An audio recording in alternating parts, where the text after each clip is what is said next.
Courtyard House, happiness begins with a 1-cent flash sale. Chapter 1, Transmigrated into a Scumbag. Winter, 1965. Heavy snow. Baihua Alley in Siheyuan/Beijing, at a Siheyuan. Mommy, is Daddy dead? 3-year-old Zhou Tongtong was held tightly in the arms of her mother, Yu Xiaoli, the two of them huddled in a corner. Yu Xiaoli's face was covered in tear stains. She shook her head, her voice choked with sobs. No, Daddy isn't dead. Just a moment ago, her husband, Zhou Jianjun, had gotten drunk again. Not knowing what rumors he had heard outside, he had come home and beaten and cursed both her and their daughter. This wasn't the first time. But this time, he had hit them too hard. She couldn't take it anymore, and for the first time, she had fought back. She had smashed a spittoon hard against Zhou Jianjun's head. Zhou Jianjun's head was cracked open, and he collapsed heavily to the ground. Mommy, will Daddy still hit us after he wakes up? Tong Tong is very good, I didn't do anything bad, why does Daddy still want to hit Tong Tong? Hearing her daughter's innocent question, Yu Xiaoli could no longer hold it in and burst into tears. Mommy, don't cry, Tong Tong is good, Mommy, please don't cry. Seeing Yu Xiaoli crying, Zhou Tongtong also began to wail. Tong Tong did nothing wrong, it's Daddy who is wrong, it's him who is wrong. The crying of the mother and daughter was heart-wrenching. Zhou Jianjun felt like he had had a dream, where he met someone who looked exactly like him. This person was petty, extremely concerned with saving face, had married a fairy-like wife, and had a very cute daughter. Yet this guy didn't know how to cherish them, and instead frequently beat and cursed them. The reasons were always some trivial matters. For example, if someone told him, your wife was chatting with so-and-so and laughing very happily. When he got home, he would be sure to beat his wife. Every single incident was vivid, as if he had experienced it himself. What a beast. As a bystander, Zhou Jianjun couldn't watch anymore, his heart burned with rage, and he went up and beat that scumbag to death. As it turned out, that person who looked like him suddenly dissolved into a stream of complex memories that drilled into his mind. At this moment, Zhou Jianjun woke up. He opened his eyes in a daze, the room was very dark. His head hurt, as if he had just punched himself in the head. He couldn't help but groan aloud. Huddled in the corner, Zhou Tongtong and Yu Xiaoli heard the movement and watched as Zhou Jianjun slowly sat up. Zhou Tongtong, out of fear, screamed instantly. Mommy, Daddy is awake. Shoo, be quiet. Yu Xiaoli tightly covered her daughter's mouth, she was terrified, trembling all over. Why is it so dark? Xiaoli, why aren't the lights on? Zhou Jianjun said subconsciously, but then he froze. Xiaoli.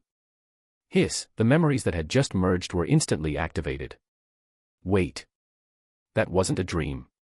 I've transmigrated. Transmigrated into the body of a scumbag named Zhou Jianjun who beats his wife and child. Is this the world of Qin Men Si? Ah, spit, Qin Men Siheyuan. The neighbors in this courtyard, I know them all too well. The simp war god Heyuzhu, the empty-headed Heyushui, the Pua originator first uncle Yi Zhonghai, the big stick-loving father second uncle Lu Haizhong, the calculating to the death third uncle Yan Bugui, the childless playboy Su Damao. And the strongest family of all. The one who plays men like puppets, the blood-sucking white lotus Qin Huairu. The one who was sensible from a young age, the tool-using thief Saint Bang Gung. The one who rolls on the ground throwing tantrums, the soul-summoning old hag Jia Zhangshi. You have to know, this Jia Zhangshi is best at crying and shouting, Dongshu, you died too early, come back and take a look, they are all bullying us, a lone widow and orphan. Oh, Jia Dongshu is her son. So she is indeed good at soul summoning, it's a well-deserved reputation. As for Zhou Jianjun himself, he wasn't anything good either, just another member of the beasts. Along with Heyuzhu and Su Damao, they were known as the three scourges of the Siheyuan. After sorting through the merged memories, Zhou Jianjun felt his head hurt even more. What the hell is this? But thinking of his fairy-like wife in his memories, Zhou Jianjun sighed. What a sin, such a good girl, and he didn't know how to cherish her, he deserved to be beaten to death. By now, his eyes had adjusted to the darkness, and his gaze fell on the corner, where two thin figures were huddled together. He knew that these were the bonds of this life, his wife and child. Zhou Jianjun wobbled to his feet and walked over. Yu Xiaoli let out a cry, seemingly terrified, her voice trembling. Don't come over, Zhou Jianjun. If you want to hit someone, hit me. If you dare to hit Tong Tong again, I'll fight you to the death. Do you really want to beat us both to death to be satisfied? Women are naturally weak, but mothers are strong. Listening to that fearful tone, Zhou Jianjun's heart suddenly ached. He had inherited the original memories, and at the same time, he had inherited the original emotions. Did this scumbag Zhou Jianjun have any feelings for his wife? Yes. That was for sure. Yu Xiaoli was a broadcaster at the Hongqing 3rd Steel Rolling Mill. Back then, she was the flower of the factory. She was not only beautiful but also had a lovely voice, making her the dream lover of many. And he, Zhou Jianjun, was a cadre in the propaganda department of the steel rolling mill. He had a background in art and was responsible for drawing propaganda posters and proofreading the steel rolling mill's literary publications. Because he was good-looking, could draw, and had a silver tongue, he had always been popular with women. Ever since Yu Xiaoli joined the factory, this guy had set his sights on her and sweet-talked her into being with him. In his heart, he naturally liked Yu Xiaoli very much. The first 2 years of marriage were fine, the two were deeply in love, which led to their love's crystallization, Zhou Tong Tong. Unfortunately, good times didn't last long. After many propaganda activities, Zhou Jianjun developed a habit of alcoholism. He also met some street thugs in society and started eating, drinking, and having fun with them. Those people knew that Zhou Jianjun loved to save face, so they flattered him every day, calling him Brother Jun, Brother Jun.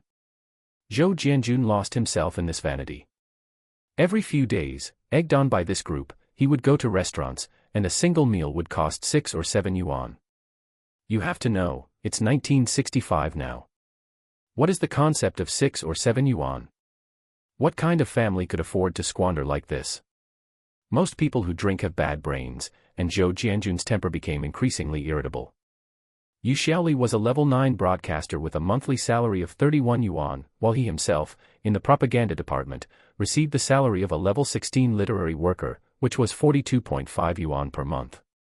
You have to know that in these times, a caddy of pork was 72 cents, a caddy of beef was 63 cents, refined rice was 13 cents, fine flour was 16 cents, corn flour was cheap at only 2 cents per caddy, double mix flour was 7 cents, and mixed flour was 5 cents. Some people might ask why beef was cheaper than pork. That's because beef couldn't provide oil. In an era of material scarcity and lack of fat, beef wasn't popular with the people. Instead, fatty pork was more popular, and people wouldn't be happy even if they bought lean meat. Some might have even seen newspaper reports from the 60s about people suffering from hunger and having to survive on hairy crabs, which feels very magical. In fact, it was true. Hairy crabs had no meat. In this era, no one bought them. If you want to argue that wealthy families who could eat their fill definitely loved them, then fine, I won't say anything. I'm only talking about ordinary families. In the fields, people didn't even like to catch swamp eels or loaches. Why?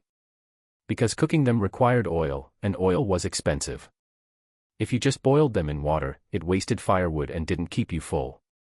It was better to catch frogs or toads, at least they had a couple of ounces of meat, but you couldn't eat those either, they were beneficial insects and protected. If someone told you in this day and age, I'll sell you a hairy crab for 10 yuan, you should just slap him across the face, he's definitely treating you like a sucker, fooling a fool. With these prices, a couple with a monthly salary of over 70 yuan, with no parents to support above and no siblings to help below, should have lived very happily. But because Zhou Jianjun was a spendthrift, as soon as the monthly salary was issued, he would take a bunch of fair-weather friends out to eat and drink. Sometimes, when his conscience pricked him and he wanted to bring some food and wine home for his wife and child, he couldn't overcome his need for face. When people said, Brother Jun must have plenty of food and drink at home, and sister-in-law must be living the high life with Brother Jun, he would definitely give the remaining food and wine to others to take back. As for his own wife and children, eating cornmeal buns was good enough.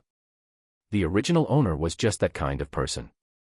The problem was that every time he came back drunk, after listening to gossip, or even just a little provocation from others saying, you need to discipline your wife, he would be sure to beat and kick his wife and child. Feeling the fear of his wife and child, Zhou Jianjun couldn't help it and slapped himself hard twice. Chapter 2, Something Doesn't Seem Right. Bastard. Scum. Damn you, you should have died long ago. Slap, slap, slap. The sound of loud slaps echoed in the dark room. As Yu Xiaoli and Zhou Tongtong heard the sounds, their bodies shuddered with every impact, awakening the memories of being beaten. However, Yu Xiaoli watched Zhou Jianjun with a sense of disbelief. He was actually slapping himself. Jianjun, what's wrong with you? Don't scare me. Yu Xiaoli even suspected that she had damaged his brain. The smell of blood filled Zhou Jianjun's mouth. He truly hated the original owner to the core, and he showed himself no mercy when striking. His mouth was already bleeding. Xiaoli, I am not a human being. I have failed you and our daughter. I'm sorry. Can you forgive me? Zhou Jianjun knelt directly in front of the mother and daughter, his heart full of remorse.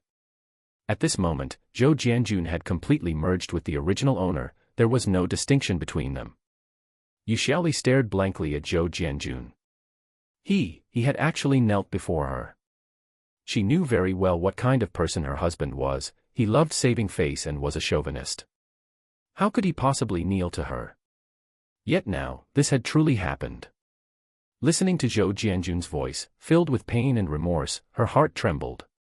She softened. Jianjun, Mommy, don't go over there, Daddy will hit you. The daughter's words were undoubtedly like a sharp sword, piercing straight through Zhou Jianjun's heart. Pain, intense heartache. Tong, no he won't. Daddy was wrong. Daddy will never hit you and Mommy again.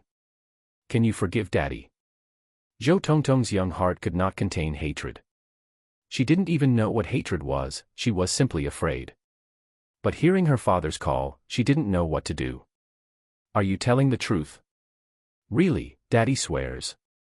If I ever hit you and Mommy again, Zhou Jianjun, will suffer a terrible death, Stop it, Jianjun. I believe you. Don't curse yourself like that.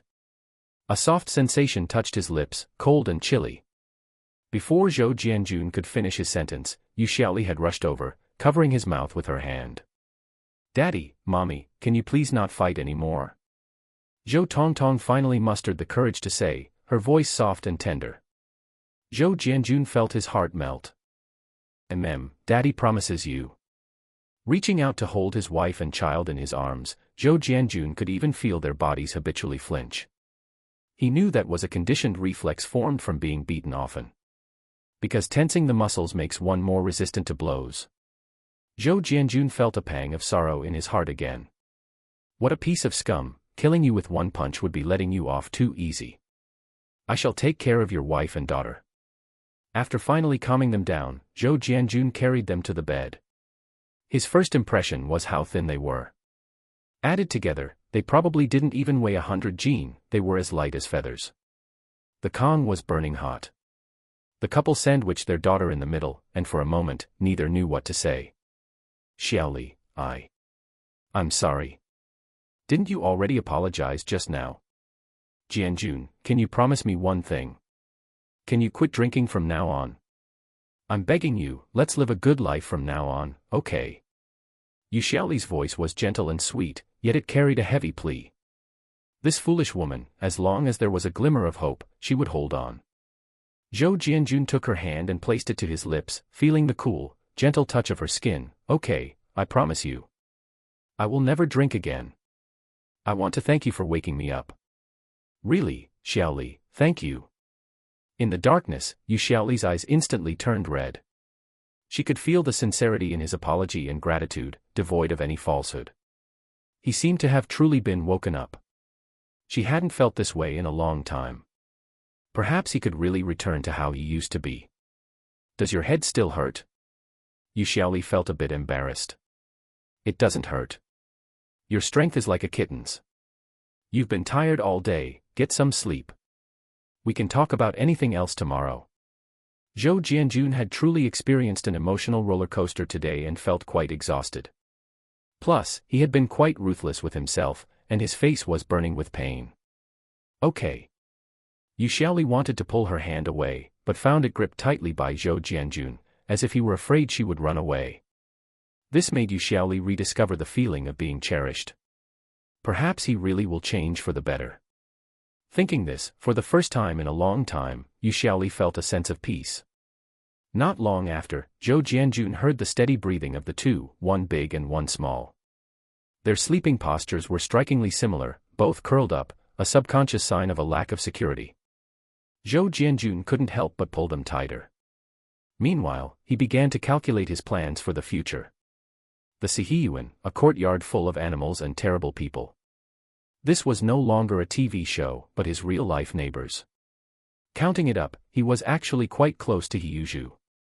Zhou Jianjun's grandmother had a very good relationship with the deaf old lady. Their fates were similar, as the men, sons, and brothers in their families had all died.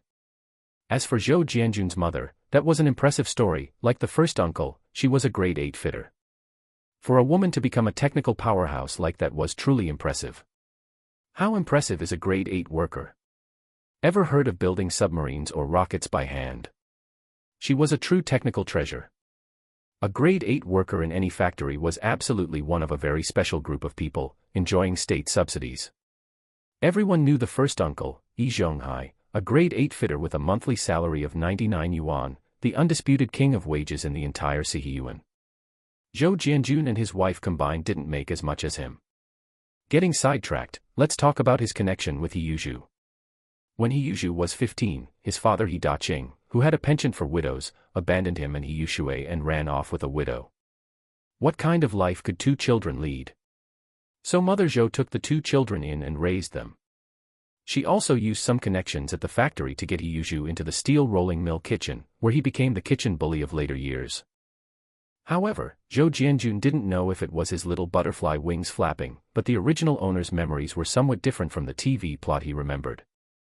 Hiyuzhu was still a grade 8 cook, but he hadn't become a massive simp. Perhaps because he was raised by Mother Zhou and received care, and since he was 2 years younger than Zhou Jianjun, he had to call him brother. Previously, because Zhou Jianjun always hit Yu Xiaoli, he had even fought with Zhou Jianjun a few times. Now, he despised Zhou Jianjun from the bottom of his heart for being a scumbag who hit women. The relationship between the two families wasn't as good as before, and whenever he saw Zhou Jianjun, he couldn't help but be sarcastic. Even Hiyushui was the same, she wasn't so brain-dead and was quite normal so far.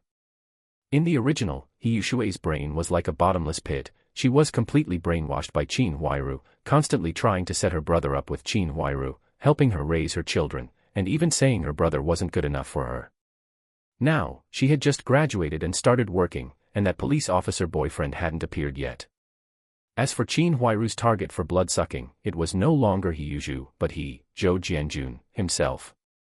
Because Zhou Jianjun loved saving face, whenever Qin Huairu would act spoiled and cry, saying, "I'm in such a difficult spot, I can't even put food on the table," Zhou Jianjun would fancy himself a Mengchang Jun and donate blood for free. Damn. What the hell is this? Zhou Jianjun wanted to slap himself twice again. This butterfly effect was too insane, wasn't it? In the end, the clown turned out to be me. Ding, the on-the-hour 1-cent flash sale is starting now.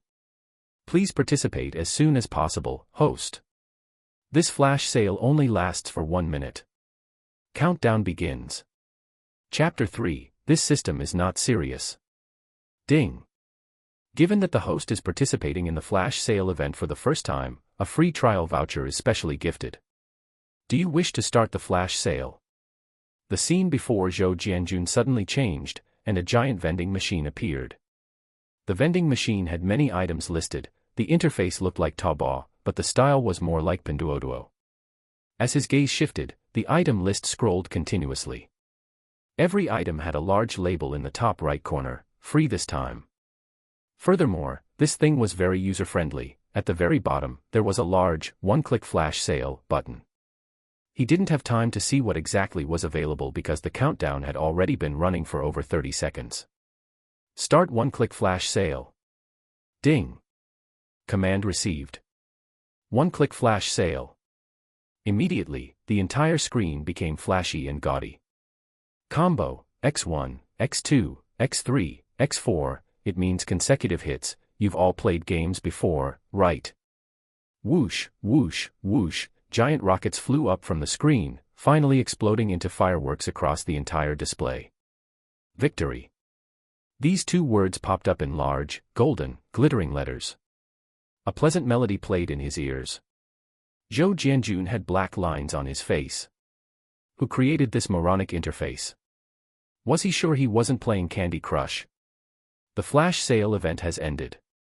It will reopen at the same time in 1 week. Please top up 1 cent in advance, host, to avoid missing the opportunity. Chinese brand 1 cent flash sale system looks forward to serving you again. Then, the scene before his eyes flashed again, leaving only the supersized vending machine. However, this time, the prices of these items had changed to different values. Zhou Jianjun took a look and realized they were similar to real-world prices, but the quality of the goods was much better. He had an idea of what was going on. Most importantly, buying things from this vending machine didn't require ration coupons. In the era of the planned economy, having money but no coupons meant you were nothing. Buying grain required grain coupons, buying sugar required sugar coupons, and there were also cotton coupons, cloth coupons, meat coupons, egg coupons, oil coupons, sewing machine coupons, and so on. Daily necessities like towels, toothbrushes, and wash basins required industrial coupons. Speaking of the 60s, 70s, and 80s, the bicycle is a topic that can never be avoided. Take the 60s, for example. If a family owned a bicycle, they were truly infinitely glorious. Riding a bicycle to take a girl out wasn't much different from driving a supercar to take a girl out in the future. After all, neither had a roof. Some say the hardest part about buying a bicycle wasn't the money, but that bicycle coupons were hard to come by. This is true, but also not entirely true. In December of 1964, the authorities issued a directive that bicycles and watches would no longer require coupons and would be available for open supply at market prices. If you think that's incorrect, you can go check for yourself. Otherwise, why do you think almost everyone in the Siheyuan had a bicycle? Where would they get that many bicycle coupons? Some people might remember their elders buying a bicycle in 1976 or 1980 and still needing a coupon, so they might ask, how can you say it was open supply and didn't require coupons? Hey, there's a story behind that. After it was opened up for supply, the demand for bicycles exceeded supply because the level of productivity wasn't high enough. It wasn't until 1971 that, with no other choice, they had to bring back bicycle coupons. So, if you remember your family needing coupons to buy a bicycle in the 70s and 80s, you aren't misremembering, it was indeed required at that time. As for ration coupons, Beijing took the lead in 1983 by stopping the use of cloth coupons and others, but the complete abolition of all coupons didn't happen until the 90s.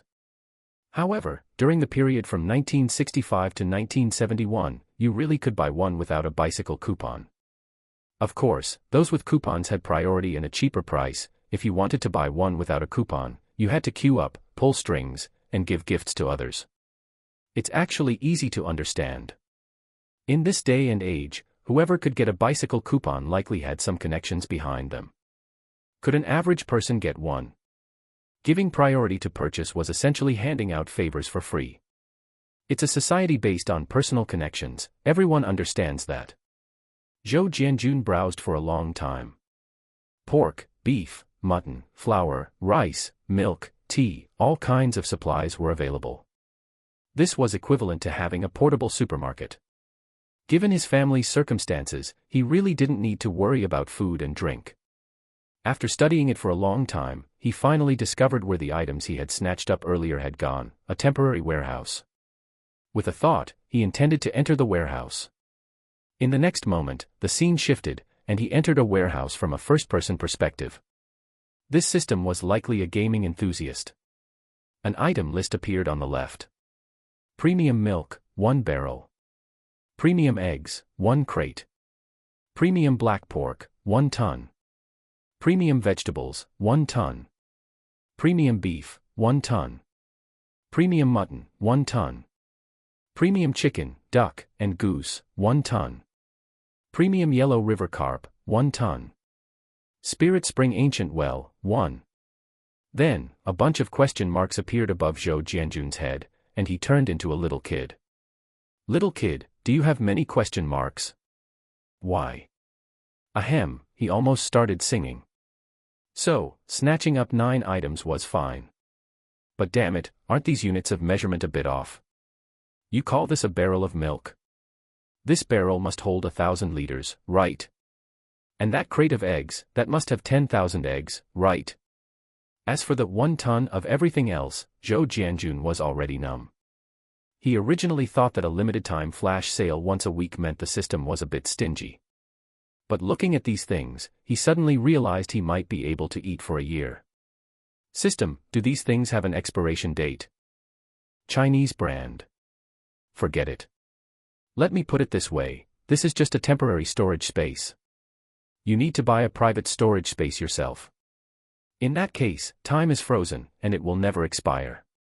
A private large backpack, 10 yuan, thank you. It has been automatically deducted from the host. Duong.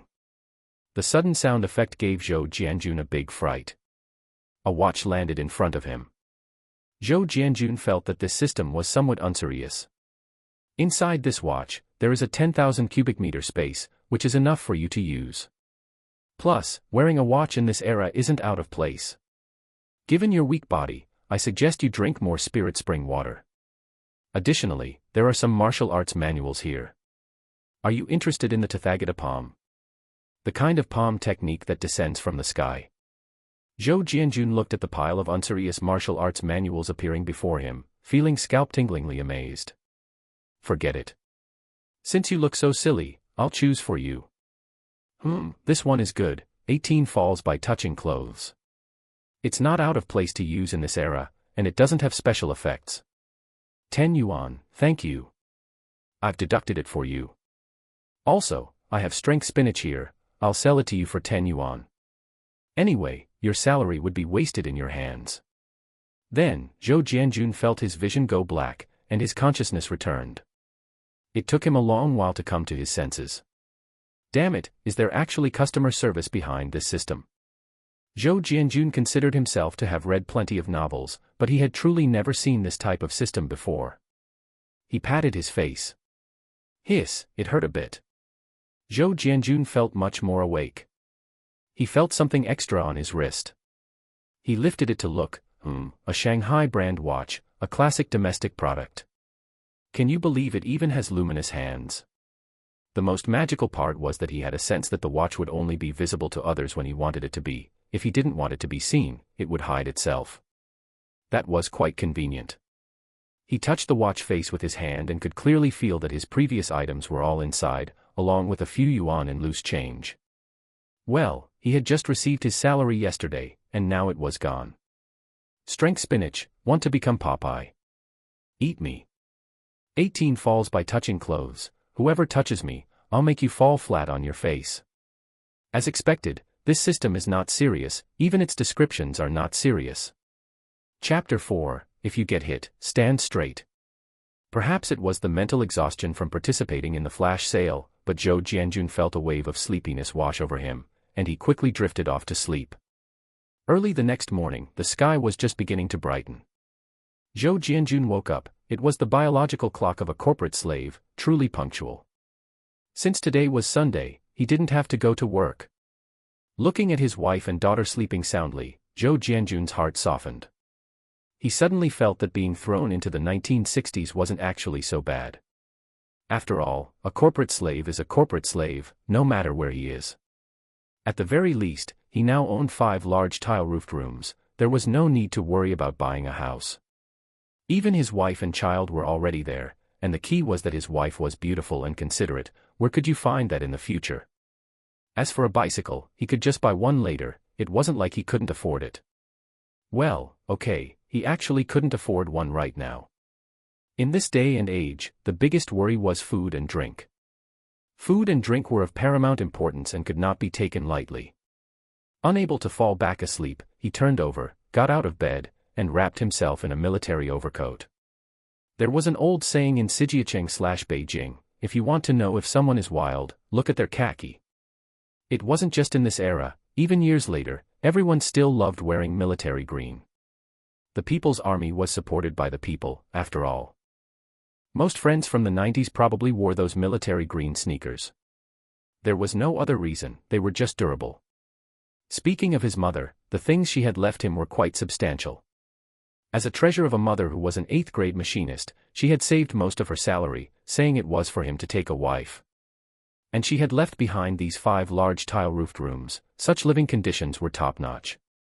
As for the money, it wasn't in his hands right now, but in the hands of the deaf old lady.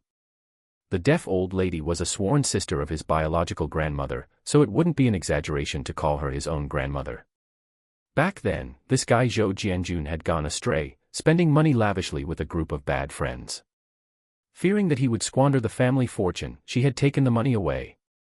Although Zhou Jianjun was a scoundrel, he respected the old lady from the bottom of his heart and dared not scheme to get that money back. You have to say, his mother was truly impressive. Not only did she support the deaf old lady, but she also helped raise Silly Pillar and Heyushui. If it weren't for the sake of his mother, he would have been beaten to death 100 times over. In this day and age, regardless of whether a man was capable or not, there were people who would step in if he hit his wife. You have to know that women hold up half the sky. Do you still think this is the old feudal era? In the TV series, they only showed the front, middle, and backyards of the Siheyuan, so many people thought this Siheyuan was only a 3-section courtyard. But this was once a prince's mansion. It was actually a large, 5-section courtyard. Their home was in a side courtyard next to the backyard where the deaf old lady lived. The main room, the east and west wing rooms, plus the side rooms made exactly 5 rooms. It was equivalent to a private little courtyard within the large compound. To enter his home, one had to pass by the deaf old lady's doorway, which had a sense of finding tranquility amidst the noise. Zhou Jianjun took a stroll around and was very satisfied. In order to get married, this guy had spent quite a bit of money. The house was fixed up nicely, and all the furniture was new, though the styles were a bit old-fashioned. He mused that once he had money later on, he would get a new set. He had a background in art design, and his drawing skills were quite good. And when Zhou Jianjun was a corporate slave, he had also studied drawing, though it was mostly anime illustrations and the like. He had worked at an animation company, a total shut-in. Isn't that a coincidence? With both skill sets combined, his professional ability was certainly fine. Designing a set of furniture himself wouldn't be a big problem. The yard was a bit empty, he could think about planting something later. He grabbed a shovel and, with a swish-swish sound, shoveled the snow in the yard, piling it up in the corner by the drain to wait for it to melt. Afterwards, he turned around and also shoveled the snow in front of the deaf old lady's door. She was an old lady, he didn't want her to slip and fall later. The old lady didn't sleep much. Hearing the noise, the deaf old lady opened the door and, upon seeing it was Zhou Jianjun, her expression immediately changed. She came out with her cane and chased after Zhou Jianjun, hitting him. "You little scoundrel, I don't want your fake kindness here. Did you hit my granddaughter-in-law again last night? I'll beat you to death, you idiot, for not learning to be good. You're still young, yet you're out causing trouble. Are you worthy of your deceased mother?" The cane rained down with a crackling sound, making quite a commotion. But Zhou Jianjun stood his ground and didn't dodge, just standing there letting the old lady hit him. Although he was wearing quite a few layers, it still really hurt. But there was no help for it. If he dodged, the old lady might chase him and fall, and what would he do then? Anyway, he was young, taking a few hits wouldn't be a big problem. Seeing that Zhou Jianjun didn't dodge, the deaf old lady hit him a few times before she herself started to tear up. "You bastard, you used to run away so happily, are you stupid today? Does it hurt and you still don't know how to dodge?" Zhou Jianjun chuckled, "Grandma, look at you. If you hit me, doesn't it hurt your own heart? I know you have anger in your heart. If you don't let it out, what if you get sick from holding it in? Besides, you're hitting me for my own good, so I'm happy about it." The deaf old lady felt that Zhou Jianjun was a bit different today, and these words were actually quite comforting. "You really do deserve to be hit." The old lady thumped her cane on the ground with a bang, looking like she was still quite angry. "Yes, yes, yes, your grandson knows he was wrong. Look, I'm planning to turn over a new leaf and live a steady, good life with Xiaoli. Look at my head, your granddaughter-in-law did this last night. Hey, that one blow really woke me up. You tell me, didn't I deserve that beating?" The deaf old lady took a look, and sure enough, there was a large gash on his forehead, and the area around it was red and swollen. It looked like he had taken quite a hit. She couldn't help but feel heartache again. Looking at Zhou Jianjun's grinning face, she felt both heartache and anger. You deserve it, you brat. Are you telling the truth about what you just said? Of course. You don't know, but when I hugged Xiaoli last night, my heart. I don't even know how to describe the pain. For so long, I hadn't even realized she had become so thin. Thinking back on the past, I have failed her and the child. So, Grandma, if you blame me, or if Xiaoli hates me, that's only natural. At the corner of the wall, Xiaoli was clutching the corner of her clothes tightly, her tears streaming down. After she woke up and found Zhou Jianjun missing, she had thought he was lying to her last night. Hearing the noise, she came over to check and happened to run into the deaf old lady hitting him, and she heard everything he said. Even if he had been lying to her before, he was definitely expressing his true feelings now.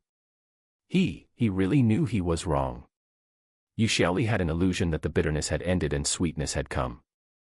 Especially seeing him acting like a child, shedding tears in front of the deaf old lady, she felt that all the suffering she had endured before was worth it.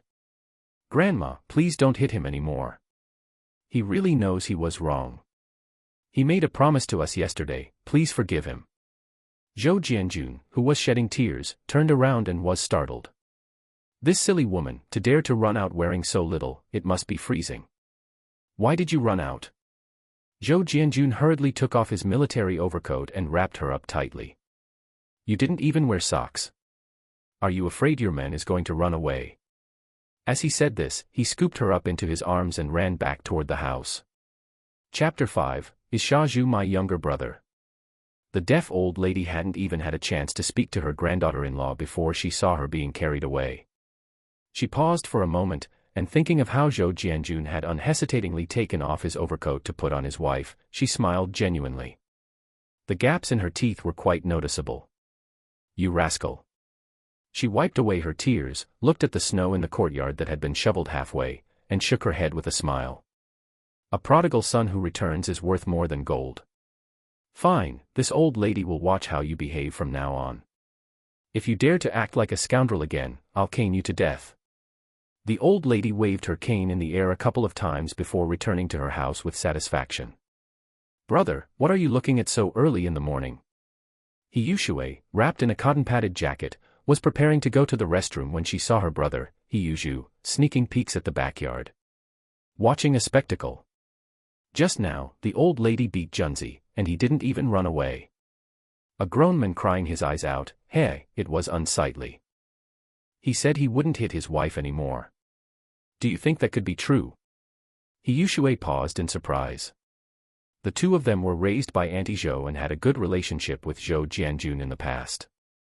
Siheyuan had always treated him like her own brother. However, later on, Zhou Jianjun's temperament changed drastically, and he would hit his wife and little niece all day long. She had tried to stop him several times and ended up getting hit herself, which made her resentful towards Zhou Jianjun. Hearing this, she curled her lip. A dog can't stop eating poop, I don't believe it. Humph, you tell me, sister-in-law is such a good person, always smiling and gentle when she speaks. Brother Junzi is such a jerk. If you ask me, you didn't hit him hard enough in the past. Siheyuan glared at her, was that me hitting him? Don't look at this guy as just an artist, he isn't any weaker than me. When we fight, I never really get the upper hand.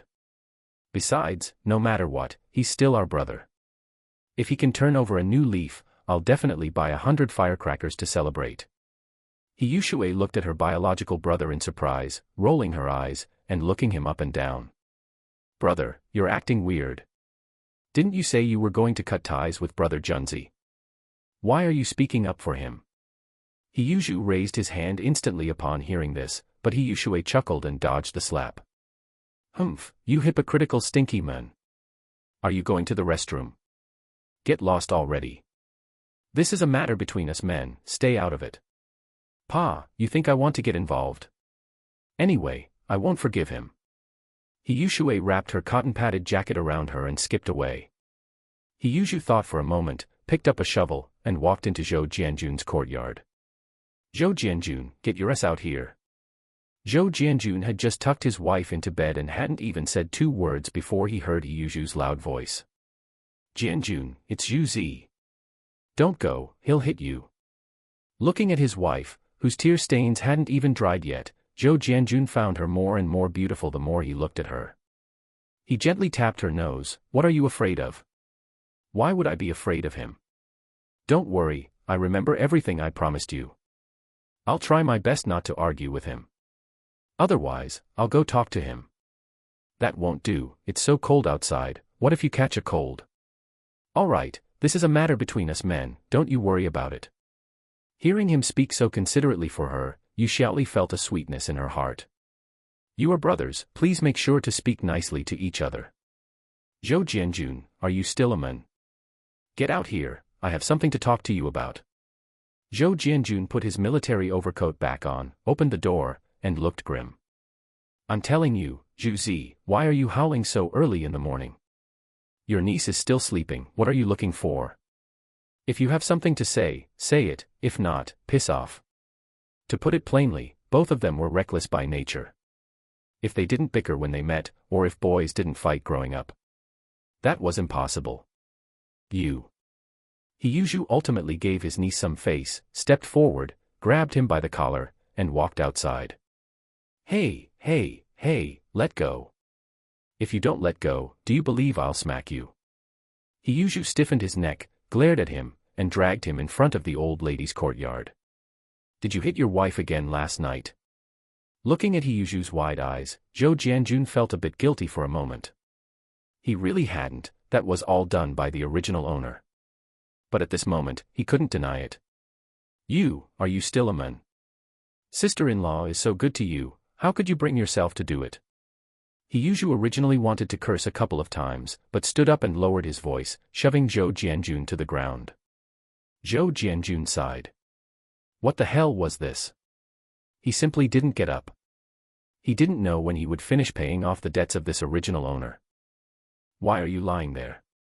Get up and fight me. Don't lie on the ground acting like a coward. No, Siheyuan, are you fucking sick? Why would I be crazy enough to fight you? I promised your sister-in-law I wouldn't fight you. If you feel like you have anger, just beat me up and be done with it, I won't fight back. A real man keeps his word. Pa. Zhou Jianjun, do you have any shame? Do you even believe that yourself? When have you ever listened to my sister-in-law? I didn't before, but I will from now on. What? Can't a brother turn over a new leaf and start life anew? Are you going to hit me or not? If not, get lost. After I finish shoveling the snow, I still have to cook for your sister-in-law. Siheyuan saw that he didn't look like he was faking, and thinking back to what he had seen earlier, he frowned. He stuck the shovel in front of Zhou Jianjun. Fine, this is what you said. Zhou Jianjun, I'll trust you one more time. I'll keep an eye on you from now on. If you act like a scoundrel again, I'll beat you to death for our mother. All right, just watch. You stinking attitude, give me a hand. Heh, I was beaten by your sister-in-law last night, smacked by grandma just now, and now it's you. I just want to turn over a new leaf, why is it so hard? Siheyuan laughed upon hearing this. You deserve it, I'm telling you, smacking you is light. However, he still reached out to pull him up and helped brush the snow off his body. Yeah, I deserve it. I won't hold the past against you. If you act disrespectfully again, let's see if I don't smack you. Pa. Hey, you dare to spit at me? I'll spit back. You're acting up, aren't you? Pa. The two of them spat at each other, but walked further and further apart. Finally, Zhou Jianjun entered the courtyard and couldn't help but laugh. Siheyuan returned to his own home and laughed, cursing, childish. Shazhu, what was that noise just now? Did you and Junzi fight again? Qin Huairu, wearing two braided pigtails, walked in. Siheyuan rolled his eyes. I say, Sister Qin, why does it sound like you're gloating? Sorry, it didn't go as you wished, we didn't fight. My brother has turned over a new leaf. Qin Huairu glared at him, stinking attitude, is that what I meant? I was just afraid you'd suffer a loss. You take my good intentions for a donkey's lung. If we're talking about this woman, Qin Huairu, she was truly beautiful. Double eyelids, big eyes that blinked and blinked, as if they could steal a soul. Her skin was fair and clean, and after giving birth, she had plenty of the charm of a young married woman. Every frown and smile was just right, alluring, yet not making people feel she was promiscuous. Siheyuan was hot-blooded and couldn't handle this. After a few coquettish rebukes, he found himself happy.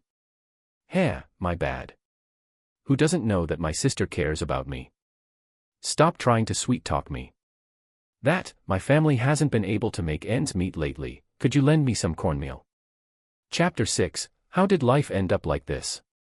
Oh, how do I remember that payday was just a moment ago? Sister Qin, you aren't joking with me, are you? Qin Huairu acted a bit aggrieved. Yes, payday was just a moment ago. But you know our family situation. After Bang Gung's father passed away, the pension was all controlled by my mother-in-law. Now, as soon as my monthly salary is in my hands, it gets snatched away by her. As a daughter-in-law, what can I do? Oh, don't cry, don't cry. What are you doing? If someone sees this, they'll think I did something to you. Fine, it's just cornmeal, right? I'll get it for you. Siheyuan hurried to the kitchen and brought out a cloth bag. Qin Huairu broke into a smile through her tears. Good little brother, I knew you were the best to your sister.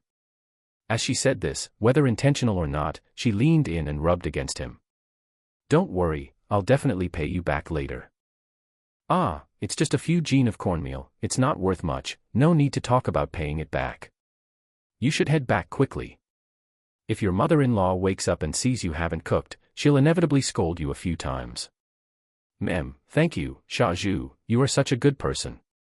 After Qin Huairu left, Siheyuan felt his morning energy rising, making his face flush red. TSK, Sister Qin smelled really good. In the original story, Siheyuan had some loose screws in his head.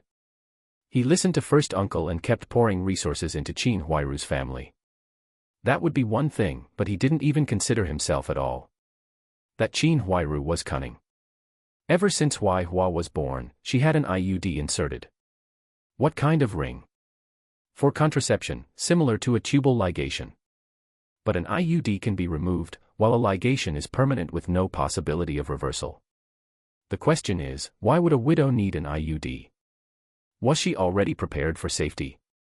Facts proved that she could maneuver between men for 5 white flour steamed buns, and make deals with Su Dumao in the warehouse. What kind of deals? No one knew. Even if you paid for a VIP subscription, you couldn't see those scenes. Maybe it was just a pure friendship. At first, Siheyuan didn't have any thoughts about her, until Lu Shaoyi fled with her family and Siheyuan said he wanted to take a wife. That was when she panicked. She shamelessly came up to Siheyuan and said that she wanted to marry him and that she liked him.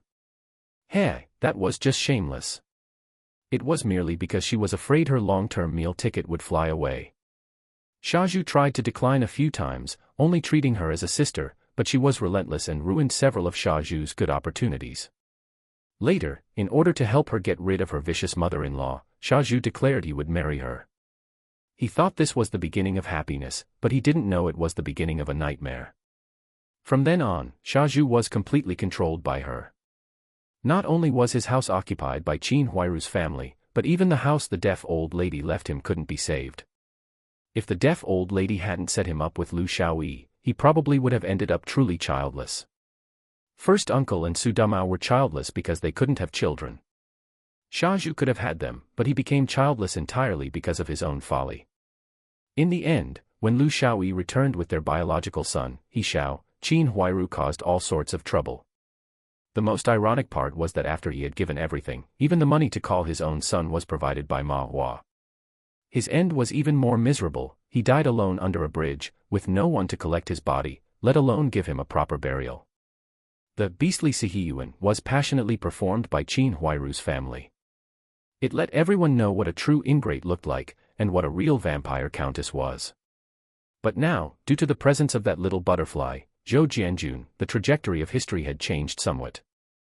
At the very least, Qin Huairu had only just set her sights on Siheyuan, and Siheyuan wasn't very close to her. He even knew how to avoid suspicion. Everything was still in time. Siheyuan felt restless inside. He returned to his room, washed his face with cold water, and finally felt a bit more comfortable. What does Sister Qin mean by this? Brother, what are you muttering about by yourself? Aren't you going to shovel the snow in our courtyard? I'll shovel it in a bit. What are you doing? You've been going in and out several times. Hiyushui rubbed her stomach. I don't know, it's probably a chill, my stomach is uncomfortable. Oh, then I'll go get you some medicine to take later. No need, it'll be better in a bit. By the way, I think I just saw Sister Qin. What did she come here for? Hiyushu was just thinking about that. Hearing this, he pulled Hiyushui into the room. Perfect, there's something I can't figure out, you help me think it through. Think what through? You've got a crush on her. Good for you, Hiyushu, you're not learning to be good. There are plenty of young maidens out there, and you've got a crush on a widow. Can't you have some ambition? Before Hiyushu could say anything, Hiyushui had already fired off like a machine gun, leaving Hiyushu stunned. You have to know, Hiyushui was no longer a brainless girl who specialized in sabotaging her brother. In the original story, she always kept mixing Hiyushu and Qin Huairu together, thinking Qin Huairu was good and that her brother wasn't good enough for her. In reality, it was because after He Daqing left, Qin Huairu had acted as a mother figure during her growth, providing her with care. Thus, she was completely brainwashed by Qin Huairu and became a girl who sabotaged her brother, a professional at dragging her brother down. She didn't know how many times she had meddled in it. But now, she was raised by Mother Zhou, and she had felt enough motherly love in her childhood, so her thinking was quite normal now. No, what are you shouting about? Where did I say I had any ideas? Close your mouth. Oh, you. You're yelling at me for a widow. Am I your biological sister? Go be with that widow, I don't want to talk to you anymore. Hiyushui slammed the door shut and left. Hiyushu scratched his head, what the hell is this all about? He was already annoyed, and now he was furious. Before he could even curse a couple of times, Hiyushui came back. If you dare to talk nonsense again, believe it or not, I'll smack you. Hiyushu was so angry he was about to explode. I don't believe it. I came back because I suddenly remembered that you hadn't told me what the matter was yet. Hey. Hiyushu was so angry he laughed. So you didn't listen to anything, gave me a good scolding, and only then remembered to ask what was going on. But what could he do? This was his own biological sister, he couldn't really smack her. What are you doing? I just said a couple of things to you, can't you forgive your sister? Besides, wasn't I doing it for your own good? Although I don't have any issues with Sister Qin, I really don't think you and her are a good match. Stop, there was nothing to begin with, but if I let you keep talking, who knows what it will turn into. Shut up, listen to me. If you talk nonsense again, I'll smack you. Fine, fine, fine, you speak. Just now, Sister Qin came over to borrow cornmeal. Payday was only yesterday. How do you think she managed to live like this? Always seeing her receive relief, yet she can't make ends meet every day. Isn't that fishy? Hiyushui looked at him like he was an idiot. Of course it's fishy, does that even need thinking about? After being snapped at by his sister, Hiyushu glared at her without saying a word. Fine, fine, fine, you continue. Forget it. I just wanted to ask you, how do you think she managed to live like this? You ask me, how would I know? If you ask me, Sister Qin should apprentice under third uncle and learn how to calculate and live her life. Maybe then her life will get better. I can't be bothered to listen to you ramble. Oh, my stomach, no, I have to go to the toilet again. Hiyushu was scolded for nothing. He just wanted to help Sister Qin live a better life, she couldn't always rely on relief, it didn't sound good if it got out. Was that wrong? Learn from third uncle. Heh. Third uncle is indeed a capable person when it comes to scheming. Indeed, third uncle Yen Bugui was an expert at managing daily life. Chapter 7, Thinking about a wife is a serious matter. Of course, there's no intention to praise Yen Bugui here. Yen Bugui is stingy and calculates everything to the grave, which can't be called wrong, after all, you have to be calculating to get by in life. But there's a saying, too much is as bad as too little. He even schemes against his own son, which is really going too far. Yet, he did indeed manage to support a whole family on a salary of 27.5 yuan. Moreover, he hasn't done anything to actually harm others, at most just taking some small advantages. And what about Qin Huairu? With the same salary, her household has one less mouth to feed than his. Yan Bugui's children are older than Bang Gung and the others, right? Do they eat less food than them? How come we don't see them crying poor? In the original show, Bang Gung's teacher said their family's average living expenses per person were over 5 yuan, which didn't meet the standard for extreme poverty. Cornmeal only costs 2 cents a jin, and Chinese cabbage is 5 li per jin. The unit li isn't common now, but everyone knows centimeters and decimeters, right? Let's just say 1 cent can buy 2 jin of cabbage. A child can't eat for a month on 5 yuan. If you can't earn enough money yourself, you go and suck someone else's blood just to live in luxury. Here, I have to bring up a certain widow next door for comparison. Oh, it's around the same era, so maybe I'll run into her. Qin Huairu returned home happily with the cornmeal, and Jia Zhangshi scurried over, looking shifty. How was it? Did you succeed? Qin Huairu rolled her eyes triumphantly. Need you ask? This silly pillar is much easier to deal with than that Junzi. Qin Huairu, I have to remind you of one thing. I don't care if you scrape food and drink from him. But you must remember your status. You are my Jia family's daughter-in-law. If I find out you've done anything you shouldn't have, Qin Huairu's face fell. She truly resented this mother-in-law of hers. If it weren't for her holding onto the family's money, why would she have to go out and show her face, letting men take advantage of her just to get a bite to eat? The old hag not only didn't know how to be considerate of her, but she even made things worse. Seeing Qin Huairu's unpleasant expression, Jia Zhangshi softened her attitude. Oh, are you angry? Mom is just giving you a reminder so you don't go down the wrong path. All right, hurry up and go make dinner. Zhou Jianjun returned to his room, and Yu Xiaoli nervously looked him over. You didn't get into a fight with Zhu Zi, did you? No, the two of us have made up. Really? Yu Xiaoli was somewhat delighted. Herman was an only child, so if anything happened, there were no brothers to help out. Fortunately, there were the Zhu Zi siblings, so he didn't seem so lonely. In the compound, no one dared to bully them. If their two families had a falling out, it would be too bad. Now that she heard the two of them had made up, she was naturally happy. Of course it's true, would I lie to you? I already said that matters between men are best resolved easily. Just rest assured. The sky isn't even fully bright yet, go back to sleep for a while. I'm going to clear the snow in the deaf old lady's courtyard. When I'm done making food later, I'll call you. Ah. You're cooking. What? You don't believe in your men? Yu Xiaoli hurriedly shook her head. No, but you've never cooked before. Ah, you forgot. Before Uncle he ran off, he was planning to pass his skills on to me. Silly Pillar was such a dimwit when he was a kid that Uncle he had lost all hope. If it wasn't for me doing well in school, maybe I would have become a cook by now too. At that time, I hadn't married over here yet. But I did hear the deaf old lady mention it. Zhou Jianjun patted his head. That's right, you were just a little girl back then, now you're already a mother. Smart Alec. Hee. Anyway, from now on, I'll handle the cooking at home. I guarantee I'll feed you and our daughter until you're plump and healthy. Zhou Jianjun kissed her on the face, and Yu Xiaoli shyly burrowed into the quilt. In fact, they hadn't had such intimate gestures ever since they had a child.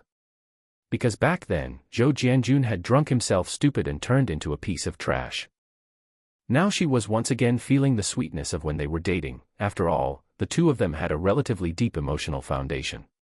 Be good and close your eyes, I'm going to get busy. I'm not a child.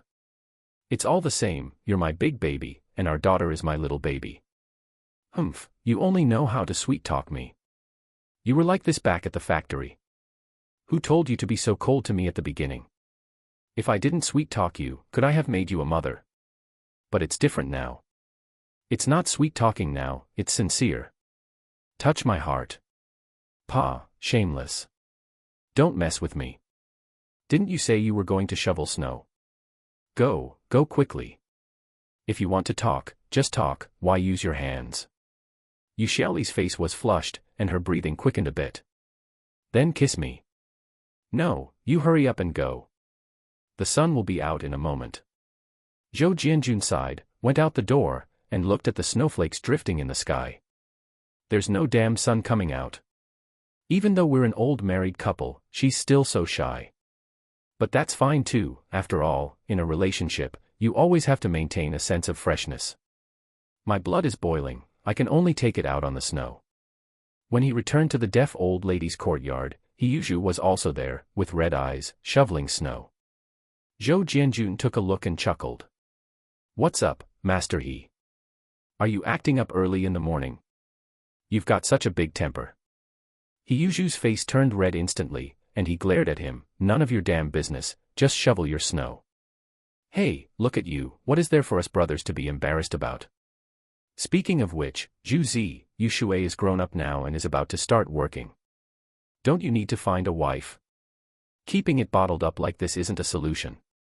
Hearing Zhou Jianjun's improper tone, Siheyuan didn't retort but sighed. How do I find one? I've met a few before, and none of them liked me. Brother, do you think I'm ugly? Hey, hearing you call me brother is really fresh, it's been a while since I've heard that. Get lost, get lost. If you were even halfway decent, would I not acknowledge you? That makes sense. From now on, if I act like a fool again, just slap me in the face. Siheyuan chuckled, realizing that this guy seemed a bit different today.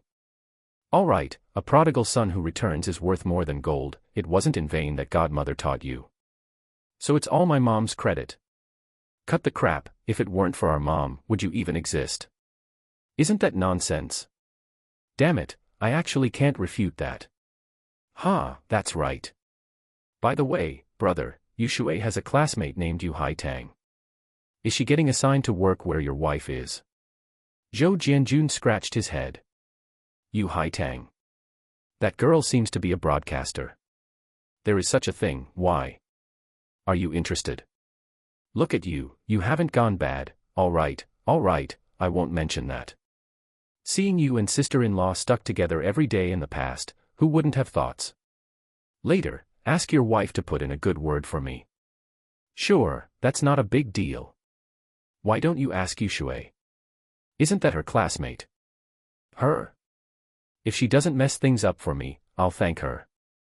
You two grown men, talking behind a young girl's back, aren't you ashamed? Shui was full of feigned anger. They didn't notice when she had arrived. Zhou Jianjun glanced at her and raised an eyebrow. Looks like you have a very accurate self-perception. You are quite young. Chapter 8, Teasing Third Uncle 3 times. Shui didn't react at first. Following his gaze, she looked down at herself, checked, and then her face flushed bright red. She stomped her foot. You bastard. You dirty pervert. I'm going to tell my sister-in-law that you're bullying me. Shui stormed furiously into Zhou Jianjun's room. The two unscrupulous men exchanged glances and laughed. Shui. Why are you over here? Come on up on the Kong. It's not even light out yet, why are you up so early? Shui pouted, first looking at Zhou Tongtong who was still sleeping, then pinching her cheeks with a huff. She didn't dare use much force, though. Yu Xiaoli gave her a playful slap, and seeing Zhou Tongtong mumble with her mouth as if about to wake up, she quickly patted her gently to let her keep sleeping. Why are you bullying Tongtong first thing in the morning? Who upset you? Humph, who else could it be? It's your man, of course. He bullied me, so I'm bullying his daughter. Yu Xiaoli didn't know whether to laugh or cry. How old are you? Why are you still acting so childish? How did he bully you? He said my chest is small. Buffed. Yu Xiaoli took a look and couldn't help but burst out laughing. Shui made a long face. Look at you, you're making fun of me too. All right, I won't make fun of you. Come on up. After Shui took off her outer coat and climbed onto the Kong, your Kong is still the warmest. I've told my brother to build one for ages, but he just doesn't take it to heart. He just lights a stove in the room, he's not afraid of suffocating me to death. Your brother is just a big man, he doesn't think about things so thoroughly. Wait until you talk to Jianjun, and have him build you one. He used to dote on you the most. Shui sighed, you said it yourself, that was in the past. Sometimes I feel like he is my real brother, my silly brother just doesn't understand me at all. By the way, sister-in-law, my Jianjun. Hesitating, He didn't know how to bring it up. If she mentioned what happened before, it would inevitably make her sister-in-law sad again. Fortunately, Yu Xiaoli knew what she wanted to say and smiled. It's all in the past. He said he wants to change, so we have to give him a chance. I hope so. If he can change back, that would be great. I'll have one more person to dote on me, hee. Oh, so that's the plan you've cooked up. Yu felt a bit embarrassed. No matter what, Zhou Jianjun was a bit of a literary youth. In this era, being able to spout flowery words was very popular. Plus, he could draw. If he were her own brother, it would be so impressive. When she was in school, she was the object of everyone's envy. But after Zhou Jianjun changed, everything changed. All right, don't think about it. You don't have to work or go to school today, go back to sleep for a bit. Sister-in-law, why do you smell so good? I don't. You really do. I'm going to sleep while hugging you. Brother, let me go buy breakfast. We haven't eaten together in a long time. Don't be like that. If we're going, we'll go together. Let's head to the market. I just got paid, and I need to get something good for your sister-in-law and niece to eat. Come to think of it, my cooking skills aren't any worse than yours. Hey, I can't accept that. How long did you even learn from our dad? My skills are family inherited. Oh, forget it. You almost scared Uncle He to death back then. Those potato strips you cut looked like stool legs.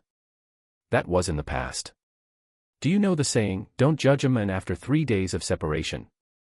Today, I'm definitely going to compete with you. Compete then, let's go. He pushed out his bicycle, and seeing Zhou Jianjun staring at it, he said with disdain, I don't even want to talk about you. Are you jealous? With your couple's salaries, plus the money our mom left you, you still can't afford a bike. Get lost, do I need you to lecture me? I'll buy one tomorrow, damn it. Keep bragging. I know you better than that. But having said that, if Yan San and his crew come to look for you to drink today, are you still going? Screw that. I used to be such a naive fool. You're called Sha Zhu, but I was even stupider than you. A few words of flattery, and damn it, I ended up paying. Those bastards, I don't know how they've been mocking me behind my back. He heard this, nodded, and said, there's still hope for you. You know how I got my name, right? It was all just my dad shouting nonsense. You're the real fool. Hearing you say that, I feel relieved. Next time those guys come around, just watch me slap them silly. That's not necessary. We need to find a way to make up for it. Thinking about it now, I just feel ripped off. Feeling ripped off is right. Why don't we plot against them later? He was famous for having a loose tongue, and Zhou Jianjun was a king of trash talk. Back at the company, he was always spouting nonsense. Hey, these two brothers getting together, blabbering on, could talk for a whole day. Get up, I'll ride. You know how to ride a bike? Who are you looking down on? This is a piece of cake. He moved aside, and Zhou Jianjun swung his long legs over, rode directly onto the bike, and started pedaling away. He watched in surprise, eyes wide. Hey, he really can ride. When did he learn that? Wait, no. Damn, you little bastard, wait for me. Zhou Jianjun laughed and pedaled furiously. When passing through the front courtyard, Yan Bugui was sweeping snow with his butt stuck out. Yo, third uncle, you're sweeping the snow yourself? Yan Bugui was taken aback, that's a fresh one. It's not like this snow is going to run away on its own, is it? With your knowledge of astronomy and geography, calculating everything under the sun, comparable to Wulong and Fengchu, you still have to sweep this little bit of snow yourself. Yan Bugui remained confused. The first half sounded like a compliment, but why did it feel off? By the time he realized, Zhou Jianjun had already left the gate. Just at this moment, He also ran over. Seeing Yan Bugui, he laughed, Yo, third uncle, you're sweeping the snow yourself. That's a fresh one. Wait a minute, why does that sound so familiar? You two are truly brothers. Yan Bugui spat at He. Third uncle, that's not right of you. You're a people's teacher, a civilized person, how can you spit on the ground? Do you have something to do or not? If not, get lost. Yan Bugui was furious and cursed loudly, while Hiyuzhu laughed and ran off. Brother, wait for me, damn it. Third ant heard the commotion and came out. Lao Yan, who are you talking to, cursing like that? Who else could it be? It's those two brats, Zhou Jianjun and Hiyuzhu, making fun of me first thing in the morning. Third ant heard this. That's not right. Zhou Jianjun and Hiyuzhu. Didn't they have a falling out? Why are they together? Yan Bugui heard this and slapped his thigh. Exactly, today really is ghostly. Phooey, phooey, phooey. This is the new society, put away your feudal dregs. If people hear you, you'll have a hard time. Oh, I misspoke. You're right. How did these two get back together? Before, when these two disasters were at odds, life was easier for everyone. Just at this moment, another greeting came. Yo, third uncle, third aunt, you're sweeping the snow yourselves. Yan Bugui's face turned black. He looked up, and well, it was that little bastard Su Damao. He too. Yan Bugui spat and turned to leave. Chapter 9, Su Damao plans to scheme. Su Damao was stunned on the spot. Third aunt, what's gotten into third uncle this early in the morning? Third aunt smiled apologetically. Damao, our Lao Yan isn't mad at you. It's just that those two brats, Zhou Jianjun and Hiyuzhu, were making fun of your third uncle earlier, and that's why he's in such a mood. Su Damao listened and realized what was going on. So it was those two grandsons. I just saw them outside. All right, I've been busy all night, so I won't chat with you anymore. I'm heading home. Go on, go on. Unlike Zhou Jianjun and the other, who were heading to the vegetable market, Su Damao had just returned. He was a film projectionist, and sometimes he would go to other communes and not return for a night, which was normal. When he got home, Lu Xiaoyi hadn't gotten up yet. Su Damao put the projector away and then excitedly crawled into bed. Hiss. Why are you so cold? Don't touch me, you're freezing me to death. No, Xiaoyi, let me tell you something interesting. Guess who I ran into on my way back? Ran into who? Did you run into a ghost? If you're going to talk like that, I don't want to hear it. I'm trying to tell you something serious. Speak then. Why are you touching me? Your hands are so cold. Just say what you have to say. I saw Zhou Jianjun and Sha Zhu. Lu Xiaoyi felt it was inexplicable. So you saw them, so what? We live in the same compound and see each other every day, it's not like we haven't seen them before. No, I saw Zhou Jianjun riding a bike with Hiyuzhu, and the two of them were chatting and laughing. Lu Xiaoyi still didn't get it, so what? Two men, are you suspecting they're dating? Su Damao was stunned by his wife's train of thought and almost forgot what he was going to say. He slapped his head hard to get his thoughts back on track. My dear silly Xiaoyi, don't you think about what the relationship between Zhou Jianjun and Sha Zhu was like before? They fought so many times, they even pulled knives. Now they've made up, don't you find it strange? Lu Xiaoyi was completely woken up. Now that you put it that way, it really is. But they were brothers to begin with, so it's not strange for them to make up. That's true, but that Zhou Jianjun is like a drunkard, beating his wife every day. No one in the compound respects him. He's on par with Sha Zhu. What are you planning? Damao, don't you go doing anything reckless. Su Damao rolled his eyes and tucked his head under the quilt. Those two grandsons bullied me plenty of times before. Now that they've made up, I have to do something. Ugh, haven't you suffered enough? When have you ever gotten the upper hand? Things have only been peaceful for a few days, stop thinking about going against them. All right, what does a woman like you know? While it's still dark, let's have a sun first. Get lost. If you want to have one, have it yourself. You've been out all night, aren't you tired? Su Damao sheepishly pulled his hand back, feeling somewhat dissatisfied. But he didn't dare to force Lu Xiaoyi. Lu Xiaoyi's family was wealthy, and marrying him was considered marrying down. However, her family background wasn't good, otherwise she wouldn't have looked at him. Giving up the thought, Su Damao pondered, but couldn't come up with any good ideas. They all grew up in the same compound. When they were kids, those two guys would always beat him up together. Later, after Zhou Jianjun got married, he often egged him on behind his back to beat his wife. TSK, that Yu Xiaoli was truly beautiful. Compared to Yu Xiaoli's gentle demeanor and the two dimples when she smiled, Lu Xiaoli was practically a tomboy. And she had no charm at all. Every time they were intimate, she was like a block of wood, so boring.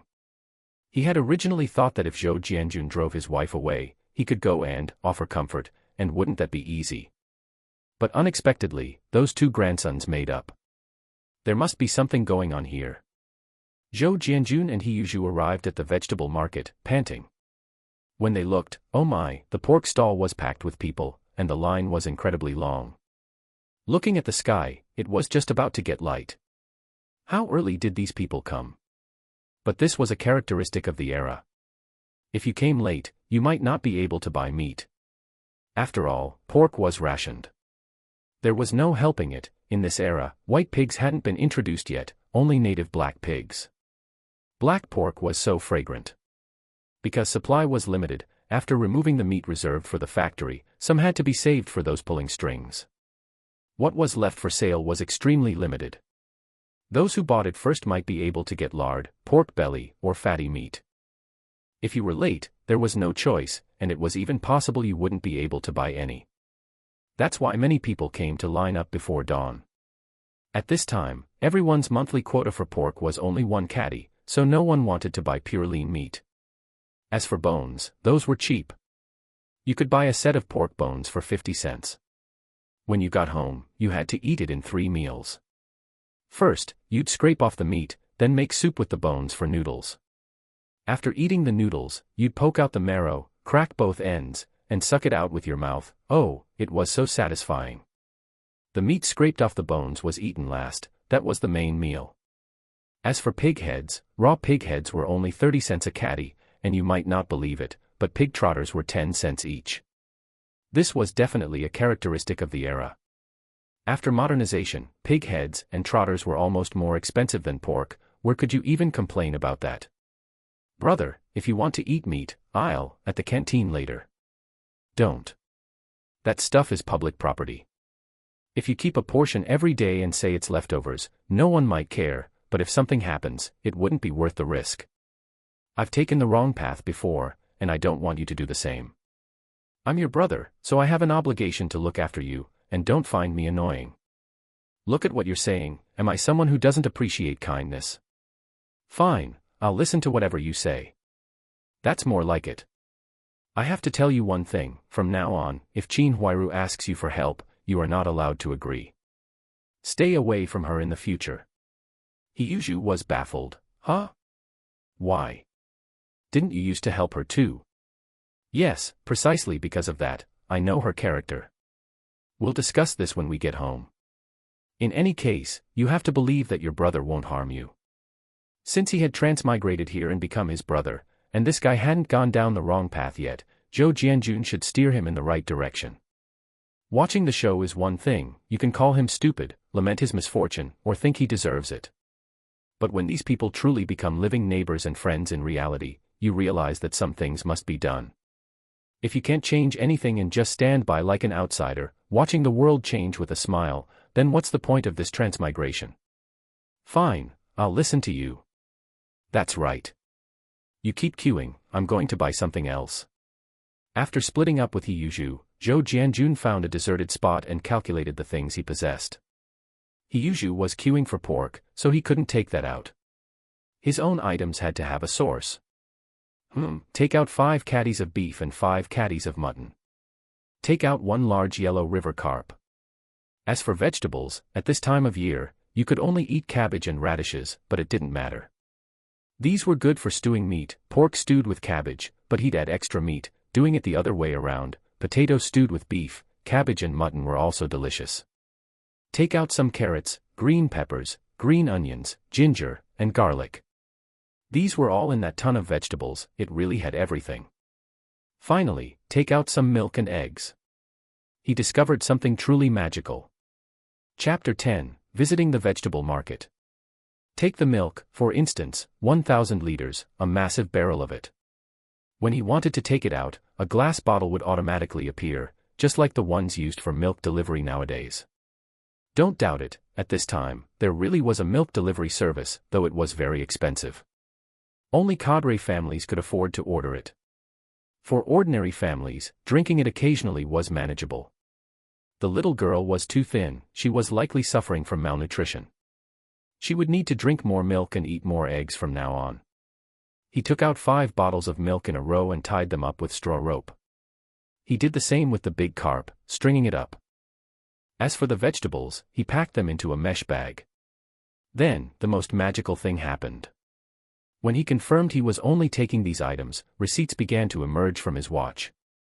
They were from the very place they were currently in, the Red Star Vegetable Market. The receipts recorded which stall he had bought from, what he had purchased, the stall number for each type of vegetable, and the stamp of the Red Star Vegetable Market Management Office. This operation was truly slick.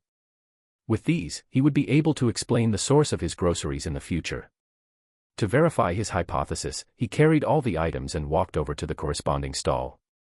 "Big sister, do you remember me?" The woman selling vegetables looked up. "Oh, it's you. Why are you back? Did you forget to take something?" "Oh, no, big sister, you've misunderstood. It's just that I've bought quite a lot of things and can't carry them all. I wanted to ask if you have any spare mesh bags I could buy." He just wanted to verify if the system was reliable. It seemed the system had taken care of everything. Even if he hadn't actually been there before, these people had memories of him buying things from them. When the woman saw the items in his hands, she immediately laughed. "Little comrade, are you hosting guests? You bought so much stuff." Others looked over with expressions of envy. Not to mention anything else, just the beef and mutton alone were enough to make one drool, let alone that 10-pound big carp. Goodness, that fish was truly huge. It also looked quite unique, a yellow river carp with golden scales and a red tail, truly different from other carp. "Big sister, you're joking. I'm not hosting guests.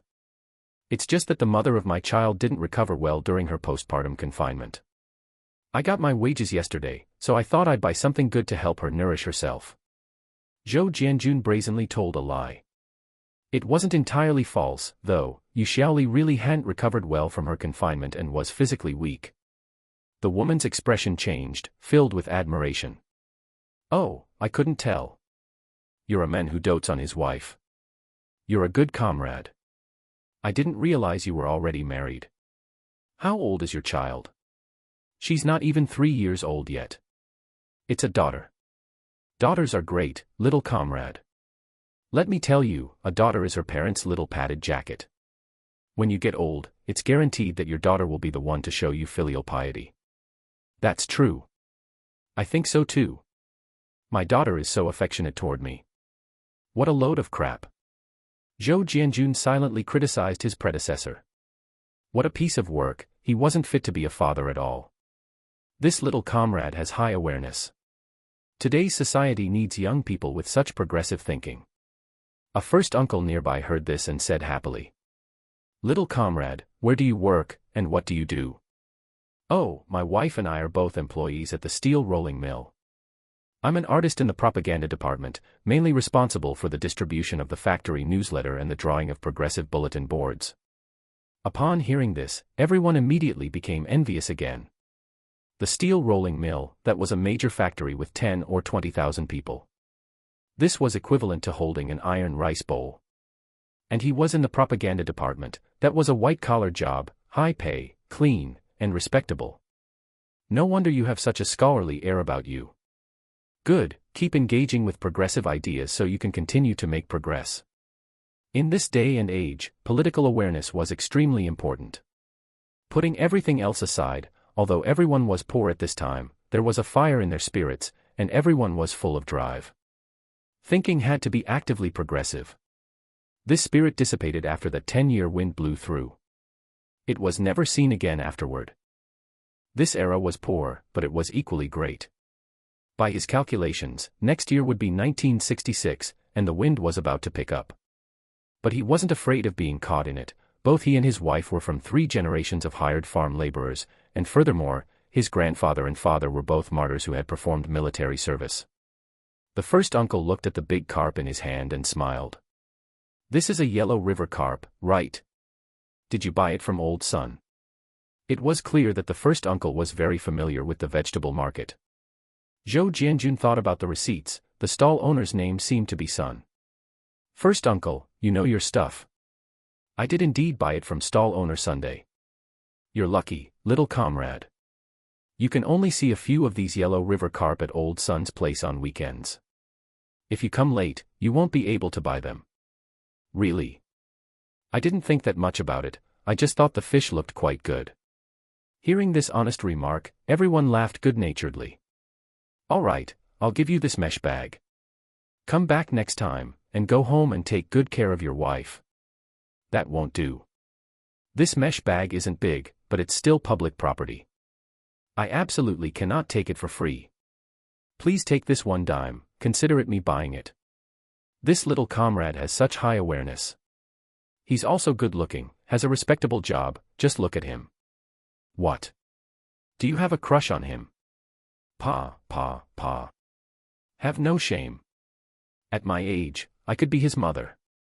Zhou Jianjun fled in a panic. In fact, there weren't many men who came to shop at the vegetable market. Even if there were, they were all elderly. How should he put it? It was a historical legacy. Although thoughts were opening up and it was a new society, ideas like the 3 obediences and 4 virtues were deeply rooted and hadn't faded away so quickly. In many people's minds, women were supposed to wash clothes, cook, do housework, and manage domestic affairs. Men only needed to be responsible for earning money to support the family. Zhuzi, did you buy it? No, I only managed to buy a pig's head. I'll make a snack to go with some liquor later. We came early enough, but we still didn't manage to buy anything. Wait, brother, you bought so much stuff in such a short time. Are you not planning on living anymore? Although Siheyuan was extravagant, he was still shocked to see Zhou Jianjun buy so many things. Did you spend your entire month's salary on this? There's still plenty left. Hurry up and help me carry some of this, you have no sense of initiative. Oh. No, brother, you bought so many things, how are you going to explain it to your sister-in-law later? Zhou Jianjun froze for a moment. Oh, he really hadn't thought about that. He had only been thinking about the source of the groceries. Don't worry, I'll handle it. If all else fails, just say you bought it. Siheyuan gave him a look as if he were an idiot. Do you believe that yourself? I only make 30-some yuan a month, goodness. This one fish of yours must cost over 4 yuan, right? Carp was 4 dimes per pound, and this one must be over 10 pounds. Beef was over 3 yuan, and mutton was also over 3 yuan. The meat alone added up to over 10 yuan. Chicken, duck, and goose weren't cheap either, that must add up to over 6 yuan, right? Plus these vegetables, and the milk. Goodness, Siheyuan finally understood how this guy had been squandering his money before. Spending over 20 yuan on a single meal. Why so much nonsense from you? If I make it, are you not going to eat it? Eat, why wouldn't I eat? You're my brother, if I don't eat yours, whose am I going to eat? Whoever doesn't eat is a grandson. Zhou Jianjun couldn't be bothered with him and rolled his eyes. After tying the items to the back seat, Zhou Jianjun patted his head.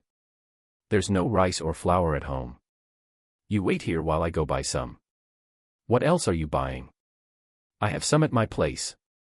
Just calm down, I'm afraid you'll end up making my sister-in-law die of anger.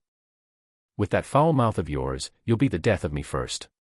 Chapter 11, Encountering Liang Lady. Piss you off? I wouldn't dare. Otherwise, my sister-in-law would fight me to the death, wouldn't she? Get lost, get lost, get lost. You can just run along behind me.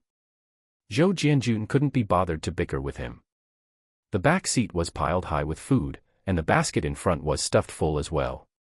Hey, trying to ditch me again, are you? How about I ride this time? Do you know what it means to respect the old and cherish the young? I'm going to the sub-district office right now to report you to Auntie Hu for not respecting your elders. Pfft, you're not an elder, you're nothing. And this is my bike, damn it. I'm not trying to steal it from you. If that doesn't work, you can sit on the front bar. I'm a grown man, does sitting on the front bar look right?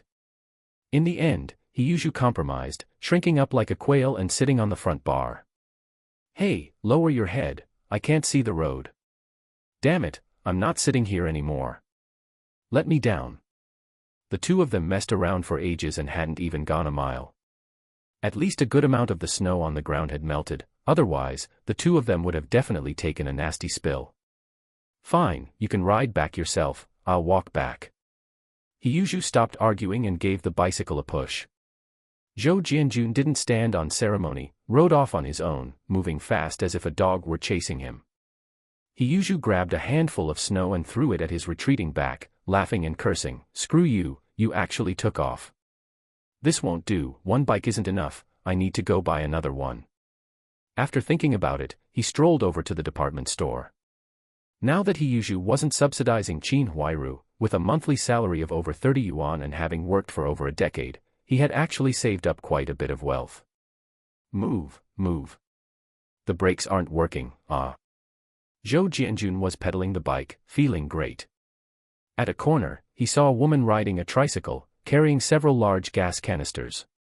Perhaps the momentum was too great and the road was slippery, so she couldn't stop the vehicle in time. Seeing that a collision was imminent, Zhou Jianjun exclaimed, "Oh, hell," hurriedly swerved the handlebars, and rushed off to the side of the road with his bike. Fortunately, his long legs were up to the task, otherwise, he would have definitely hit the wall. Looking back, that silly woman's tricycle had crashed with a thud into a haystack. Looking up, oh, it was the Red Star Commune's paper mill nearby. It was fortunate that there was a haystack, otherwise that silly woman would have definitely been injured. Ouch, that nearly killed me. As a member of the generation born under the red flag and raised in the spring breeze, Zhou Jianjun naturally couldn't just sit by and do nothing. He hurriedly got off his bike and parked it properly. Only then did he run over, drag the tricycle out, and pull that silly woman out as well. "Comrade, are you all right?" The silly woman's brain was a bit dazed. She froze for a moment before reacting and hurriedly said, I'm fine, I'm fine. Are you all right?" "Huh? I didn't hit you, did I?" "No, no." Zhou Jianjun waved his hands repeatedly, and after confirming he was fine, the silly woman breathed a sigh of relief. "I'm really sorry, brother, the brakes on this vehicle stopped working." It's nothing. If you're all right, I'll be heading back. The mother of my children is waiting for me to go home and cook." The silly woman tilted her head, looked at the food on the bicycle, swallowed a mouthful of saliva with some embarrassment, and chuckled twice. "Yo, you're already married. I really couldn't tell, you look like you're just in your early 20s. My name is Liang Lady, from the machine repair factory. If you find out you're injured later, come find me, sister will definitely take responsibility." Watching her carefree manner, Zhou Jianjun thought to himself, this person is straightforward. "All right then, sister, you go ahead, but ride slowly." All right, you go back, be careful on the road." This was just a small interlude. Zhou Jianjun got back on his bike and only then did it hit him. Liang Lady. Hey! He had actually run into her, it really was the same world after all. Thinking about it, Zhou Jianjun rode his bike to chase after her. "Sister, wait a moment.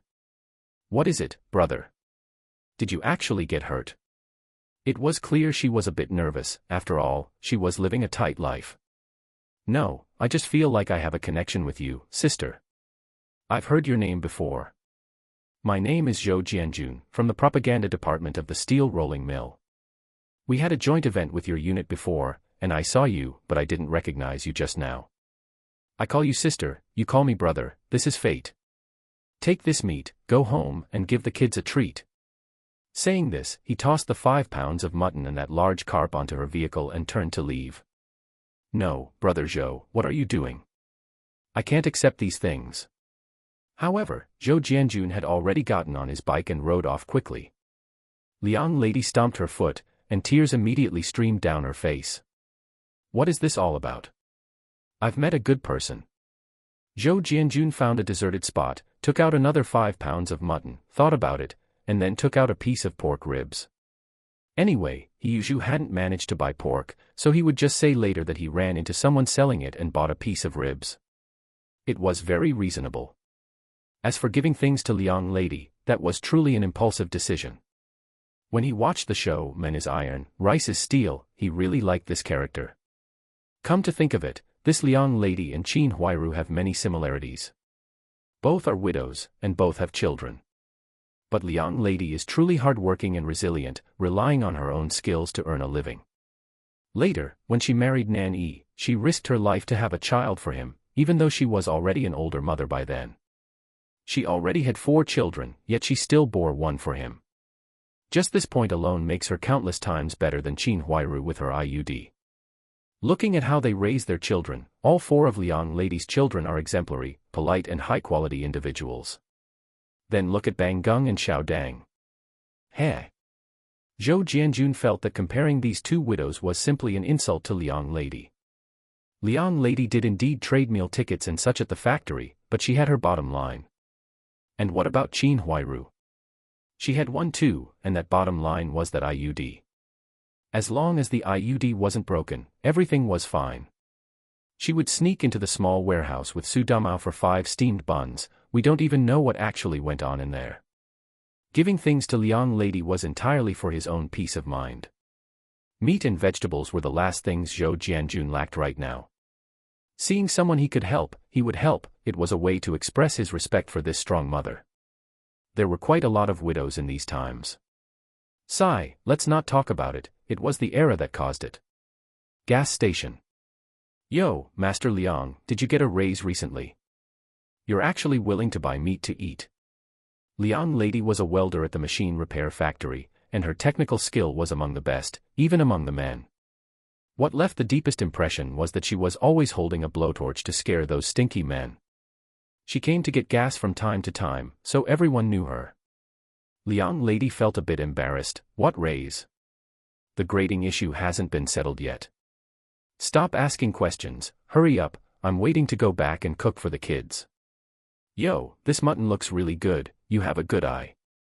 Is this a yellow river carp? This stuff is almost at the level of special supplies, it's very rare. Being able to buy it is all down to luck. Chapter 12, 1000 Caddies of White Rabbit Creamy Candy. Liang Lady smiled rather reluctantly, her mind still occupied by the Zhou Jianjun she had just encountered.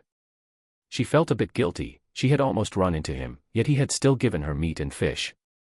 That must have cost 7 or 8 yuan altogether. If only he were truly her own younger brother, that would be wonderful. She pondered ways to return the favor later. Life was not easy in these times. Most importantly, he had given the meat to her, wouldn't he end up arguing with his wife when he got home? This won't do, this won't do. Master Su, lend me your bicycle for a moment. The more Liang Lady thought about it, the more wrong it felt. She grabbed the meat and fish, hopped on the bike, and pedaled off in pursuit. Master Su, who was pumping air, saw this and quickly shouted out, "Hey, hey, hey! Ride slowly. I just oiled it, don't get it all messy." Guessing that Liang Lady couldn't hear him anymore, Master Su muttered with a pained expression, "My new bike, I haven't even had it for a week." Liang Lady chased after him for several streets but couldn't see a trace of Zhou Jianjun, so she had no choice but to turn back helplessly. She would just have to wait for another opportunity to repay him, she would treat it as a loan for now. Thinking of how her children hadn't seen a speck of meat in months, Liang Lady gritted her teeth and decided to just accept it as if she had bought it herself. She would pay him back slowly later. After all, meat and fish of such high quality were not easy to come by. That's why people are different, aren't they? If someone gave Qin Huairu meat, would she even appreciate it? Ha! She would only think that you owed it to her. Zhou Jianjun was unaware of Liang Lady's inner thoughts. He rode through the cold wind all the way back to the compound. Upon entering, he saw Yan Bugui still sweeping snow. Zhou Jianjun found it strange. How much time had passed? An hour or 2. He checked his watch, it was nearly 8 o'clock. He hadn't finished sweeping this little bit of snow yet. Yan Bugui naturally saw Zhou Jianjun too. Just as he was about to scold him, he suddenly saw Zhou Jianjun's bicycle fully loaded with meat and vegetables, and his eyes went wide. "Oh, Jianjun, are you planning to host a dinner again today?" You know, what's the point of eating and drinking with those little hoodlums on the street every day? How about I, your third uncle, go buy 2 tails of liquor and come over to your place to drink later? Zhou Jianjun rolled his eyes. Why would I drink with you? Just sweep your snow. If you dawdle any longer, the snow will melt on its own. With that, he rode off. Yan Bugui was so angry his face turned red. Well, you, Zhou Jianjun. Do you have any respect for your third uncle? I asked to drink with you, that was giving you face, you ungrateful wretch. Lao Yan, was that Zhou Jianjun who just passed by? Who else? He's hauling a cart full of good food and doesn't even think to show respect to your third uncle. What an ill-bred thing. He's far worse than his mother. Third aunt chimed in from the side. Exactly. With so much meat, it'll last until the new year, and he doesn't even offer us any. Ugh. Oh, Jianjun, are you hosting guests again today? No, I bought it for myself. We haven't had meat at home for a long time. Jianjun, care to have a drink together? No thanks, I've quit. You see, the compound housed over 20 households, totaling more than 100 people. The background characters who only appeared in group meetings in the TV show were now real, tangible neighbors. It was just dinner time. Days were short in winter, and it only got fully bright after 7 o'clock. The time was just right. A crowd had gathered at the public water basin in the courtyard. Seeing Zhou Jianjun, they couldn't help but make a few envious and snide remarks. Zhou Jianjun believed in not hitting a smiling face, so he greeted people along the way. Qin Huairu was washing clothes. Seeing Zhou Jianjun's fully loaded cart, her eyes crinkled with a smile. Oh, Junzi, are you back from grocery shopping? So many vegetables. Let me help you. Don't bother, Sister Qin. These vegetables aren't for you. You just keep busy with your laundry. I have my wife at home to help, I don't need you. Zhou Jianjun took a few quick steps around her, not stopping. Qin Huairu's smile vanished. She glared fiercely at his retreating back, her expression sullen. Who knows what she was thinking. In the original story, whenever she saw Sha Zhu bringing things back, she would always go over, take them, and carry them straight to her own home. Unfortunately, Zhou Jianjun was not Silly Pillar. And the current Silly Pillar was no longer the Silly Pillar from the show. Furthermore, with the warning from Deaf Old Lady, she didn't dare to get too close to Zhou Jianjun. Jia Zhangshi spent all day peering through the window to observe her daughter-in-law. Seeing Qin Huairu return empty-handed, she hurried out. Bang Gung's mother. Wasn't that Zhou Jianjun just now? Oh, he bought so many good things, why didn't you take a few? Qin Huairu glared at her irritably. Listen to yourself. How could I take them? He didn't offer, so what, was I supposed to rob him? He, what kind of attitude is that? Hasn't Zhou Jianjun given you plenty of things in the past? It's just that you are useless. Why are you still washing clothes? Hurry up and go check it out. Bang Gung, my precious grandson, hasn't had meat in so long. Why are you so incompetent? Qin Huairu was about to go mad with anger. She threw the clothes down. If you want to go, you go. I can't afford to lose face like that. He already made it very clear, am I supposed to keep groveling to him? If it meant having meat to eat, what's a little groveling? And this Zhou Jianjun, the little bastard, he has so much meat, can he even finish it? Our family is in such dire straits, and he doesn't even know to send some over for his neighbors. Ugh, white-eyed wolf, what a piece of work. He'll choke on that meat sooner or later. Hearing these unreasonable words, Qin Huairu didn't respond, instead pondering what excuse she could use to take advantage of the situation today. Zhou Jianjun pushed his bicycle into his small courtyard, thought for a moment, and didn't go inside. Instead, he opened that supersized vending machine and found White Rabbit creamy candy inside. Yu Xiaoli was an adult, after all, and easier to appease. But Tong Tong was so young, she needed to be coaxed properly, otherwise, if it left a psychological trauma, it would affect her whole life. The White Rabbit creamy candy was priced at 3 mao per bag. Seeing this price, Zhou Jianjun was stunned. It wasn't that it was too expensive, but rather that it was cheaper than he had imagined. Was this definitely the normal price for the vending machine? In fact, White Rabbit creamy candy was not really that expensive during this period. From the beginning of the ABC Candy Company to replacing the Mickey Mouse wrapper, yes, White Rabbit creamy candy originally used Mickey Mouse as its packaging image. It was only later, due to copyright issues and the desire to create a purely domestic brand of creamy candy, that the White Rabbit image came to be. It could only produce 500 caddies of candy a day. It was priced reasonably so that fellow countrymen could afford to eat affordable creamy candy. However, because the supply was limited, it was not easy to buy. Basically, it was consumed internally by the supply and marketing cooperative, whether for weddings or gifts. It was incredibly prestigious. He had 3 mao, so he placed the order directly. A bag of White Rabbit appeared in the temporary warehouse, but Zhou Jianjun swallowed hard once again. It was indeed 1 bag, but this bag of White Rabbit must have weighed 1,000 caddies, right? Forget it, no point in complaining. In any case, the units of measurement for this vending machine definitely had issues. A bucket of milk, click, straight to 1,000 liters. A bag of White Rabbit, click, straight to 1,000 caddies, and it cost 3 mao. Can you believe it? System Daddy is still your daddy. I can only say one word, awesome. Transferring it from the temporary warehouse into his watch space, Zhou Jianjun rubbed his somewhat frozen face vigorously to make his expression softer. Chapter 13, The Milk Candy Flavored Kiss. Xiaoli, are you up? Just got up. I'm dressing Tong Tong right now. Zhou Jianjun pushed the door open and walked in. Feeling the warmth inside the room, he quickly shut the door behind him. He was still there, but her expression was somewhat unpleasant. Looking at Zhou Jianjun, one could sense a wave of anger from her. Zhou Jianjun was bewildered. Why are you glaring at me? Zhou Jianjun, are you even human? Look at the bruises on Tong Tong's body, all black and blue. Doesn't your heart ache for her? So that was what it was about. Zhou Jianjun felt bitter inside. He looked at Tong Tong, who was sitting on the edge of the bed putting on her shoes, and sighed. Ignoring He, he walked over. Tong Tong looked at Zhou Jianjun nervously. Her eyes were clear and bright, yet filled with fear, like a startled little deer. Tong Tong, are you afraid of Daddy?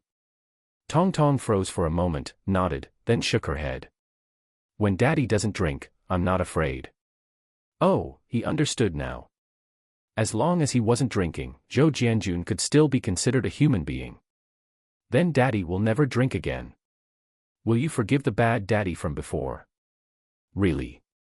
Of course. Didn't we agree on that last night? Seeing the sincerity in Zhou Jianjun's eyes, the little girl's tension slowly eased. She nodded vigorously. Okay, but Daddy can't go back on your word. Otherwise, Tong Tong will never talk to bad Daddy again for the rest of her life. All right, let's pinky swear. It's a deal. Pinky swear, cross my heart, hope to die, never change. Daddy. Zhou Tong Tong opened her arms, and the father and daughter reached a reconciliation. Zhou Jianjun held her tightly in his arms, his eyes welling up. It was breaking his heart, in a good way. How could she be so cute? Zhou Jianjun put the shoes on his daughter and held her in his arms, refusing to let go, while raising his eyebrows at He. He said angrily, Pa, you're just gloating. You're just bullying Tong Tong because she's young and doesn't know any better. Hey, you little girl, what do you want? Do you want my daughter to hate me for the rest of her life?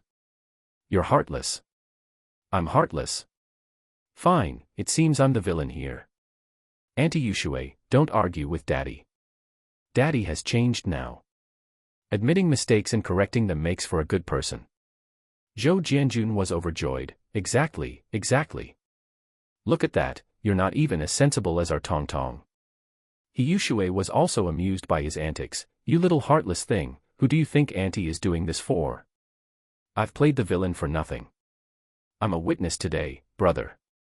This is your last chance. All right, all right. You're just a little girl, why are you worrying so much?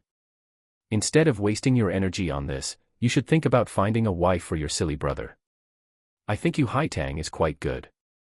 Yu Haitang? How do you know about her? What a surprise. She transferred to your sister-in-law's workplace, why wouldn't I know? He tapped her head, that's true. It's not a bad idea. My silly brother really should find a wife. I'll ask around later. Why wait? I bought so much food today. Go and invite her over to eat at our place later. Yu Xiaoli, who was combing her hair nearby, heard this and smiled. That's a good thing. We should definitely invite her.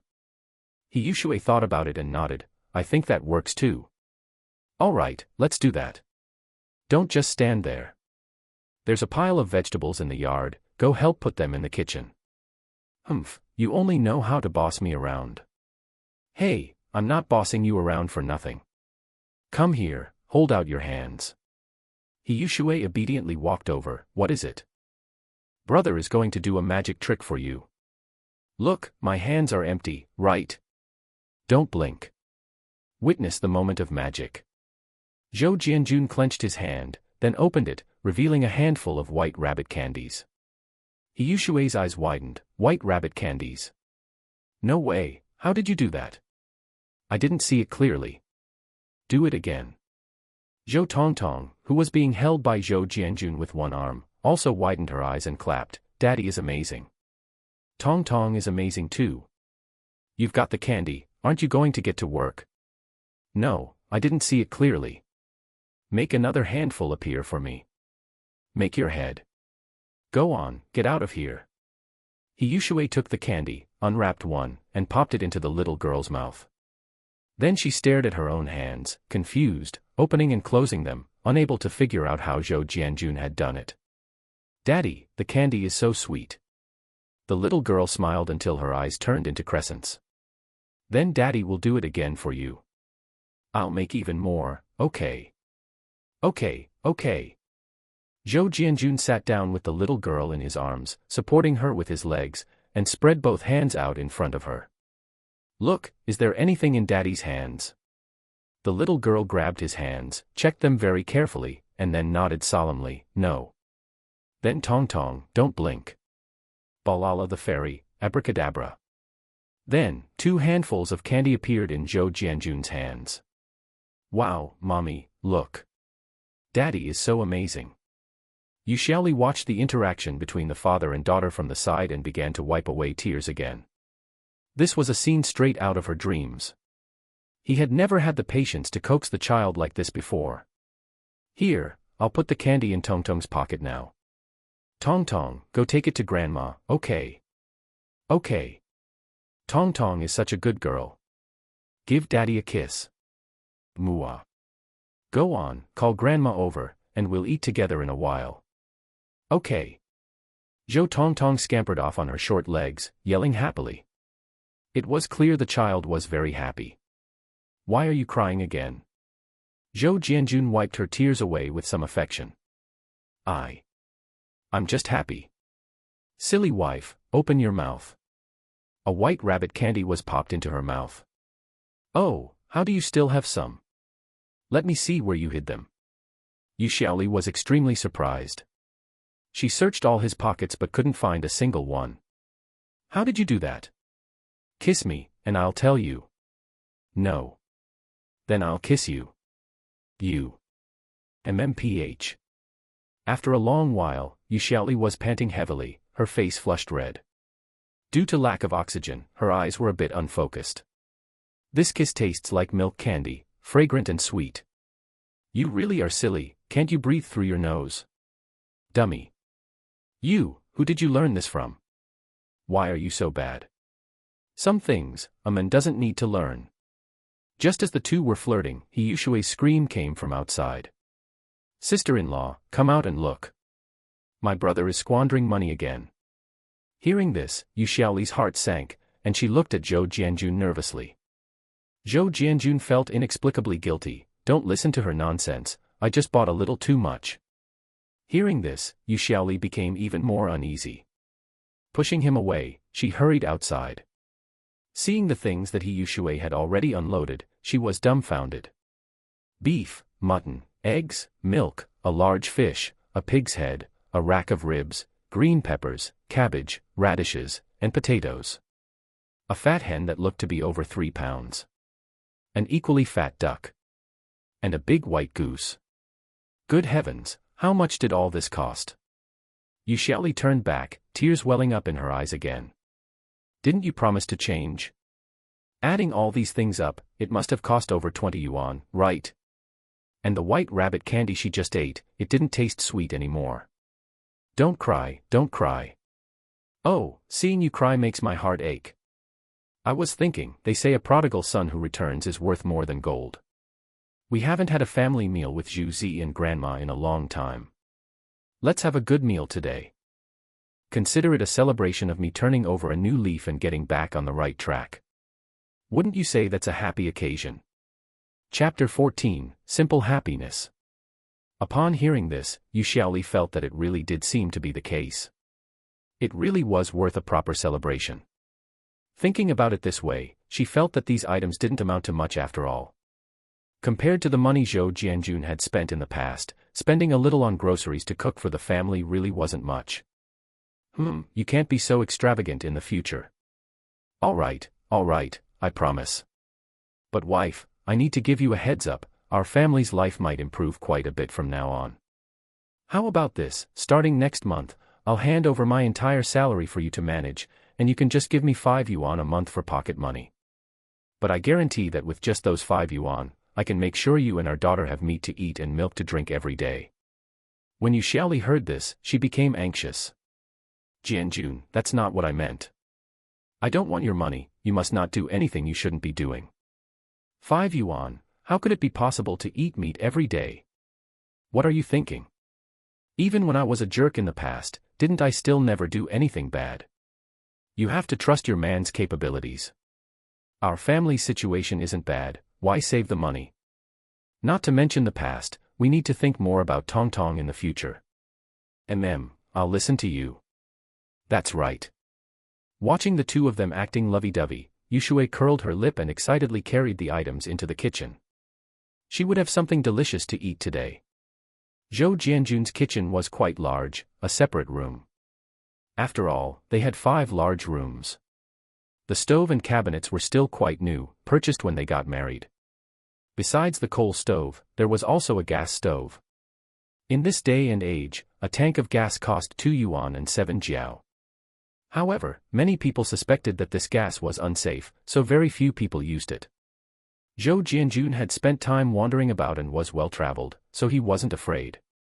It was convenient to have this, and if operated properly, it was just as safe. After comforting his lovely wife, he stuffed a handful of milk candies into her pocket. How much did you buy? You're wasting money. How is that wasting money? It's just to treat you to something sweet. All right, you don't need to worry about life matters from now on. It's quite cold outside, go inside and wait. Without any argument, Yu Xiaoli was pushed back inside by Zhou Jianjun. Entering the kitchen, Zhou Jianjun felt a sense of both strangeness and familiarity. He really hadn't come into this place much before.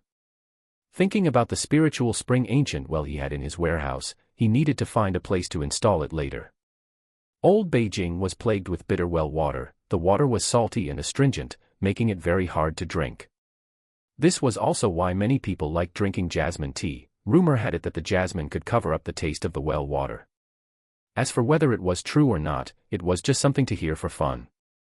Naturally, there was no shortage of wells in the compound, but later, after tap water was installed, these wells were no longer used. Fearing that children might fall in, they were all sealed up. However, the public water area was a bit far from their courtyard, although it was called tap water, it wasn't convenient to use. Zhou Jianjun was pondering moving the spiritual spring ancient well out. But putting it in the kitchen definitely wouldn't work, because Yu Xiaoli was very familiar with the kitchen, and there was no way to explain this thing. The utility room would work, no one usually went in there. He could clean it up later and tell Yu Xiaoli he discovered a well, which would be quite reasonable.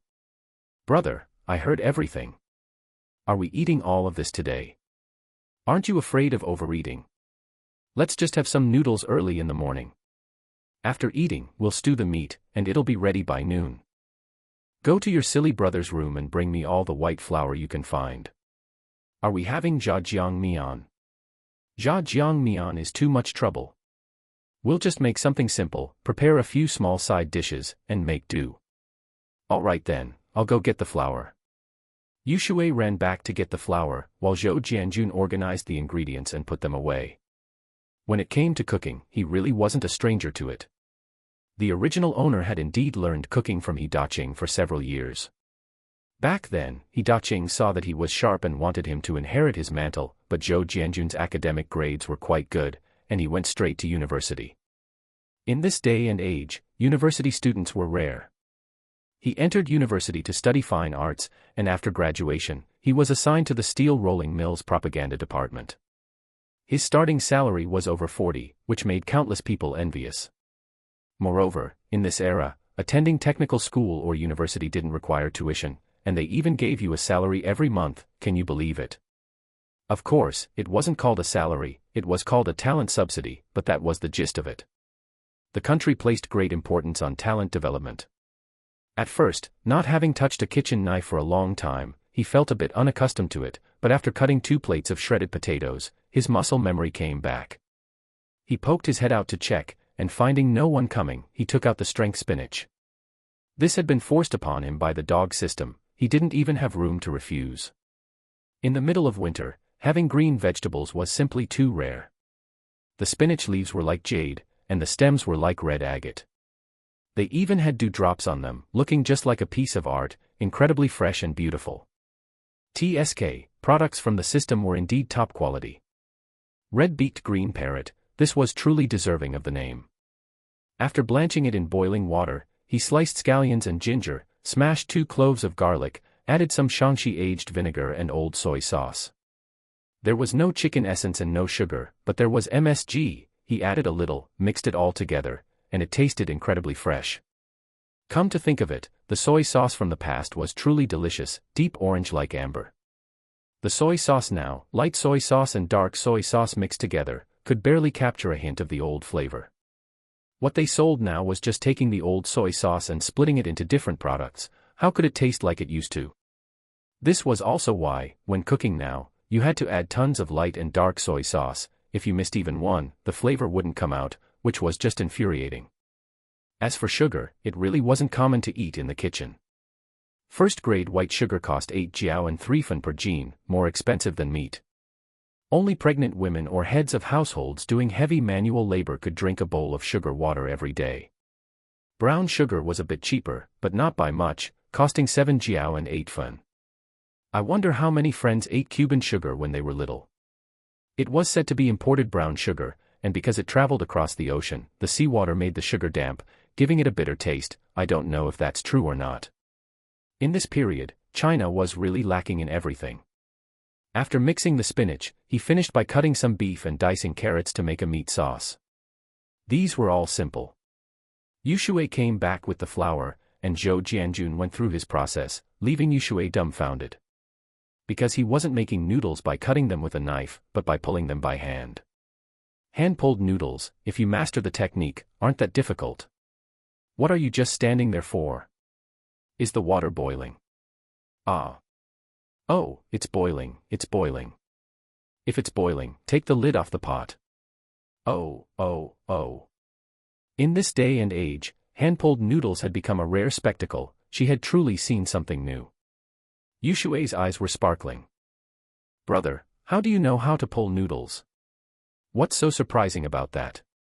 At the very least, I am Uncle He's first disciple. Even though I didn't graduate, I still have some skills. Who is better, me or your silly brother? Of course you are better, brother. My brother's noodles are just average. Hey, if you know how to talk, say more of that. The noodles went into the pot, and he sprinkled in some salt so that the noodles wouldn't stick when taken out and would be smoother. Brother, is this spinach? Where did you get it this time of year? Turning around, he saw the girl smacking her lips as she snuck a bite of the spinach, and he gave her a light, annoyed tap. Did you wash your hands? Aren't you afraid of getting sick from eating it? Hee hee, my hands are clean. Brother, this is so fresh, it's really delicious. Where did you get it? At this moment, in Yu Shui's heart, Zhou Jianjun's status had already far surpassed her own brother's by 18 streets. He could conjure up milk candies, pull noodles, and even produce spinach. Although your brother was a jerk in the past, I still know quite a lot of people. I'll tell you secretly, This spinach is a special supply, an off-season vegetable, and it's very rare. This bunch of spinach cost me 2 yuan. Ah. That's more expensive than meat. Then I have to eat a few more bites later. There's enough for you to eat. Go fish the noodles out, and I'll stir-fry these shredded potatoes I used to practice. We'll just make do with this for breakfast. With a quick stir-fry, breakfast was done. This sort of thing is truly difficult for those who don't know how, but easy for those who do. Some people cook a meal and the kitchen looks like a battlefield, and just cleaning up takes half a day. But looking at Zhou Jianjun, he cleaned as he cooked, and after the meal was done, the kitchen remained clean and tidy. Yushui gave him a thumbs up once again. Chapter 15, Not Useful. Alright, take the things out, I'll fry a few more eggs. Huh? We're having fried eggs too. You don't want to eat. I do. Yushui obediently ran off to help. Zhou Jianjun's house had one advantage: the aroma wouldn't drift to the front courtyard. Otherwise, it would definitely make people jealous. With fewer messy troubles, closing the door and living a happy life as a family was quite nice. Zhou Jianjun was truly satisfied with this courtyard. Later, he would plant some Chinese roses in the yard. These flowers were easy to grow, and once they bloomed in large patches, they would be a feast for the eyes. Look at those few potted plants third uncle was fussing over waiting for the weather to warm up. They were barely alive, yet he spent every day pruning and watering them. Once Zhou Jianjun finished frying the eggs and was sure there was no fire hazard, he left the kitchen and went into the room. The deaf old lady had already been invited over by Zhou Tongtong, but looking at her expression, she seemed a bit unhappy. What's wrong? Who was so blind as to upset our old ancestor?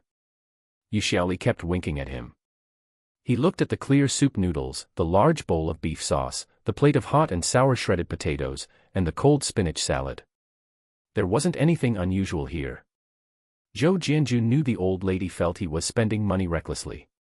He put down the eggs and smiled. Grandma, do you think I shouldn't have spent this money? The deaf old lady glared at him. Grandma, today is the first day of your grandson's new lease on life, shouldn't we celebrate? Besides, look, Yushui and I have decent salaries, don't we? If it weren't for the restrictions on grain and meat rations, we could afford to eat meat every day, right? A pound of meat a day is less than 30 yuan a month. Can't our family afford that? Why do we earn so much money? That's right, Grandma. Jianjun has turned over a new leaf. From now on, the two of us will provide for the family and make sure you and Zhou Tongtong get to eat meat every day. Yushui chimed in from the side. Old lady, just set your heart at ease. My brother is very capable. It's just that he didn't use his skills at home before. Yushui was glared at by Zhou Jianjun and chuckled, look at this. Fresh greens. Can an average person get these in the dead of winter? Just relax and eat up. The old lady pondered it, and it seemed to make sense. She wasn't really angry, just worried about the money. Since you have the ability, use it to improve the family's life, and don't mess around outside. Understood. I must obey your orders. Can we eat now? Is Yuzi not back yet? I'm here. Goodness, that was quite a run. Yushu ran in, covered in sweat. Oh, old lady, greetings to you. The old lady nodded with a smile. We are in a new society now, we don't do that kind of thing anymore. That's true. Your awareness is still the highest, old lady. Wow, such a lavish breakfast today. Stop spouting nonsense. Go wash your hands quickly, the noodles will get soggy in a minute. What were you doing? It took so long. Don't ask. I ran to the department store, but damn it, they were out of bicycles. I have to wait a few days. Is this spinach? Brother, you're something else. Where did you get this? At this time of year, this must be greenhouse-grown off-season vegetable, right? Greenhouse vegetables actually existed back then. Surprised? Shocked. However, the technology wasn't advanced, so the scale of greenhouse vegetable farming was small, production was low, and they were very precious. Yeah, ran into a friend. Eat quickly, stop talking so much. Don't go around blabbing about it. And you, He don't go shooting your mouth off. He rolled her eyes. I won't say anything.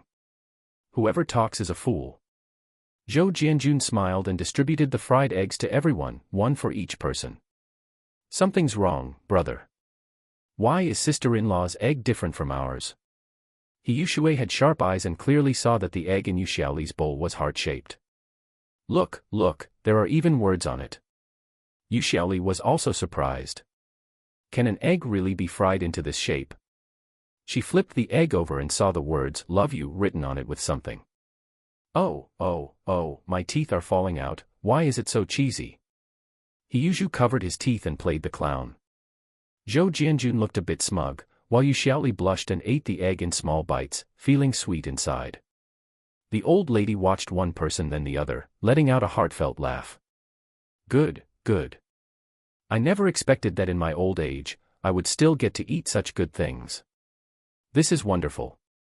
Grandma, this is just the beginning. You'll have plenty of good days ahead. Try this beef, I cooked it until it's very tender, so you can chew it easily. And eat more of this spinach, it's good for your health. You eat too. Delicious, truly delicious.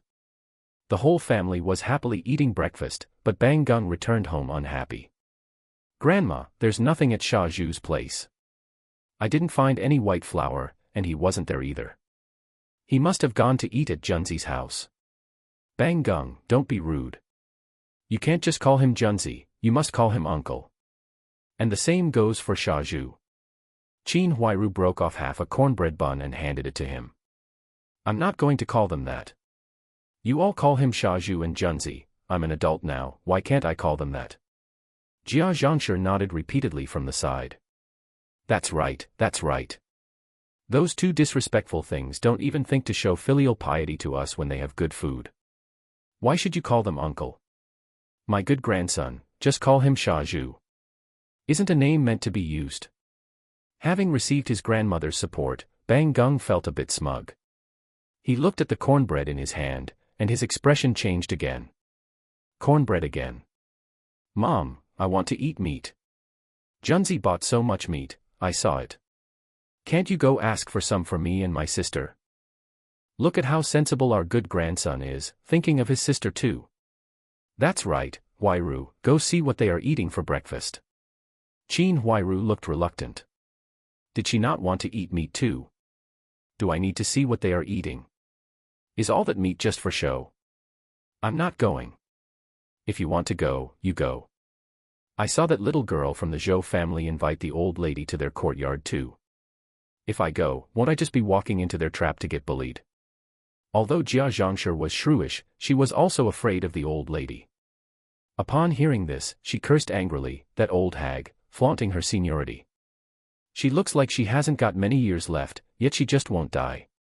She sticks her nose into everything. Shouldn't it be a given that we eat Zhou Jianjun's food? But that old bird is a homewrecker. All right, Mom. Give me 2 yuan later, and I'll go buy some meat. What? Asking me for money? I don't have any. Bang Gung drank a mouthful of cornmeal porridge with a bitter face. Grandma, didn't you just take Mom's salary? I want to eat meat, I haven't had any for a long time. Jia Zhangshi was very reluctant. All right, if my good grandson wants to eat meat, then we'll buy some. Wait, I'll go get it for you. All day long, you can't even manage to get some meat, useless things. After eating a steaming bowl of noodles in the morning, He Yushui and Yuxiaoli cleared the table. You two stop busy working. There's hot water on the stove, let He Yushu go wash the dishes. He Yushu was dazed after eating his fill, he was confused when he heard this. Why me? Could it be me? Or your sister-in-law, or your sister? Or your niece? Take the old lady back, then come back and wash the dishes. Heh, I'd love to boss my little niece around, but I don't have the heart to. Fine, I'll wash them. Little uncle, if you do the work, I'll treat you to candy. The little girl hesitated for a moment, then took a white rabbit candy out of her pocket. He Yushu immediately beamed. See that? My niece is the one who cares about me. Good girl, little uncle won't eat it, you keep it for yourself. You have much more conscience than your dad. Chapter 16, The Wife is Smart. Yan Bugui was at home, and the more he thought about it, the more something felt off. Why was it off? He felt like he had lost out. Watching so many good things and not getting to eat any of them, wasn't that a loss? For some people, not gaining anything is the same as losing. Third uncle Yan Bugui was undoubtedly a master of this philosophy. I saw it all. Why shouldn't I get to eat any? Wife, I'm going out for a bit. Where to? I'm going to find second uncle, I have some business. Yan Bugui had just stepped out when he ran into Lu Xiaoyi, who was carrying a chicken coop with 2 old hens inside. Xiaoyi, did your family buy chickens? No, Damao went to the 7th Brigade of the Red Star Commune last night, and the villagers gave them to him.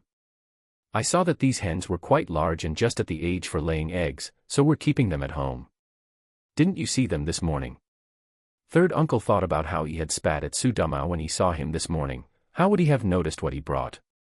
But he couldn't say that out loud. That's really great. Your Damao is truly capable, these chickens are quite nice.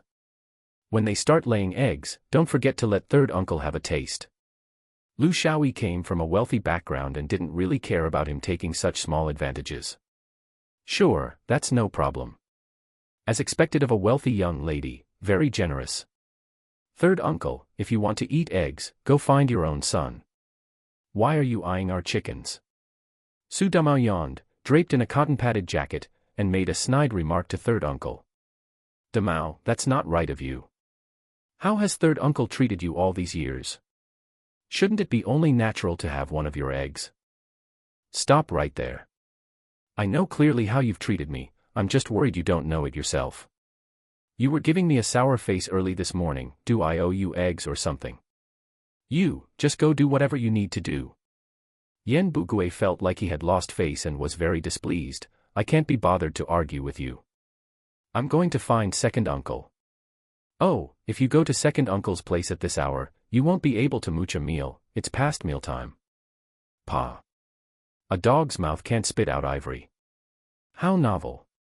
The ones that can spit out ivory are called elephants, not dogs. Yan Bugui was choked speechless and looked genuinely angry. Su Damao then said with a grin, I was just joking with you, why get so angry? What business do you have with second uncle? Is that any of your business? Feeling like he had won a round, Yan Bugui walked away with his hands behind his back, looking haughty.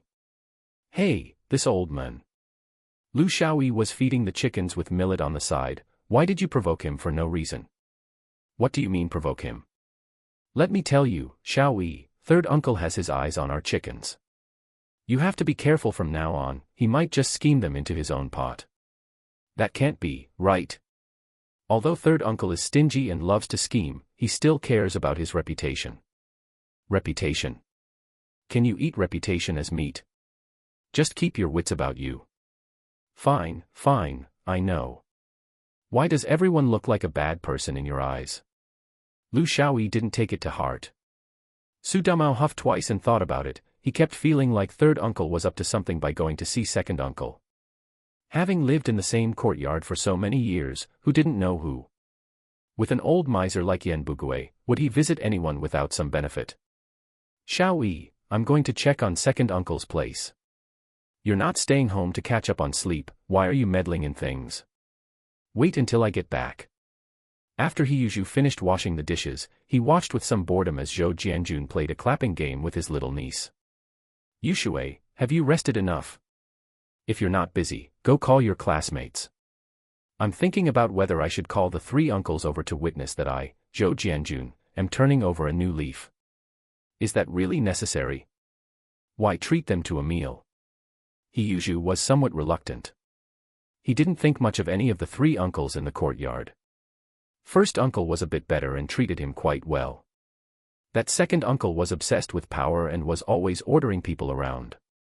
As for third uncle, don't even mention him, his son wasn't married yet, they hadn't split the household, and yet he still made his son pay living expenses to eat at home, truly something else.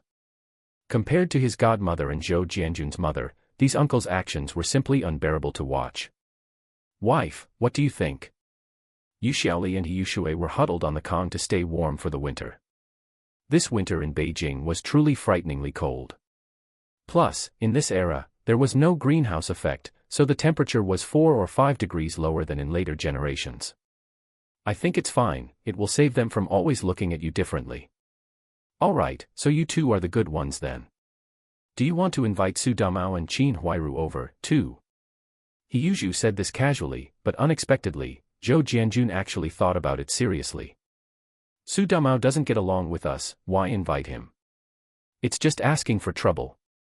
Forget about Qin Huairu too, with that whole family, it's better to avoid them. Oh right, brother, you didn't finish what you were saying at the vegetable market earlier. Why did you tell me not to help Qin Huairu? Hiyushu perked up when she heard this. Brother, I think Sister Qin is quite good. A widow having to support her mother-in-law and 3 children, it's not easy. You can't say it like that. I actually think this Sister Qin is a bit strange. It was Yu Xiaoli who spoke. When he heard this, Zhou Jianjun's eyes lit up.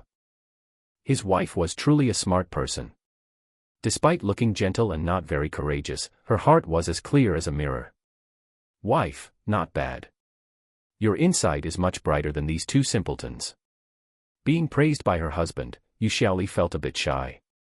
No, I just heard it from Grandma. The deaf old lady was one of the few clear-sighted people in this courtyard. That's right, listen to Grandma more. Zhou Jianjun nodded in agreement. They say that the elderly become wise with age. Having an elder in the family is like having a treasure. With an elder to keep watch, there was no fear of his wife being deceived.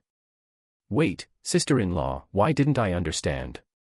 Hiyushu, having been called a simpleton, picked up a pillow and made a motion to throw it at Zhou Jianjun.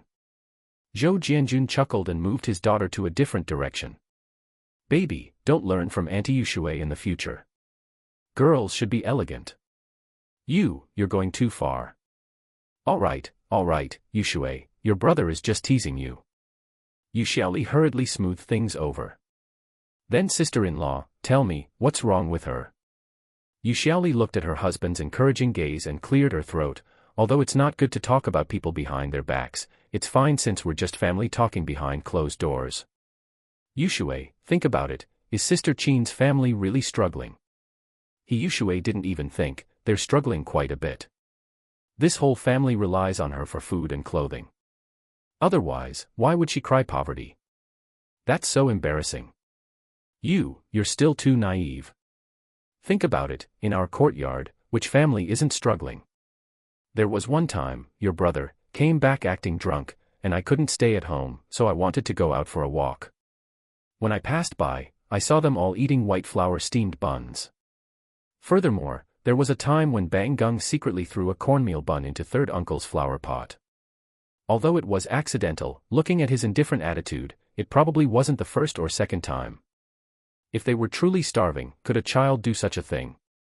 In our courtyard, besides first uncle and second uncle, our family is probably the only one living well. And there's Su Damao. Zhuzi works at the canteen, and both Jianjun and I earn a salary. Besides these few families, who is living well? Have you seen any other child wasting food? Chapter 17, Watch me create something out of nothing. Also, Sister Qin took over her husband's position, so she earns a monthly salary of 27.5 yuan. It's not easy to support a family, but is it really possible to be unable to put food on the table every other day? In the past, your brother Jianjun often helped their family out, yet we still see Sister Qin looking miserable and crying poverty. Is that normal? We're all in the factory, so who doesn't know whom? Even in the broadcast room, I hear rumors. Ask your brother if he's heard anything. Being a woman, Yu Xiaoli ultimately held back and didn't feel comfortable speaking too bluntly. Hiyushu nodded thoughtfully. Sister-in-law is right. Every day when we eat, I do indeed see some things. Hiyushu felt her worldview being shaken. No way. I really didn't expect her to be that kind of person. Zhou Jianjun sneered. The crying child gets the candy, and that's not even the half of it. Actually, you can tell just by looking at the details of daily life. Look at the children in the compound, most of them wear patched clothes, passed down from the older ones to the younger ones. Now think about Bang Gung and his 2 siblings, have they ever worn patched clothes?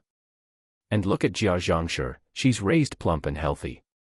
It's really not easy to get fat in this day and age. Look at your niece, she's so thin. Isn't that your fault?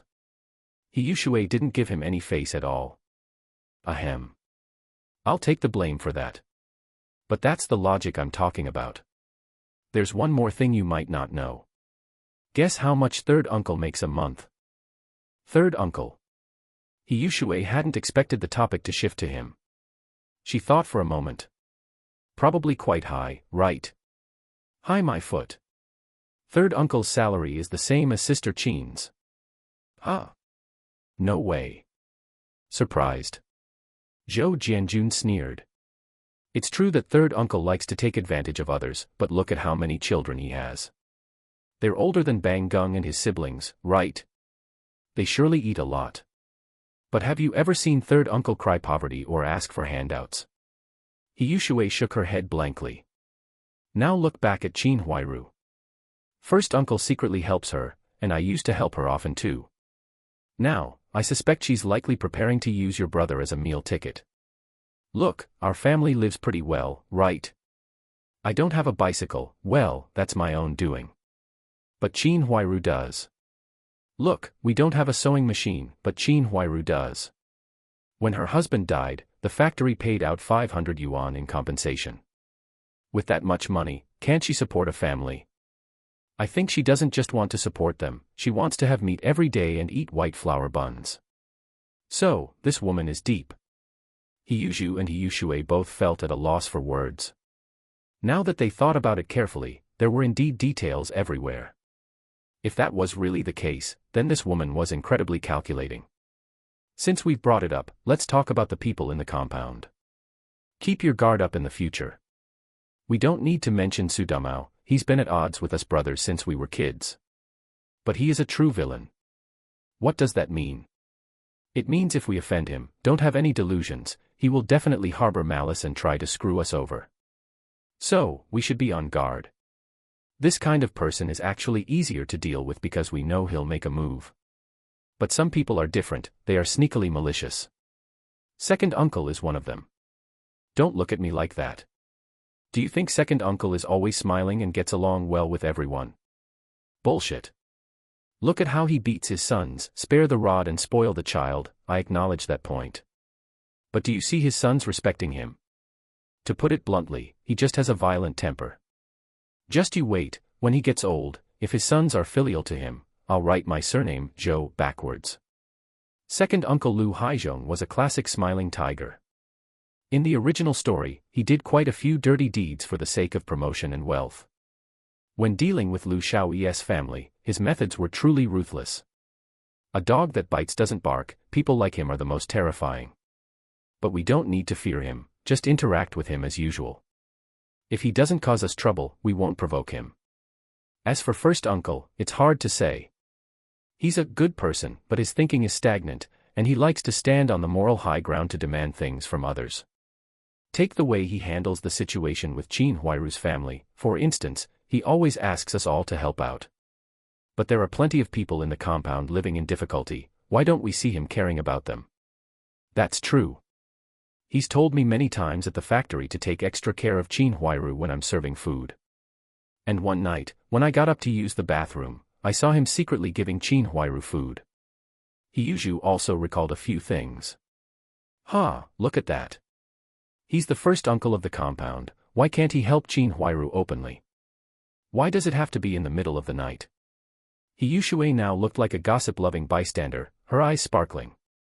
Brother, are you implying that first uncle and she? Shoo, you can't just say things like that. In short, I wouldn't go so far as to call first uncle a bad person, but you must never let him lead you by the nose. By the way, Zhu Zi, there's something I've kept forgetting to mention. I have a friend who went to Baoqing and saw Uncle He. At the mention of He Daqing, He Yuzhu looked impatient, while He Yushui felt a bit nostalgic. Why are you bringing him up?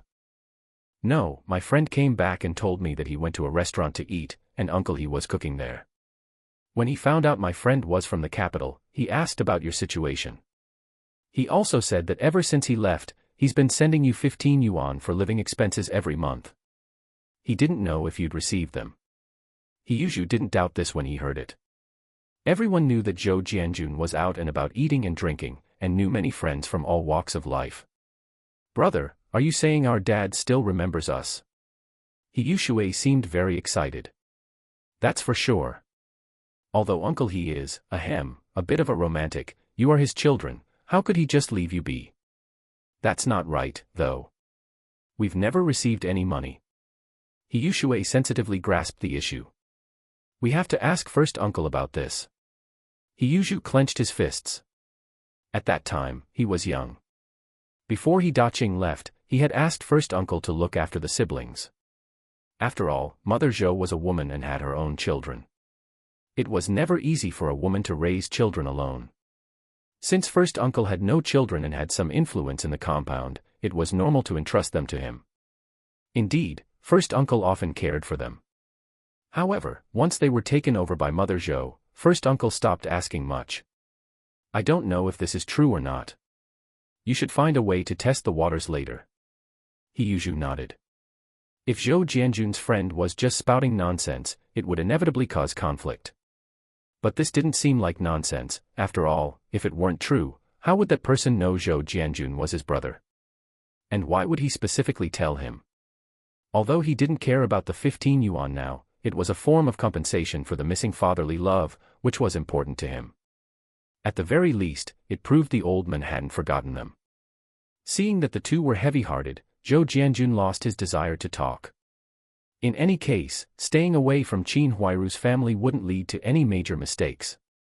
"All right, I'm going to the kitchen to tidy up and prepare lunch. Yushui, go find Yu Haitang.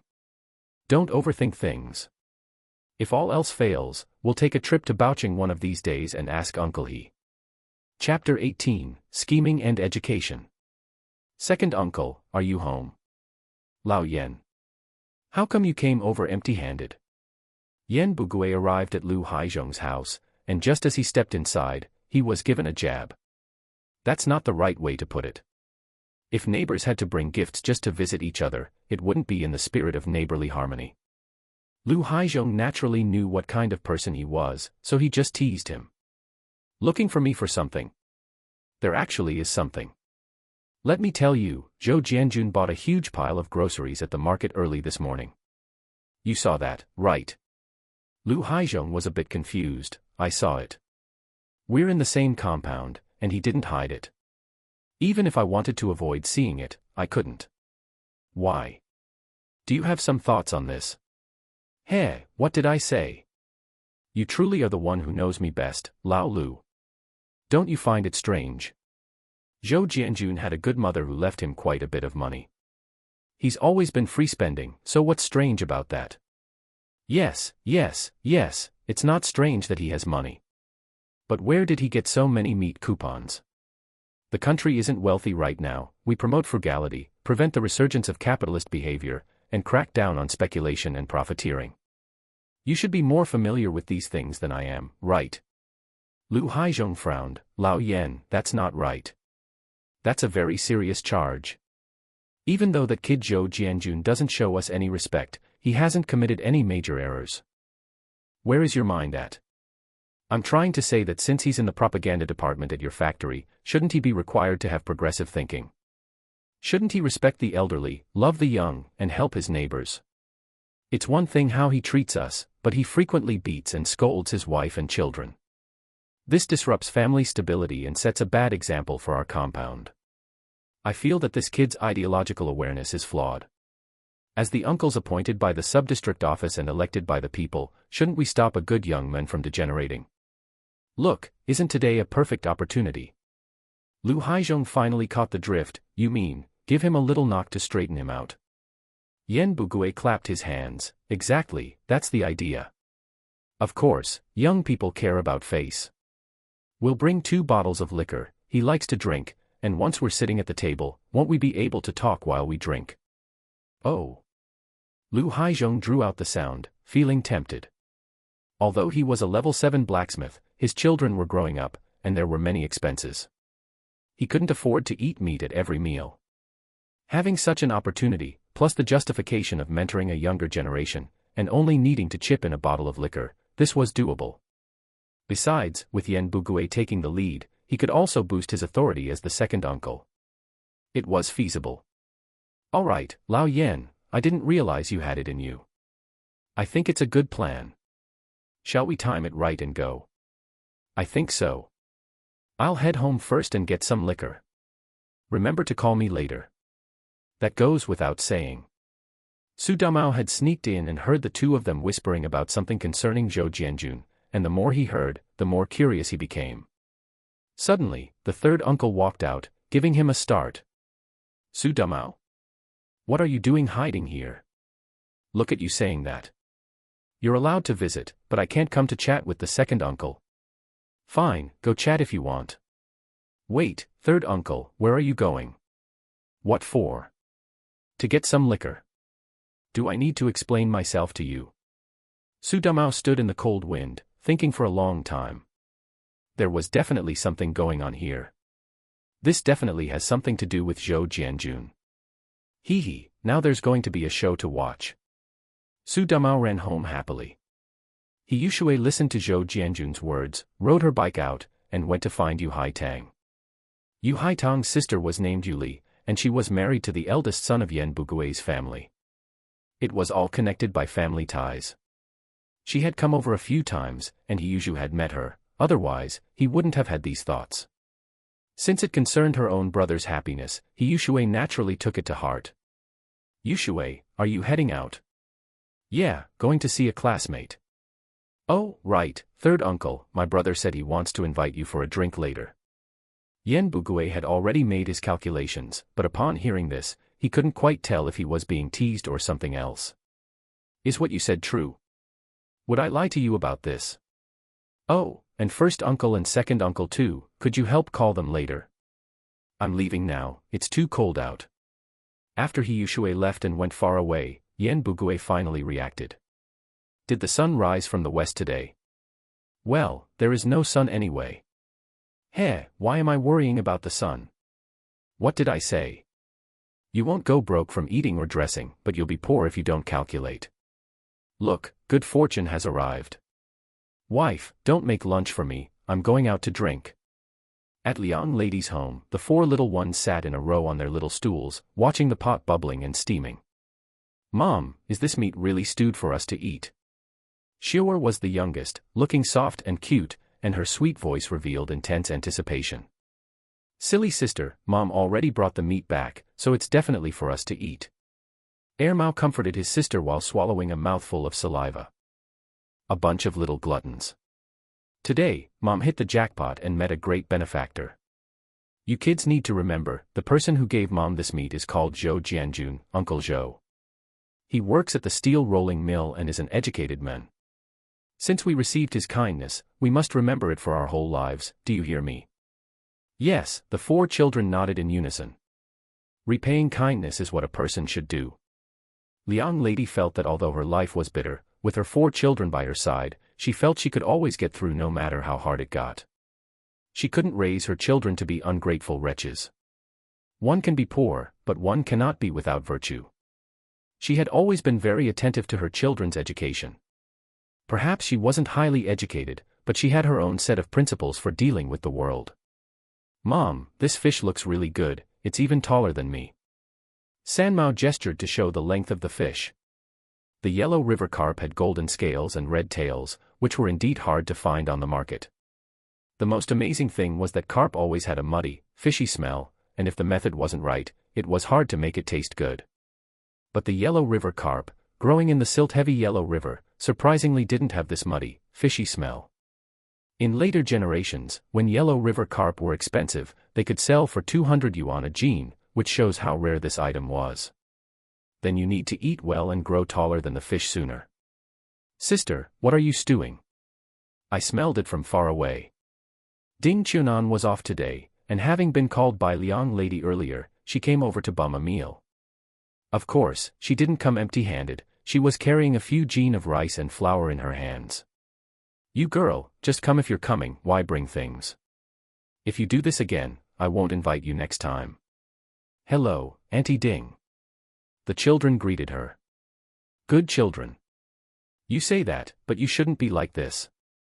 You have many children, and I'm just a loner, I can't eat that much anyway. Ding Qiunan was the factory doctor at the machine repair factory. She gave the impression of being hard to get along with, but she was actually cold on the outside and warm on the inside. After all, being pretty and a bit aloof helped avoid unnecessary trouble. She had a good relationship with Liang Lady and admired this strong woman very much. This is a yellow river carp, right? I only ate it once at a restaurant during the New Year last year, and it wasn't even this big. This is too big, it must be over 10 Jin. Where did you buy it? It wasn't bought, it was given to Mom by an uncle named Zhou Jianjun. Seeing his mother busy preparing the food, Damao took the initiative to answer. Chapter 19, If I say someone gave it to me, would you believe it? Zhou Jianjun. Why is this name so familiar? She thought for a long time, but to no avail. It's mainly because these days, there are just too many people named Jianjun, Guoqing, Jiang Wo, Bai, and the like. It must be said, that is a characteristic of the times. So it's very normal to hear a name and find it familiar. Ding Qiunan teased, oh, could it be that someone with good taste has taken a fancy to our sister? Liang Lady tasted the food and gave her a glare after hearing this. What are you thinking? He's married. And he looks like a family-oriented man who knows how to cherish his wife. I don't have that kind of luck. If it were an ordinary person, they might feel sad for a while, feeling that their fate was bad. But when Liang Lady said it, she was very generous, and one couldn't tell she felt any sadness at all. Resigning oneself to fate is an act of a coward, but at the same time, it is also an act of bravery. Liang Lady had completely accepted everything and was struggling to fight on. That's a pity then. Enough about me, how are things between you and Nan Yi? Ding Qiunan curled her lips, how else could they be? Just like that. On the other hand, that Cui Date keeps pretending to be sick and running to the infirmary every few days. I find him annoying, but I can't do anything about it. Then you must be careful.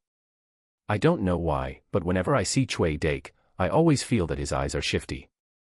He's been pulling strings lately to transfer his rural household registration to the city. If he set his sights on you, he might be after that idea. As long as he marries someone from the city, the residency problem will be solved. He used to target me, but would your sister ever fancy him? Ding Qiunan was a bit irritable, who says he isn't? Forget it, let's not talk about him. Is the meat stewed yet? I'm already craving it. All right. Wait until tomorrow at lunch break, will you come with me to the steel rolling mill? What for? Why are you so forgetful? Didn't I say? This meat was given by Master Zhou from the steel rolling mill. Shouldn't we thank him? Fine, I'll go with you and see what kind of person can make my sister think of him like this. You bad girl, if you keep spouting nonsense. Are you making fun of your sister? Achoo.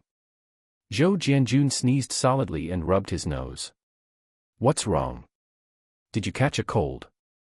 In the kitchen, the whole family was busy. Hearing him sneeze, Yu Xiaoli looked nervous. She thought about how he had taken off his coat for her in the morning and worried he might have caught a chill after sweating. It's nothing, my nose is just a bit itchy. It must be the scallions. I say, sister-in-law, you are too nervous about my brother. Look at me, I'm wearing so little, why don't you care about me? He had already slaughtered all the chickens, ducks, and geese. Zhou Jianjun didn't let him throw away the chicken, duck, and goose blood, he made them into blood tofu, which was another dish. Besides, Yu Xiaoli was physically weak, so replenishing some blood would be good. She's my wife, why should she care about you? If you want someone to care about you, find one yourself. I'll find one. I'll find one tomorrow and get married the day after. Then I'll dangle it in front of you every day, as if I can't find a wife. Zhou Jianjun and Yu Xiaoli were both amused. Sure, anyway, I have your sister-in-law, I'm not jealous. Don't wait until tomorrow, do it today. Do you have the guts? He glared at him, wanting to say some harsh words, but after thinking about it, he gave up. He really couldn't do that. I'm not Su Dumao, could I do something like that? Why bring up Su Dumao for no reason? Did you talk to the 3 uncles as I told you? I told them. First uncle praised you after hearing you wanted to turn over a new leaf. But second uncle and third uncle had very strange expressions after hearing it. I always feel there's something fishy going on. Do you think those two old fogies are plotting against us brothers behind our backs? You shouldn't say things like that, but keeping an eye out in the future never hurts. Zhou Jianjun thought about it. With those two characters, perhaps even before inviting them, they were already plotting how to come and freeload a meal. Hey, didn't expect that, did they? I beat them to the punch. You Xiaoli, stop washing, that water is so cold, come over and warm yourself by the stove. It's fine, I'm just washing a few potatoes. Sister-in-law, brother is cherishing you. I can tell, he must regret not treating you well before, and he intends to make up for the past all in one day. Upon hearing this, Yu Xiaoli smiled sweetly, her two dimples looking very beautiful. Oh, hearing something sensible from your mouth is truly rare. Get lost, if you don't act like a human yourself, why blame me for saying it? How should we cook this duck? Zhou Jianjun wiped his hands on his apron and lifted the duck to look at it. Let's make 8 treasure duck. We don't have glutinous rice at home, otherwise, a glutinous rice duck would also be delicious. Let's stew the chicken with mushrooms, do you have any? Yes, I have about half a gene, I'll go get it. Should we just stew the goose directly? Iron pot stewed goose. We can add some cabbage and potatoes later. Just eating meat won't do, it's too dry, we need to eat some vegetables. Let's make sweet and sour pork ribs, stew the beef with potatoes, and for the mutton, let's just make a mutton soup. In this weather, drinking mutton soup is the most nourishing. As for the fish, let's not touch it today. Put it outside to freeze overnight, and we'll eat it tomorrow. Zhou Jianjun calculated and decided not to bother with vegetarian dishes like shredded potato stir-fry. Just the meat was enough to fill everyone up. Everyone eats potatoes and cabbage every day, who wants to eat that? Fine, I still have some peanuts, I'll stir-fry a plate, and that'll be it. Let's divide the work, and it'll be ready in a while. Yu Xiaoli listened from the side as the two brothers arranged everything, covering her mouth and giggling. It seems having 2 chefs in the family saves a lot of worry. Hee, that's right. Marry a chef, and you won't have to worry about food and drink for a lifetime. By the way, Zhu, I remember you have a small charcoal stove at home, right? The one uncle he used to take us to eat stew with. Yes, it's still there. Do you need it? For the iron pot stewed goose, bring that small pot of yours. We'll bring the stove and the pot together, eat while stewing, and we can keep adding vegetables to it.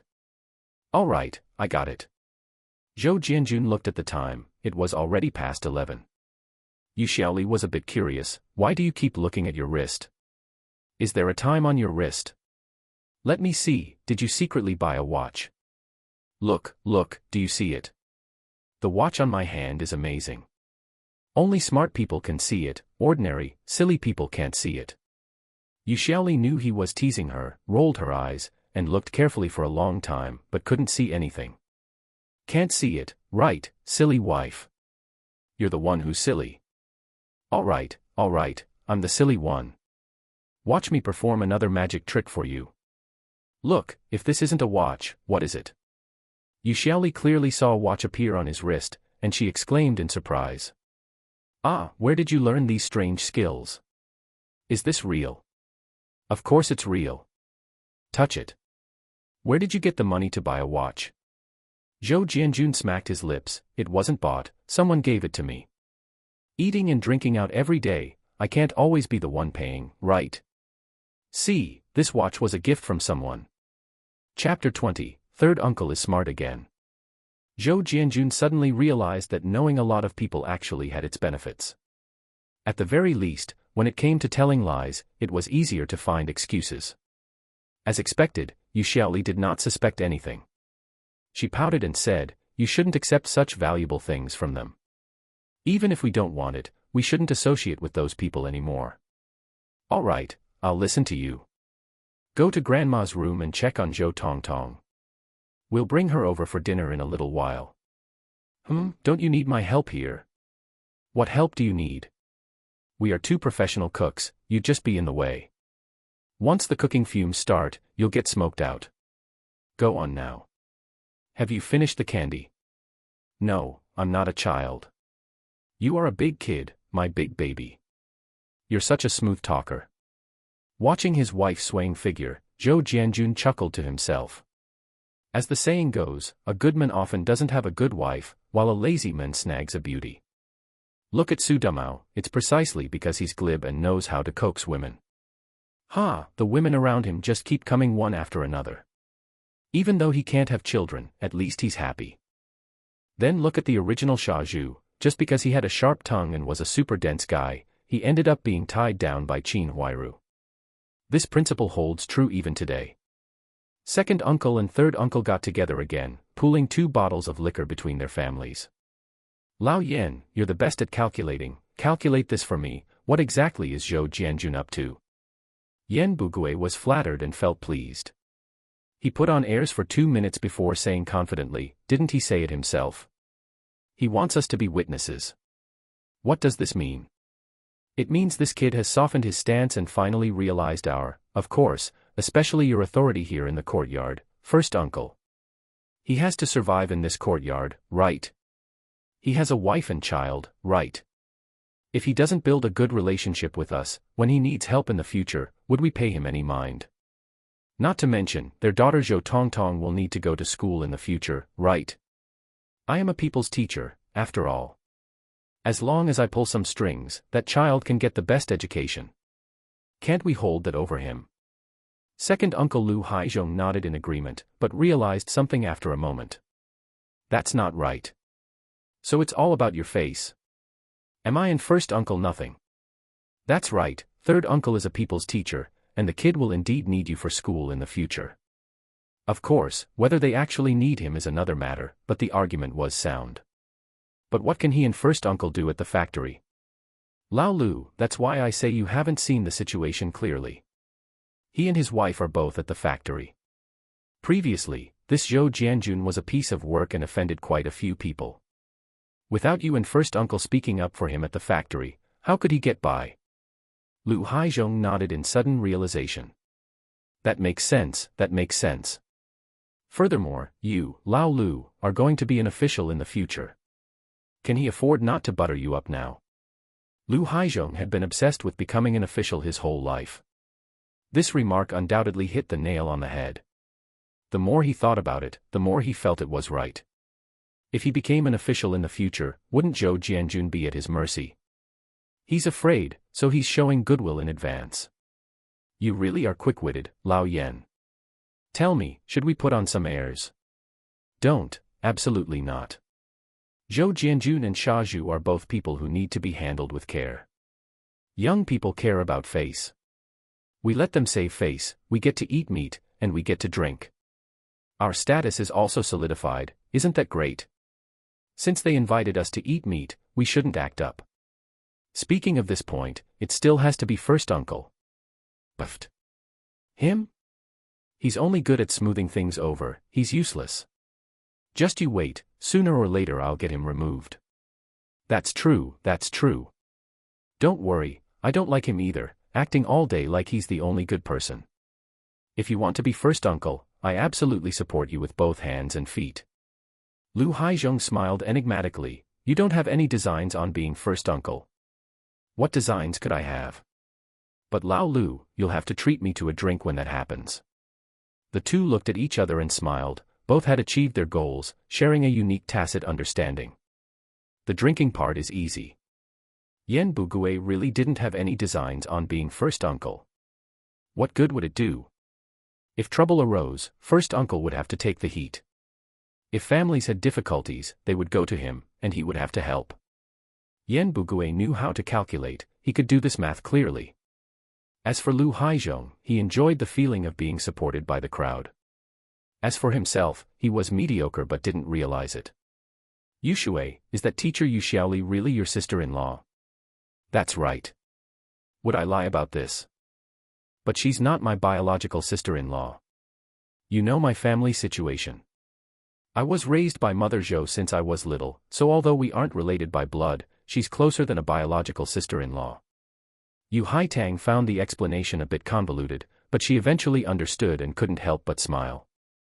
I really envy you, having two brothers who dote on you. But I heard people at the factory say that your brother often beats his wife. Is that true? Who is gossiping behind our backs? Don't listen to their nonsense. Although He Yushui hated how Zhou Jianjun didn't act like a decent person before, behind closed doors, they were family. She didn't like it when others spread rumors. Don't be upset, I'm just repeating what I heard from others. But teacher Xiaoli treats people very well.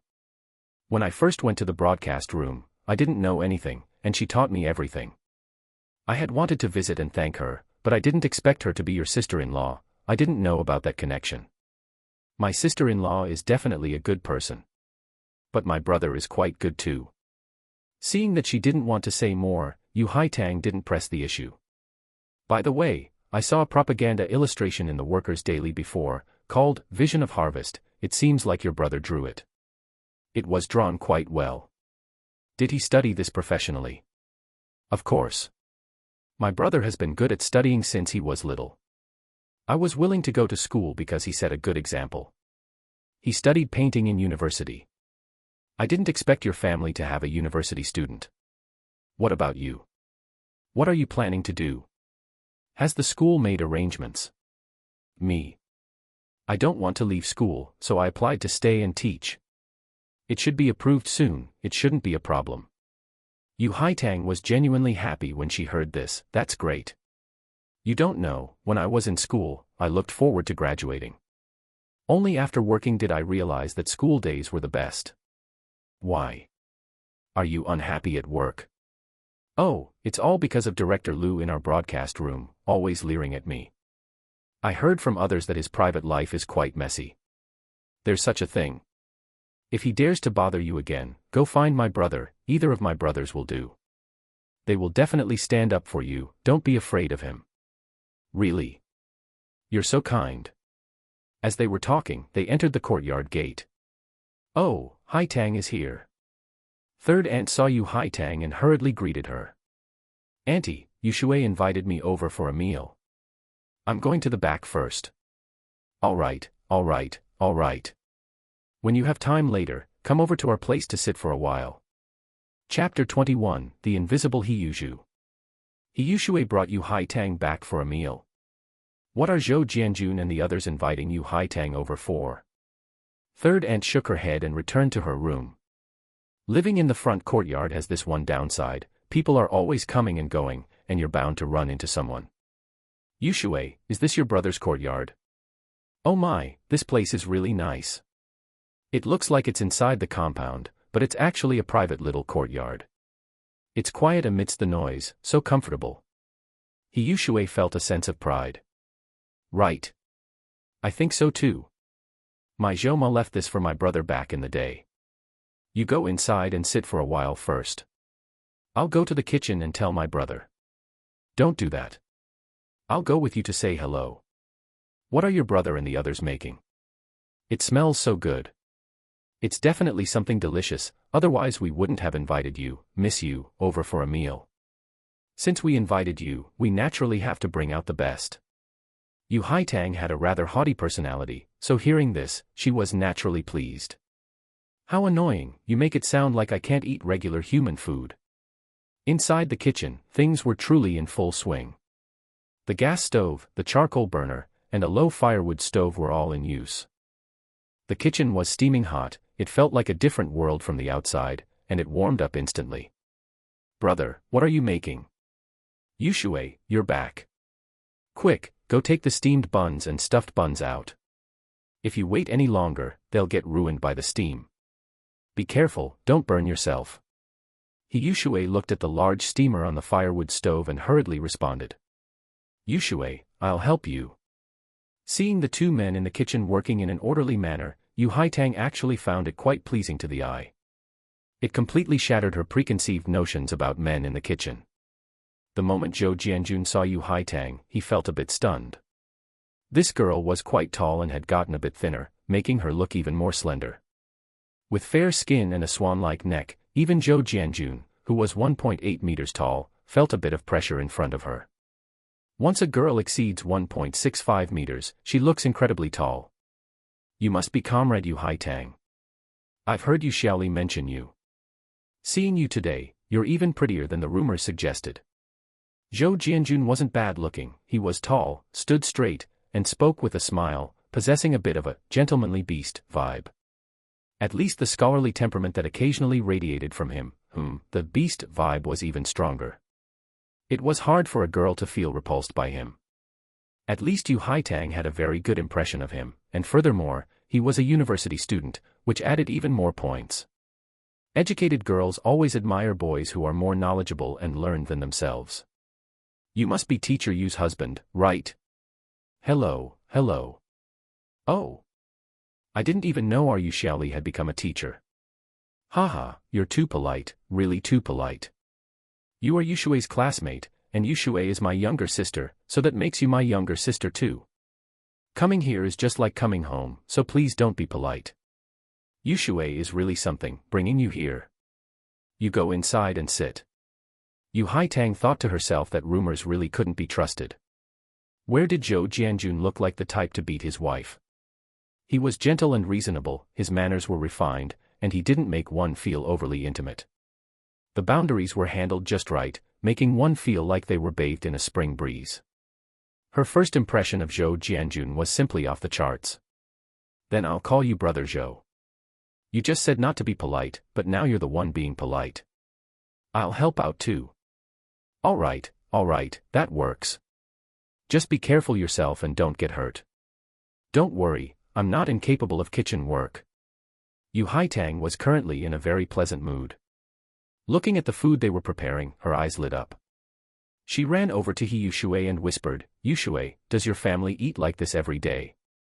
Yu Shui was about to deny it, but on second thought, she changed her mind. Of course, it's all just everyday home cooking. Yu Haitang swallowed her saliva. What kind of family is this? This is everyday home cooking. I'm being serious with you. This is everyday home cooking. What's wrong with that? Look, my brother is in the propaganda department, my silly brother is an 8th grade cook in your factory's canteen, and my sister-in-law is in your broadcast room. 3 of us work for the state, so what's wrong with eating some meat? Yu Haitang thought about it, and it was true. It was a pity that Zhou Jianjun already had a wife. Where else could you find a man who could earn money, had talent, and could cook? As for Hiyuzhu on the side, he had completely become background scenery. She didn't notice him at all. Hiyushui stared at her and nudged her with her arm. What? Are you tempted? Want to be my sister-in-law? Yu Haitang secretly glanced at Zhou Jianjun, and seeing him focused on chopping vegetables, she hurriedly withdrew her gaze. You're going to be the death of me, your brother is already married. Besides, he treats me like a younger sister, and Teacher Xiaoli is very nice to me too. TSK, what are you thinking? I'm talking about my own brother, that silly one. How does my brother look to you? Only then did Yu Haitang notice that there was another person cooking nearby. If she hadn't reminded her, she would have almost mistaken him for a kitchen assistant. Oh, is that what your brother looks like? What do you mean? Haven't you seen him before or something? No, I just didn't pay attention before, hee. She carefully examined Hiyuzhu. Actually, he wasn't bad looking, just a bit aged, looking older than Zhou Jianjun. She didn't feel repulsed, though. That's not right. What do you mean by asking me that? Isn't it obvious? Look, my brother is good looking and still doesn't have a partner. Our relationship is so good, and I really want you to be my sister-in-law. Yu Haitang didn't object to this. The new society advocated free love, and young people were more accustomed to the new atmosphere. Su Damao was very accustomed to it. Every time he went out to show movies, he would always stay overnight in the evening. Whether it was young wives or widows, he didn't lack for that kind of stuff. This. All right, I'll take that as a yes. You two can get to know each other later, there's no rush. If you become my sister-in-law, won't we be able to see each other every day? Hiyushui's words made Yu Haitang quite tempted. Because of her personality, she was haughty and blunt, which easily offended people. So at school, she got along best with Hiyushui, because Hiyushui was also someone who was outspoken. All right, later. Oh, Yushui, look, what is this? Lifting the lid of the steamer, Yu Haitang immediately exclaimed. Inside the steamer, rows of little pigs were neatly arranged. These were pig-shaped steamed buns that Zhou Jianjun had molded himself. After steaming, they were round and looked very cute. Siheyuan was also attracted. After the steam dissipated, she poked one with her finger. No need to ask, this must have been made by my brother, my own brother wouldn't have such ideas. How were these little pigs molded? They're just too cute. There's another steamer layer underneath, let's see what it is. The two of them moved the first layer aside, and the second layer contained little yellow ducks. They were steamed from cornmeal, but they weren't made into the shape of buns. Your brother is so skillful.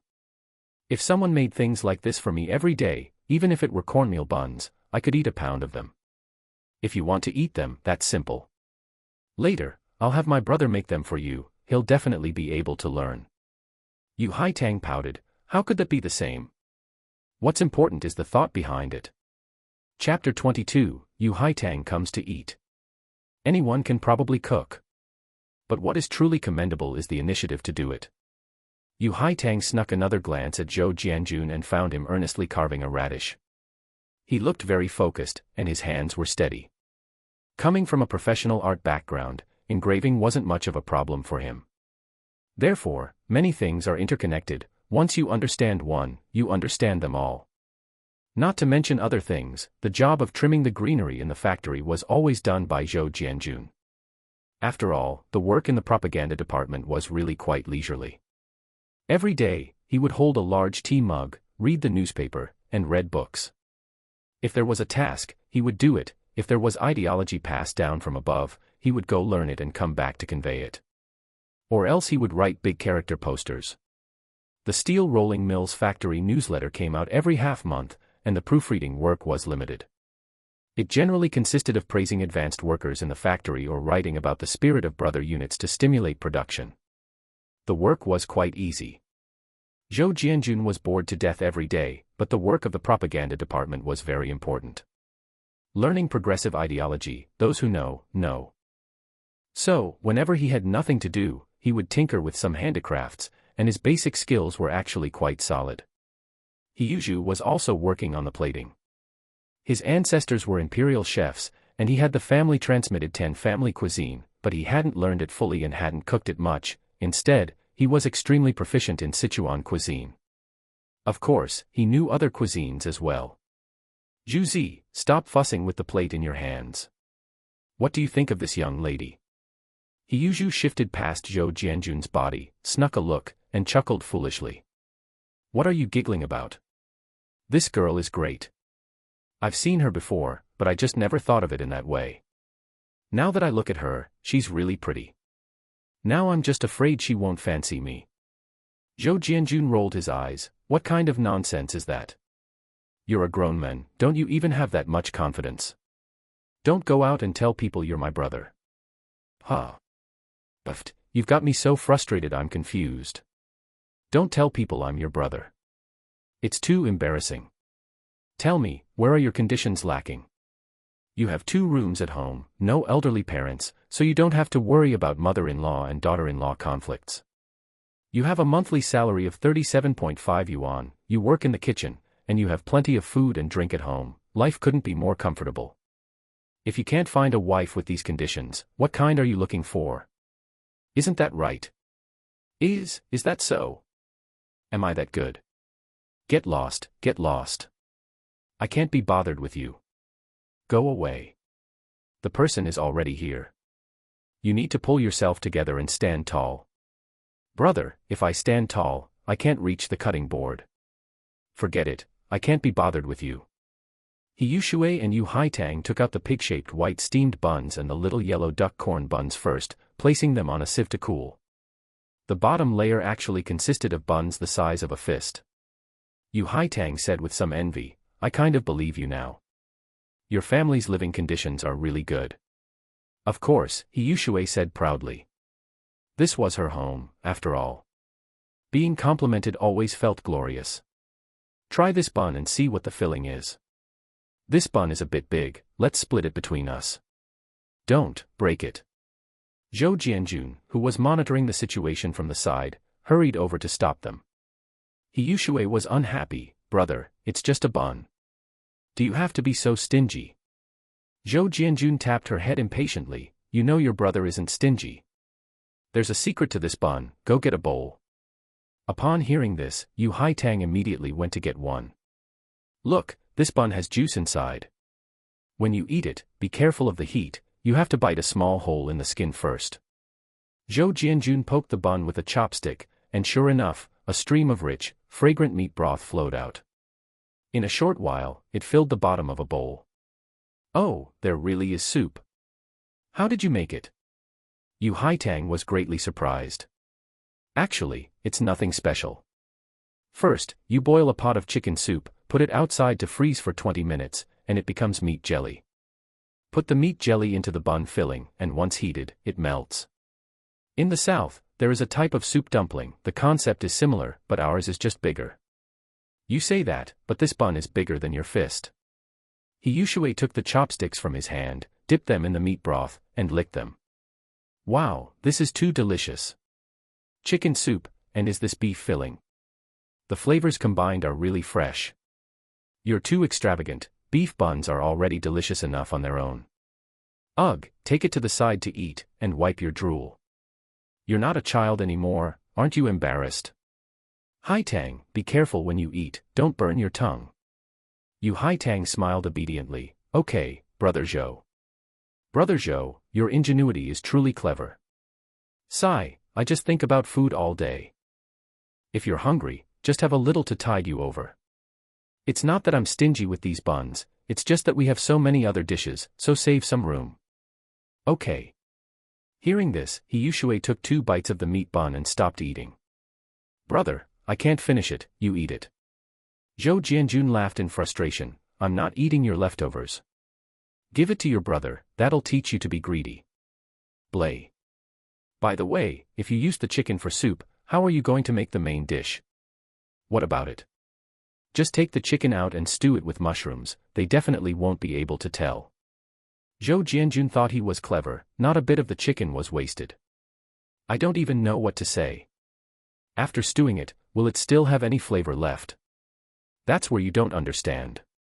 Give a chef all the right seasonings, and I guarantee you won't be able to taste any difference. Humph, you're just bullying me because I don't know. If you don't know, stop asking silly questions. Go, flip the steamed bun so the skin doesn't stick and break. Yu Haitang watched the two bickering and felt very envious. Yushui, you and your brother have such a good relationship. That's right, my brother used to dote on me the most. Used to? Sigh, there's nothing that can't be said. You must have heard some rumors, right? It's just that for a while, my brother drank so much it messed up his brain, he was short-tempered and hard to get along with. Now that he's quit drinking, he's become good again. Really? Of course. They say a prodigal son who returns is worth more than gold. Now I feel like my brother has returned. That's really great. She quietly watched Zhou Jianjun, not knowing what she was pondering in her heart. Jianjun, are you busy?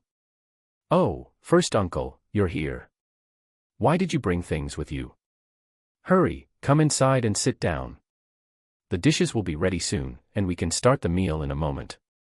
All right, don't worry about me. I heard you're quitting drinking, and I was quite happy to hear that. That period before, you were a bit out of line. Yes, your scolding is deserved, it was indeed out of line. But don't worry, from today on, just watch what I do. You and my mother had a long-standing revolutionary friendship, you are my elder. If there is anything I do wrong in the future, you can just smack me.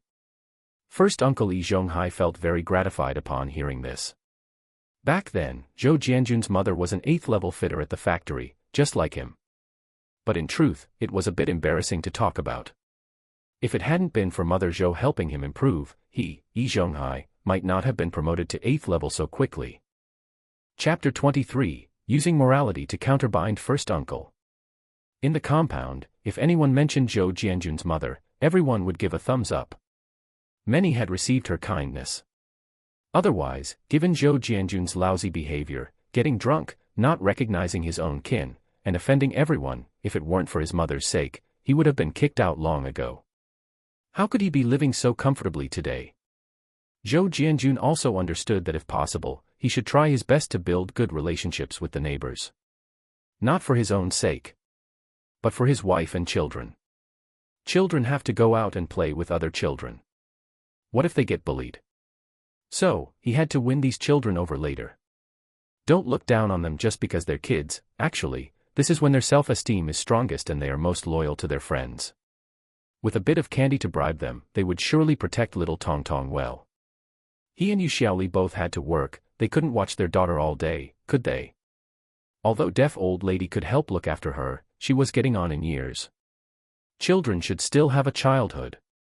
Playing with mud and hide and seek with other playmates would all be fond memories later on. It wouldn't do to overprotect her either. The issue of children's education was truly a headache. So today was just the beginning. With that super vending machine as his backing, Zhou Jianjun's first step was to win over a portion of the people. For example, the three uncles. Regardless of whether he liked them or not, for now, if anything happened in the compound, it was useful to go to them. Just for this point alone, they were worth winning over.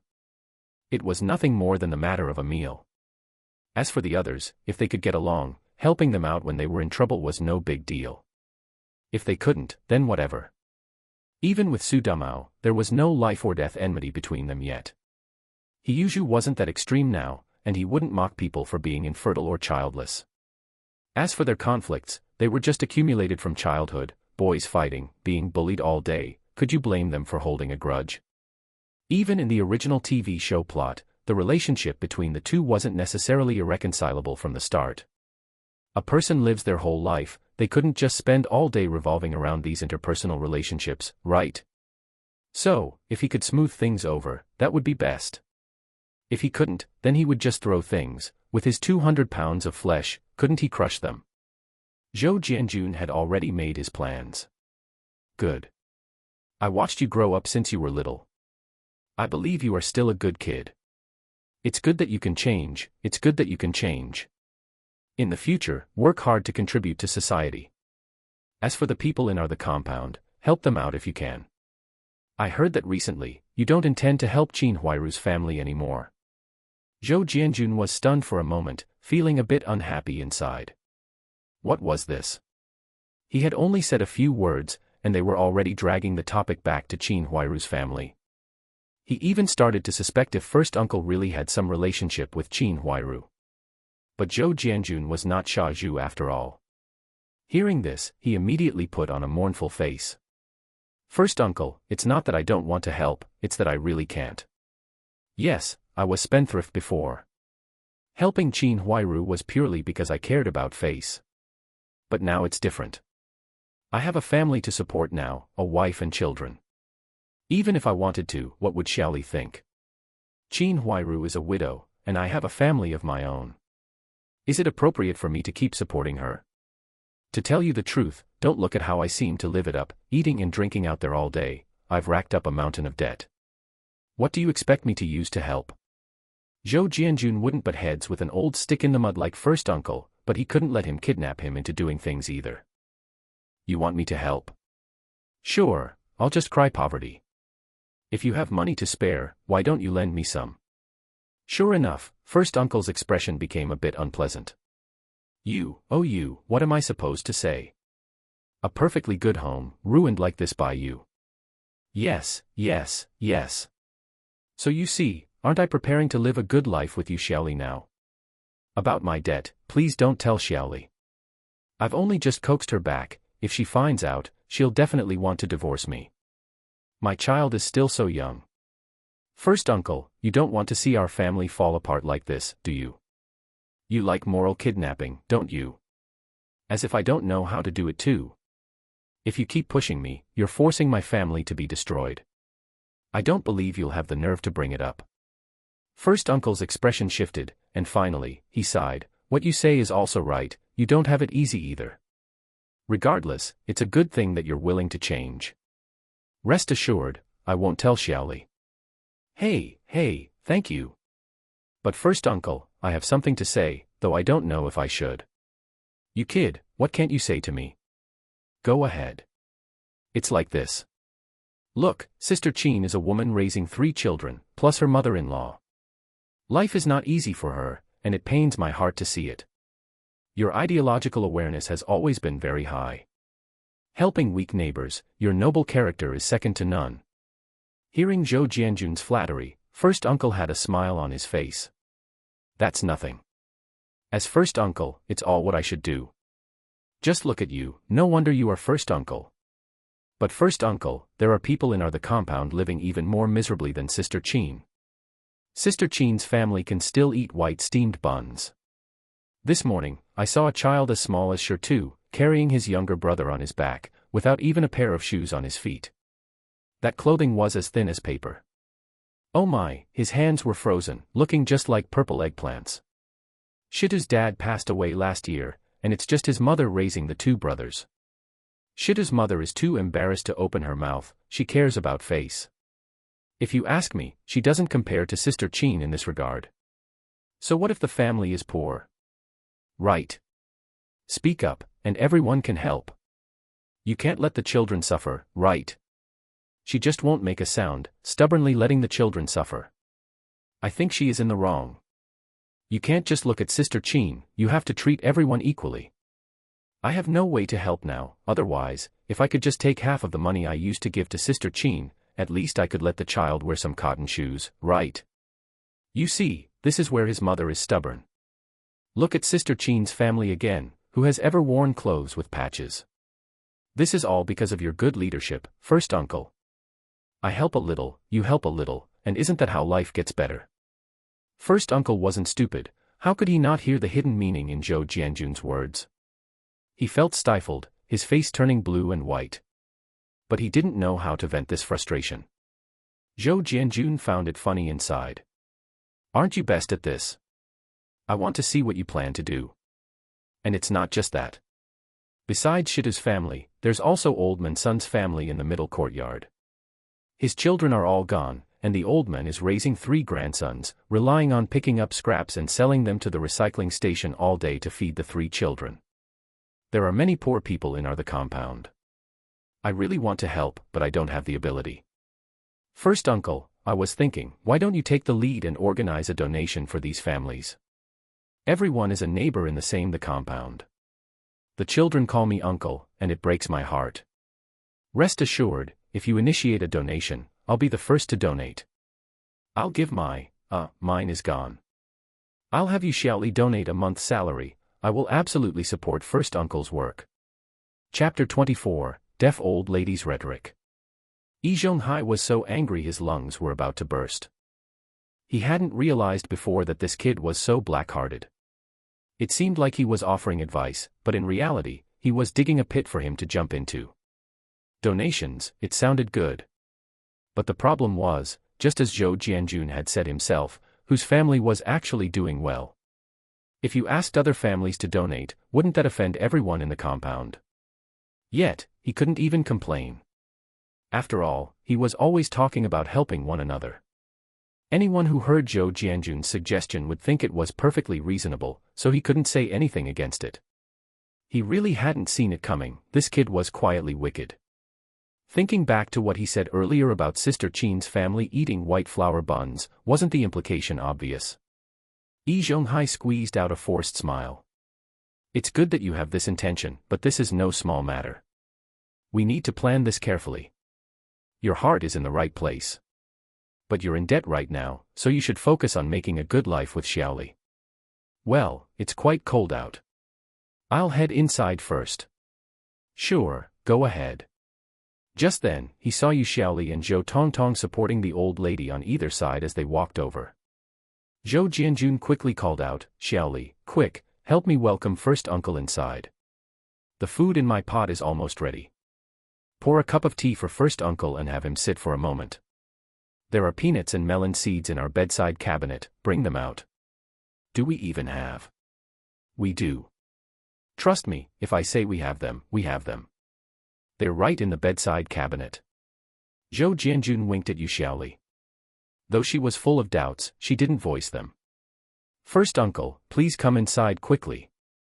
All right, all right. Old lady, how has your health been lately? What? The deaf old lady put on her acting display again. I said, how is your health? The deaf old lady laughed heartily and nodded. Good, very good. My dear grandson has turned over a new leaf and started anew. I'm happy, so my health is fantastic. First uncle smiled along. That's good. Come, let me support you. No need, no need. Look at me, my legs are perfectly nimble. The group entered the room. The Kong bed stove was lit, making the room very warm. First uncle looked around and smiled at Yu Xiaoli. Your mother-in-law was indeed far-sighted. Look how comfortable this room is. When our family built a Kong, she said she wanted to build one too. Seeing both of our families building Kangs, the Jia family followed suit and built one as well. Only now do we realize how comfortable it is to heat a Kong. Now both of our families are doing quite well, but the Jia family is having a hard time. I wonder if their Kong is even lit. These words carried an underlying meaning.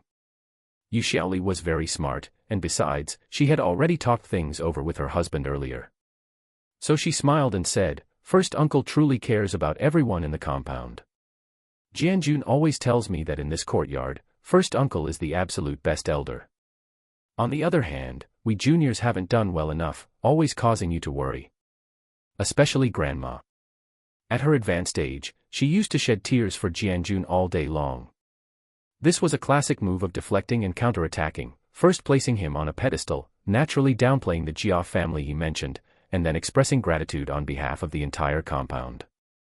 Then, she lowered her own stance, speaking as a junior, and brought up the old lady who held even greater seniority than him. This speech left first uncle completely speechless. The old lady glanced at Yi Zhonghai and smiled, revealing her missing teeth. Zhonghai, when did you come over? Yi Zhonghai, old lady, I just came over. We literally just greeted each other. What? You want to give Jianjun a whole pig? Oh, that won't do, that won't do. This boy is young and can earn his own money. You should send a pig to the Jia family instead. Their children are so pitiful. They won't even eat sorghum buns, only white flour buns. If you send the pig over, they'll surely eat a few more bites. Yi Zhonghai had not expected the old lady to say this, and he froze in place for a moment. He knew very well that the old lady was actually neither deaf nor senile.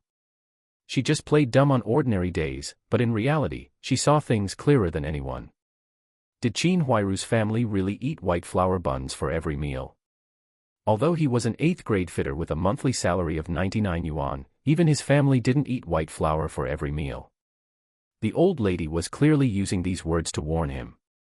If anyone else had said this, he would have dismissed it as nonsense. But coming from the old lady's mouth, it carried a different weight. Yu Xiaoli was secretly amazed. No wonder her husband said grandma was a sharp-minded person. Grandma, you misheard. First uncle was just greeting you. Greeting. Oh. You're good, I'm good, everyone is good.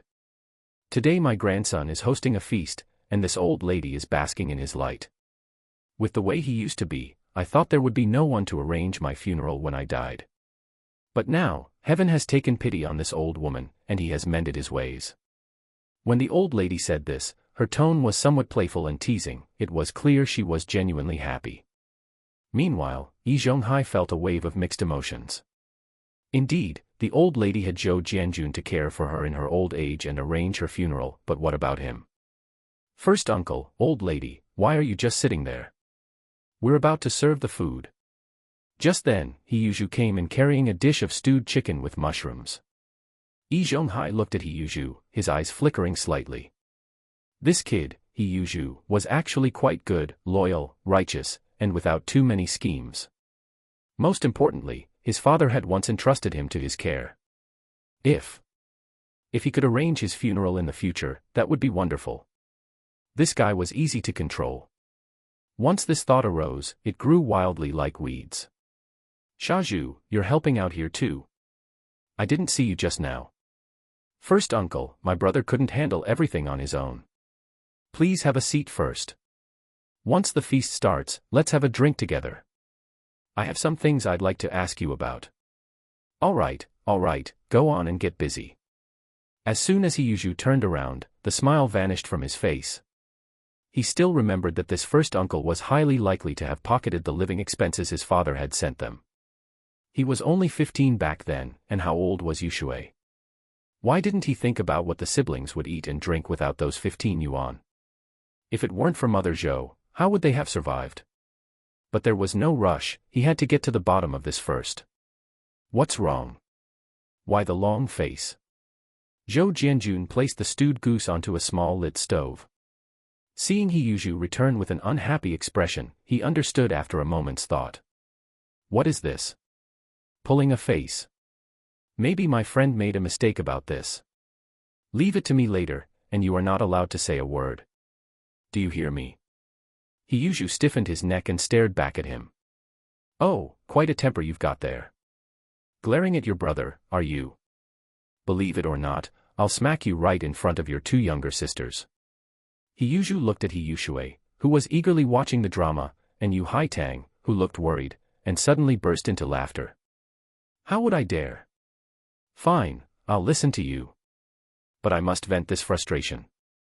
How do you want to vent it? Beat him up. Pathetic. You have to use your brain. Did you grow a brain just to cook it in a hot pot? How novel. Who cooks brains in a hot pot? Isn't that pig brain? A pig's brain is at least edible, but yours is worse than a pig's. Hurry up and serve the dishes. Chapter 25, Out of the Mouths of Babes. A red clay stove was placed in the middle of the table, and the iron pot with the bubbling stewed goose was set right on top of it. Once a few more dishes were served. Everyone saw that they were all substantial, hearty dishes. Second Uncle Lu Haizhong and third Uncle Yan Bugui must have had noses like dogs, as they arrived right on the dot. Just as the food was brought to the table, the two of them walked in. Each of them was carrying a bottle of cheap bulk white liquor worth 12 cents, smiling like Maitreya Buddhas. Oh, first uncle, you got here quite early. Did you come empty-handed? Third Uncle Yan Bugui gave his liquor bottle a little shake, feeling exceptionally proud, and teased him. Nearby, Zhou Jianjun was busy arranging seats for everyone. Hearing this, he smiled and said, Third uncle, first uncle brought meat with him. Look, this half of a roast goose is what first uncle brought. As it happens, we won't be eating this roast goose today, we'll save it. Today we're having this iron pot stewed goose. Take a sniff, how does it smell? Zhou Jianjun fanned the steam rising from the iron pot stewed goose with his hand, making third uncle salivate with craving. He gladly seized the opportunity to back down and stopped mentioning the gifts. The half-roast goose first uncle brought must have cost at least 2 yuan, which was far more expensive than his cheap bulk liquor. This smells absolutely delicious. Did you make this? Of course. Good, the skills you learned from old he haven't been lost. Old lady, how is your health? Only after inhaling the aroma of all the dishes did he finally remember the old lady. The old lady pretended not to hear, continuing to play with little Tong Tong on the side. Third uncle didn't feel awkward at all and just chuckled. Second uncle, don't just stand there. Please sit down next to third uncle and first uncle. There are no outsiders today, and we also have 2 younger sisters here. You definitely know Yushui, Zhou Jianjun teased with a smile. Lu Haizhong laughed and scolded, you kid, making fun of your uncle. How could I not know Yushui? But the one next to her, isn't she the younger sister from the Yu family? Third uncle, isn't this your daughter-in-law's sister? Third uncle nodded with a smile. Yes, Yuli's sister, Haitang. Hello, second uncle. Yu Haitang greeted him casually, without much of a smile on her face. That was just her personality. If she liked someone, she liked them, but if she didn't, she wouldn't even give them a smile. Mostly, she felt these 2 old men were far too stingy. Each brought a bottle of bulk liquor, and they weren't even full. Look at first uncle, he at least brought a package of pastries and half a roast goose, which easily cost 2 or 3 yuan. She had watched with her own eyes how the 2 brothers had prepared this entire table of food. Look at the presentation, it was more meticulous than what you'd get at a restaurant. To come over and freeload on meat like this, they had no shame at all. Yu Haitang despised them from the bottom of her heart. Lu Haizhong didn't mind either, knowing this girl had a proud temperament. Seeing how pretty she was, he thought she would make a great wife for his son, Lu Guangfu. Once this thought arose, it grew wildly like weeds. The more he looked at her, the more he liked the idea. He could have Lao Yen put in a good word later, and then they'd be double related by marriage. Lu Haizhong felt he was quite clever and deserved a drink to celebrate. Of course, he couldn't drink yet, as the liquor hadn't been poured. Sit down, everyone, sit down. Zhou Jianjun helped the old lady into the seat of honor, with first uncle, second uncle, and third uncle sitting next to her in order. Meanwhile, he and his wife sat on the right side. The left of the host was the seat of respect, which was perfect for the three uncles. As the head of the household, sitting on the upper right side with his wife was also highly appropriate. Sitting next to Yu Xiaoli were He Yuzhu and his sister, followed by Yu Haitang. There was no helping it, they were young and of a lower generation. But this also showed they truly regarded her as family, not as an outsider. Yu Haitang felt satisfied with this and couldn't help but feel a bit closer to Zhou Jianjun. As the host today, let me say a few words. First of all, thank you very much to the three uncles for coming. Of course, I also want to thank Zhu Zi, Yu Shui, and sister Haitang. They worked hard to help prepare this entire table of food. Lastly, I must thank my grandmother and my wife. Over the years, they have worried about me endlessly. Today, taking this opportunity, I want to make a statement to everyone. The old Zhou Jianjun is dead. The one standing here today is a reborn Zhou Jianjun. From now on, I will definitely live a good life with my wife and child. You elders, as well as Zhu Zi, Yu Shui, and sister Haitang, please be my witnesses. That's all there is to it. Grandma, would you like to say a few words before we eat? Deaf old lady looked at Zhou Jianjun, then at the three uncles, and chuckled. Good, I have a good grandson. I believe him. You guys should also help him out more in the future, don't let the boy go astray. This big table of delicious food will get cold and won't taste good. Eat, eat. Only after the old lady picked up her chopsticks did everyone else start to eat. Don't worry, old lady. We watched Jianjun grow up. He's not a bad kid, he just couldn't see things clearly for a while. Now that he's back on track, you'll be able to enjoy your golden years in peace. First uncle personally poured a cup of wine for the old lady. Yes, yes, we'll all keep an eye on him in the future. Nothing will go wrong. Second uncle and third uncle were already eating, their chopsticks heading straight for the large chunks of beef. Zhu Zi, what are you standing there for? Pour the drinks. Are you waiting for your older brother to pour for you? He Yuzhu had been staring at first uncle, lost in thought. Snapped out of it by Zhou Jianjun's shout, he hurriedly stood up to pour drinks for everyone. There was etiquette to pouring drinks. Yu Haitang was the youngest, but she was a guest, and a girl at that, so she couldn't be the one pouring. Only He Yuzhu was suitable. As for He Yushui, Zhou Jianjun was afraid she might just pour the alcohol directly over the heads of the two uncles. Just look at how she glared at those two hungry wolves, her eyes practically spitting fire. Zhou Jianjun was actually a bit terrified. When this girl lost her temper, she feared no one. Zhou Jianjun placed a duck leg in front of him, holding Zhou Tongtong in his arms, shredding the meat with his hands to feed her bit by bit. Daddy, I can eat by myself. You should eat quickly too, or second grandpa and third grandpa will eat all of our food. As soon as those words left her mouth, everyone fell dead silent. Lu Haizhong and Yan Bugui froze with their hands in midair, unable to either put their chopsticks down or pull them back. Zhou Jianjun was secretly delighted. His daughter really knew how to speak. Tong, don't talk nonsense. Look, isn't this big table of food meant for everyone to enjoy? If it's all eaten, we as the hosts should be happy. Thrift is encouraged nowadays, we must not waste food. Your two grandpas are just setting an example for us.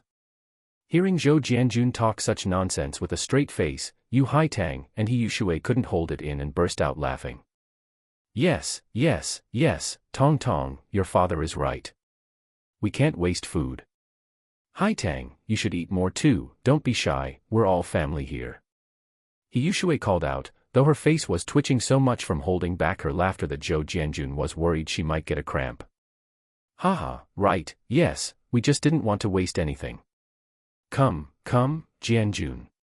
It's been a while since we had a drink together. Let's have one. Second uncle, let me drink in place of my brother. My brother swore an oath to quit drinking. Hiyuju was also holding back his laughter, and wanted to use the opportunity of drinking to let it out. Chapter 26, Qin Huairu's family eats braised pork. First uncle, this first glass of wine must be offered to you. In the entire courtyard, you are the most fair-minded in handling matters. I'll finish mine first, you drink at your own pace. Hiyuju first blocked the wine for Zhou Jianjun, then began to offer toasts. With a gulp, he downed it. He flipped the wine cup upside down, not a single drop remained. First uncle hurriedly reached out to stop him. Juzi, don't drink so fast. Sit down, let's drink slowly. Oldie, that's not right of you. The kid has already finished his, why aren't you happy? Second uncle was fanning the flames from the side. First uncle had no choice but to finish his as well. This loose, unbranded liquor had a high alcohol content, and first uncle's face turned red instantly, only fading after a long while. This wine cup was not small, it was a large cup holding about 75 milliliters. It could almost be called a glass, but there was no helping it, people just called them wine cups. Hiyuju had a decent tolerance for alcohol. Normally, he would drink a few ounces by himself at home. The uncles took turns going around, and even Yu Haitang, for the first time ever, had a drink with him. She only took a sip, but felt that Hiyuju handled things with a certain magnanimity. Daddy, I want to eat ribs. All right, let's have ribs. Grandma, you try this, you'll be able to chew it. For the sake of the elderly, these dishes were basically cooked until tender. The old lady looked at the bowl in front of her, filled with food from her grandson and granddaughter-in-law, her face full of gratification. All right, don't worry about this old woman. Come, give Xiaobeer to me, you hurry up and eat. You haven't touched your chopsticks for a long time. It's fine, she can eat a bit more. I'll eat after she's full. There's so much meat, even if we try hard, we won't be able to finish it all. This was the perfect opportunity for him to win over the little girl. No, that couldn't be called winning over, it was cultivating father-daughter affection. Yu Xiaoli was putting food in Zhou Jianjun's bowl on the side. Watching Zhou Jianjun feed their daughter while teasing her, the two father and daughter getting along so happily, allowed her to completely let go of her worries. She only felt that life was becoming more and more promising. Don't worry about me, you hurry up and eat. Take care of the two sisters, and yourself too. Eat more, you're so thin you're bony. Yu Xiaoli's face turned red, and she quietly pinched his soft flesh. Then she quickly retracted her hand. With so many people around, making such a move was unprecedentedly bold for her, and she felt a unique kind of excitement. Hiss. Oh. Who did you learn that from? You've even learned to pinch people. Humph, there are some things women don't need to learn. All right, I surrender. As he spoke, the smile in his eyes was about to overflow. Such a lively personality was what suited this age. If she were too bound by rules, it would be boring instead. At this moment, the dining table had split into three camps. Hiyuju was determined to drink the three uncles under the table. Yu Haitang had now swapped seats with him, making it easier for him to do battle. Then the three women were a show in themselves, huddled together, chattering and whispering, bursting into laughter from time to time. Women's games always seemed to get along remarkably well at some strange point. As for Zhou Jianjun, he was holding his daughter and talking to the old lady. He was quick-witted, telling witty jokes from time to time, coaxing the old lady until her eyes were crinkling with laughter. Meanwhile, the Qin Huairu family was also eating meat. In the morning, Jia Zhangshi had unexpectedly nodded and given 2 yuan to buy meat. The whole family sat together, eating braised pork. This meat was bought at the pigeon market. Otherwise, there would be no way to buy meat at the vegetable market at noon. The pigeon market was the black market. As for why it was called the pigeon market, there were 3 theories. The first theory was that the 8 banners' descendants in the past had no worries about food or drink and would gather every day to play. Play what? Cricket fighting, dog fighting, cock fighting, carrying bird cages. They would compare whose bird was better, whose call was crisper, and whose feathers were prettier. This was originally a serious matter, but talking about comparing birds made it sound a bit less serious. Later, the Qing dynasty fell, and these playboys declined. Without their former glory, they couldn't afford those birds anymore. They started playing with pigeons. Pigeons were cheap. They would gather all day to compare pigeons or buy and sell them. Over time, more markets for bartering and trading other things appeared, and this became the pigeon market. The second theory was that when the pigeon market first formed, people were afraid of being caught. So they came up with a method: hang a pigeon cage in front of the door. If there were pigeons inside, it meant the house had things to sell. If the cage was empty, it meant the goods were sold out. It was equivalent to a secret code. The third theory was that these people visiting the pigeon market would wrap themselves in overcoats, not showing their faces, poking their heads around as they walked through the streets and alleys, looking like pigeons. A market visited by a flock of pigeons, wouldn't that just be called a pigeon market? Anyway, regardless of which theory was correct, the pigeon market was formed just like that. Regarding the pigeon market, local governments usually turned a blind eye. They couldn't really let the common people starve to death, could they? Wouldn't that make society chaotic? So by the time it was 1965, they weren't making arrests anymore. As long as it wasn't too excessive, everyone pretended not to see it. Of course, if you went to the pigeon market and jumped around showing off, saying your family had money and could buy meat, that would be purely brainless. "Mom, this braised pork is so delicious. It would be great if we could eat it every day." Bang Gung was eating with his mouth full of grease. Jia Zhangshi was even more afraid of not getting any, and before she had finished what was in her mouth, she picked up another piece. Qin Huairu was thinking about Huaihua and was feeding the little one. "Mom, Huaihua wants to eat it every day too." Little Huaihua was at a cute age, speaking in a milky voice. "Huaihua, you can't tell Mom that, you have to tell Grandma. The family's money is all managed by Grandma." Xiao Dang was the only one in the family who was considerate of her own mother, knowing that Qin Huairu didn't have it easy. Qin Huairu looked at Xiao Dang with gratification, then looked at her mother-in-law, who had ugly table manners, and said nothing. "Qin Huairu, what are you looking at me for? You are the daughter-in-law of my Jia family, are you dissatisfied with me being in charge?" "Mom, I'm not." "Humph, it's best if you're not. And you two money-losing goods, still thinking about eating braised pork every day. Why are you thinking so beautifully? If you want to eat it every day, go be reincarnated into Zhou Jianjun's family. Eat, eat, eat. You spendthrift money-losing goods, you only know how to eat." Qin Huairu's eyes turned red instantly. "Mom, the two children just said a sentence, how can you say such hurtful things?" "What? You think my words are harsh? Did I say something wrong? These two are money-losing goods, and you too. If it weren't for your hard fate, could my poor son have died so early? Now that you're just taking my son's salary, you instigate the two children to go against me. Don't think I don't know what you're thinking. I'm telling you, as long as I'm still here for a day, don't even think about being in charge of this family." "Mom, I didn't, you are bullying people too much." Qin Huairu's tears fell instantly.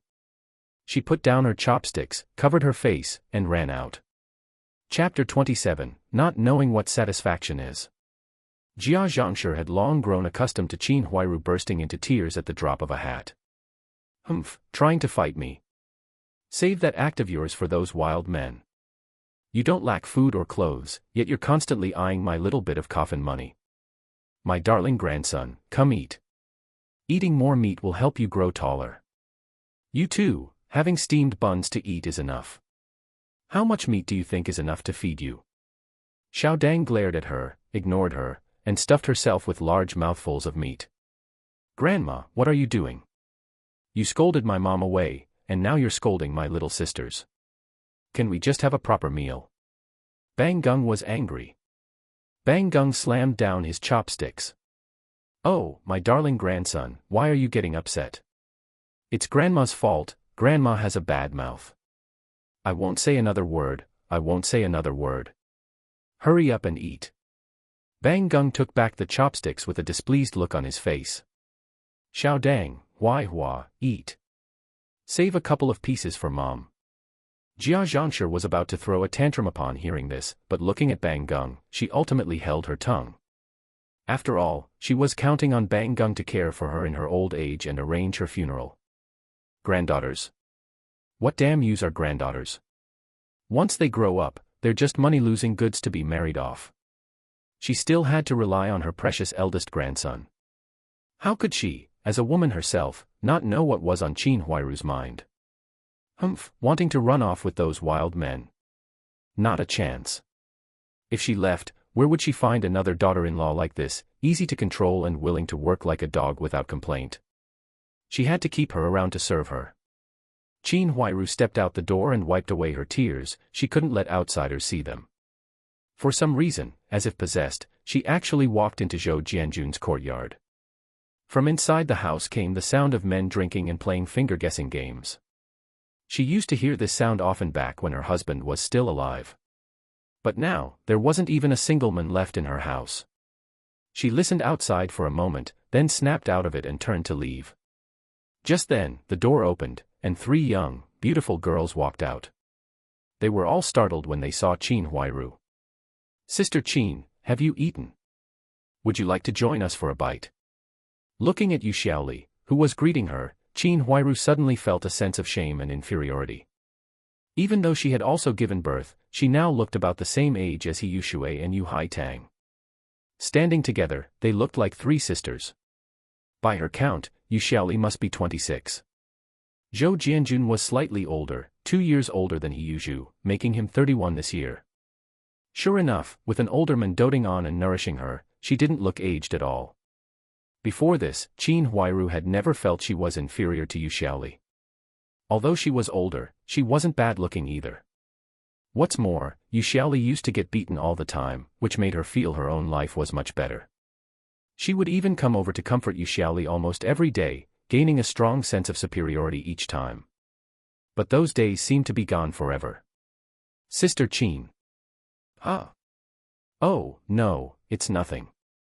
I didn't know you were eating. I just wanted to come over and chat with you. I still have things to do at home, so I'll head back first." "Ah, Sister Qin, wait a moment." Yu Xiaoli stopped Qin Huairu. Although their family had discussed this household behind closed doors, talking about them was one thing, actually seeing her made her feel pity. "The men are almost done drinking. We're going to scoop some food for them. If you don't mind, come over and have a bite with me." Hearing Yu Xiaoli's words, Yu Shui frowned and secretly tugged at Yu Xiaoli. But Yu Xiaoli just smiled, patted her hand, and pulled Qin Huairu into the kitchen.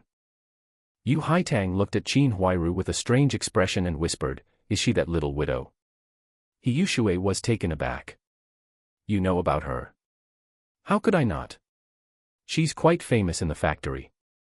They say Deputy Director Li from the production workshop has been pursuing her for a long time without success, but the 2 of them are quite close. Not only that, she has plenty of pursuers in the factory." Although she had heard such rumors before, hearing Yu Haitang say it undoubtedly made it seem set in stone. "I had only heard about it before and didn't quite believe it. But since you put it that way, it seems to be true. As if I would make this up. Is sister-in-law on good terms with her? Who knows? Let's go in and take a look. We can't let sister-in-law get taken advantage of." "Okay." Yu Haitang now truly regarded Zhou Jianjun and his family as her own. In the kitchen, Yu Xiaoli ladled a bowl of mutton soup for Qin Huairu and gave her 2 little pig-shaped white steamed buns. Looking at the mutton in her bowl, Qin Huairu didn't know what to say for a moment. Especially the steamed buns, which were actually shaped like little pigs and looked so adorable. "Xiaoli, your family is living such a good life." "You jest, Sister Qin. Hurry up and eat. Then I won't stand on ceremony." Qin Huairu hadn't eaten much to begin with. Now, seeing the mutton soup with so much meat and fatty oil, her stomach was already rumbling loudly. Without any further hesitation, she began to eat in large gulps. "Xiaoli, this mutton soup of yours is really delicious. I haven't seen mutton in such a long time." Yu Xiaoli smiled but didn't reply. "Yu Shui, bring the soup inside, and bring the steamed buns and wodu over as well." As for the big steamed buns, they were kept for their own family to eat later. Yu Shui naturally caught the unspoken meaning. She gathered a small basket of little yellow duck-shaped wodu, then placed a few white flour steamed buns on top. Yu Haitang looked at the big steamed buns and swallowed slightly. "All right, don't drool. I'll pack a few for you to take back when you leave later. Yu Haitang felt a bit embarrassed. You're the one giving them to me, it's not like I asked for them. Ha, look at you. As if I don't know you. Go ladle the mutton soup, there's a tray over there. Be careful. I know. For someone so young, why do you act like an old nag? Yu Haitang grumbled. Seeing He Yushui glare at her, she stuck out her tongue and went to fetch the mutton soup. Qin Huairu first fished out and ate the mutton, then soaked her steamed bun in the mutton soup, devouring it completely. Looking at the remaining steamed bun in her hand, she thought about it and tucked it into her shirt. Looking at Yu Xiaoli, she smiled sheepishly. I must have made a fool of myself. You know how it is, we have so many kids, and my mother-in-law keeps a tight grip on the money, so I... Sister Qin, say no more.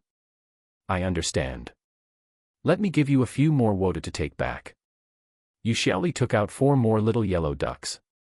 Oh, did your Jianjun make these? In our courtyard, only he has such dexterous hands. Look at these wotu, he even made them so fancy. Hearing this, Yu Xiaoli felt a bit strange. What kind of woman praises another woman's husband right in front of her? Yes, our Jianjun is quite capable. Sister Qin, the drinking session inside isn't over yet. Why don't you head back first? Right. Xiaoli, thank you so much for today. And of course, thank Jianjun for me too. Though she had been heartbroken when she left her house, by the time she walked back, Qin Huairu's mood had completely brightened. What a pity they aren't white flour steamed buns. That big pot of soup, it would have been wonderful if my 3 children could eat it. A family of 3, how could they ever finish it all? Chapter 28, You All Want to Play Me. This drinking session lasted for more than 3 hours. By the time it ended, it was already almost 5 o'clock. Going back now, they wouldn't even need to eat dinner. Jianjun, good boy, third uncle knew you were the most sensible child. If there are any good things in the future, you must remember third uncle, you hear? Yes. Third uncle, you've had too much to drink. Let me walk you out. No need. My alcohol tolerance is like, a great wind rises and clouds fly, no, it should be compared to the hegemon king of Chu. Right. That old turtle didn't have a tolerance as high as yours. Exactly. That old turtle, no, the hegemon king. Yes, I'd even let you drink shampoo. Hurry on back. Second uncle, can you help support him? Lu Haizhong's steps were already starting to crab walk, it looked like he was also barely holding on. Even so, he still patted his chest, saying, don't worry, let me tell you, Jianjun, once your second uncle becomes an official in the future, I will definitely treat you to a drink. Sure, I'll definitely be there. After finally sending those 2 drunks off, Zhou Jianjun broke out in a sweat. Wife, do I act like this when I'm drunk too? Yu Xiaoli just rolled her eyes at him and ignored him. Well, looks like I'm even worse than them when I'm drunk. With this realization, Zhou Jianjun felt terrible all over. No wonder his predecessor had been such a scumbag. Some people talk a lot when they're drunk, while others just want to sleep. First uncle clearly had good drinking manners. Though his face and neck were flushed red, he sat steadily in his chair, even if his gaze was a bit dazed. As for He Yuzhu, he was currently bickering with him. First uncle, tell me, how have I treated you all these years? Haven't I been filial? First uncle was hoping this guy would take care of him in his old age, so hearing this, he nodded. Of course. Although you have a wild temper and dare to shout at anyone, I know you're a good kid at heart. Right, first uncle. In my heart, you are also a very good elder. Actually, I just wanted to ask you, is the wine bought with the money my dad sent to my sister and me sweet? Hearing this, first uncle's heart skipped a beat, and he instantly sobered up quite a bit. He looked at He Yuzhu in shock. What did you just say? All right, first uncle, stop pretending with me. I know everything. Let me tell you, this is not something a decent person would do.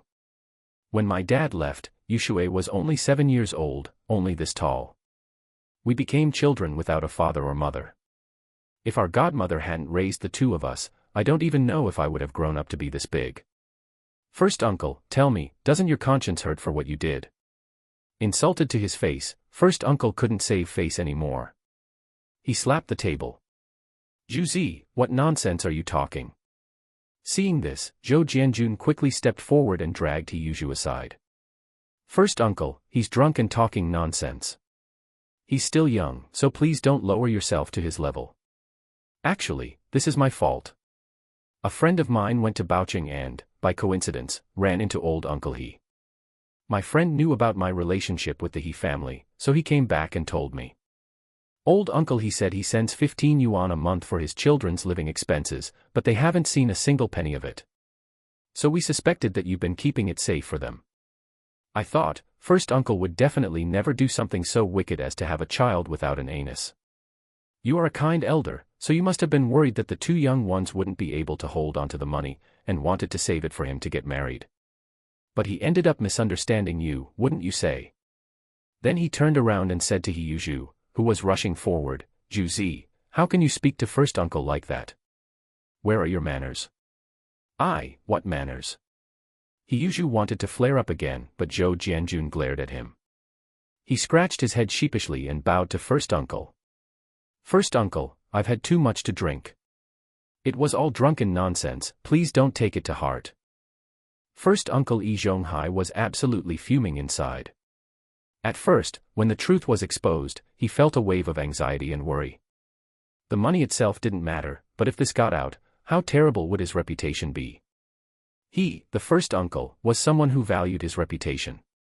But then he was cornered by Zhou Jianjun, who even mocked him for not being able to have a child.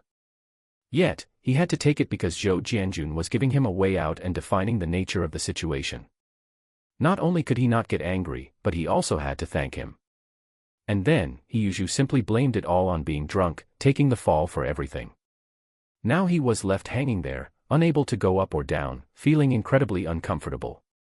Zhu, is that really what you think of your first uncle? I think you've had a couple of pints of cat piss and forgotten your own name. Your brother is the sensible one. Back then, you two were so small. If such a large sum of money was given to you, wouldn't others get jealous? Your brother is right. I was saving this money to help you get a wife. Sigh, I didn't expect you to misunderstand me like this. Forget it. You're grown up now, and it's time to return this money to you. When I see your father in the future, I'll be able to hold my head up. Zhou Jianjun clapped his hands. Look at that. This is all first uncle's deep care and affection for you. Zhu, you really shouldn't have done that. Come over here and apologize to first uncle again. All right, no need for that. It's fine as long as we clear the air. I, Zhonghai, am an level 8 fitter. With no children of my own, what would I need so much money for? Jianjun, wouldn't you agree? Yes, you're absolutely right. Who doesn't know about the character of you and first aunt? Alcohol ruins things. Please don't lower yourself to his level, I'll beat him up later.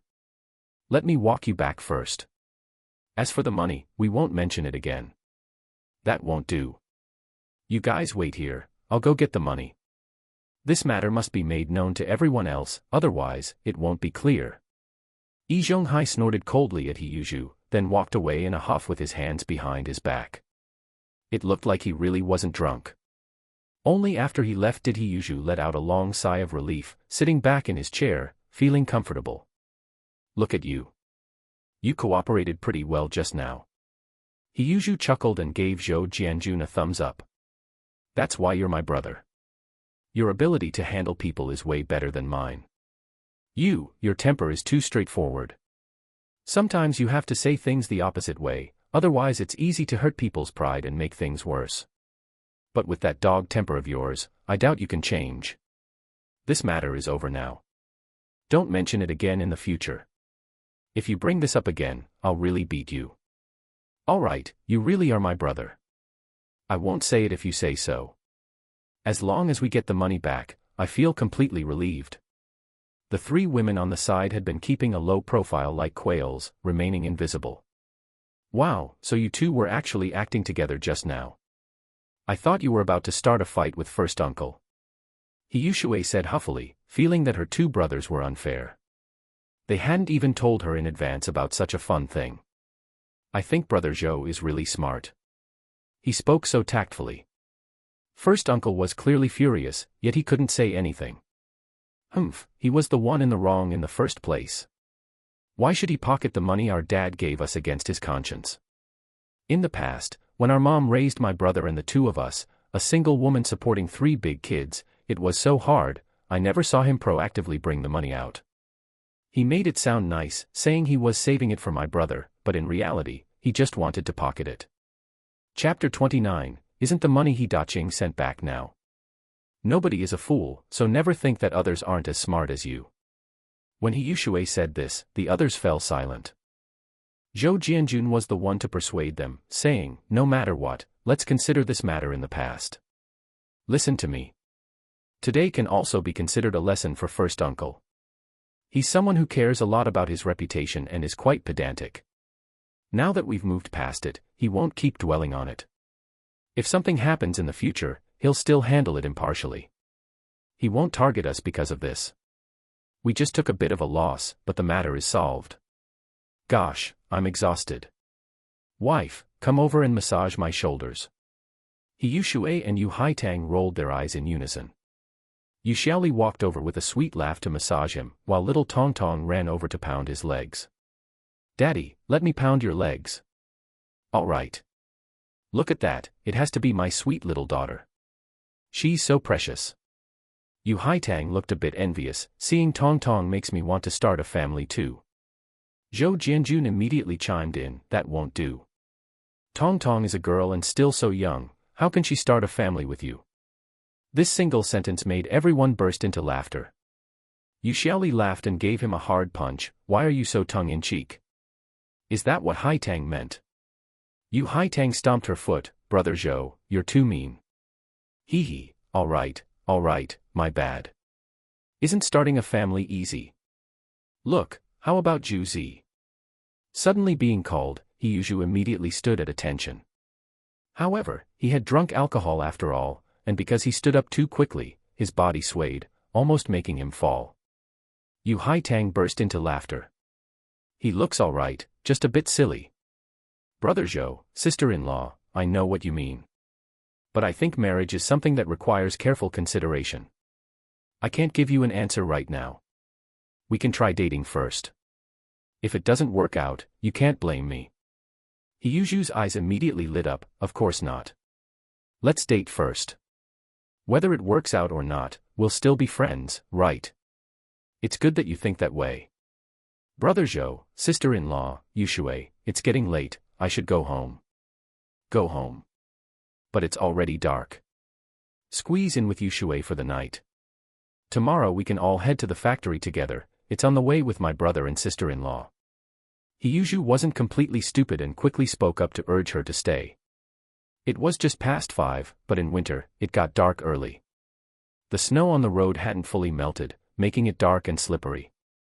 Yu Haitang hesitated a bit, but after thinking about it, she agreed. All right then, sorry for the trouble. What trouble? We're all family. He chuckled happily. Zhou Jianjun was somewhat surprised. This guy actually knew how to speak properly now, instead of running people into a brick wall with every word. All right, Yu and Haitang can stay in my old room. At least there's a Kong bed there. I'll have your sister-in-law heat it up later. Otherwise, 2 young girls might freeze to death at night. Zhou Jianjun was currently living in his mother's old room, which was the main bedroom in the central hall. Back when his mother was still alive, he lived in the eastern wing, which also had a built-in Kong bed. Great, my brother is still the one who dotes on us. He naturally agreed. I'm still right here. Who is your actual brother? He grumbled, displeased.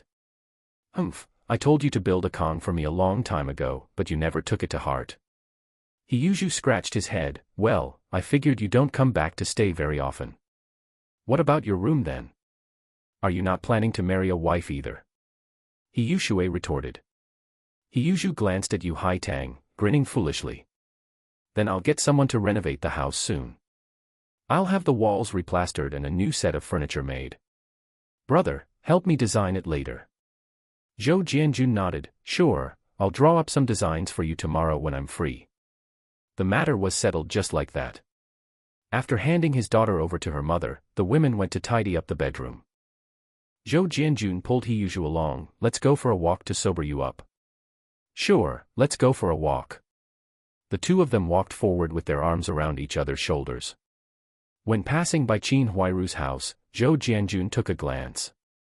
The door was closed, and it was dead quiet.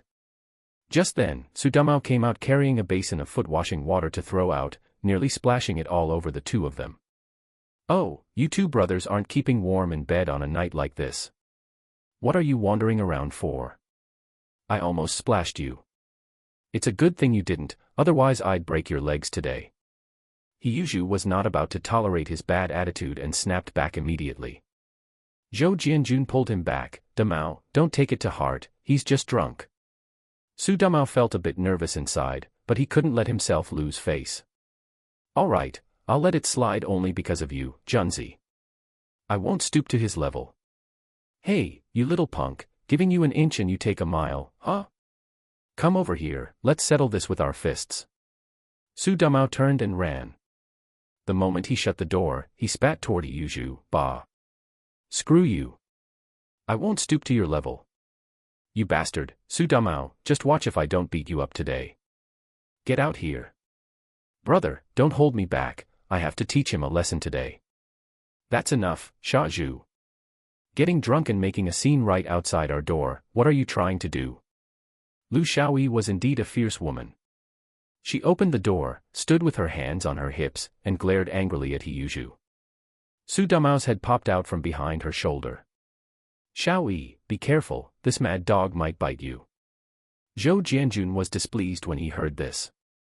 I say, Damao, why are you still fanning the flames? Let me tell you, if he beats you up, I won't hold him back. Cowardly as he was, Su Damao shrank his head back upon hearing this. Hee, wasn't I just joking? All right, Xiaoyi, it's freezing out here. Hurry up and close the door, let's go to sleep. Lu Xiaoyi glared at the two of them before finally shutting the door. Zhou Jianjun compared her with his memories of Lu Xiaoyi. She was indeed a good-looking woman. It was just a pity that her fate wouldn't turn out well following Su Damao. Then again, in the original story, she and Sha Zhu had an ill-fated romance. But now, forget about it. Heyuju hadn't turned into a simp, so wouldn't finding an unmarried young woman be much better? However, if Lu Xiaoyi fell on hard times in the future, he could help her out if possible. After all, she was one of the few normal people in this compound, with a straightforward personality and no real malice. Brother, hey! What are you looking at? You can't do my sister-in-law dirty. Zhou Jianjun slapped him. Cut the bullshit, am I that kind of person? You weren't before, but who knows about the future? Hey, you little brat, say that again. Running away. Stand right there. Unexpectedly, a dark figure appeared ahead, and they crashed right into them with a thud. Ouch! Heyuju had knocked the person down. Zhou Jianjun took a closer look. Good grief, it was First Aunt. First Aunt. Are you all right? Are you hurt anywhere? He hurriedly helped her up. You two boys, how old are you now, still fooling around in the courtyard? Ouch, my old waist. The two of them quickly apologized. All right, just be careful in the future. As it happens, I was just looking for you. Sha Zhu, this money is what your father sent over the years. We haven't touched a single cent of it. Don't go getting any other ideas. Chapter 30, Food Coupons. First Aunt handed over a handkerchief, the very old-fashioned kind made of silk with a white background and blue borders. It was wrapped around money, and by the looks of it, it certainly didn't seem like it had just been put together. It was a very, very thick stack of bills. There's over 2,000 here.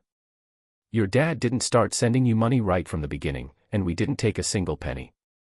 When he Da-Ching, that hopeless romantic, first left, Heyuju was only 15. He is 29 this year. A full 14 years.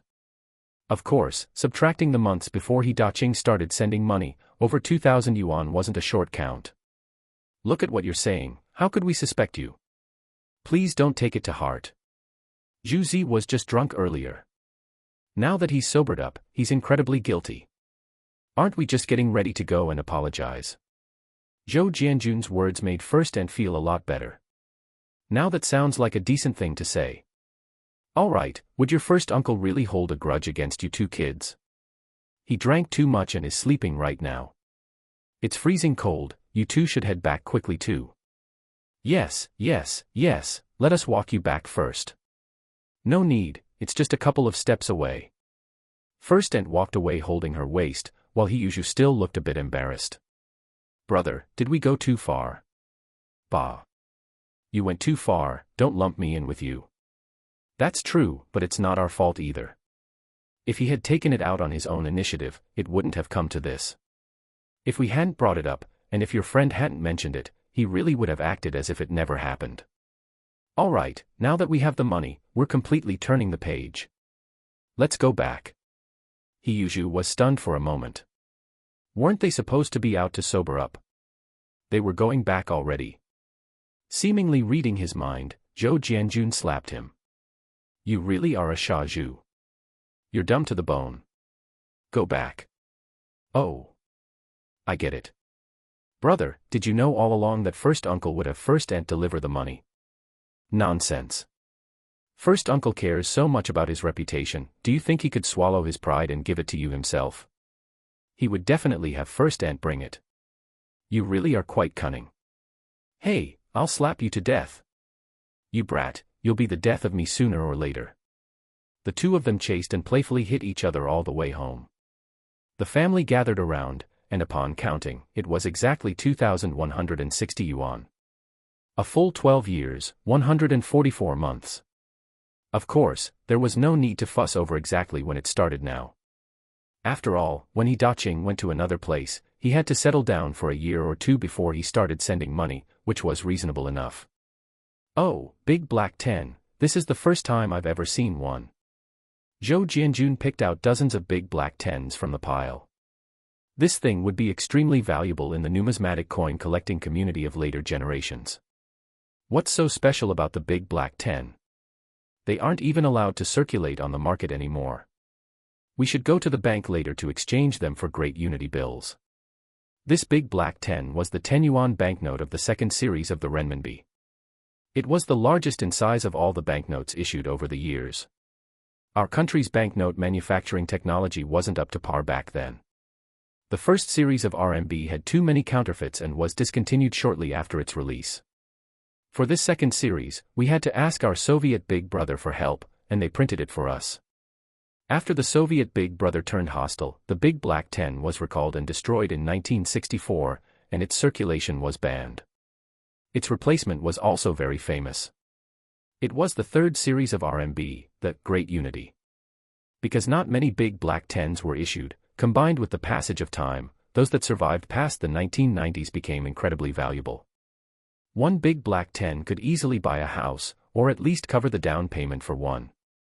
These bills were semi-new, but they were in very good condition with few creases. Many people who transmigrate love to collect this kind of thing. But Zhou Jianjun didn't have too many ideas about it. If he really lived to that time, there would be plenty of ways to make money. If nothing else, buying a few Siheyuans to hoard would mean he wouldn't have to worry for several lifetimes just by collecting rent. Why go through all the trouble of dealing in big black 10s? So in Zhou Jianjun's view, if he came across them, he'd keep them, if not, there was no need to force it. There was really no need. Seeing that a storm was about to brew, it would be good enough just to survive these 10 years in peace.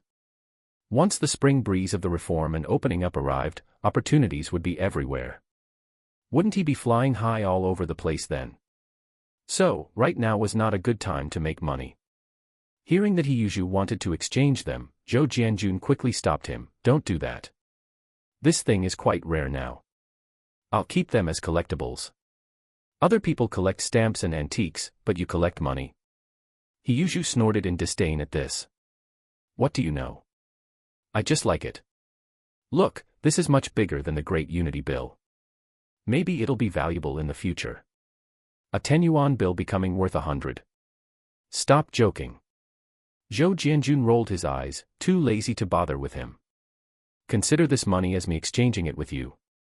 I'll give you the cash when I have it later, 380 in total. Hiyushu pushed all the money in front of him. Why are you being so polite with me?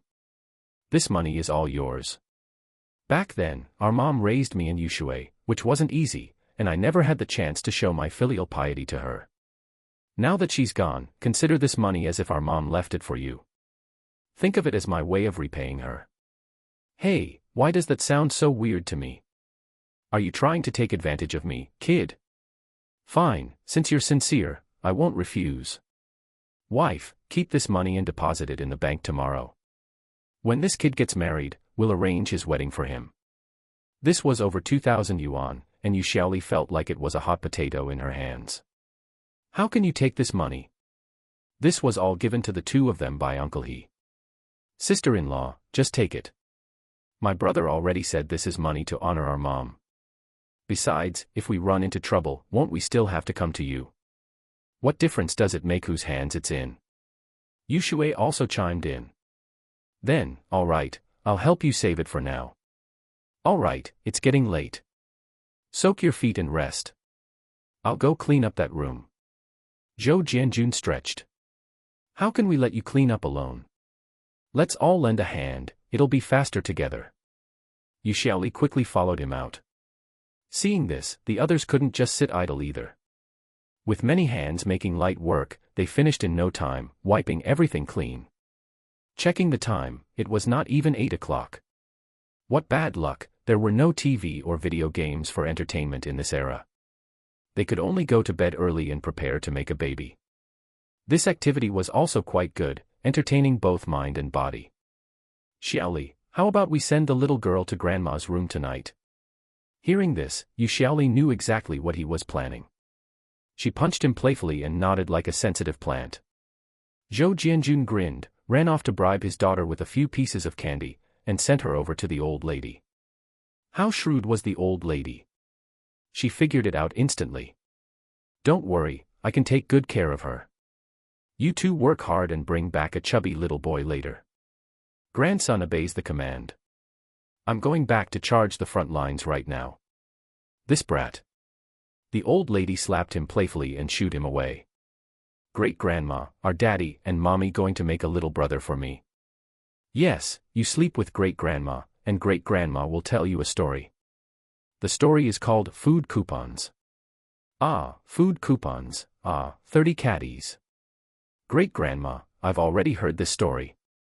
Let's change it to The Three Little Pigs. Daddy tells it so well. It was just that Daddy had no time to tell her stories right now. Daddy was very busy. See, I told you, wife. You're just too thin, it's bony. Ah. Zhou Jianjun, I'm going to bite you to death. The R-rated parts are omitted here. Chapter 31, Unforgotten Past. Inside the eastern wing. Hiyushui was soaking her feet, while Yu Haitang wandered in front of the bookshelf. Are all these books your brother's? She casually pulled a drawing textbook from the shelf, flipped through it, and an insert fell out. Yu Haitang quickly picked it up, only to find a drawing on the piece of paper. A boy was sticking his bottom out as he lit a firecracker, while not far away, a girl with her hair in two pigtails was covering her ears in fear. Zooming out, there was a boy with a runny nose, followed by a middle-aged woman holding a feather duster, shouting something. The drawing was full of life and charm. Did your brother draw this? It was obvious that the drawing technique was still a bit childish. Yu Haitang sat down in front of Hiyushui with the drawing and handed it to her to look at. Oh, this. My brother drew this when he was in high school. Actually, when we were that small, we didn't live together. He drew this based on what he imagined it would be like if we had always lived together.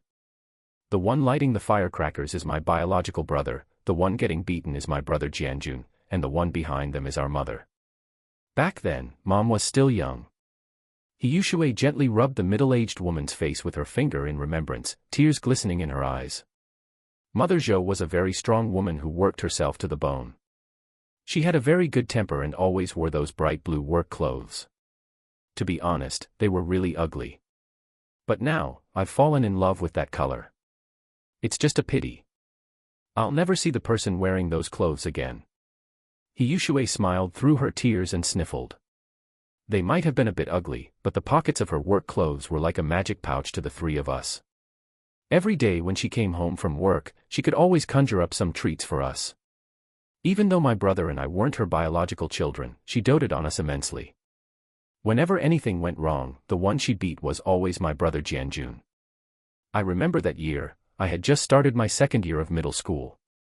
The weather was nice and very hot. Someone also wearing blue work clothes ran to our classroom and asked, "Who is Hiyushui? Your mother has been hospitalized." To this day, I still feel terrified.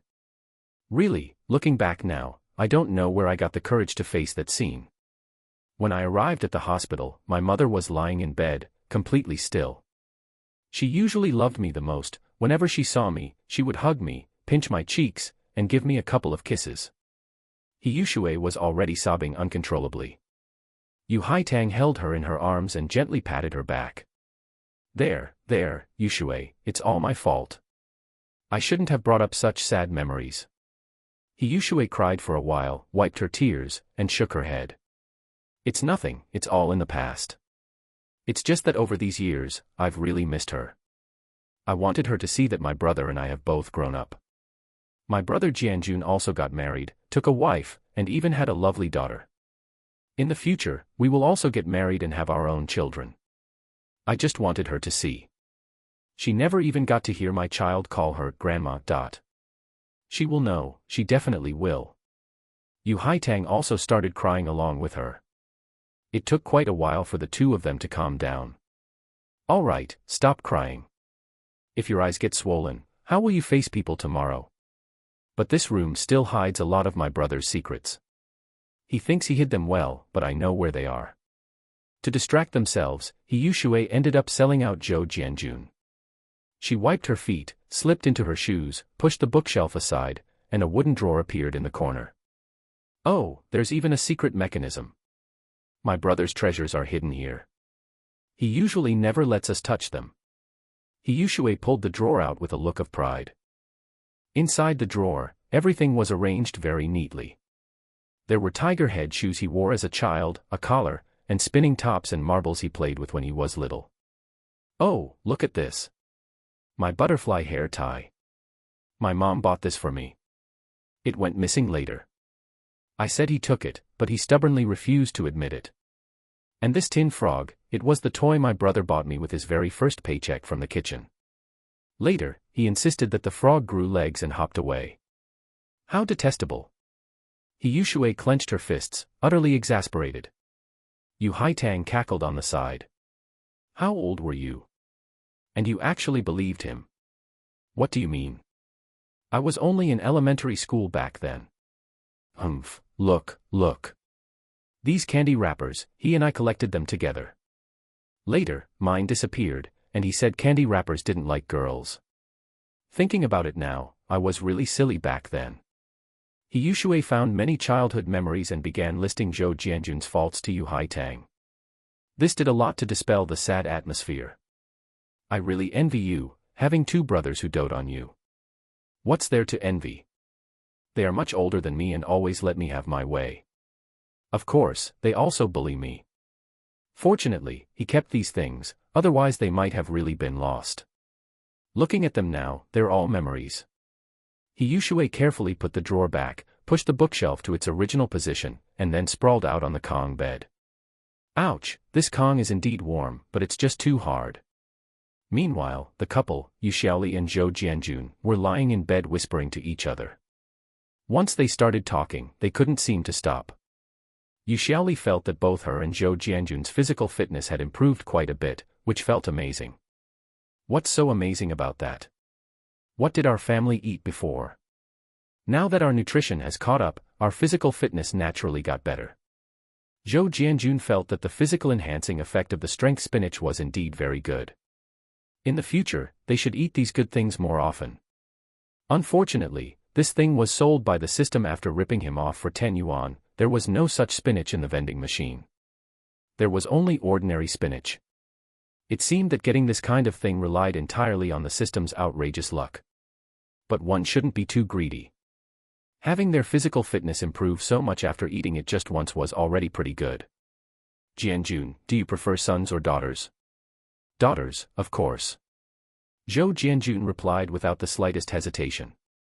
This answer made Yu Xiaoli freeze for a moment, and her breathing even stopped for a second. She could feel that when Zhou Jianjun said this, it was from the bottom of his heart. But you said before that Tong Tong. Zhou Jianjun was slightly displeased. You said it yourself, that was before. Now, I just think daughters are great. How great are daughters? They're gentle and cute. If we had a boy, once he grows a bit older and butts heads with me, wouldn't he anger me to death? When he grows up, we'd have to get him a house and a wife. And when we're old, he might not even support us. Hearing him say this, Yu Xiaoli was genuinely happy.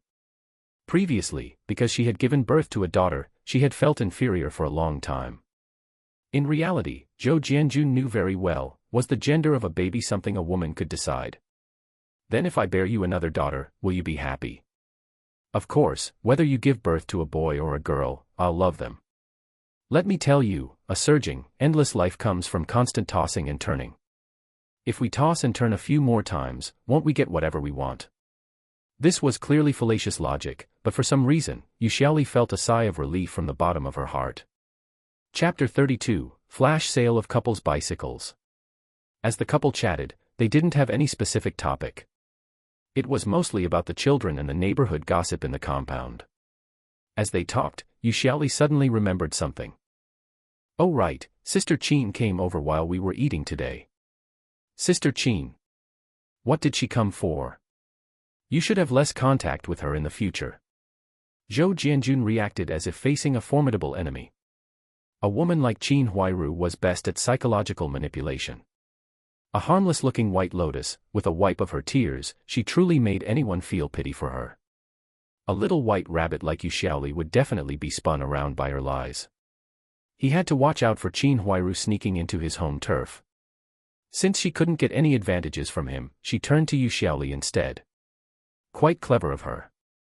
Oh, why are you reacting so strongly? We're neighbors. If she comes over, is it like I can just kick her out? Fine, fine, fine. I was overreacting. What did she come for? Actually, she didn't say much when she came. I had her drink a bowl of mutton soup and gave her a few steamed corn buns. Just that. What else could there be? Zhou Jianjun sighed. Giving once meant it would be hard to refuse the next time she asked. His silly wife just couldn't bear to lose face. Oh, then it's fine. All right, let's clean up and go to sleep. We still have to work tomorrow. After washing up, the two of them cuddled for a while before falling asleep in each other's arms. In the middle of the night, Zhou Jianjun was suddenly startled awake, his heart pounding wildly. Hourly single-item limited-time flash sale. 1-minute countdown. Host, please get ready. Countdown beginning. Damn you, can't you freaking choose another time? In the middle of the night, you almost gave me a heart attack. Zhou Jianjun was still shaken. This system really didn't do anything humane. He was sleeping so soundly, if he had a heart condition, he would have just kicked the bucket right then and there. Activate one-click buy. Despite his cursing, Zhou Jianjun immediately activated the one-click buy. The system's design was truly brainless, giving a 1-minute countdown without even letting you react. Then, another bunch of rockets exploded into fireworks, showing the word victory. Zhou Jianjun was incredibly sleepy, tears welling up in his eyes as he patiently waited for the cutscene animation to end. Congratulations to the host for obtaining a pair of Phoenix Couples bicycles. 1 cent has been deducted. Friendly reminder, the host currently has 1 yuan and 22 cents of personal property. Please ensure you keep a sufficient balance to participate in the next flash sale and avoid missing out on good opportunities. Another friendly reminder, it has been detected that you, a weakling host, have not yet learned the secret manual, 18 Falls by Touching Clothes. If you still do not learn it, it will be deemed as the host defying this Chinese brand super mall system. The manual will be reclaimed, and no refunds will be given. Aren't you a freaking 1 cent flash sale system? You finally admit you're a super mall now. You're quite tsundere. I spent 10 yuan to buy it. Whether I learn it or not is none of your business. After grumbling inwardly, Zhou Jianjun still obediently clicked to learn it. Instantly, a vast amount of moves and muscle memory surged into his entire body. The feeling was magical, all kinds of moves seemed to have become instincts, as natural as eating and drinking. Awesome, awesome. System Daddy is forever the GOAT. Hypocrite, Tui. _ A complaint from System Daddy. +1. +1. Zhou Jianjun didn't care at all. What was wrong with Daddy scolding you a bit? Wasn't that only natural? This was called System Daddy when useful, Dog System when useless. A true master of sarcasm. The Phoenix brand couple's bicycles consisted of one men's and one women's model. Wait, were there women's bicycles in this era? Zhou Jianjun began to scratch his head. He thought for a long time but didn't have any memory of it. Forget it, since the physical item was right here, he would just assume they existed. It was simply that there was no top tube, replaced by two lower tubes with a curve. But it didn't look much different from a 28-inch heavy-duty bicycle. The color was also black. Aside from being brand new, there was really nothing much to say. A 28-inch heavy-duty bicycle usually referred to the 28-inch model from the Yongjiu brand. Bicycles currently on the market were generally Yongjiu or Fige. Phoenix was quite rare and felt a bit more high-class. Having these two bicycles, Zhou Jianjun pardoned the Dog System's crime of startling him. He was very pragmatic. He happily lay back down. Having learned a whole set of martial arts, he had nowhere to use them. After thinking about it, he stretched his wicked claws toward Yu Xiaoli. Half asleep, Yu Xiaoli pinched Zhou Jianjun. Stop messing around. Are you going to sleep or not? Sleeping, sleeping, sleeping. There was no other way, it would have to wait until next time. He would battle again tomorrow. Before dawn, his damn biological clock activated on time again. Zhou Jianjun woke up, feeling quite energetic. This early in the morning, his yang energy was abundant. He looked at his sleeping, lovely wife again. Well, he might as well get up. No point fantasizing. He washed his face with cold water, brushed his teeth with low-quality tooth powder, making a rustling sound, and ended up with a mouthful of pig bristles. The quality of this crappy toothbrush was just too garbage. From the huge vending machine, he bought a pair of couple's toothbrushes. They looked quite nice, with transparent green handles, which felt very vibrant with the color of life. The women's one was pink, which was normal. But did the men's one only deserve to be green? Just these two crappy toothbrushes cost 70 cents. Why were they so expensive? They were plastic. In this era, plastic was generally referred to as chemical material. Chemical soapbox, chemical toothbrush, chemical rubber shoes. This term was still used in rural areas up until the 90s. Don't ask. If you must ask, it's because this humble author experienced it. His already meager savings suffered another blow.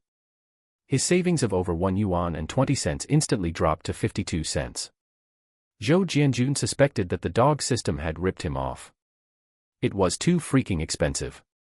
After thinking about it, he felt something wasn't right.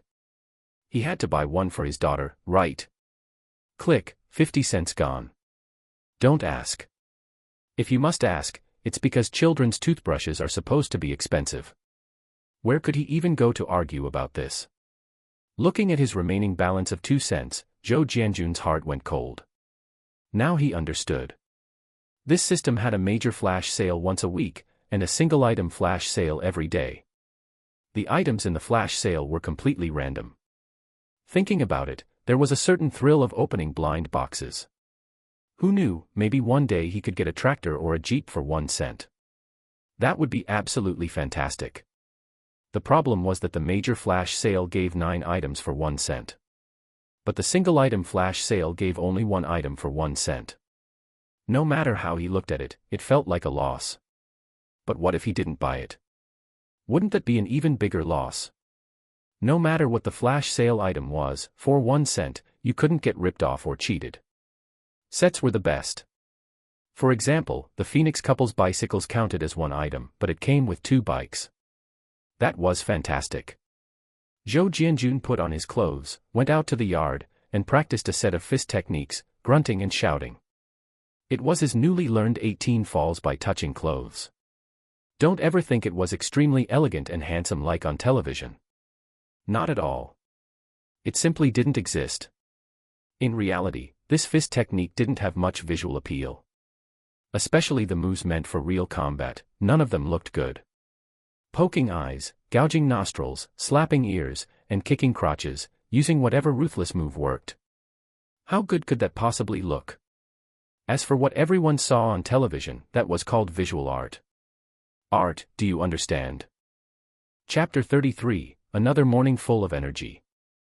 Speaking of the 18 falls by touching clothes, it shares a wondrous similarity with Tai Chi. Both emphasize using a force of 4 ounces to deflect 1,000 pounds. The men of old Beijing loved a sport called Chinese wrestling. Everyone probably knows where it came from. Although the Qing dynasty fell, some traditions were still passed down. Chinese wrestling has its own specific techniques, and He Yuzhu is an expert at it. When it came to wrestling, counting every single person in the surrounding alleys, whether from the older generation or the new, basically no one could beat him. In the past, the two of them were evenly matched, with Zhou Jianjun having a slightly better chance of winning. But now, Zhou Jianjun estimated that he could throw him down the moment He Yuzhu touched him. In many online martial arts monk performances, they would throw themselves down with loud thuds, titling the video, 18 falls by touching clothes. Isn't that total nonsense? So this martial art is specifically used to throw yourself. Doesn't that hurt? As for its origin, opinions vary. Some say it comes from the Shaolin 18 ultimate skills, while others say it originates from Wudang. The Songshi branch of Wudang indeed has this 18 falls technique. As for exactly how it came about, that's not important, yeah. Zhou Jianjun didn't care about any of that. He just felt that his muscles and bones were completely stretched out. He could easily perform many previously impossible movements, even doing a dozen somersaults in a row without feeling dizzy or blurred. Wait a minute. Why do martial artists always like to do somersaults? Isn't that silly? It's not like they're street performers putting on a show to fool laymen, where people watch them flip around and go, "Oh, that's impressive, that's real kung fu." With a burst of applause, they'd step forward with a brass gong and ask for a few coins, securing their food money for the day. I've never heard of a real master who likes to do somersaults, it's beneath them. Zhou Jianjun felt this martial art was a great thing. He did 40 somersaults in one go. If the courtyard hadn't been too small, he could have flipped all day. He couldn't help it, it was just so novel. After all, when an ordinary person suddenly learns an awesome martial art, they want to spar with everyone they see. Just like when you first learned to ride a bicycle, didn't you want to ride it even when going to the restroom? But once that phase passes, it's nothing special. You wouldn't even ride it if asked, finding it too tiring. Zhou Jianjun was currently addicted to it, still wanting more after he finished flipping. He checked the time, it was exactly 6 o'clock. After a moment of thought, he wrapped himself back in his military greatcoat and ran outside. Oh, third uncle. Ah, my mistake. Third uncle isn't awake yet. With a series of thuds, Zhou Jianjun did a few somersaults right in front of third uncle's door, feeling incredibly cool. He went out the door, ran all around the alley, and once he reached the main road further away, he raised his wrist, and 2 bicycles appeared. Pushing one with each hand, he started running back toward the courtyard. After running a few steps, he regretted it. Was he stupid? No one in the courtyard was awake yet, so why did he run so far? He put the bicycles away again and brought them out only when he reached the entrance. He looked around to make sure third uncle hadn't gotten up to use the restroom, and only then did he push the bicycles into the courtyard. Pushing them all the way home, he felt this whole ordeal was purely a waste of effort. Wouldn't it have been better to just leave them in the courtyard? He had to lie about it anyway. Well, doing nothing but somersaults first thing in the morning must have sent too much blood to his brain. No normal person would do something like this. Zhou Jianjun deeply reflected on his actions. Once he felt his mind had cleared, he finally entered the kitchen. There really wasn't a single leftover from yesterday's dishes. If the 2 uncles hadn't drunk too much, they probably would have licked the plates clean.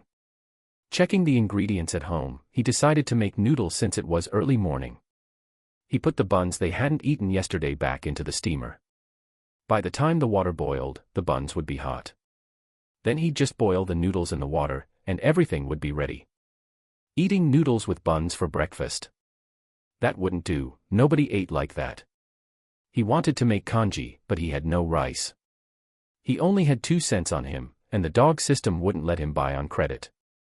Turning on the gas stove, he found a few large tomatoes from the ton of vegetables and decided to make tomato gravy noodles. He then poured hot water from the kettle to start warming up some milk. Wait, how many people were in the family again? His family of 3, plus Siheyuan and his sister, plus Yu Haitang, plus the deaf old lady. Good grief, he almost lost count. He took 2 more bottles of milk out of his watch, added the 5 bottles left over from yesterday, and soaked them in warm water. While waiting for the noodles to cook, he also fried some eggs. That basket of eggs had tens of thousands of them. How long would it take to finish them all? Eat more, to grow big and strong. In this era, no one worried about high cholesterol or other health issues. That's why those were called diseases of the rich. Being able to eat one's fill was already a blessing. Lily, time to get up and eat breakfast. Yuxiaoli felt as sore as if she had been forging iron all night. She subconsciously reached out her arms, asking for a hug. Zhou Jianjun had no choice but to bring over the clothes he had warmed in the blanket and put them on her one by one. Aren't men pitiful? However you took them off, you have to put them back on her, piece by piece. How tragic. After they were done being affectionate, leaving a few hickeys, and Zhou Jianjun took the opportunity to play with her breasts, Yuxiaoli was finally fully awake, which inevitably led to her chasing Zhou Jianjun around for a beating. Afterward, she used the hot water Zhou Jianjun brought over to brush her teeth and wash her face. Where did this toothbrush come from? I bought it. Did you sleep yourself silly? No, when did you buy it? How come I didn't see it before? Oh, that's not important. Didn't you also miss the peanuts and melon seeds in the cabinet? Yuxiaoli thought about it, and indeed, she might have just not noticed. This toothbrush is great, the bristles don't fall out. Of course, it cost money. You wash up first, I'll go wake those 2 girls. He felt like an old nanny first thing in the morning, having to take care of everyone. He kicked the door with loud thuds. Yuxiaoli, Haitang, time to get up and eat. I've put the hot water and towels by the door, hurry up. After a moment, hearing no movement, he kicked the door again. Yuxiaoli opened the door with her hair looking like a messy bird's nest. Before she could complain, Zhou Jianjun stuffed a white rabbit creamy candy into her mouth.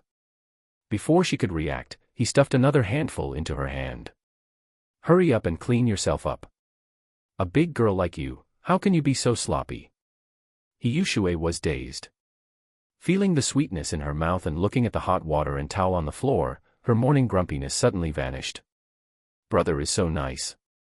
After dealing with the 2 girls, he ran over to the deaf old lady's place to pay his respects, then wrapped his little daughter in his greatcoat and ran back home. All this running around actually made him break a sweat. He served his daughter as she brushed her teeth and washed her face. The little girl was very curious about her Mickey Mouse toothbrush, brushing a couple of times and then playing with it, only to be caught and spanked by Yuxiaoli. The little girl didn't mind, giggling and playing with her mother. Zhou Jianjun only felt exhausted. Having lived 2 lives, he finally understood how hard it was to be a father. Stop playing, you're getting it all over yourself. Hurry up, or the noodles will get soggy. Yuxiaoli, go call your brother, and bring a bowl of noodles to the old lady on your way. Got it. Yuxiaoli responded. Haitang, this is the vanishing cream your sister-in-law uses. Rub some on. It's cold, so don't let your face get chapped. Yu Haitang was stunned for a moment, then smiled sweetly at Zhou Jianjun. Thank you, brother Zhou. This man was so attentive. Don't mention it. Things are rushed in the morning, so there's nothing fancy to offer. Just tomato gravy noodles. Eat a bit to warm up. Yu Haitang saw a bottle of milk placed next to each bowl of noodles, with a plate of pickled radishes in the middle. Tomato gravy noodles. Eating tomatoes at this time of year? And he called this nothing fancy. What's more, each bowl of noodles was topped with a fried egg.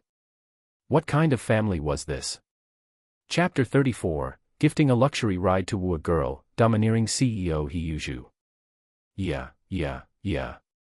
At this moment, Hiyushui, that big mouth, started shouting in the courtyard again. What are you quacking like a duck for first thing in the morning? Cut the crap. Zhou Jianjun retorted testily. No, brother, when did you buy this bicycle? This lady's bicycle, I heard it just hit the market. I've always wanted silly brother to buy one, but you can't even find them in the market. Where did you get it? Then, Yu Haitang ran out. And then, Yu Xiaoli went out too, holding her daughter. Hiyuzhu came over with bleary eyes, wrapped in a military overcoat. Seeing several women gathered around looking at the spectacle, he found it a bit strange. What are you all looking at first thing in the morning? Oh, right, Haitang, this vanishing cream is something I bought for my sister before, but she never used it. It's not even opened yet. Take it and apply it to your hands and face. The weather is dry, so don't let your skin chap. Yu Haitang looked at Hiyuzhu in surprise. Wait, were the men in this family also thoughtful? Looking closely, Hiyuzhu wasn't bad looking at all, and was even a bit handsome. He had clearly shaved. If, and this was just an if, she ended up with Hiyuzhu, it didn't seem bad either. He was a man who knew how to care for someone. If Zhou Jianjun's behavior was within expectations, then Hiyuzhu's actions this time could be considered a real breakthrough. Why are you looking at me? Is there something on my face? Hiyuzhu touched his face, feeling a bit self-conscious. Yu Haitang happily accepted the vanishing cream. Thank you, Comrade Hiyuzhu. Nothing to thank me for. Oh, where did this bicycle come from? We were just talking about that. Brother Zhou bought a men's and a women's bike from somewhere. This lady's bike, I've only seen in the newspapers saying it was released. We haven't even seen one around here yet. Yu Haitang was clearly very interested in the bicycle as well. Really?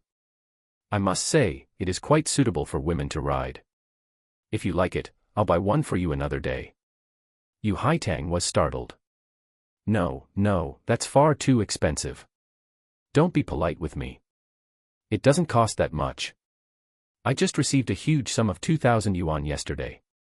What's wrong with buying a bicycle? I'm happy to buy it for you. Although Hiyuzhu was a straightforward guy, he spoke these words with an air of dominance. But it had to be said, the timing was excellent. It was the absolute epitome of a domineering CEO's style. Yu Haitang was seriously considering it this time. Hiyuzhu's monthly income wasn't low, over 30 yuan. Although she was a level 10 broadcaster, her salary was only 27.5 yuan. Combined with Hiyuzhu's 37.5 yuan, that wasn't a small amount for a month. Moreover, they had the support of Zhou Jianjun and his wife. Having seen the 2,000 yuan with her own eyes yesterday, their family background was indeed substantial. If she married in, there would be no mother-in-law relationship to deal with, and she also got along well with Hiyushui. Yu Xiaoli, the sister-in-law, wasn't a harsh person either.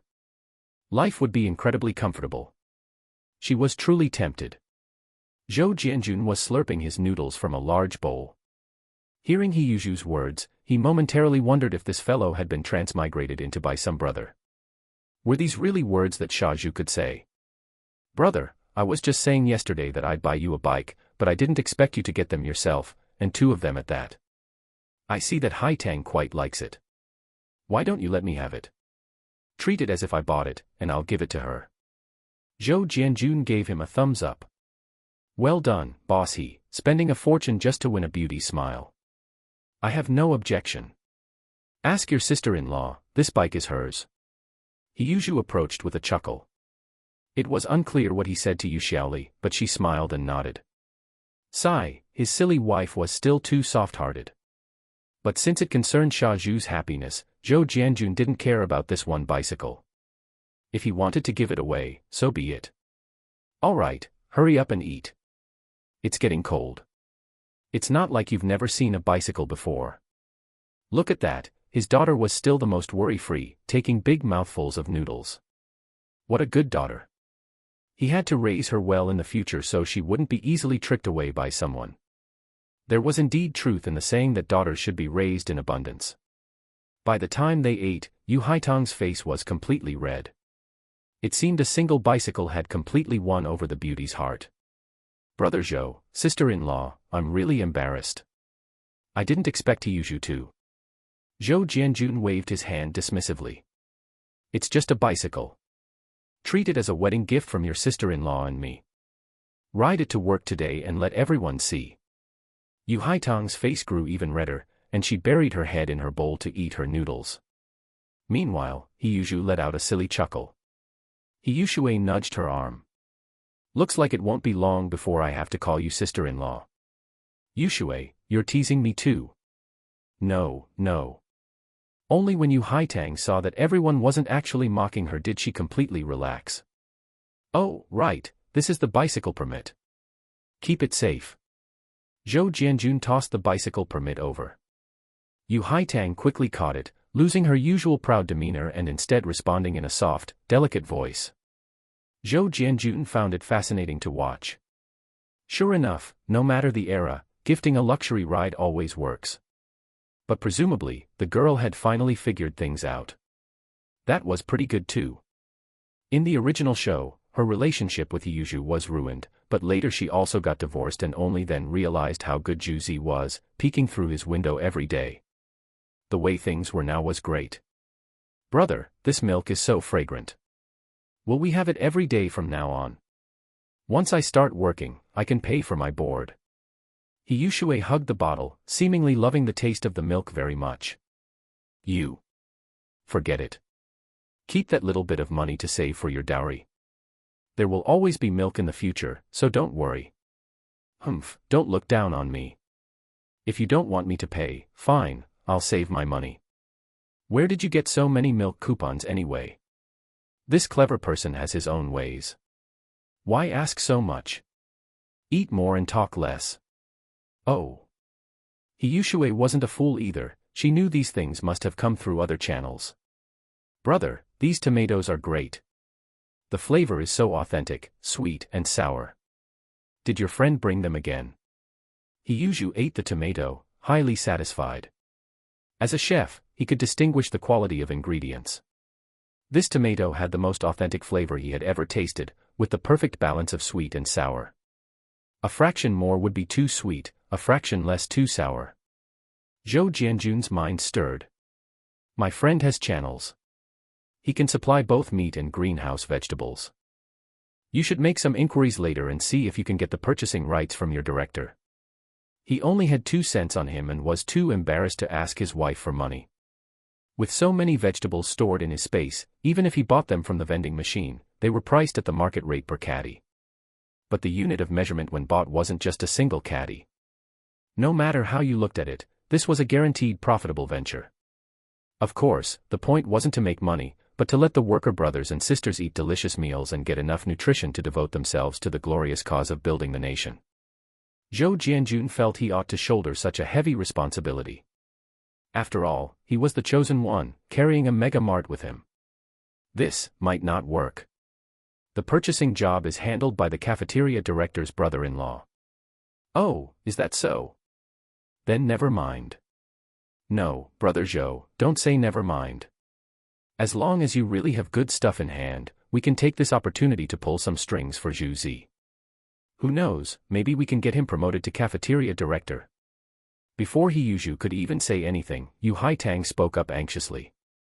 Chapter 35, Wife Gives Pocket Money. Yu Haitang was in the broadcast room, and many of the messages she received every day were the latest. Her mind was very agile. The canteen director position was a lucrative post. She was now standing from Hiyuju's perspective, thinking for him. In this era, what was the most important thing? Supplies. Supplies. Supplies. Important things should be said 3 times. Even the most common cabbage, radishes, and potatoes were not available in unlimited supply. Not to mention other vegetables and meat. People were poor in this era, but not that poor. There were many families with money, but what they lacked were meat coupons. If meat coupons were supplied openly, there would be many, many people who could afford to eat meat every day. But right now, even if you had enough meat coupons and enough money, the supply of meat simply wasn't enough. Therefore, supply was actually the top priority. If he used this as a condition to talk to the factory director, that canteen director could definitely be taken down. Why are you all looking at me like that? Did I say something wrong? Yu Haitang was a bit confused when she saw several people looking at her without speaking. No, you haven't even married into the family yet, and you're already thinking for Zhu Zi. It seems you really are meant to be a family. Yu Xiaoli teased with a smile. Oh, sister-in-law, why are you making fun of me too? Yu Haitang realized what was happening and decided to just give up and let it be. Anyway, they were all one family, so what was there to be shy about? Your sister-in-law isn't making fun of you, she's complimenting you. Your idea is very good. Zhu Zi, you should work on this matter. Don't worry about the channels, they are all legitimate channels. He thought about it and nodded. He had no interest in being an official or anything, he only cared about cooking. But if he could really become the canteen director, that would be pretty good too. At the very least, his salary could increase to 42.5.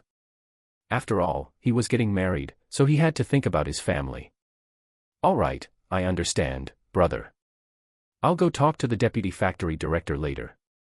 That canteen director's surname is Yao, and he's deputy factory director Li's man, so I don't want to offend him too much. If he thinks it won't work, then I'll go to the factory director. That canteen director is a spineless wimp, he doesn't know a damn thing, just gives blind orders, and spends all day hovering around the warehouse. It's very annoying. As long as you have a plan in mind. Go wash the dishes, take a break, and then it'll be time for work. Me again. Fine, I'll wash them. I'll help you. Yu Haitang lowered her head and helped Hiyushu clean up. Zhou Jianjun once doubted whether he had actually watched the original show. Was Yu Haitang's personality really like this? He scratched his head, unable to figure it out. Perhaps it was his butterfly effect intervention that had triggered some kind of change. But this change was a good thing, it was quite nice. After the two of them went to the kitchen to wash the dishes, Hiyushu said, "Brother, I want a bicycle too." Zhou Jianjun didn't speak, he checked the price of the bicycles in the super vending machine. Men's, 120. That's quite normal. Women's. 180. Zhou Jianjun rubbed his eyes, making sure he hadn't read it wrong. What the hell, are women's bicycles that much more expensive than men's? 180. Damn it. Brother, are you listening to what I'm saying? I heard. The price is 181. Ah. Why is there an odd number? Do you think these bikes are that easy to buy? Don't you have to pull strings?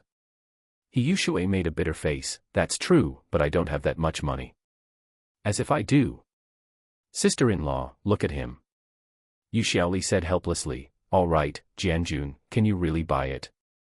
I'll pay for it. Oh, look at that. The little rich woman is speaking with confidence now. You're going to die. What are you talking nonsense for? This money belongs to them, the siblings. Sister-in-law is the best. Hiyushu hugged Yu Xiaoli's arm and acted spoiled. Oh, sister-in-law, what's wrong with your neck? Did my brother hit you earlier? From this angle, she could just see the large hickey. Yu Xiaoli instantly blushed to the roots of her hair. No, you're just a child, stop asking nonsense. What does this have to do with being a child? Hiyushu was stunned for a moment, then realized what it was, and her face flushed red as well. Buffed, you two, neither of you is decent. She stamped her feet and ran away. Zhou Tongtong hadn't finished her milk yet, she looked at this one, then at that one, her big eyes blinking rapidly. Look, it's all your fault. I told you not to mess around, but you insisted. How am I supposed to face people now? Why are you wiping away tears? We're a married couple being intimate, what business is it of theirs? It's so embarrassing. The social atmosphere in this era was, after all, not that open yet. All right, stop crying, I have a way. Wait for me a moment. Zhou Jianjun ran out and then came back. Wifey, can you give me 10 yuan for pocket money? Yu Xiaoli was stunned. Didn't he say he had a way? Why did he need money? And 10 yuan for pocket money? Are you going to? No, no, don't misunderstand. Don't cry. Oh, anyway, I have a use for it, a proper use. Don't you believe me? It's really not for drinking. Really, no. Haven't I spent all my money? Between the bicycle and yesterday's vegetables, where would I have money to go drinking? Oh, that's true. You just need 10. No, that's too much, I'll give you 3. Fine, 3 yuan it is. He took the money, ran into the room, and then ran out with a silk scarf. Can you believe a silk scarf cost 1.5 yuan? The dog system must have skimmed my money. But this silk scarf was quite nice, it didn't look like something that should exist in this era. The colors in this era were generally dominated by black, yellow, green, and blue. So when watching period dramas, there was always a feeling of being outdated. But the color of this silk scarf was very bright. Look, wrap this around. Zhou Jianjun was very dexterous. Soon, a silk scarf flower appeared on Yu Xiaoli's neck. It was elegant, not overly flashy, just right, and matched her temperament perfectly. Wow, mommy is so beautiful. The cheerleader Zhou Tongtong came online again, clapping her hands and cheering. Yu Xiaoli ran quickly into the bedroom, found a mirror, and looked at herself, stunned for a moment. She couldn't put the scarf down. This way, the hickey on her neck was completely invisible. She ran back quickly and hugged Zhou Jianjun, giving him a kiss. Where did you buy this? The color is so beautiful. Why didn't I see you take it out before? I wanted to give you a surprise. Just like the bicycle, I arranged with someone to have it delivered overnight. I owed you a lot in the past, so I just wanted to compensate you. I saw this was pretty, there were only 5 in total, and I bought one for 1.5 yuan. But I really didn't have any money on me, so I made an arrangement with the person. Fortunately, I know a lot of people, and they were willing to give me credit, so the money I asked for is to pay them back today. Yu Xiaoli was filled with emotion hearing him say this. I'm sorry, Jianjun. It's my fault for doubting you earlier. You are so good to me. That's being too distant. You are my wife, if I'm not good to you, who would I be good to? Is that money enough? I'll give you some more. No need, it's enough, it's enough. What Yu Xiaoli didn't expect was that 2 bicycles would cost 300 yuan, where did this guy get that? Chapter 36, A Lively Morning in the Compound. Oh, hi Tang, where did you buy this bike? Is it a new model? It looks really nice, must be expensive, right? A group of people were heading to work. The whole family going to work together, there were quite a few of them. Zhou Jianjun used an old seat cushion, tied it to the back seat of his bicycle, and took Yu Xiaoli with him. Seeing someone talking to them, he had to get off the bike. The little girl was being looked after by Yu Shui at home. She hadn't settled on a job yet, so she usually lived in the school dormitory. It was mainly because she had a falling out with Zhou Jianjun before, so she felt awkward at home. Now that their relationship had mended, she naturally felt comfortable at home. Not only were there peanuts and melon seeds, but there were also white rabbit creamy candies to eat.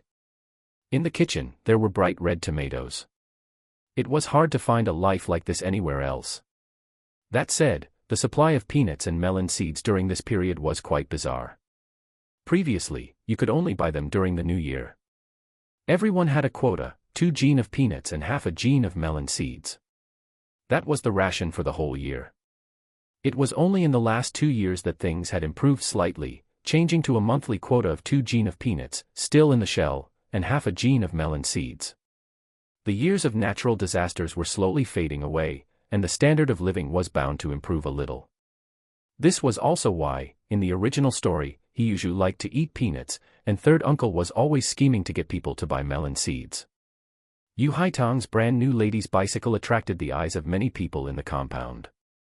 When they reached the gate, third aunt stopped them and asked a few questions. Yu Haitang said straightforwardly, this bike was a gift from brother Zhu Zi. We are dating. Beside her, he Yuzhu proudly raised his head. Shazhu gave it to you. You two are dating. This answer was completely unexpected. Everyone knew He Yuzhu was a long-standing bachelor in the compound. With that foul mouth of his, what girl could put up with him? Yet, Shazhu had actually found a partner, and it was Yu Haitang of all people. Yu Haitang was tall, fair-skinned, and pretty. How could she have taken a liking to Hiyuzhu? For a moment, she couldn't react in time to say some congratulatory words to Hiyuzhu. Auntie, that's not right.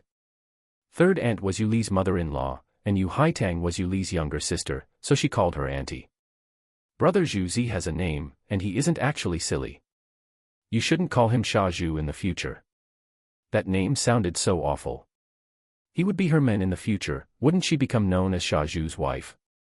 That's right, what Haitang said is correct. Since there are many people here today, everyone listen to me. You all know how the name, Sha Zhu, came about.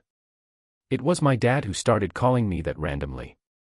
But from now on, I don't want you to call me Sha Zhu anymore. You must call me Hiyuzhu. If I hear anyone call me Sha Zhu again, don't blame me for being rude. Hiyuzhu felt wonderful, bubbling with joy at Yu Haitang's defense of him. Third aunt was a bit embarrassed. Hee, I just got used to calling him that, didn't I? I won't call him that anymore. Does your sister know about this? Why would I tell her? This is my own business. The two of us dating is about us being happy. Arranged marriages aren't in fashion anymore, free love is promoted. This is free love, and family members can't interfere. All right, Auntie, I won't talk to you anymore, we have to go to work. See you later, everyone. I expect we'll be seeing a lot of each other, so I'll let you get a good look next time. Yu Haitang's personality was quite likable, straightforward, daring to love and hate. Who could say a girl isn't vain? Of course, this isn't a derogatory term here. Herman bought her a bike, and being watched by others, it was like a red-hearted radish. She felt great inside. She just felt she had gained face today, and next time she walked around the compound, she could hold her head high. She could compare herself with anyone. She hadn't seen any other girl get a bike directly from her partner. This was face.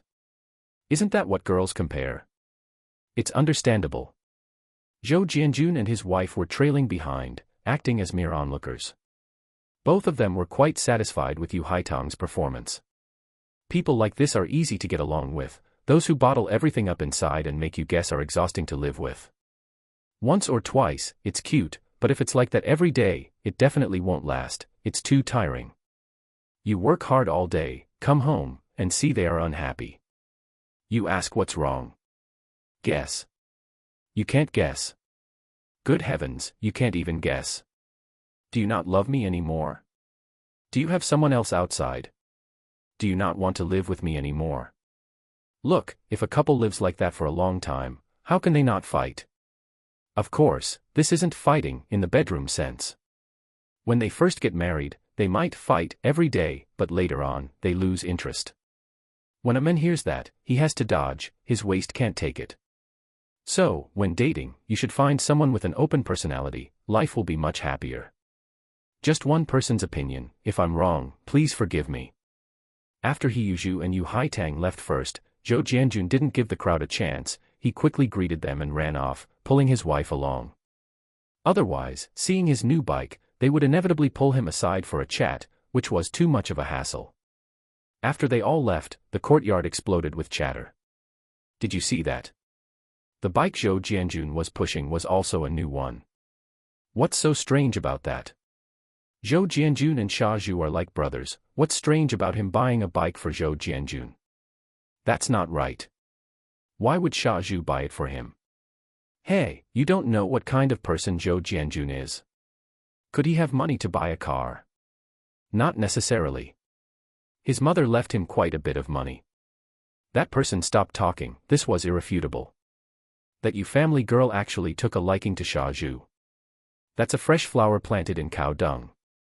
Who says so? Sha Zhu's conditions aren't bad. Look around our compound, only Sha Zhu isn't short of meat to eat. He has no mother, and his only father ran off. Marrying him is equivalent to coming here to enjoy life. Now that Zhou Jianjun has turned over a new leaf and their relationship is repaired, that whole family, once Hiyushui starts working, will have 4 people with salaries. That you girl is also at the steel rolling mill. 5 people in one family with salaries, where else can you find conditions like that? After this person said this, everyone thought about it carefully, and it really did make sense. The usually despised silly pillar, whom even dogs would avoid, suddenly felt like a hot commodity. As for having a grudge against silly pillar, there wasn't really one. It was just that this guy usually spoke quite bluntly and had low emotional intelligence, which made people dislike him. Putting that aside, his conditions were actually quite good. It seems it won't be long before there's another happy event in this compound. Everyone gossiped a few more times, saying things like whether you Haitang slept over last night, but they were chased away by third aunt with a cold face. A bunch of gossiping old women. Qin Huairu left a bit late and didn't run into Zhou Jianjun and the others. At this moment, hearing what these people were saying, her heart sank, and her expression became somewhat unpleasant. Xiaozhu was actually getting married. And she didn't even know about this. How could this be? She absolutely could not allow this to happen. Chapter 37, Lu Xiaoyi, who knows how to focus on the important points. If Xiaozhu got married, what would she do? What would her whole family do? No, she had to do something. She had gone to such lengths to find a dim-witted, reliable, and easily controllable meal ticket. How could she let it just fly away like that? Third uncle, third aunt, eating. Qin Huairu appeared calm on the surface as she greeted third uncle, who was holding a bowl and watching the excitement. Bang Gung's mom, do you know that Xiaozhu is getting married? Qin Huairu's expression changed slightly, then she smiled. Third uncle, where did you hear that joke so early in the morning? That Xiaozhu, with the way he is, who would ever take a liking to him? Upon hearing this, third uncle immediately got excited. Look at that, this gossip wasn't heard in vain, right? Wasn't this the perfect opportunity? You can't say that, Xiaozhu's conditions are actually quite good. Although in the compound, he has a foul mouth and isn't well liked. But his heart is still good, and he is a warm-hearted person. I'm not joking with you, he is currently seeing my eldest daughter-in-law's younger sister. They just met, and Xiaozhu already bought her a bicycle. Hey, that bike, brand new and shiny, I've seen it in the newspaper. It costs 180. With his conditions, would he ever worry about finding a wife? If it were my daughter getting a bicycle for nothing, I'd be happy for a year. Third uncle still had a bit of conscience. After all, he had just been drinking with Xiaozhu at Zhou Jianjun's house yesterday, so he did praise Xiaozhu for having a good heart. When mentioning the 180, his eyes were shining, he was truly envious. If only this bike were his. Seeing Qin Huairu's smile stiffen, third uncle leaned in closer and lowered his voice. You don't know, do you? Xiaozhu's father sends him 15 yuan every month. It used to be kept by first uncle. Yesterday, after we finished drinking, first uncle returned the money to him, over 2,000 yuan in total.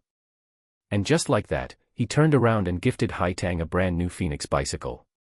He just has the money to throw around. And Zhou Jianjun is also riding a new bike, most likely, it was also paid for by Zhu Zi. Qin Huairu couldn't even maintain her smile anymore. You, Xiaozhu. Sister Qin has been so good to you, yet not only are you getting married, but you're also spending money on other women. Over 2,000 yuan. How many meals of meat would that buy for a family? If this were handled by her, those 2,000 yuan. No, she couldn't keep thinking about it, or she'd wake up laughing in her dreams. But for now, this beautiful dream had nothing to do with her. This was just too painful. Is it easy for me? Qin Huairu felt very aggrieved and gave a dry laugh at third uncle. Is that so? I hadn't heard, you are always so well informed. But this doesn't really have anything to do with us, right? You should go inside and eat, don't drink the cold wind and get an upset stomach. I'm off to work now. Oh, right, you're right to remind me. I should head back inside. Regarding this matter about Zhu Zi having money, don't go spreading it around. Honestly, it's even colder today now that the sky has cleared up. Qin Huairu pushed her old, worn-out bicycle out of the compound gate, her mind full of thoughts about the 180 yuan brand new bicycle and the 2,000 yuan. The more she thought about it, the more uncomfortable she felt. If only this bike were for her, how good that would be. If Zhu Zi took out 2,000 yuan, she would be willing to sleep with him too. Xiaozhu, you really are a fool. Don't you know what Sister Qin feels for you? Is Sister Qin not as good as that young girl you Haitang? What's so good about her? Aside from being a bit younger, what does she have? How could you bear to go out with Yu Haitang? Don't you think about me at all? The more Qin Huairu thought about it, the more she felt like she had been dumped by a heartless man. Why? She had poured out all her true feelings, but before they could bloom and bear fruit, the fruit had already been picked by someone else. This won't do, she had to think of a way. Xiaozhu absolutely cannot marry Yu Haitang. Absolutely not. Seeing Qin Huairu leave with her bicycle, Su Damao hurriedly went back to get his own. Xiaoyi, I'm off to work. Since Lu Xiaoyi didn't let him touch her yesterday, seeing Qin Huairu early in the morning made him feel like a cat was scratching at his heart. What kind of work are you going to in the middle of the day? What do you know? Even if I'm not working, I still have to go. This is called showing work initiative, so the leaders will value me. Besides, the leader is inviting me for a drink today. This is all the result of my usual efforts. And I have a feeling there will be some excitement to see at the factory today. Lu Xiaoyi was a bit confused. Excitement? What kind of excitement?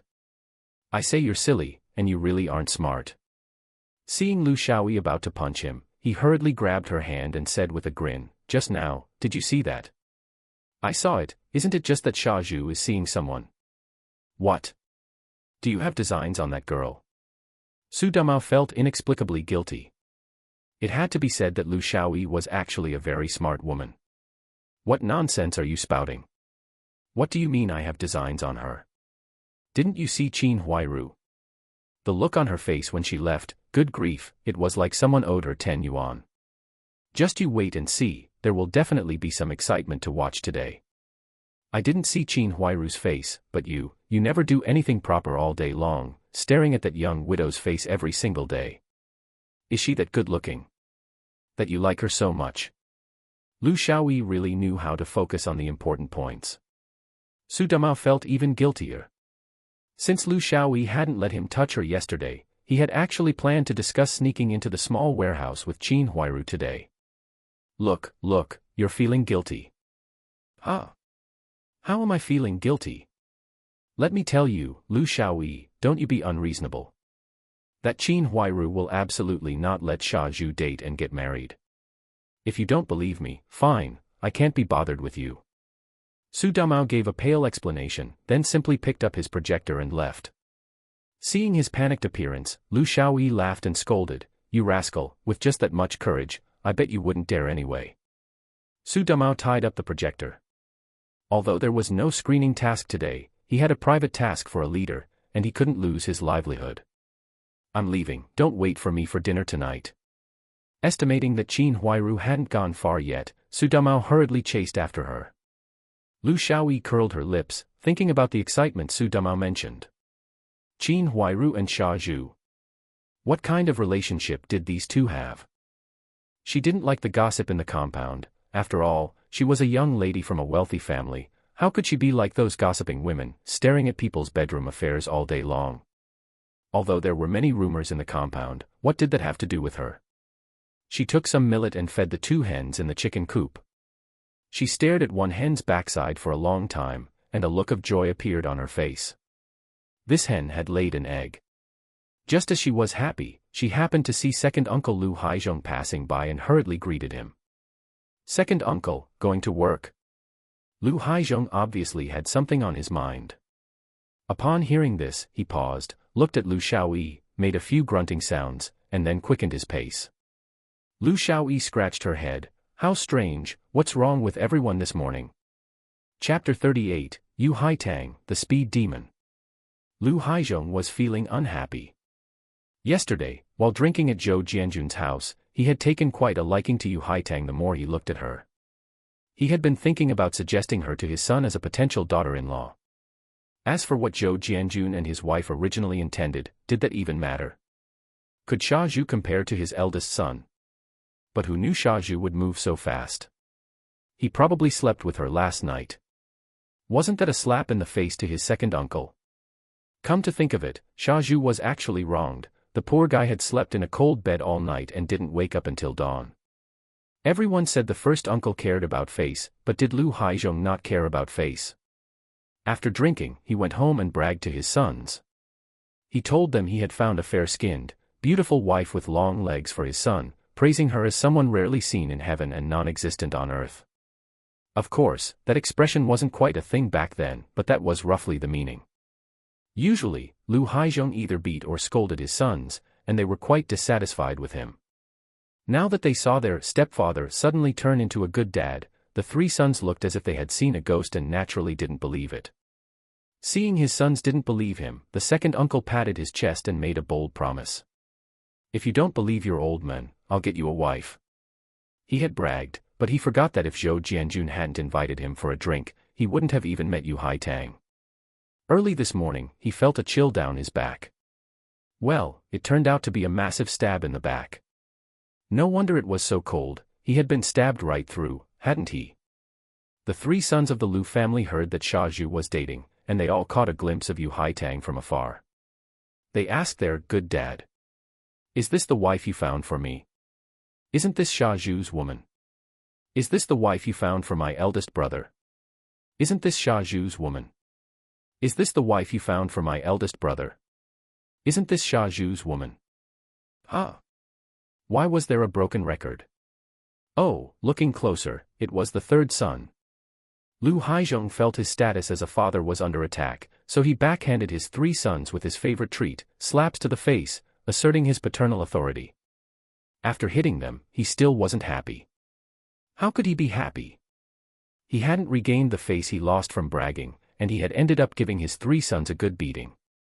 Whose fault was this? Need you ask? Isn't it Xia Zhu's fault? Buffed.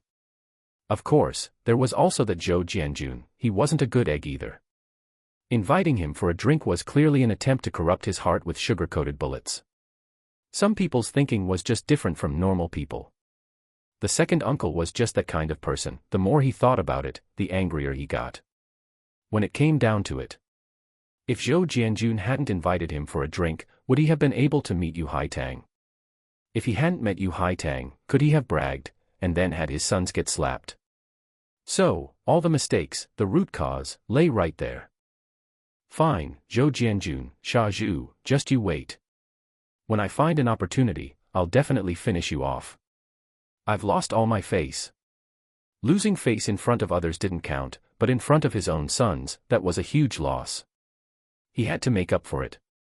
Zhou Jianjun had no idea that the drinking session meant to witness him, retiring from the underworld, had ended up with no good outcome and had offended someone. Of course, he probably would have just cursed a couple of times if he had known. At this moment, Zhou Jianjun was with Yu Xiaoli, performing a classic sweet scene. Yu Xiaoli hugged Zhou Jianjun's waist, her hands reaching inside his clothes. Her face was pressed tightly against his back, the cold wind was whistling, but her heart was warm. No matter the cold wind or the danger, it seemed that the figure in front of her could block it all for her. "Jianjun, are you cold?" Zhou Jianjun's teeth were chattering, and he thought he must get a cotton mask later. "What did you say?" Yu Xiaoli punched him lightly. "I asked if you were cold." "Oh, not cold." Achoo. A sneeze instantly blew away the sweet romance. In this weather, pedaling a bicycle felt like having one's nose cut by a knife. Yeah, a thick cotton mask, must get one. I'll find a secluded place later to buy one. Oh no, buy a dozen. Brother Zhou, let's race. Yu Haitang rode her new bicycle, feeling the wind under her feet, feeling wild. Zhou Jianjun took a look. He hadn't realized Yu Haitang was like this, and he immediately got excited. Yo, you little girl, you're courting death, aren't you? I'll give you a 2-meter head start. Stop looking down on people. Whoever arrives at the factory last pays for dinner. Yu Haitang dropped a harsh line and pedaled away on her bicycle. Hey, getting feisty, are we? Xiaoli, hold on tight. Today your man is going to let you experience what it feels like to fly. Zhou Jianjun's body had been modified by the strength spinach, and he had learned martial arts. Now that he was serious, he pedaled the bicycle chain so hard it was almost sparking. Before long, Yu Haitang and Heyuzhu had been left far behind. Yu Haitang was initially unconvinced and insisted on chasing Zhou Jianjun. As a result, she was exhausted. Although she had also eaten the strength spinach, she was, after all, a girl, and the enhancement was limited. Even so, her physical fitness was better than the average man. It's infuriating. How can Brother Zhou ride so fast? He's even carrying someone. Yuzhu had really wised up today. He didn't ride too fast, keeping the same speed as her and pedaling alongside her. I didn't realize you were so competitive. Why are you comparing yourself to him? That guy is a beast. Hai Tang, I'm not bragging, but from childhood until now, you can ask around the surrounding alleys, when it comes to fighting and strength, no one can beat me. That Zhou Jianjun, he's just not human. You say he's a student, writing and drawing every day, but every time he fights me, I've never really won. Even on the rare occasion I won, I definitely didn't get off without a beating. You Hai Tang listened to this with some disdain. I really don't understand you men. Don't you feel pain when you fight? How could we not feel pain? We're made of flesh and blood, not iron. But sometimes, after a fight, the relationship can actually get better. If there's any conflict, a fight settles it. Take now, for instance, if another man was interested in you, I would still throw hands if I had to. Yu Haitang was quite pleased with this, acting like a proud white swan, lifting her neck. Humph, then you'll have your hands full. There are plenty of people chasing me. Hey, but you haven't taken a liking to any of them, so I'm not afraid of that. You're such a character. You're still in the probation period, you need to behave better. Yuzhu chuckled, am I not behaving well now? Yu Haitang saw his silly demeanor and laughed too, he was actually pretty good. At least she didn't have to worry about him messing around outside, this kind of man was reliable. It was just a pity in her heart, if only he had Brother Zhou's talent, that would be great. Zhou Jianjun didn't know that Yu Haitang had given up the resistance, nor did he feel like he had used all his strength, but he ended up riding far ahead, overtaking one person after another. Hey, who is this guy? Riding a new bike, big deal. Is it the new bike that's a big deal? Shouldn't it be that he's carrying his wife? If you're so capable, you carry a wife too, I guarantee you'll have the energy to ride. Screw you, why don't you carry one? Heh, my wife weighs over 200 caddies, do you think I dare? I'd be exhausted to death halfway. No, the more I think about it, the angrier I get. I have to catch up to this bastard. Anyone who didn't know would have thought a bicycle race was being held, with everyone trying their best. What's going on? Who cares? There must be something good, just following along is the right thing to do. Speed up, speed up. And so, everyone's commute to work today was significantly shortened. Chapter 39, I'm not a petty person. Zhou Jianjun didn't know that road rage existed in this day and age, otherwise he would have insisted on finding out which unit these people belonged to, then gone to their leadership to ask for a reward. If it weren't for him setting the pace, would these people be so motivated to get to work? Would they be able to arrive this early? How malicious. You've dug up all the bamboo shoots on the mountain by yourself. Zhou Jianjun still felt the thrill of the ride, feeling as though he and the bicycle had become one today. Muscle memory gave him an extraordinary sense of balance, allowing him to ride the bicycle with ease. When they arrived at the entrance of the steel rolling mill, Zhou Jianjun squeezed the handbrake and placed his long legs on the ground. SKRT, SKRT, with a friction of his shoe soles, he thought, yes, that's the feeling. He rang the bicycle bell. The security guard poked his head out, took a look, and grumbled, you two are certainly early. There's still 40 minutes until work starts. Oh, is this a new bike? It's quite impressive. Wait, aren't you that Officer Zhou? You brought your wife. Hey, that's a real rarity. Zhou Jianjun looked at the security guard, wondering if he should go over and teach him a lesson. Was this grandson's mouth borrowed from someone else? He was just too chatty, in such a short time, where did he get all those filler words? And what was with that look? What kind of attitude was that? How novel. If I don't bring my wife, should I bring yours? You wouldn't like that either. Do you have anything to do or not? If not, lift the barrier. Do you know how much the factory loses just by you delaying us for a few minutes? If every employee dilly-dallied and only arrived exactly on time, how could production quotas be guaranteed? I'm telling you, your political awareness is flawed. Upon hearing this, the security guard's face turned green. He rolled his eyes and retorted, "Why on earth would you be bringing my wife? Who the hell doesn't know that you, Zhou Jianjun, hit your wife? Why are you putting on this act of affection now?" Looking at Yu Xiaoli, who was secretly giggling without saying a word, the security guard suddenly felt a bit stupid. It was a matter between the couple, it was none of his business. He shouldn't have bothered with this guy. And this woman too, is she not the one getting beaten? Why is she standing to the side watching the fun? Suddenly, he felt, born as a human, I am sorry. This feeling was just messed up. Go, go, go. I wouldn't dare stop you from contributing to construction. That's too big a label for me, my little neck can't support it. I was just cracking a couple of jokes with you. Why are you getting so worked up? Zhou Jianjun smiled and pulled out a pack of peony cigarettes. Don't ask, if you ask, it was bought from a vending machine. It was a very strange thing. For other goods, the units of measurement were all off, but for these cigarettes, a pack was exactly a pack, without giving any extra. Could it be that the system felt smoking is harmful to health? Hey, this system's political awareness is quite high.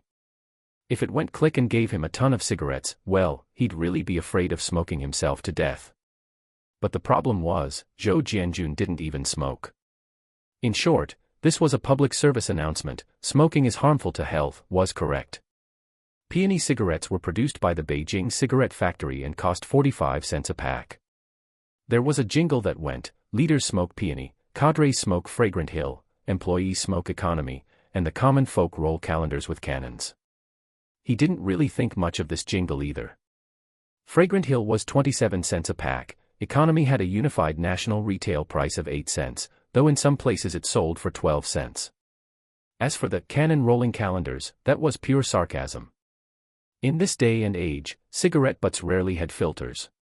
People would pick up cigarette butts from the street, peel out the tobacco, roll it in a calendar page, and that was a cigarette. Come to think of it, the economy brand of cigarettes was very famous back then, known for having a lot of ash. It was said that before smoking, you had to blow the dirt out of it, otherwise, after smoking, your whole mouth would be full of soil. He didn't know if that was just a joke or for real. The most expensive cigarettes in this era were undoubtedly the National Treasure Panda brand. At the department store, there was a sales method characteristic of the times, selling them individually, you could buy just one.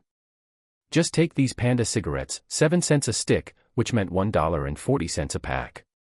How much did a gene of pork cost? Yet this pack of cigarettes dared to sell for over $1. Another one was Zhonghua. Have you ever seen canned Zhonghua? That cigarette retailed for 5 cents a stick.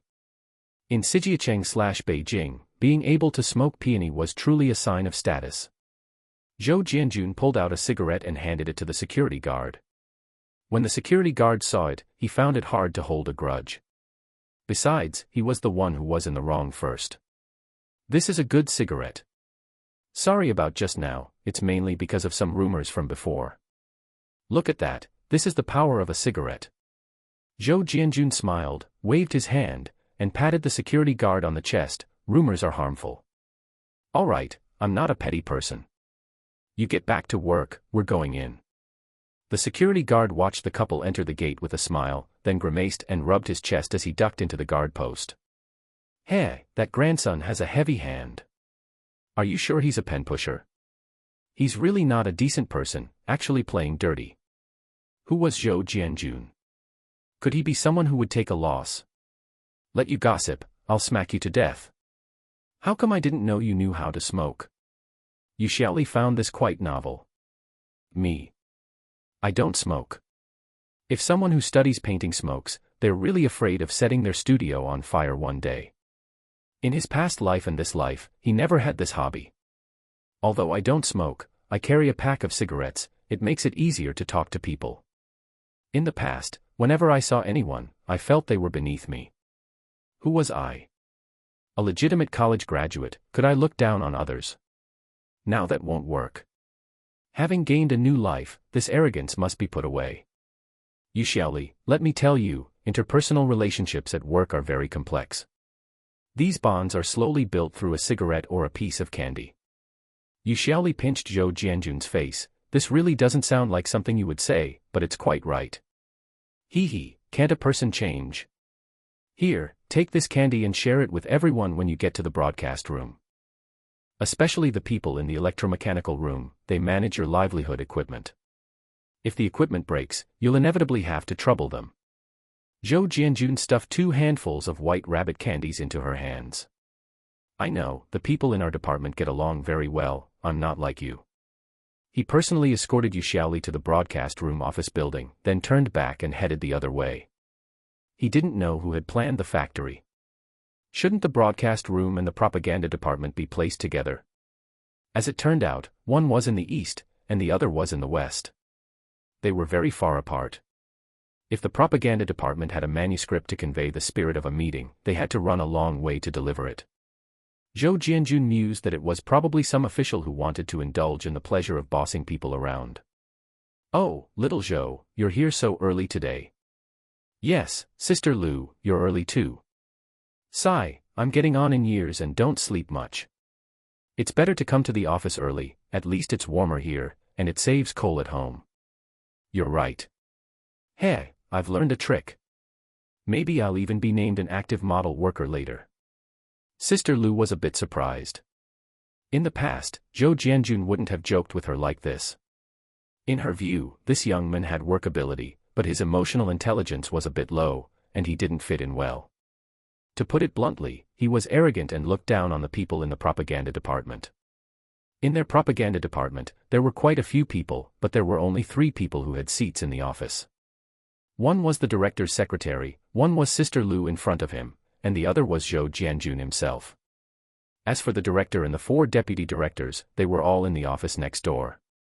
The secretary's work was quite miscellaneous, with many things to do, and it was very miserable. Don't misunderstand, this secretary was a man.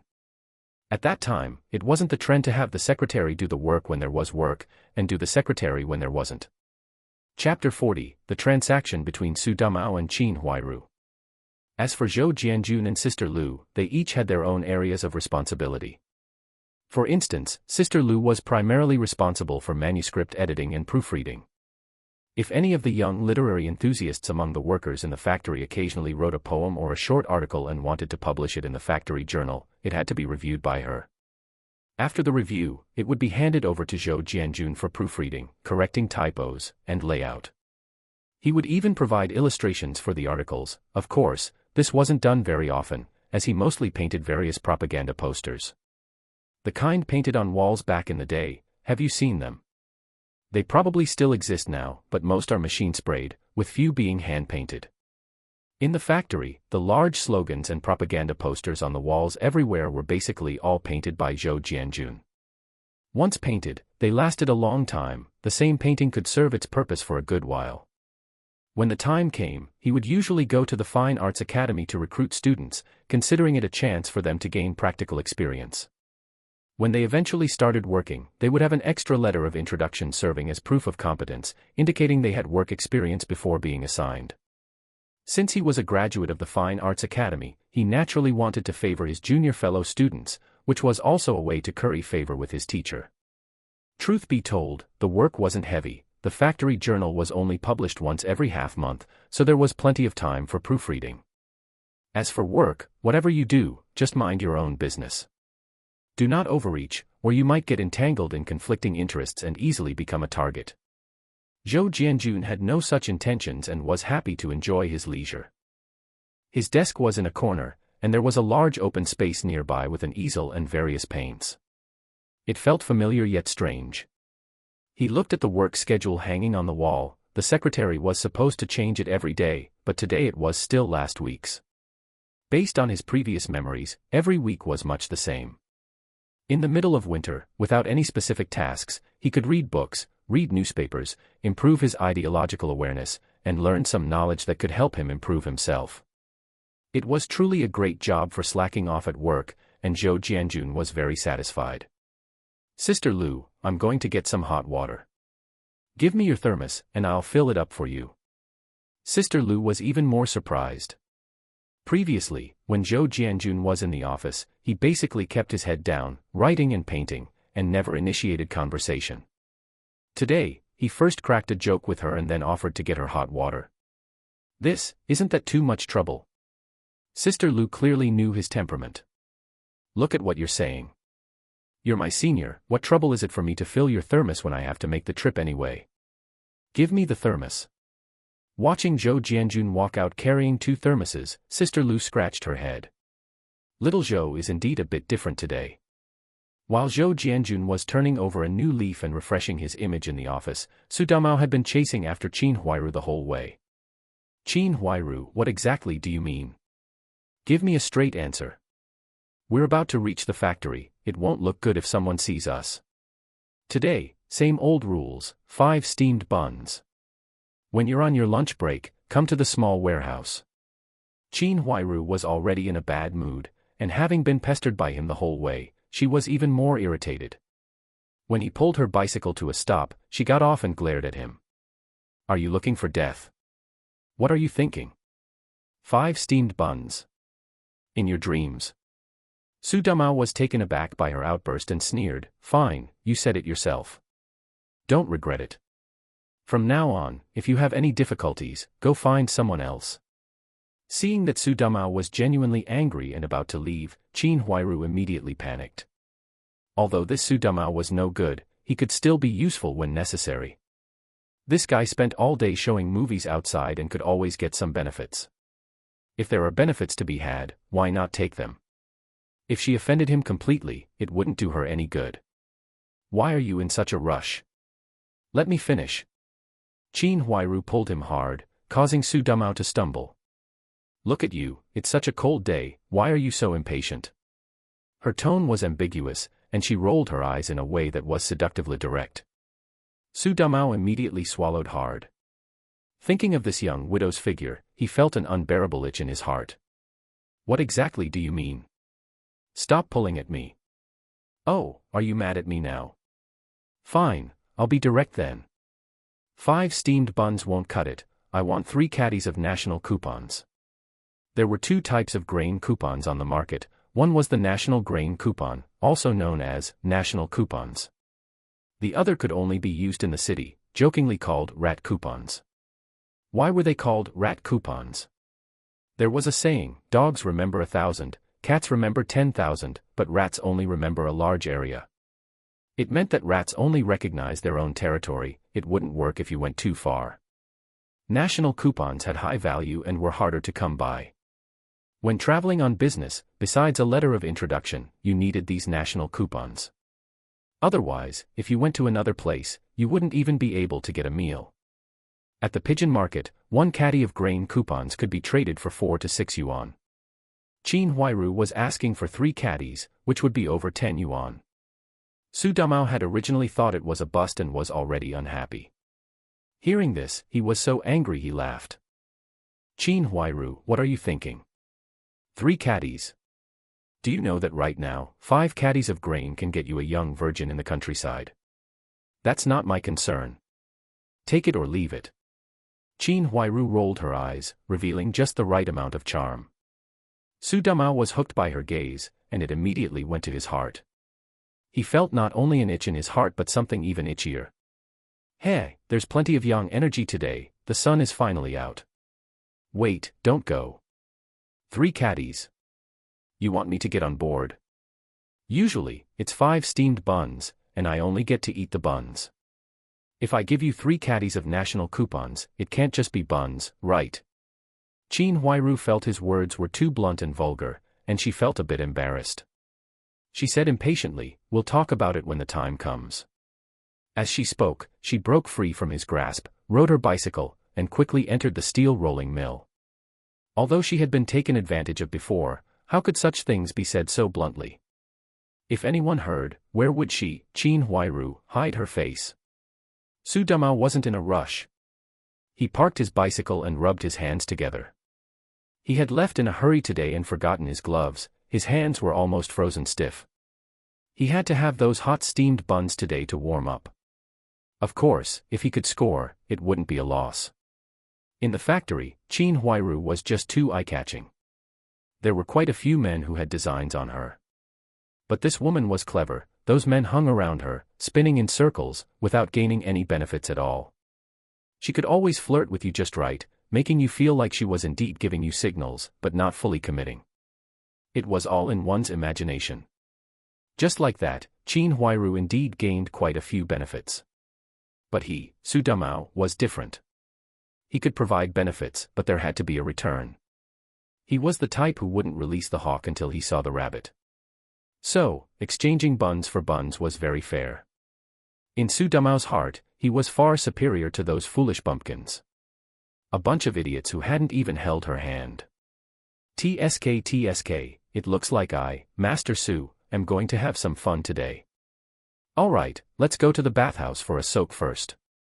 He didn't need to clock in, he had ulterior motives for coming to the factory today. Chapter 41, Why is my wife so pretty? Zhou Jianjun spent the whole morning slacking off. He was holding a small notebook, writing and drawing. What was he drawing? The adventures of Tong Tong. He thought that he couldn't let his little girl be left with psychological trauma. As a father, he owed her a lot. All he knew how to do was draw.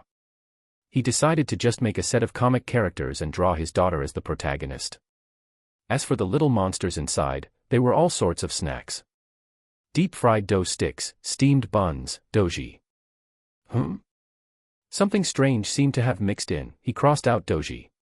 Before transmigrating, Zhou Jianjun had traveled to the great capital, watched the flag raising at Tiananmen, and felt the prosperity of the country. His heart was full of pride. Since he came to the capital, how could he not eat some snacks? Jiaochuan, Chaogan, doji. Speaking of how much people in Siheyuan like to use the sound, everyone knows that well. He could accept Jiaochuan and Chaogan. Only this doji, that taste, once you drink it, you'll never forget it for the rest of your life. From that time on, he respectfully declined it. It was simply a taste branded into his soul. Now that he was in this old Siheyuan, for Zhou Jianjun, it was the same. Soy milk was fine, but doji was out of the question. He was even thinking about getting some for his daughter to drink one morning, to let her experience the cruelty of the world. In the end, he laughed at himself. Zhou Jianjun, try to be a decent person. Isn't milk delicious? He decisively replaced the doji with milk, then added vegetables like potatoes, radishes, and large eggplants, personified with little arms and legs. Zhou Tongtong, as the protagonist, had the greatest talent, eating. She opened her mouth wide, ah-woo, and ate all these little monsters. At the bottom of every page, he drew a stick figure Zhou Tongtong chasing a rabbit. Flipping through it quickly, you could see Zhou Tongtong hopping and chasing the rabbit, opening her mouth from time to time to bite it. Little Zhou, what are you drawing? You've been busy all morning. The bell for the end of work has already rung, aren't you going to the canteen? Sister Lu was a bit curious. Thinking that he was different today, she kindly reminded him. Zhou Jianjun was stunned and stretched. Oh, is it that time already? I should go eat. Thank you, I'm going to find the mother of my child. I'll be off first. Saying this, he stuffed the sketchbook into his pocket and ran off. Hey, this little Zhou is really different today, huh? Sister Lu sighed again, smiling and shaking her head. When a young man looks for his wife, he gets very serious. Leaving the office building, he took a look. Good heavens, there was a huge crowd. The steel rolling mill was a large state-owned factory with 10 or 20,000 workers. Of course, the workshops were divided into sections, so what he could see now was only 2,000 or 3,000 people. There wasn't just one canteen, otherwise, it would have exhausted those cooks to death. Like on Hiyuju's side, there were 8 shifts in total, responsible for about 2,000 people. One shift prepared food for fewer than 300 people. Otherwise, how big would the pot have to be to stir-fry dishes for 10,000 people? Even if you paid them more, they couldn't do it. One has to complain about the work uniforms of this period. They were bright blue, and the style was basically a variation of the Zhongshan suit. 2 pockets on the top and 2 on the bottom. All of them were made of denim, emphasizing durability. If you have elders in your family who experienced this era, you can ask if the children in the family ever wore this kind of work uniform. That's why people say state-owned factories had good benefits back then. The work uniforms they issued could be altered for children to wear, saving the cost of buying new ones. They were durable, the older child would wear it, then the second child, and after sewing and patching, it would last another 3 years. That's how everyone got by. Yu Xiaoli and the others' work uniforms were a bit better looking, but not by much. Receptionist uniforms. I guess many people in later generations haven't really seen these. They were claimed to be specifically for receiving foreign guests, wearing them out emphasized decency. In fact, they were still a modified version of the Zhongshan suit, just with a small suit collar, shoulder pads, and 5 buttons. It was quite stylish at the time. Later, they were commonly seen on sales clerks at the supply and marketing cooperative and as uniforms for female colleagues within the system. They remained very fashionable until the mid-70s. Of course, there were also versions for men. That was what Zhou Jianjun was wearing. But it used a flat collar, similar to the Zhongshan suit. At this time, no one cared about slim fits or tailoring. When collecting work uniforms, people were willing to take a size larger so the children could wear them for a couple more years. In this deep winter, wearing a cotton-padded jacket inside and the work uniform outside, they looked bloated, every one of them like a roly-poly toy. You could choose not to wear a cotton-padded jacket, but you'd freeze to death. Old Siheyuan had a special term to describe this behavior of prioritizing appearance over life, schwadener. Look at that, isn't that sound lively? So, being a roly-poly toy is better than freezing to death. He trotted to the entrance of the broadcasting department, watching a group of young women and wives come out. He saw Yu Xiaoli in the crowd. She was quite eye-catching. No need to look closely, the silk scarf must have been untied. It wasn't the style he had tied for her at all. "Oh, Xiaoli, your man is waiting for you." "Hello, sisters." Zhou Jianjun knew how to be sweet-talking, but he knew who to direct it at. To his wife's colleagues, he had to have a good attitude and butter them up. To avoid them stabbing him in the back or bad-mouthing him. Little Zhou still has a sweet mouth. "We'll let the past be the past. Yu Xiaoli has forgiven you. If there's a next time, we won't spare you." Someone older and sharp-tongued retorted directly. Yes, don't worry, I'll treat her like an ancestor." "Pa, what nonsense are you spouting again?" Yu Xiaoli spat, then started shooing them away. All right, what are you all gawking at? It's not like you haven't seen him before. Hurry up and go get food." Ha, Yu Xiaoli is annoyed.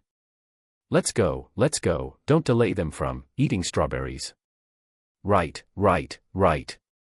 A group of boisterous, uninhibited women joked, laughing and pushing each other as they walked away.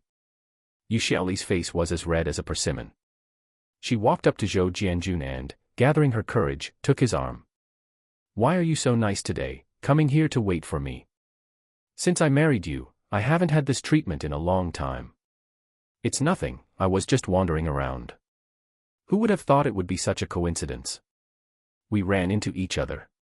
Look, isn't this fate arranged by heaven? Smooth talker. Where is your lunchbox? What lunchbox? The lunchbox for eating.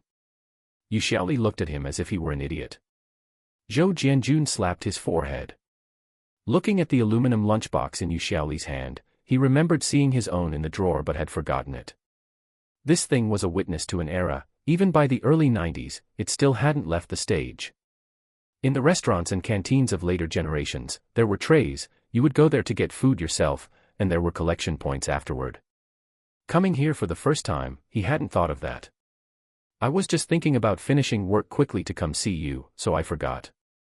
Yu Xiaoli felt very pleased. She had been teased quite a bit all morning.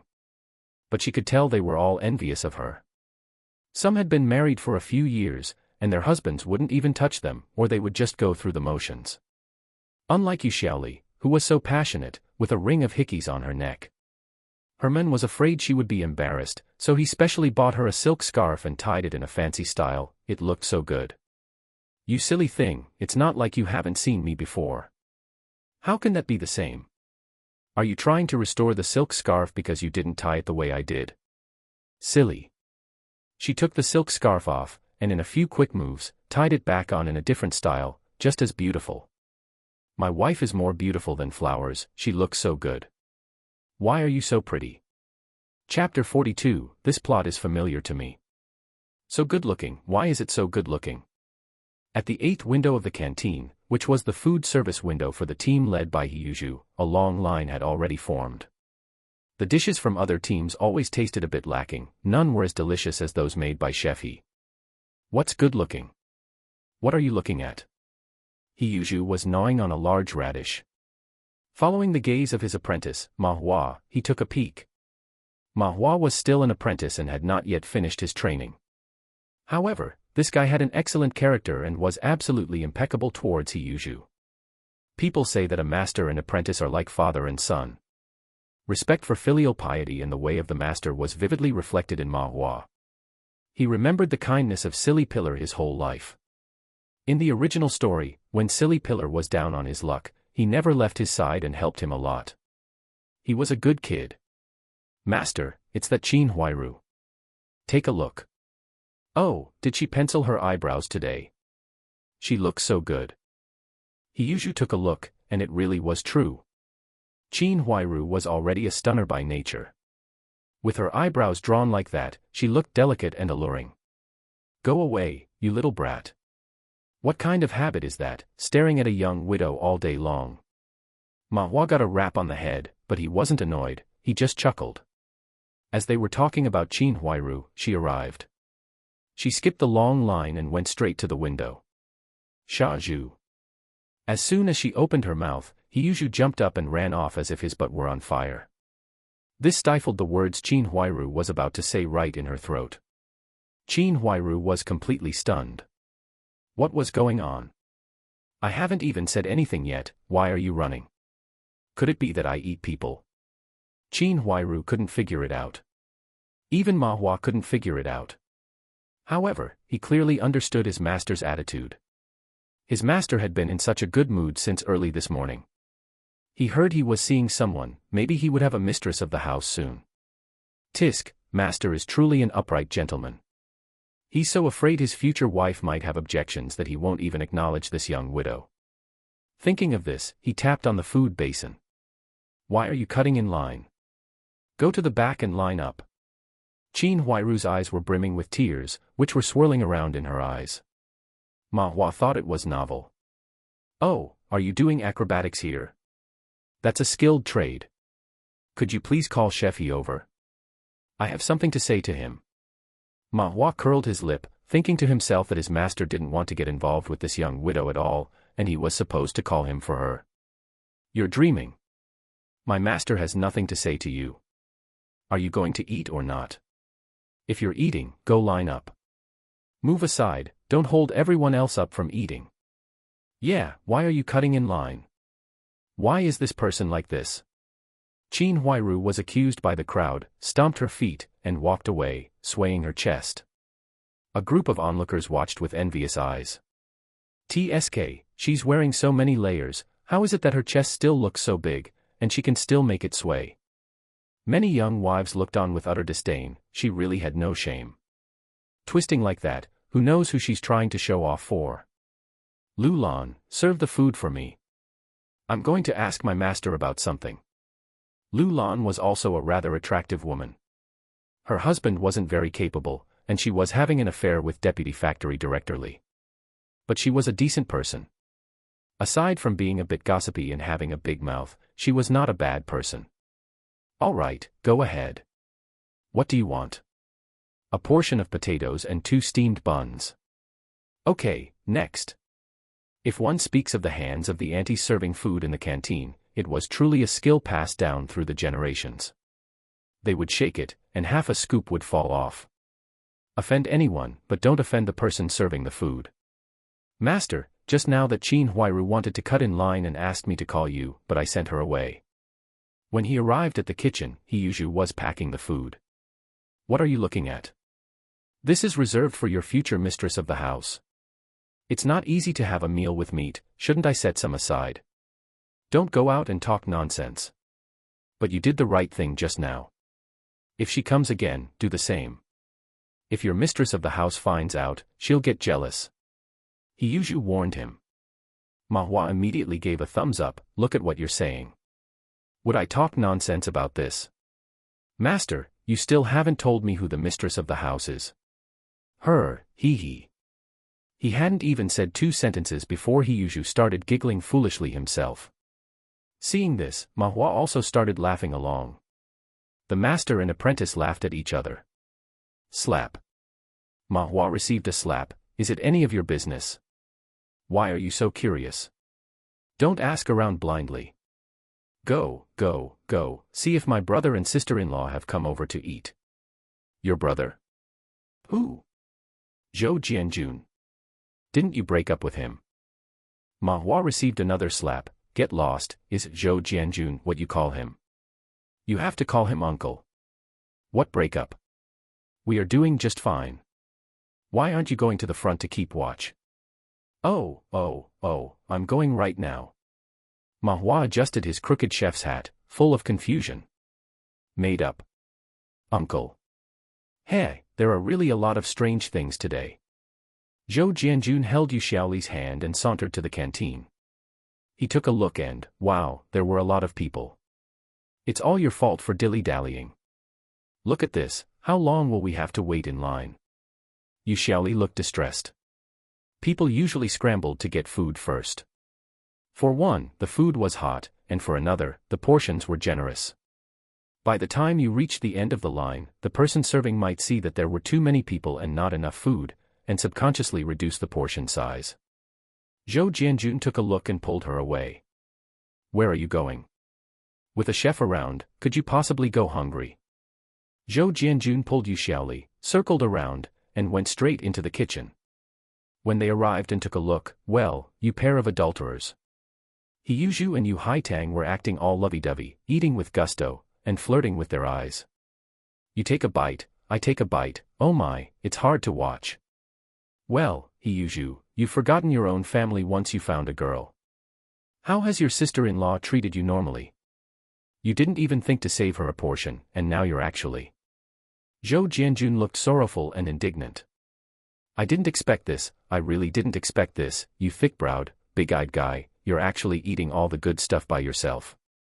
Seeing the couple Zhou Jianjun sneak in, Hiyuzhu and Yu Haitang were both startled.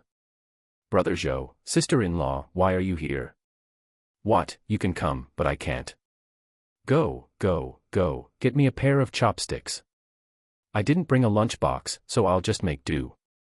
Tonight when we go back, we're having iron pot stewed big fish, I won't give you any, I'll make you drool to death.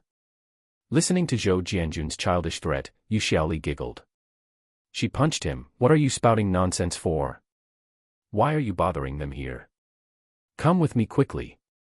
Hiyuzhu's face turned bright red with embarrassment, my fault, I didn't think of that. Sister-in-law, there's still a little bit left in the pot. You two just make do, don't mind it. Just as they were talking, someone snuck in looking sneaky. He looked at the 4 people, was stunned for a moment, and then, as if no one were there, ran to the shelf and started stealing soy sauce. Zhou Jianjun was stunned for a split second. The master thief Bang Gung stealing soy sauce. Must say, it flows perfectly. This plot is just too damn familiar, okay. So, after I've been here for so long and changed quite a few things, is this plot still fated? You little thief, stealing soy sauce. Before Hiyuzhu could speak, Zhou Jianjun had already stepped forward and lifted Bang Gung up. Bang Gung also didn't expect that someone would actually catch him. Hey, how novel is that? You didn't expect it, tell me about it. Because Zhou Jianjun, this rotten butterfly, had flapped his wings a few times, Hiyuzhu hadn't started being sucked dry by Qin Huairu yet, it had only just begun to show signs. Bang Gung, however, had stolen from Hiyuzhu a few times at his grandmother's instigation. But it was always stealing flour, using a bowl, scooping some out, and leaving. If you didn't look closely, you couldn't tell at all. Chapter 43, The Miserable Hiyuzhu. This led Bang Gung to think he was something special. If you walk along the riverbank, how can you not get your shoes wet? He really didn't expect anyone to catch him. Isn't that infuriating? Adults actually catching a child, where is the justice in that? What are you doing? Let me go. I should be the one asking you that. Why are you stealing soy sauce? Mind your own business. Junzi, let me tell you, don't meddle in things that don't concern you. Watch out, or I'll set your house on fire in the middle of the night. As he said this, he actually used the glass bottle in his hand to throw at Zhou Jianjun. Ah! Haitang screamed. Xiaoli shouted, Jianjun, watch out. No one expected that, at such a young age, he would be so vicious. This was a glass bottle. If it hit someone's head, wouldn't it cause a bloody injury? They say there are 3 types of people in this world who are the hardest to deal with. The elderly, children, and women. Because these 3 categories are the easiest to overlook, the inherent impression is that all 3 are weaklings. So, it's very common for people to trip up over these 3 types. But Zhou Jianjun wouldn't trip up. Zhou Jianjun is good at riding bikes and driving cars. Even Xiaoli can't handle it. Let alone a child. He had long known Bang Gung's nature and had been on guard. Oh ho, trying to get tough with me. Little thief, your father can call me Junzi, your grandmother can call me Junzi, and your mother can call me Junzi, but you certainly cannot. Do you know what this behavior of yours is called? Stealing public property and intentionally committing assault. If I hand you over to the Public Security Bureau, it'll be enough to make you suffer. He snatched the glass bottle away with a backhand motion, deftly flipped it between his fingers, then tossed it lightly and poked forward with his index finger. Pop. The glass bottle was poked right through, leaving a hole. I have to say, this move was extremely cool. Haitang's eyes lit up as she watched. Xiaoli had already pounced, grabbed Bang Gung, and thrown him directly to the ground. She had eaten the strength spinach, so her strength was not small. As the saying goes, concern leads to chaos. This throw left Bang Gung dazed and confused. She didn't care. She rushed forward to take the glass bottle and carefully checked Zhou Jianjun's hand. This sequence of actions left Zhou Jianjun stunned. Xiaoli was in tears. Are you stupid? Why show off for no reason? What if your hand got hurt? After crying, she grabbed Zhou Jianjun and gave him a beating. All right, stop crying. Goodness, I wasn't injured, but if I end up beaten to death by you, wouldn't that be unjust? Your man is tough, can a little brat hurt me? Ask Zhu Zi, has he been beaten by me any less? He was dumbfounded. Why drag me into your couple's argument? So I'm just a brick, moved wherever needed. However, at this moment, he could only bite the bullet and nod. Yeah, I've been beaten plenty. Xiaoli was amused to the point of laughter, gave him a couple more punches, and only stopped after confirming he was fine. Bang Gung, that child is really something. How could you hit your Uncle June? Bang Gung, you. She turned around, and Bang Gung was already gone. Xiaoli stomped her feet in anger. How can this child be like this? If he isn't disciplined, what will happen in the future? If he dares to throw bottles now, won't he be stabbing people with knives later? The usually good-natured Xiaoli was truly angry this time. Xiaoli had always been quite tolerant of the children in the compound. She always felt that they were just children, and a little education would fix them. She had always thought that although Sister Qin would cry about being poor, she was at least a qualified mother. But now, because of Bang Gung, Xiaoli's opinion of Qin Huairu plummeted.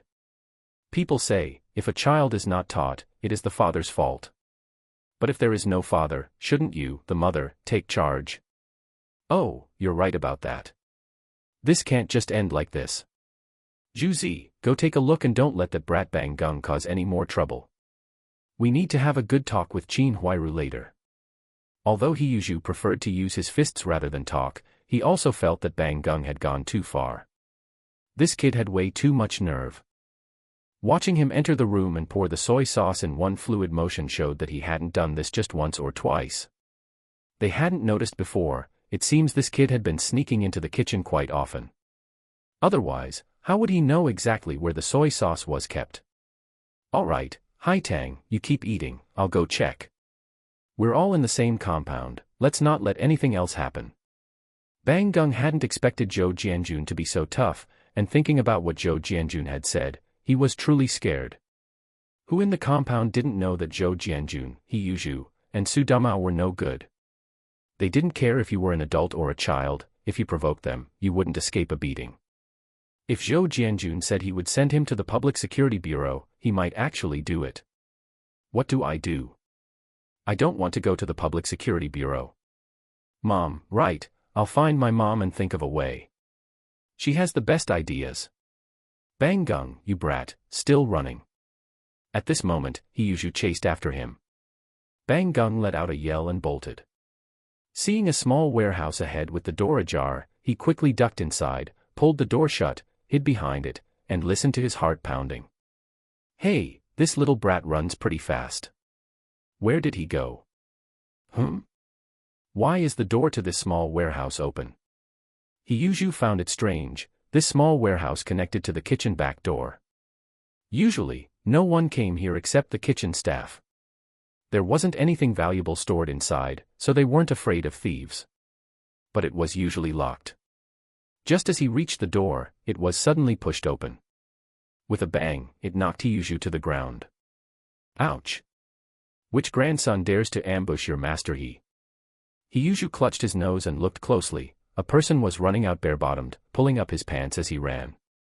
He rubbed his eyes, somewhat incredulous. Su Dumao. You grandson, why the hell are you running?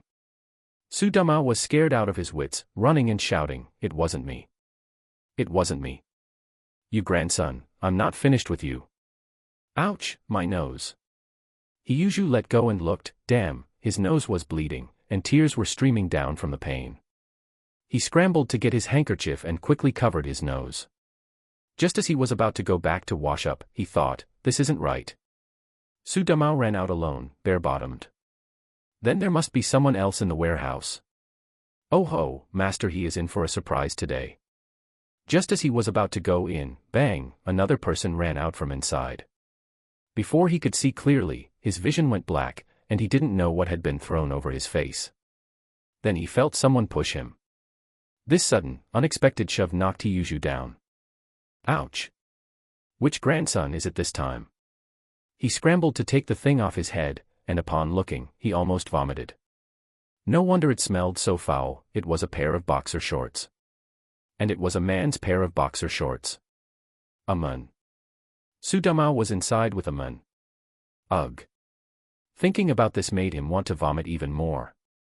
No wonder that grandson Su Dumao hadn't had a son for so long. Could it be that he likes men? Goodness, I mean, seriously, that is too damn disgusting. Siheyuan pinched his nose, held the boxer shorts at a distance, and just as he was about to throw them away, he thought, I can't keep this thing. He had to pinch his nose was still bleeding. What bad luck.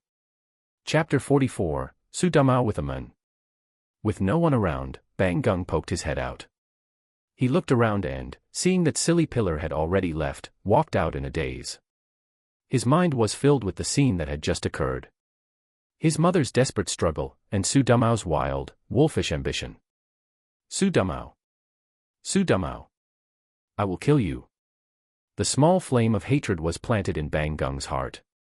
Bang Gung, Bang Gung. Qin Huairu was currently dying of shame and indignation. She had taken 3 jean of grain coupons from Su Dumao today, but he had insisted on going all the way. But Qin Huairu knew one thing deeply, men can never be satisfied. Because once they are satisfied even once, your status in their eyes and your attraction to them will plummet. What they can get will never compare to what they cannot. The more they cannot get it, the more they want it.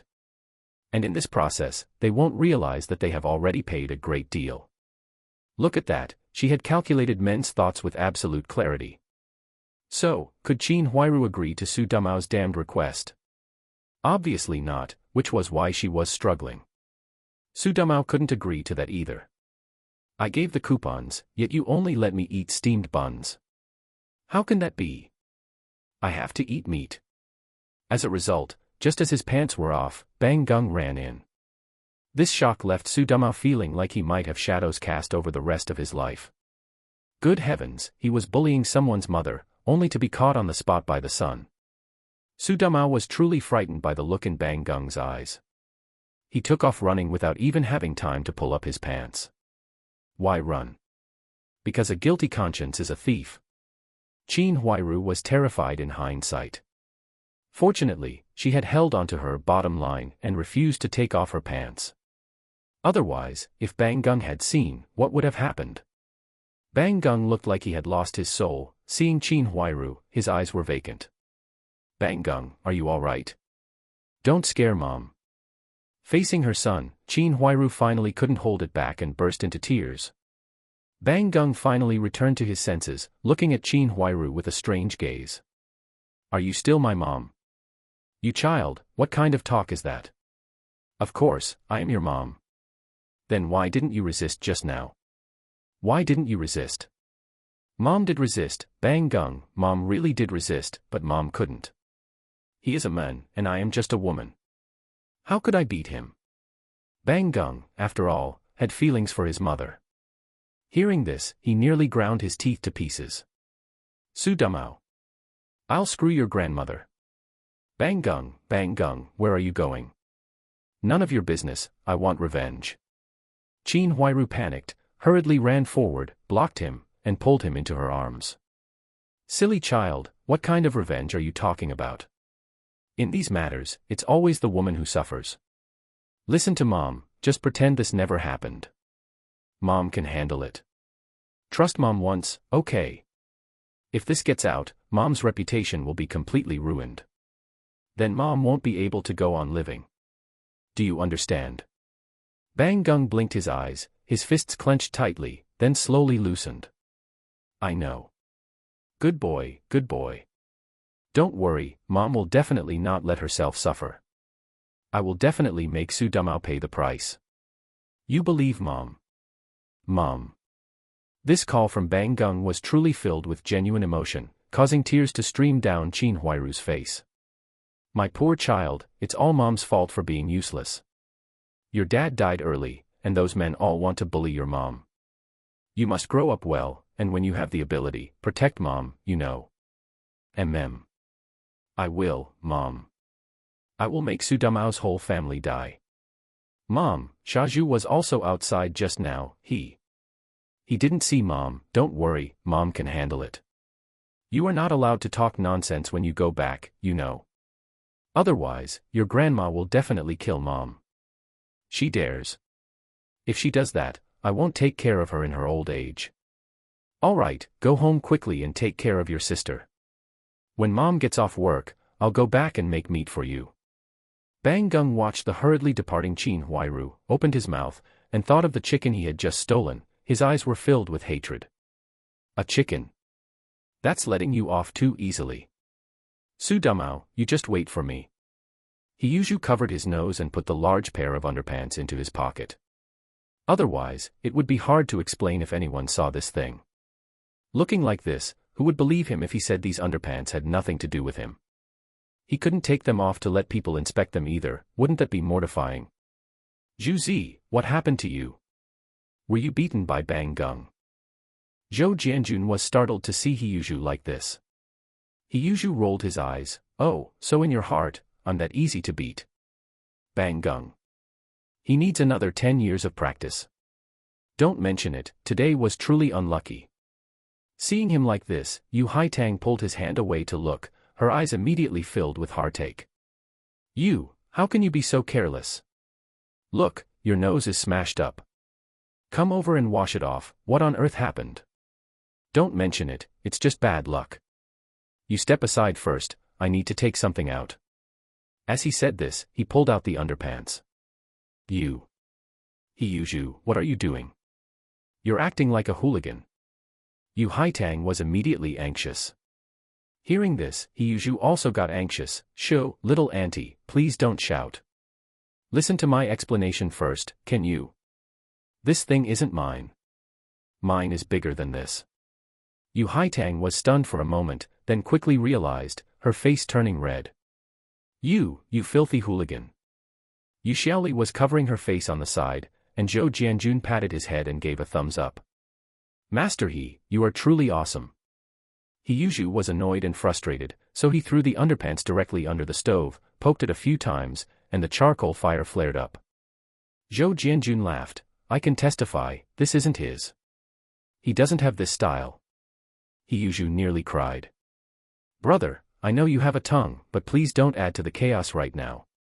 Using the faucet, he wiped the nosebleed clean, but the tip of his nose was still red and swollen. It probably wouldn't go down for a couple of days. Haitang, believe brother, Zhu Zi really isn't that kind of person. Yu Haitang stamped her feet in embarrassment and annoyance. Brother Zhou, stop talking. I know what kind of person he is, and I believe him. Besides, the time he was out was too short. Oh, Zhou Jianjun raised his eyebrows with a wicked grin. Little sister, you know quite a lot. Oh, you are so bad. Stop teasing Haitang. Zhu, do you want to go to the infirmary? See that? My sister-in-law still cares for me after all. No need, it's just a superficial wound. Didn't I just go to chase Bang Gung? That kid ran super fast, and I couldn't catch him. As a result, guess who I saw? Hey, that grandson Su Dumao. I don't know who he was sneaking into the small warehouse with. I reckon he heard my movement and took off running, bare-assed, without even pulling up his pants. The two beauties both spat in disgust, waiting for the rest of the gossip with expectant faces. Stop emphasizing that, damn it, get to the point. Zhou Jianjun rolled his eyes. The point? Hiss. Hiyuzhu felt his nose hurt even more. The point is that there was another person in the warehouse who came out later and directly covered my head with these large underpants. That grandson is too insidious to have thought of this trick. But I didn't actually see who it was. My nose was hit by that door. When I looked, these underpants were a man's, right? Do you think it's possible that Su Dumao was in the small warehouse with a man? Chapter 45, you said you saw who? Qin Huairu. Yu Haitang and Yu Xiaoli, the two women, both had their mouths open in an O shape. Is it that exciting? Zhou Jianjun only felt a toothache. This was too damn ridiculous, right? No, wait a second. Are you sure it was a man? Was Su Dumao wearing big shorts? Huh. I really didn't notice that. Su Dumao with a man. You really have quite the imagination. What kind of world is this, anyway? Although the social atmosphere of this era has opened up just a tiny bit, how did it become so open in your mouths? Men on men. Heh. You don't even feel like you're burning your mouth when you say that. If it were a man, would he need to cover you up? If they were sword fighting in the warehouse, would they need to hide it, and would Su Dumao need to run away first? If they saw you, they could just say the two of them were hiding here to relieve themselves. What could you do? At most, it would be bad behavior, but not illegal. The reason they used the thing to cover you is because it's shameful. Therefore, there is only one truth. Detective Conan. Zhou Jianjun. Itagawa. What? You're such an idiot. Naturally, it was a woman. Does that even need asking? Ugh, looking at you now, I even feel like you smell fishy. Hurry up and clean yourself up, go to the bathhouse and take a soak. Upon hearing Zhou Jianjun's analysis, Hiyuzhu felt that his thinking had indeed gone wrong. This needs reflection. Although Su Dumao is not a good person, his orientation should be normal. It's a pity there's no evidence now, otherwise he would definitely have to suffer. Chef He, the factory director, asked me to tell you that in half an hour, in the small kitchen, prepare a table of your signature dishes, same old rules. Hiyuzhu waved his hand upon hearing this. All right, got it. These were common tasks, and Hiyuzhu didn't think much of it. When the factory director treats guests, he can't delay the employees' meal time, so it's always a bit later. Zhu, at noon today, was Su Dumao also invited by the factory director? Huh? I don't know. What's wrong, brother? Zhou Jianjun rolled his eyes, and a hint of a wicked smile appeared on his face. Beside them, Yu Haitang and Yu Xiaoli both felt a bad premonition in their hearts, always feeling that someone was about to be unlucky. You do this, whisper whisper whisper, understand? The expression on Hiyuzhu's face was very strange. Brother, isn't this method of yours too devious? Are you just going to let the matter of your nose slide? How can that be? If I don't avenge this, am I still Hiyuzhu? Fine, let's do it. What are you two whispering about? Can't you let us hear it? Yu Haitang was somewhat dissatisfied. The fire of gossip in her heart was now burning fiercely. Although she had heard before that some people in the factory were restless, she didn't expect that today she would really be able to have such a close-up encounter. Well, of course, it was indirect. It's just too exciting, don't you think? Little girl, don't ask about things you shouldn't. Are you done eating? If you're done, hurry up and go back to work with your sister-in-law. Zhou Jianjun took a look, picked up Yu Xiaoli's lunchbox, dipped the white steamed bun into the vegetable soup inside, and ate 2 of them. He wiped his mouth. All right, that's it for this noon. Zhu Zi, wash your sister-in-law's lunchbox. In the future, remember to get a portion for your sister-in-law at noon. Collect meal tickets when you should, so it's not awkward later. Regarding the matter we discussed before, go discuss the purchasing matters with the deputy factory director. When the factory director eats, if he calls you, just mention the food issue. Keep it within the right measure. All right, brother, I'll remember it.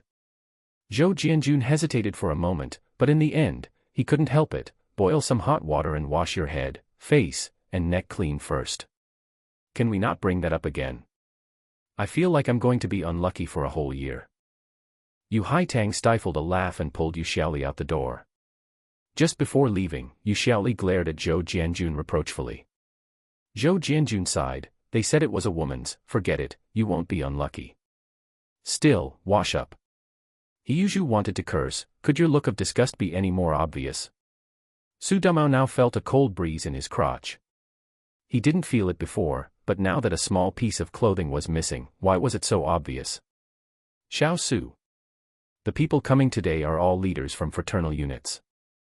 I know your drinking capacity is good, so you must accompany them well later. Su Dumao was dazed. Hearing this, he hurriedly stood up and stood at attention. Factory director, don't worry. I guarantee I will complete the task. Good, good, good, don't be so nervous, it's just a meal. There aren't many factories that have projectionists. Fortunately our factory has a talent like you. When the time comes to help out, don't decline, just bear the trouble. Factory director, don't worry, this is my job, I will definitely do it well and won't embarrass our factory. The factory director nodded with satisfaction. Keep up the good work, I have high hopes for you. The factory director's surname was Yang, and he had a very close relationship with that big leader from the Ministry of Industry. Su Dumao had to butter him up well. On Siheyuan's side, he ultimately listened to Zhou Jianjun's words, called Ma Hua over, and boiled a pot of hot water. Master, your nose. Did mistress bite it? Hey, you kid, if you know how to talk, say a few more words. Unfortunately, it would be great if your mistress had bitten it. Today, your master was sabotaged by a villain and had terrible luck. Ma Hua heard this and immediately refused to let it slide. Master, who was so blind? You tell me, I'll call everyone to go and settle the score for you. Settle what? It counts that you have a conscience, kid. But no need, master will deal with him later. Damn it. Is your master the type of person who eats losses? That's right, master definitely doesn't eat losses. By the way, master, earlier when I had diarrhea, guess who I saw? Saw the latrine. You're not wrong about that, hee, I saw that Qin Huairu.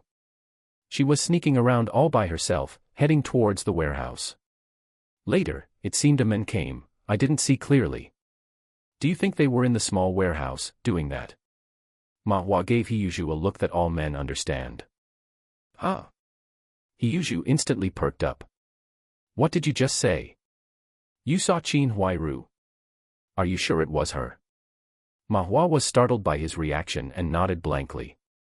He asked cautiously, what's wrong, master? Siheyuan gritted his teeth. Good, you pair of adulterers, so it was you too. Good, good, good. Ma Hua looked at his master's gloomy face, shrank his neck, and dared not ask again. Master, the hot water is ready. Put it there. No, wait, come, help master wash his hair. Wash it here. Master, you really know how to live, you even saved the coal money at home. Siheyuan couldn't hold it back and kicked him. Why do you have so much nonsense? Hurry up. It must be said that in this state-run factory, the lunch break is quite long.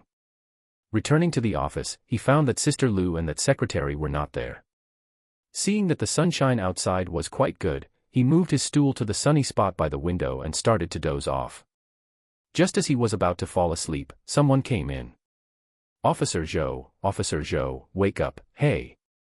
Zhou Jianjun rubbed his eyes, looked up, and felt that this grandson who disturbed his dream looked a bit familiar. Hey, still haven't come to your senses? Oh, Isn't this that security guard? Anything up? There's someone named Liang Lady outside looking for you, saying she's your friend. Do you know her? Chapter 46, Zhou Jianjun. He is so interesting. Liang Lady. Zhou Jianjun instantly felt much more alert. How did she find her way here? I know her, that's my sister. Tell me, why did you have to run all the way here yourself?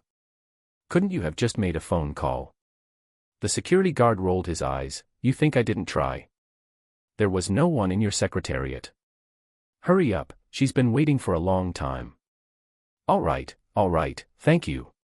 Here. Just as Zhou Jianjun reached out, the security guard instinctively stepped back 2 paces, putting up a defensive stance.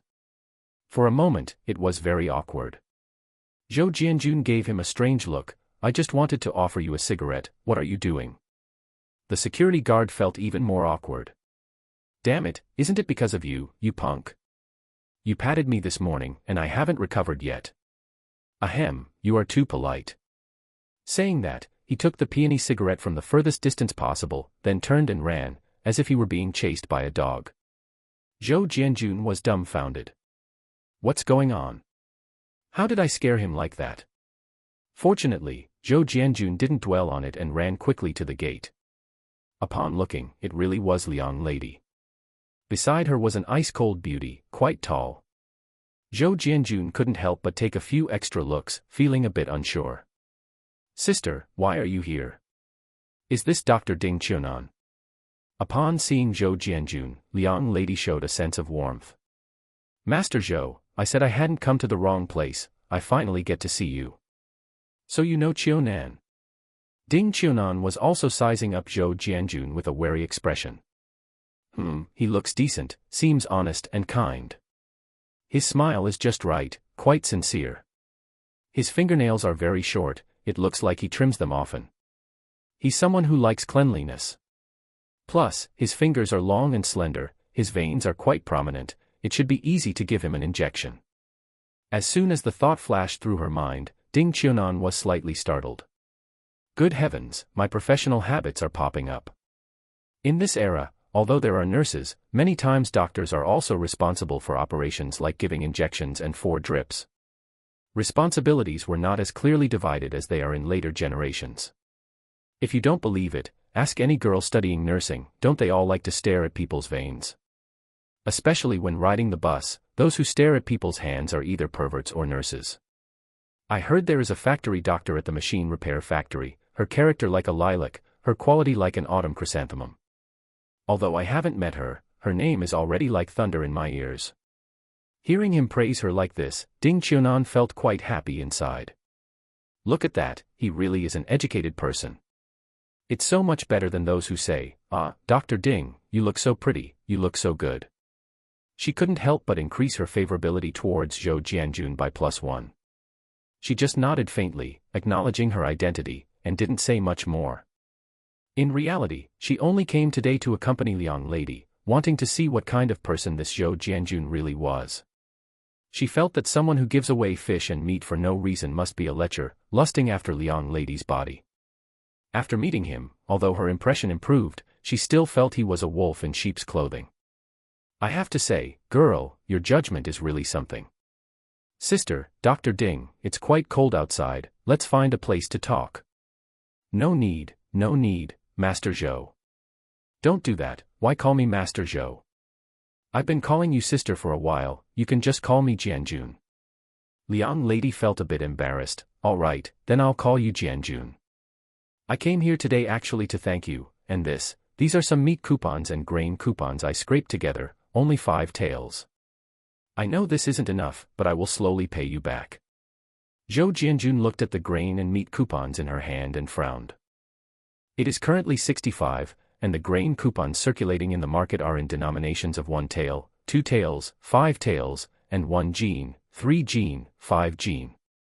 Of course, the proper denominations should be 1 tael, 2 taels, and so on. Yes, the largest denomination is 5 jin. If you see someone pull out a 10 jin grain coupon, it's total nonsense, just slap them across the face. Moreover, the 65-grain coupons will all be abolished next year and replaced by the 66 version. And the 66 version of grain coupons will be the most issued and the most widely circulated. The ones in Liang Lady's hand were all small one-tail coupons, there wasn't even a single two-tail one. Perhaps because Zhou Jianjun stared for too long, Liang Lady's face was full of shame. I know, it's a bit too little. Sister, what do you mean by this? Do you look down on me, Zhou Jianjun? I said before, that was for the children. Do you know what giving means? Do I lack these few coupons? Are you trying to humiliate me by bringing these? Zhou Jianjun looked at her hands, which were covered in cracks, and felt a sour sensation in his nose. He wasn't some kind of pushover, but he truly respected the woman in front of him. I didn't mean that, Jianjun, don't misunderstand. I just... Before she could finish, Zhou Jianjun suddenly remembered something and bolted into the factory. He didn't get 2 steps before stopping and turning back. You stand here, don't move, wait for me to come back. Then he kept running. Liang Lady was dumbfounded and looked helplessly at Ding Qiunan. Ding Qiunan had changed her opinion of Zhou Jianjun quite a bit. At least, his eyes just now were quite sincere, and calling her sister was also heartfelt. She just couldn't understand why he treated Liang Lady like this. Qiunan, what do you make of this? I didn't mean anything like that. Sister, don't worry.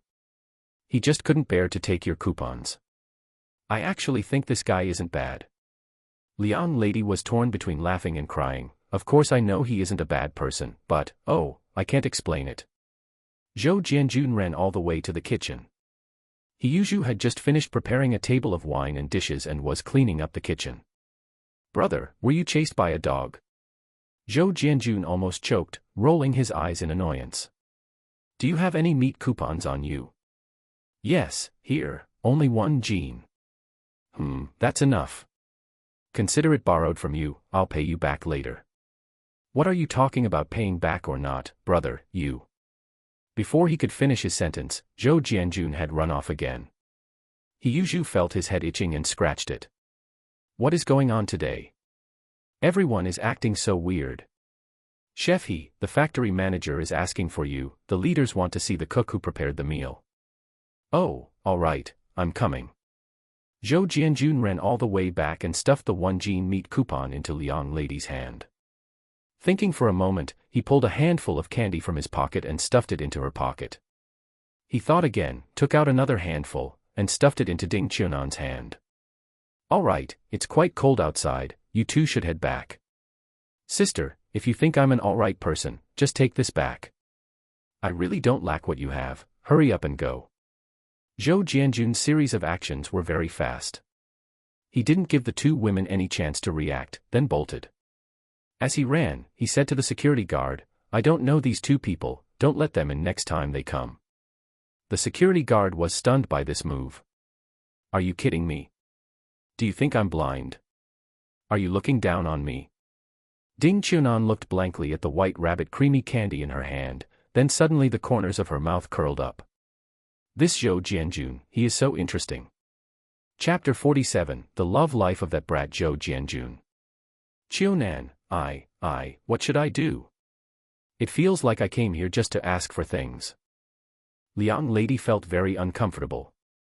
She had worked so hard to scrape together 5 taels worth of coupons, only for him to turn around and give her a whole jean. This, oh my. Ding Qiunan didn't have as many complicated thoughts and laughed, what are you anxious about? Didn't he just say it? This person is a good man, he was afraid you would come back to return the items. Look, he ran off faster than a rabbit. Liang Lady stomped her foot, how can you still be in the mood to joke? All right, I know what you're thinking. If you really want to repay him, why not just accept this relationship? He calls you sister, you call him brother. Look, what's wrong with a younger brother helping out his older sister? Or are you saying you don't think much of him? What nonsense are you spouting again? Is it that I don't think much of him?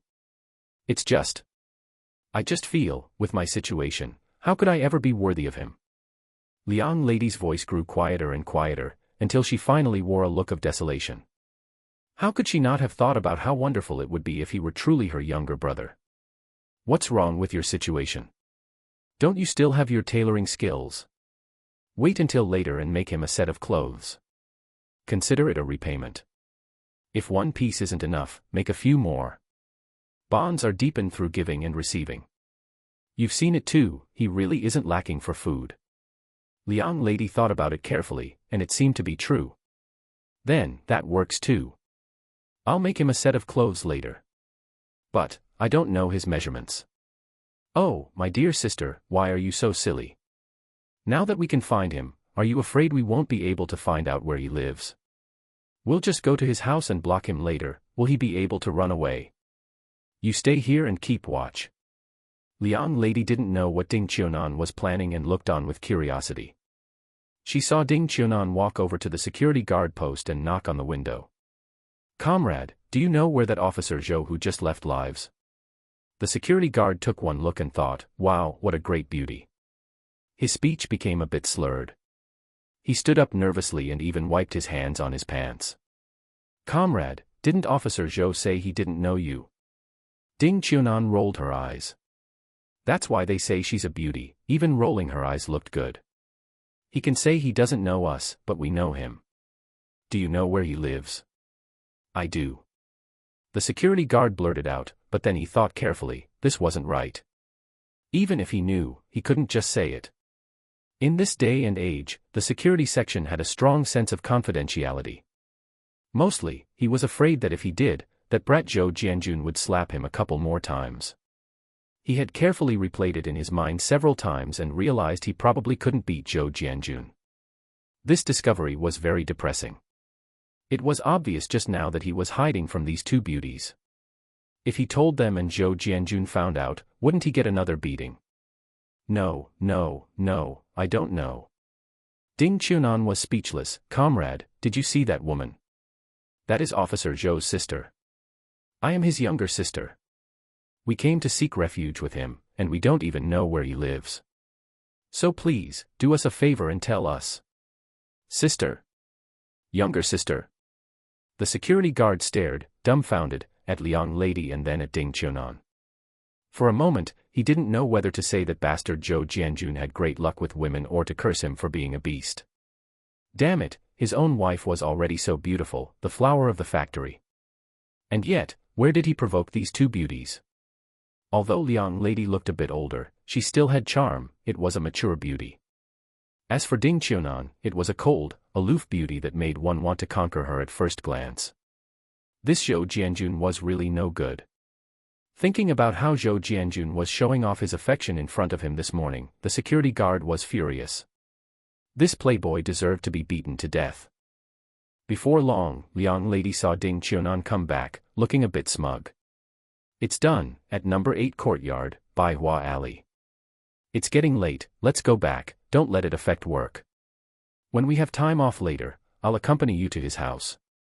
Will that work? Why wouldn't it?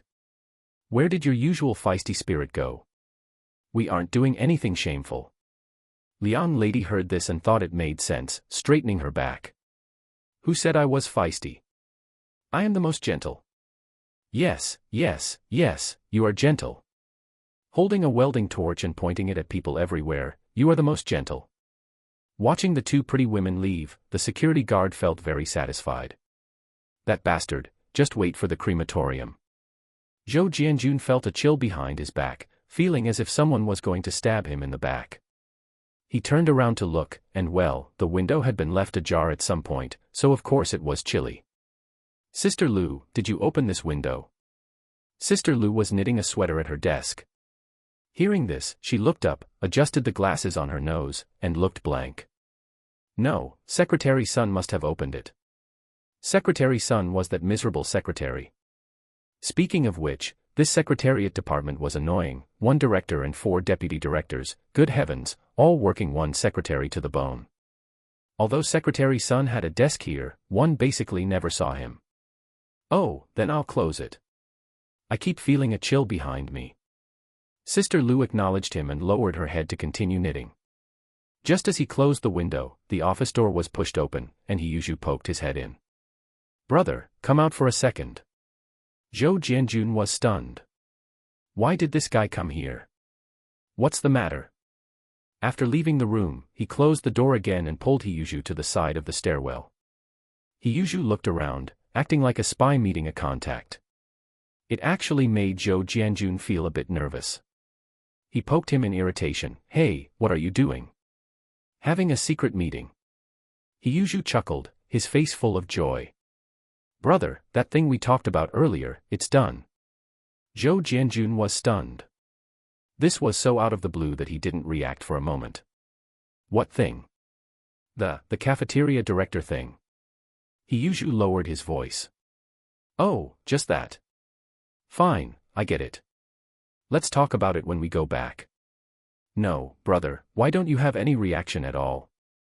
Zhou Jianjun was amused. What kind of reaction should I have? It's just a cafeteria director position, right? How big of a deal is it? Look at you.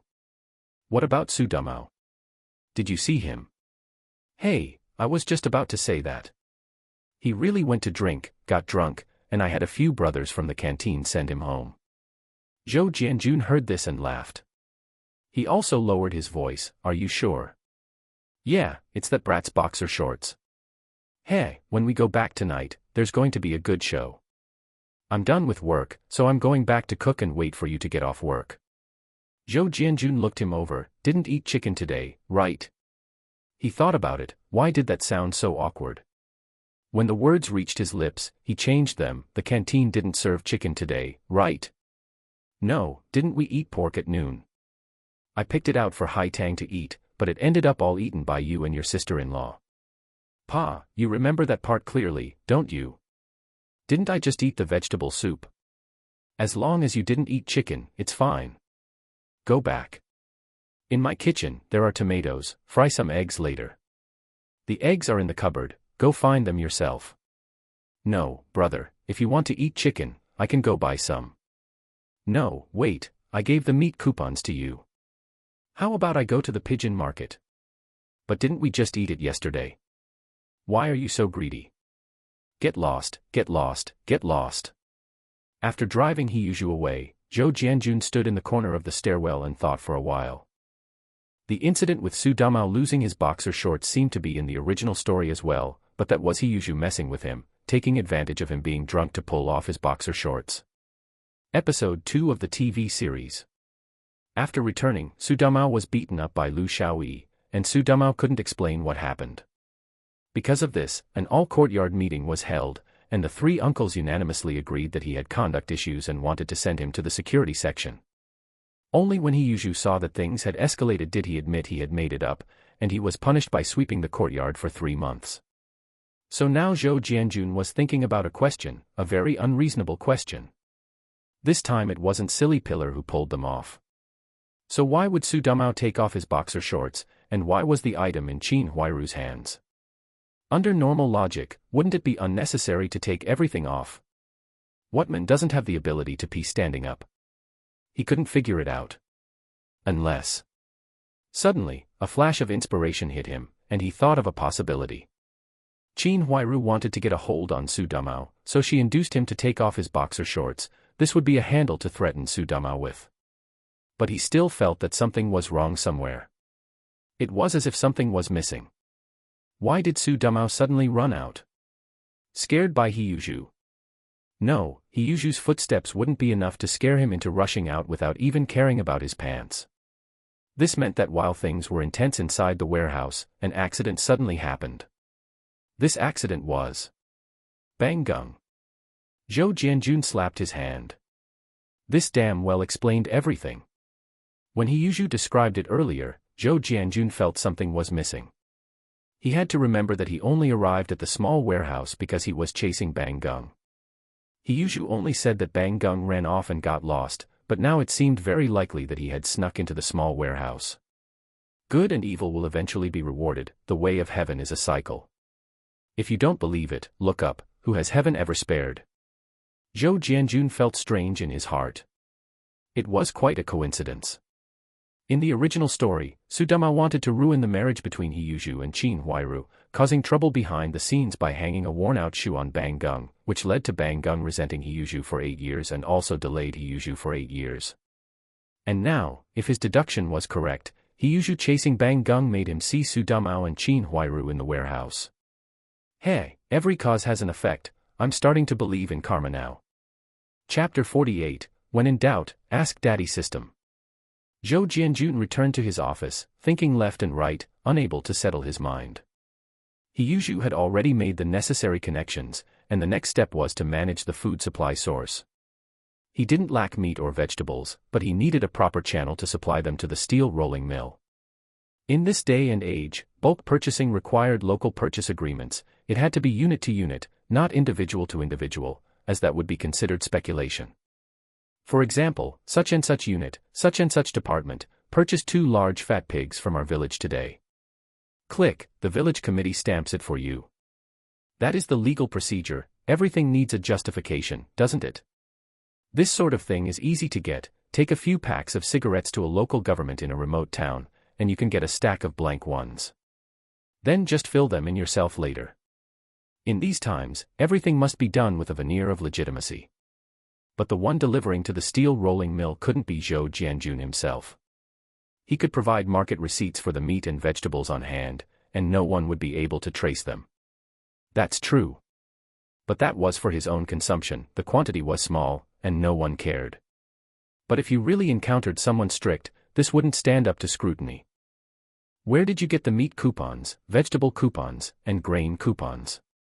Once checked, wouldn't the jig be up? Zhou Jianjun remembered some people saying, since you have so many things, why aren't you doing anything? Why don't you sell them yourself and become a big boss? Isn't that great? Why spend all day scheming against those people? You don't even deserve to have transmigrated, I'm telling you. It's a waste of the system. I dare say, if you threw such a person into this era, they wouldn't survive a single chapter.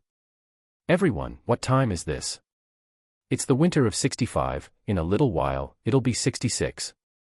What is the background and situation in 66? Please check first, okay. Do you think you're the only smart one? That you're invincible just because you came to this era? The system is just a big supermarket, it's not that powerful. Are you kidding? Can what you do withstand scrutiny? Are all the government agencies just eating for free? Lu Xiaoyi's father was a big boss, right? What was his ending? In this day and age, who the hell dares to be a big boss? Food and drink, if you quietly eat them, no one can trace it. But if you start offloading various goods in large quantities, you might get lucky for a day or two, but do you really think no one will notice after a long time? No good solution. When in doubt, ask Daddy. System. Daddy System. Can you help me solve this source problem? Yes, it requires a commission fee of 50 yuan. Detecting that you deadbeat, don't have that much money, so it cannot be done. Come back when you have money. Friendly reminder, this daddy handles things very thoroughly. Once done, no one will be able to trace it. So, deadbeat, hurry up and raise the funds. Stop thinking about taking advantage of daddy all day. Zhou Jianjun slowly widened his eyes. Damn, did the dog system just take advantage of me? No, the point is, can this dog system actually do it? Daddy System, can we make a deal? Can I pay on credit first? Get lost. I don't have a son like you. You are not my son. Goodbye. Following that, a bomb emoji appeared before his eyes. Boom. It exploded. Zhou Jianjun felt a wave of dizziness in his brain, hurriedly slumped over the table, and didn't move for a long time before he finally recovered. Little Zhou, are you not feeling well? Are you okay? Ah. Sister Lu, I'm fine. I might have just caught a bit of a chill. My head is a little dizzy, but it's fine, I'll be better after a rest. Oh, you must be wearing too little. You young people only care about looking sharp. When you get older, you'll suffer for it. After enduring a baptism of Sister Lu's caring lecture, Zhou Jianjun maintained a smile, promising to wear more layers tomorrow, which finally satisfied Sister Lu. 50 yuan. The dog system won't do credit, where am I going to get that? Ask his wife.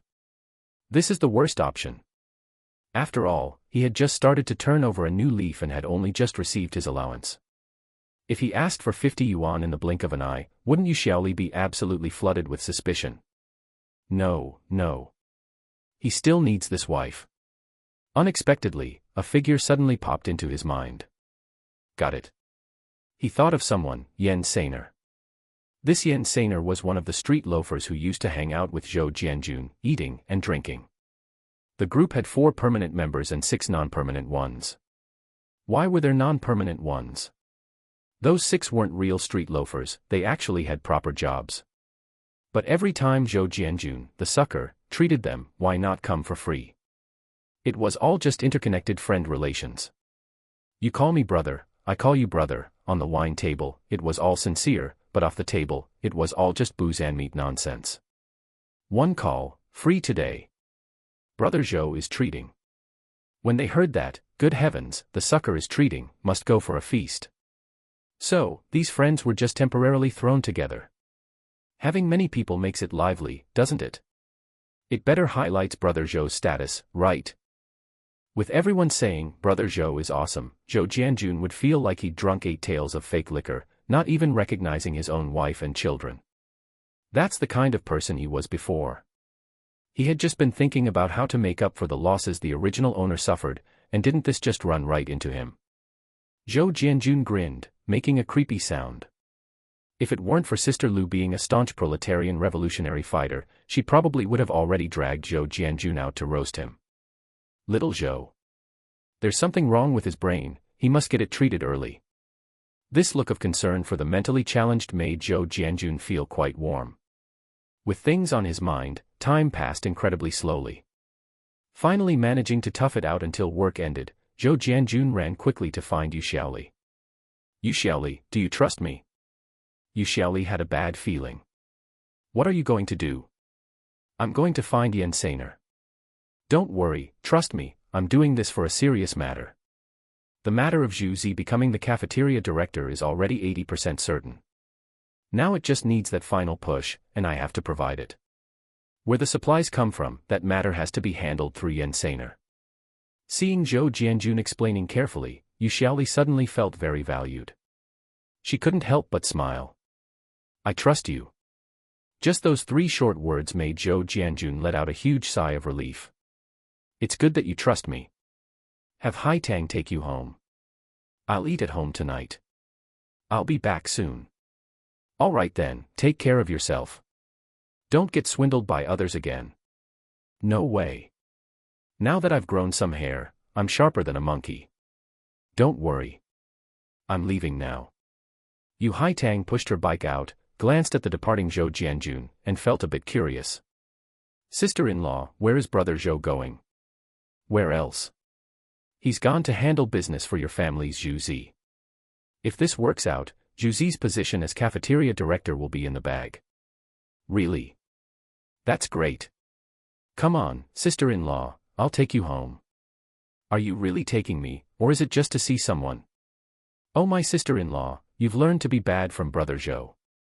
You can't tease me like that. Zhou Jianjun rode his bicycle, finding that feeling of man and bike as one again. It was like lightning.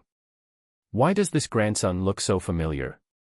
Damn, isn't this the same grandson from this morning? He made us follow him all the way, and in the end, we found out he was just coming to work at the steel rolling mill. He's doing the same thing after work. Chapter 49, Bamboozling the Street Punks. Zhou Jianjun rode straight to Dongximen. Once out of Dongximen, there was the moat. The ice on the river was frozen solid right now. A few brats were throwing stones at the ice. Clack, it just left a white mark, it was frozen truly solid. One who thought his martial arts were strong slid out onto it, letting out a yell, and shot right across. Plop, he lost his balance and fell hard on his butt. He scrambled up, embarrassed, looked at his little friends on the bank, and patted his chest. Look at how awesome your big brother is, right? I can slide this far. This is what you call not losing face even if you lose the game. The men of Siheyuan/Beijing have guts. In this day and age, the Dongximen area hadn't been developed yet. Including Dongdan, Xidan, Sanlitun, and Panjiayuan, many places that would later become bustling were still in their original, natural state. Even along the banks of this moat, one could see reed stubble. If you were lucky, you might even find a few wild duck eggs in there, though they were probably frozen rock hard. You could still see fresh dirt dug up on both sides. Looking at this river, Zhou Jianjun always thought of that show starring Sun Piaoliang, Who the Hell is the Little Red Jacket? Those who have seen it, comment 1. Dredging the river was a labor task that also had the characteristics of the era. Without excavators, it all relied on everyone digging with shovels, one after another, to widen the river channel, prevent the banks from flooding during the flood season, and of course, increase water storage to facilitate irrigation during drought periods. I reckon many of your elders at home have experienced this glorious labor. Riding hard along the bank, watching the sun set, he finally arrived at a dilapidated courtyard.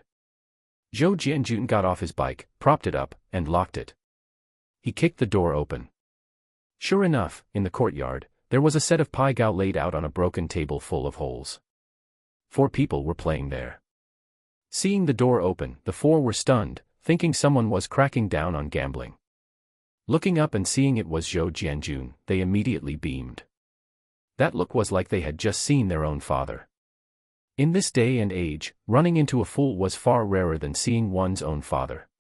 One's own father could only give you steamed corn buns, cornmeal mush, or corn grit porridge to eat. But this guy could provide a banquet. Yo, brother Jianjun, haven't seen you for 2 days, we've really missed you like crazy. Ain't that the truth? Without seeing you, brother Jianjun, these past 2 days have been tasteless. Zhou Jianjun sneered.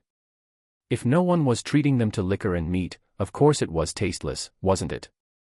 Yan Sainer was the leader of this group. At this moment, he was sitting lazily in his chair, not moving, with a few small banknotes worth about 7 mao laid out by his hand. Zhou Jianjun picked up the banknotes and looked at Yan Sainer. Brothers, you've been playing for so long with just this little bit of money. Aren't you embarrassed? If you don't have 8 or 10 yuan, you should at least be playing with 2 or 3. This amount isn't even enough for a meal with liquor. Yan Sainer glanced at Zhou Jianjun, a trace of a smile appearing on his thin, gaunt face. Did you hear that? Brother Jianjun looks down on us. By the sound of it, is he going to take us brothers out for a drink? This was their usual routine, one would start it, and the others would egg him on. After a few words, Zhou Jianjun would usually get hot-headed. The other 3, as expected, followed the routine, chiming in one after another. The theme was always the same: Brother Jianjun is awesome, Brother Jianjun has money, Brother Jianjun will take us to eat meat. If it were before, Zhou Jianjun would definitely have agreed on the spot. But now, the core of Zhou Jianjun had changed. Sitting opposite Yan Sainer, he listened to their jeering without saying a word. After a while, they noticed that something was a bit off today. Shouting was pointless, and they gradually fell silent. The atmosphere instantly dropped to freezing point. Brother Jianjun, what's the meaning of this? Are you really here to look down on your brothers today? Yan Sainer's face went cold. Zhou Jianjun, however, laughed. What the hell kind of nonsense are you spouting? Am I that kind of person? Don't you have any self-awareness about how I've treated you in the past? Hearing him say this, everyone immediately started laughing again. The atmosphere instantly became lively again. Isn't it just drinking? We have to drink, otherwise why would I come look for you? But before that, I want to ask you do you intend to live your whole lives like this?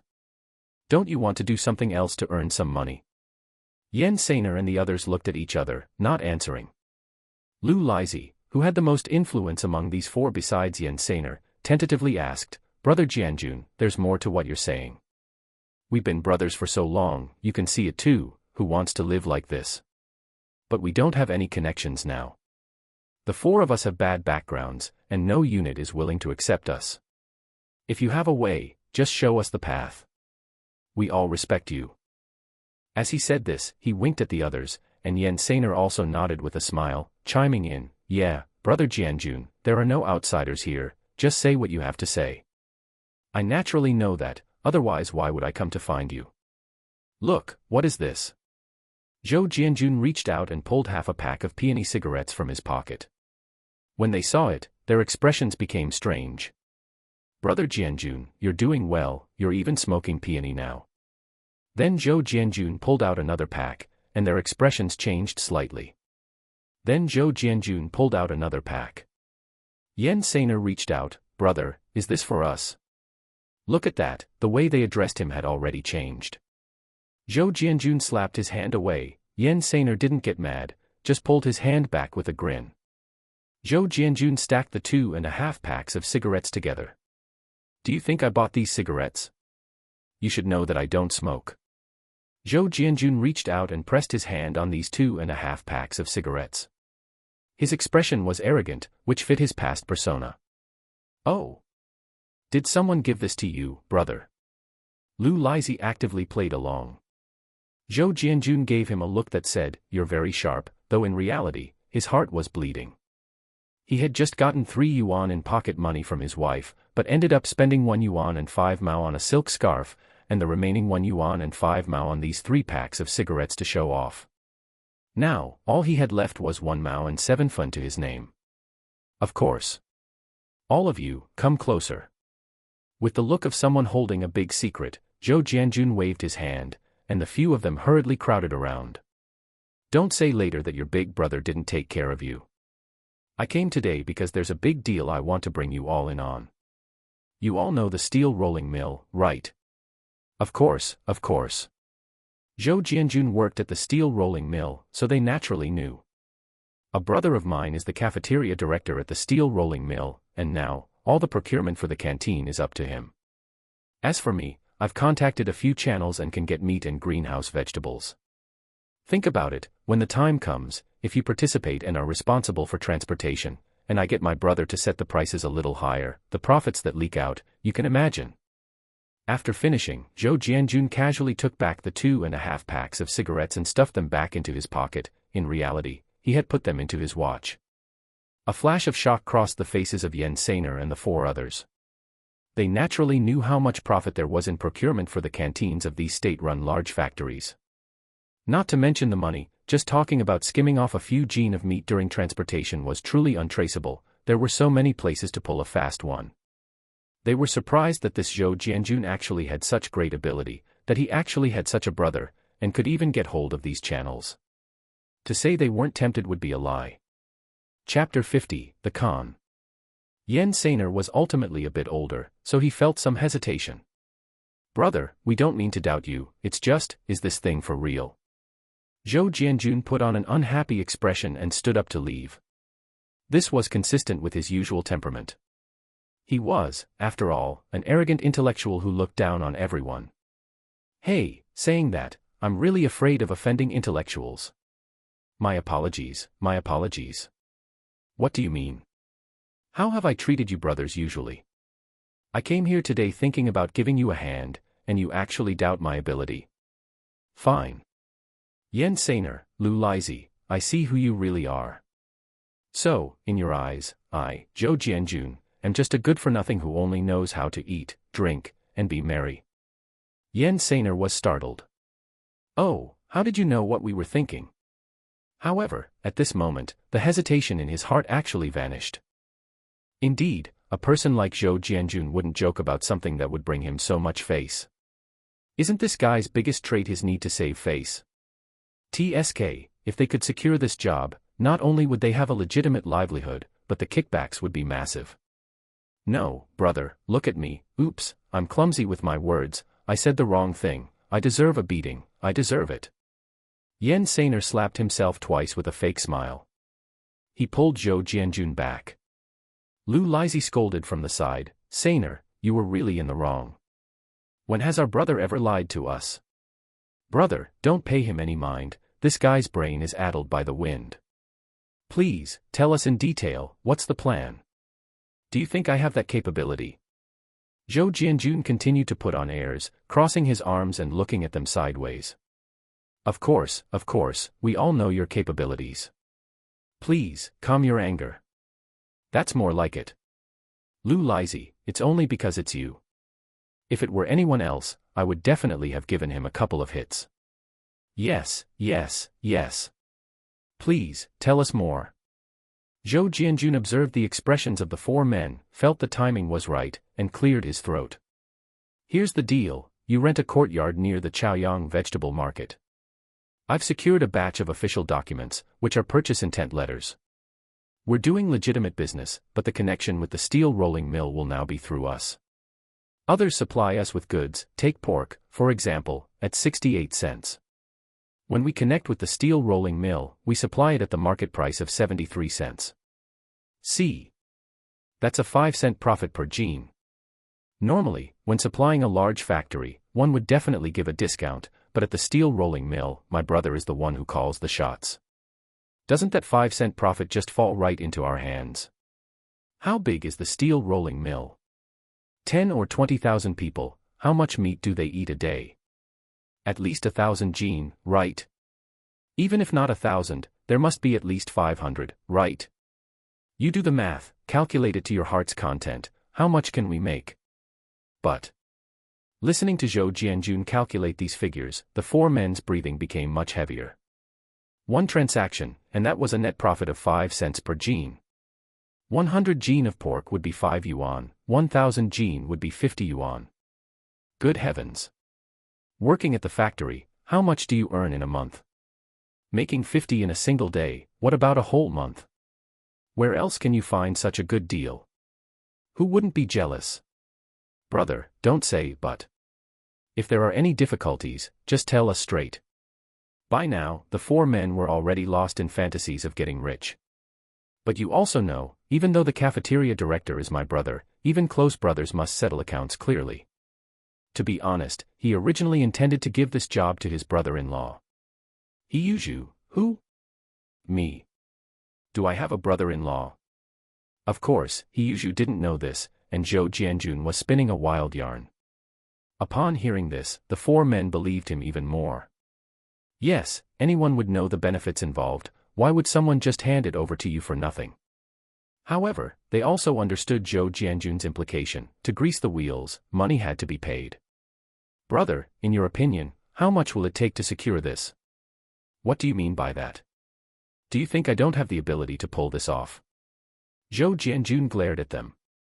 No, brother, why are you getting angry? That's not what we meant. You said yourself that even close brothers must settle accounts clearly, and we can't let you pay this money. Actually, the four men were already cursing inside. Aren't you here specifically to get us to pay this money? Stop putting on an act. But they had to suck up to him. Nobody was a fool. Zhou Jianjun softened his tone. It seems I misunderstood you. He said his brother-in-law gave him 100, so I figured we couldn't give less. Otherwise, the relationship would fade. What do you think? What do we think? We think you're a big piece of sh*t. If you'd really nailed it down, would you need us to pay? Cursing aside, the four men huddled together and decided the matter was feasible. Although they were street loafers, they all had some family savings. They could definitely scrape together 100 yuan. Just at this moment, Zhou Jianjun spoke up again. I see that things aren't easy for you either.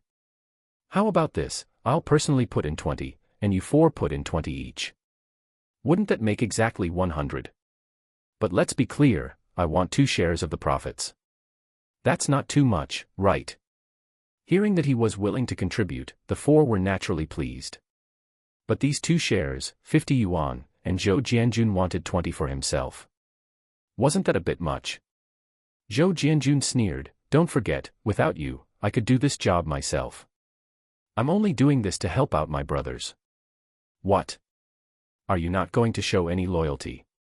The four men cursed Zhou Jianjun up and down in their hearts again. You really are greedy. Fine, we'll do as you say, brother. We have no objections. This whole thing depends entirely on you. After discussing for a while longer, Zhou Jianjun successfully obtained 80 yuan. He was a bit surprised. These bastards were actually this wealthy. He had truly underestimated them. It's settled then. Wait for my word on when to start. Oh, and for the goods delivered by the channels, you need to pay for them in advance. That's not a problem, right? The four men's expressions changed again. Just as they were about to speak, Zhou Jianjun cut them off, looking surprised. You don't think the channels would supply us on credit just so we can make money, do you? Of course we have to pay them. It wasn't easy for me to find these channels. Are you having trouble with this? Yen Seiner's face twitched. No. Brother, since you've put it this way, we will definitely do this. But you have to give us a few days to scrape together the money. Zhou Jianjun then softened his expression. I knew I wasn't wrong about you. All right, it's settled. Wait for my good news. Zhou Jianjun went out, unlocked his bike, and rode away. The discussion was still ongoing in the courtyard. Yen Sainer, isn't this Zhou Jianjun a bit too greedy? Even though he put up 20 yuan, he's taking 2 shares for himself. Don't forget, he's the one who found the channels and the connections. The fact that he's bringing us along means he's treating us pretty well. We have to have some conscience. Lu Lizhi reminded them. That may be true, but what if he's conning us? Con us? What good would that do him? This bastard is so greedy, that's exactly why I'm more convinced this thing is real. Regardless, let's go home and scrape together the money first. Chapter 51, Unexpected Plot Twists. Zhou Jianjun felt that he was more of a prodigal son than the childless playboy Su Damao. There was wind in his blood, and he was pedaling his bicycle so fast it was a blur. He was incredibly happy. The original owner was such a huge idiot for throwing away so much money. Today, he finally saw some returns. After offering 50 to his system daddy, he still had 30 left. Wasn't that money right there? As for Yen Sainer and his gang, they still had to get their goods from him, right? This was pure profit. As for the procurement expenses for the steel rolling mill, well, it could indeed let those grandsons earn a tiny bit, but how much they earned was up to him, wasn't it? Give them a few crumbs to taste the sweetness, and he could deal with them slowly later. After all, these few were just tools and shields. If anything happened, they would be the ones to take the fall. As long as he didn't step forward, even if something happened and Yen Sainer and his crew bit back, saying it was all Zhou Jianjun's doing, there was no evidence. How could I, a simple officer Zhou, do such a thing? You want to talk about giving gifts to the cafeteria director or exposing the cafeteria director? Oh, what does that have to do with me, Zhou Jianjun? The current cafeteria director isn't even Siheyuan yet. He actually has a brother-in-law who is in charge of procurement. Isn't that a coincidence? Taking a step back, even if it really did come down to him, Zhou Jianjun wasn't afraid. He had his system daddy backing him up. His paperwork was all in order. Was there a problem with him seeking benefits for the factory? No problem. Of course, whether he made money or not didn't really matter. The main thing was reducing the number of street hooligans in society and contributing to maintaining public order. More importantly, it solved the transportation problem, and he could let those 4 grandsons handle that. Zhou Jianjun couldn't just go to the canteen and start moving things out. He'd be tasting a bullet in a minute, believe it or not. System, can I set up a drop-off point? Like, can I be at home and drop off meat and vegetables? Theoretically, yes, but it costs money. It's not expensive, 10 yuan for 2 locations. Also, as your daddy, I'll kindly remind you that the spirit spring water is of great importance, so it's best not to keep it in reality. Once you've set up the location, you can drop the spirit spring water there. I have to say, your previous idea was really stupid. The first location has already been set in your kitchen. You can set the second one yourself. The fee of 60 yuan has been automatically deducted. You are a mature son now, you need to learn to solve things yourself. Daddy is very tired every day. I have things to do, hanging up now. Zhou Jianjun was riding his bike, listening to the busy signal in his head, and nearly plunged into the river. Is the system this cheeky now? Zhou Jianjun carried his bike back up from the ditch, checked his watch, and found that it indeed had an extra function for issuing paperwork. He could also sense his kitchen. He muttered a few words about democracy, freedom, prosperity, and harmony. Well, this definitely wasn't a fantasy society, just incomprehensible super technology. He checked the procurement letter of intent. Xiangshan Commune, Tongshen Commune. Erwazi Commune. What kind of crappy name is that? Zhou Jianjun complained. At this moment, the system suddenly popped up again. A friendly reminder, the materials corresponding to these communes are all real. To compensate these communes for their real-world economy, the system will deduct 10 yuan from you every month. This is your contribution to building the great motherland. Since this month is not a full month, no deduction will be made. Starting next month, it will be automatically deducted on the 1st of every month. If the balance is insufficient, the amount of goods the host can purchase from the vending machine will be reduced. Zhou Jianjun suddenly felt that this monthly deduction of 10 yuan was a bit slick. What was this strangely familiar feeling? Did this system require a monthly subscription? 10 yuan. Zhou Jianjun felt a heartache so intense he couldn't breathe. But it soon stopped hurting, and he seemed able to accept it. Since it was for building the great motherland, spending this money felt quite reasonable. And earning money felt even more legitimate.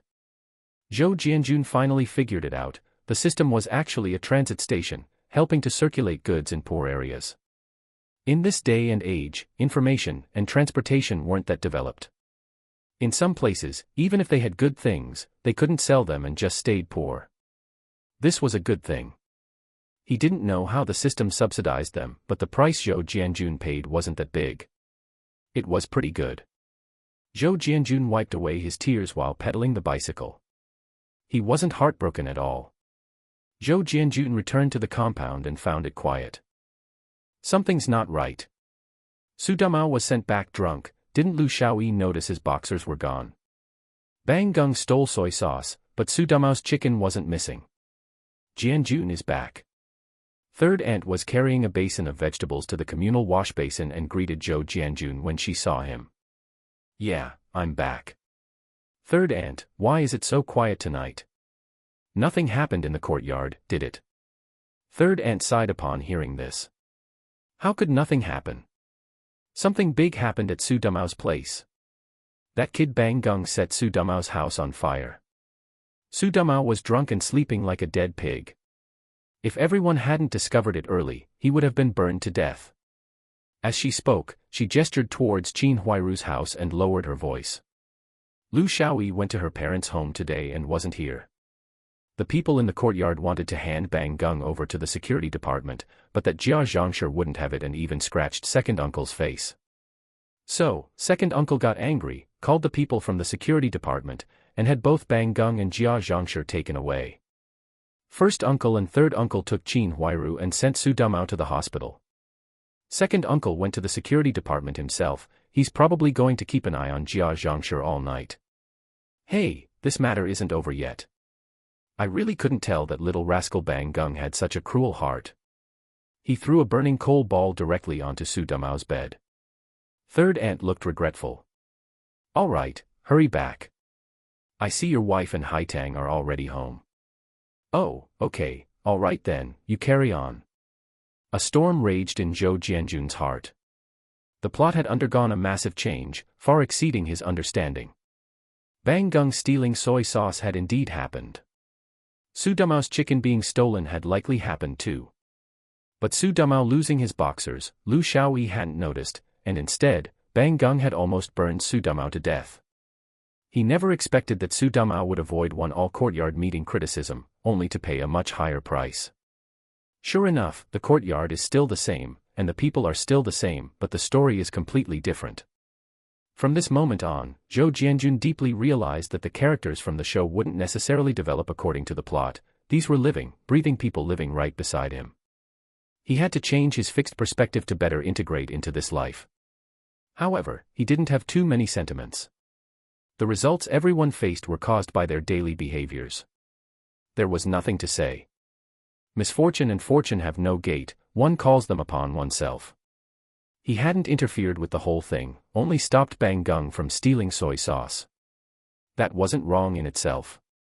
One could only say that every bite and drink is destined, and the affairs of the world are unpredictable. Zhou Jianjun looked up at the night sky. There were no stars, it was very gloomy, and it might even snow tomorrow. A sunny day only lasts for a day, and a flower doesn't bloom for 100 days. He sighed casually and pushed his bicycle into the backmost courtyard. As soon as he entered the door, a small figure darted out and hugged his leg directly. Looking down, it was his precious daughter, Zhou Tongtong. Daddy, you're finally back. Tongtong has been waiting for you for a long time. The food is already cold. Uncle Zhu Zi made scrambled eggs with tomatoes and mapo tofu. It's so fragrant. These soft, cute words instantly dispelled the cold, rainy night. Oh, there was no rain, just snowflakes falling. Chapter 52, The Stars Blink. Zhou Jianjun parked his bicycle by the courtyard wall, lifted Zhou Tongtong up, and held her in his arms. What has Tongtong been doing at home today? Have you been a good girl? Tongtong has been very good. Aunt Yushui took Tongtong to draw. She said Dad is really good at drawing, and I want to inherit Dad's drawing career in the future. Dad, what is inherit? Inherit? It means after your old man dies, everything becomes yours. But here, that probably isn't a good way to explain it. Otherwise, it might scare the little one. Inheriting means Dad passed his good talent down to you. Don't ask me what talent is. Otherwise I'll have your mom give you a little brother. Zhou Jianjun felt a bit smug. Good heavens, it's a good thing he plugged that loophole. Otherwise, if she kept asking, it would definitely have turned into 100,000 whys. It seems like this could actually be done. 100,000 whys, blue skin mouse and big face cat. No, it should be blue cat's 3,000 questions. This matter needs careful consideration. This shouldn't involve anything ideological.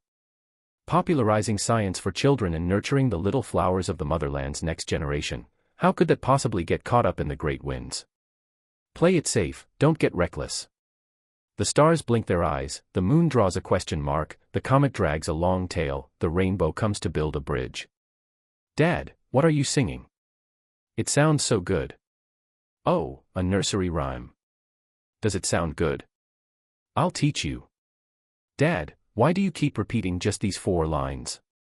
Because, this song only has 4 lines to begin with. Zhou Jianjun didn't blush or skip a beat, telling the lie with a straight face. In fact, he had forgotten the rest. Back then, this cartoon was popular all over the country, who knows how many people could hum along to it. If Zhou Tongtong asked now, Daddy, can you sing, Twinkle Twinkle Little Star, Zhou Jianjun would definitely say, yes. Who doesn't know how to sing that? It's like saying someone didn't have a childhood. You're back. Yu Xiaoli heard the commotion outside, wrapped in Zhou Jianjun's overcoat, and ran out. She rubbed her hands together and placed them on Zhou Jianjun's face.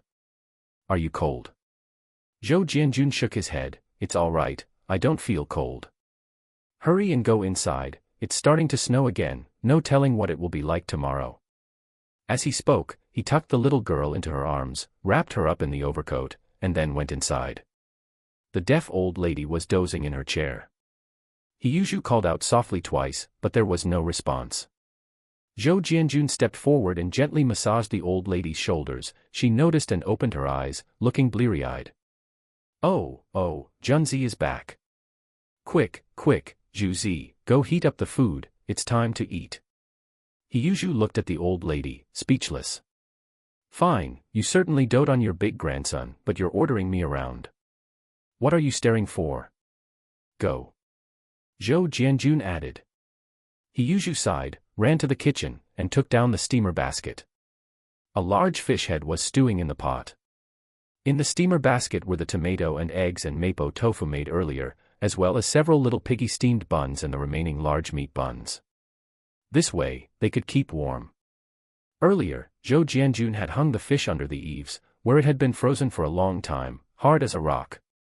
If it weren't for the fact that he couldn't beat him, Siheyuan would have asked, "Are you out of your mind?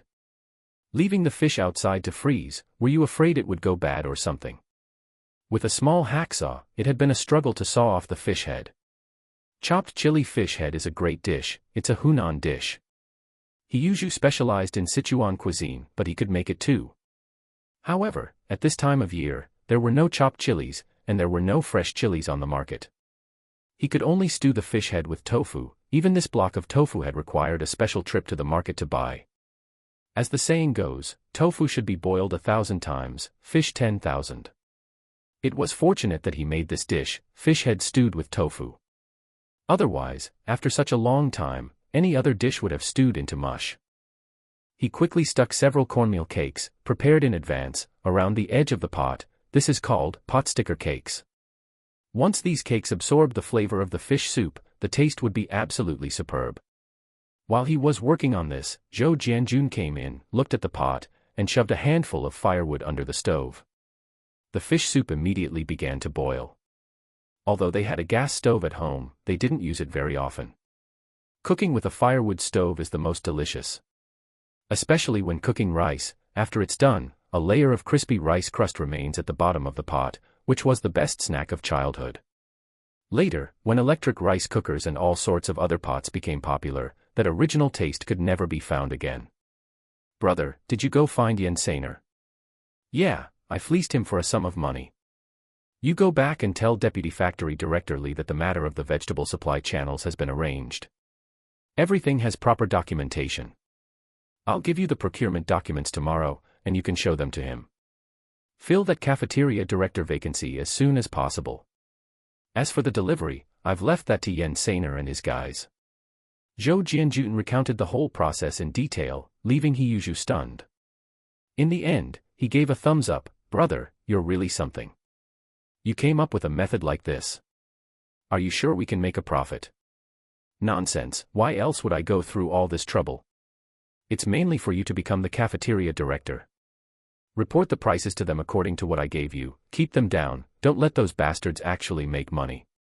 But when you go to report the accounts to the steel rolling mill later, you must use the market price. That way, you'll be able to take a kickback of at least 1 or 2 cents from your end. Brother, the profit margin in that is huge. Siheyuan was very excited. He wasn't a true fool, naturally, he could understand the trick to it.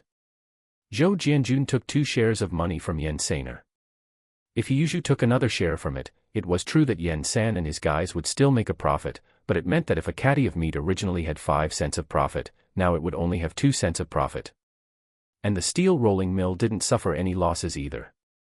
The current cafeteria director basically cooked the books by quoting prices higher than the market rate, embezzling even more ruthlessly. With Zhou Jianjun and Siheyuan selling to the canteen at market price, they could actually save the canteen a sum of money. I'll handle the negotiations with Yen San. I'll say you don't agree to supply at market price. Remember this, when they deliver the goods, don't mess up these 2 points. Siheyuan patted his chest with a loud thud. Brother, don't worry, how could I mess that up? Don't let anyone else know about this. Ma Hua, who works under you, can be promoted. He's been with you for so long, these days, let him start taking charge of the cooking, and you guide him. Once you become the cafeteria director, promote him. That way, we won't have to worry about anyone stabbing us in the back later. Siheyuan nodded again. All right, that kid Ma Hua has a good character. In this day and age, an apprentice serves 3 years before becoming a temporary worker. 3 years as a temporary worker, then they become a permanent worker. Having a master to guide you is different from not having one. With a master, that master can pull you up. They teach you real skills, allowing you to establish yourself and make a living. This is the master-apprentice, father-son relationship. It's a lifelong debt of gratitude that you must remember. After all, in these times, if you truly have a genuine skill, you won't starve anywhere. One unique skill can feed you for a lifetime, that's the principle. Without a master, where would you go to learn special skills? The 2 brothers finished preparing dinner and realized there was no congee, so Zhou Jianjun simply made a spinach and egg soup. Of course, this spinach was normal spinach, bought from the vending machine. It was quick and easy. It was just the leftover spinach from before. It was simple, the taste was fresh, and in one word, delicious. Chapter 53, Sudamao gets burned. The family ate the meal with great enthusiasm and were very satisfied. The tofu and fish head were both very flavorful.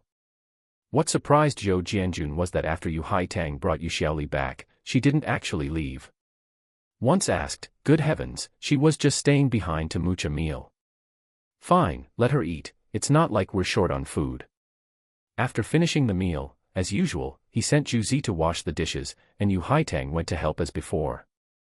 I have to say, it really did look like a couple working in harmony. After sending the old lady back to her room, just before leaving, the old lady smiled and tugged at Zhou Jianjun's lapel. Aren't you bringing the little girl over tonight?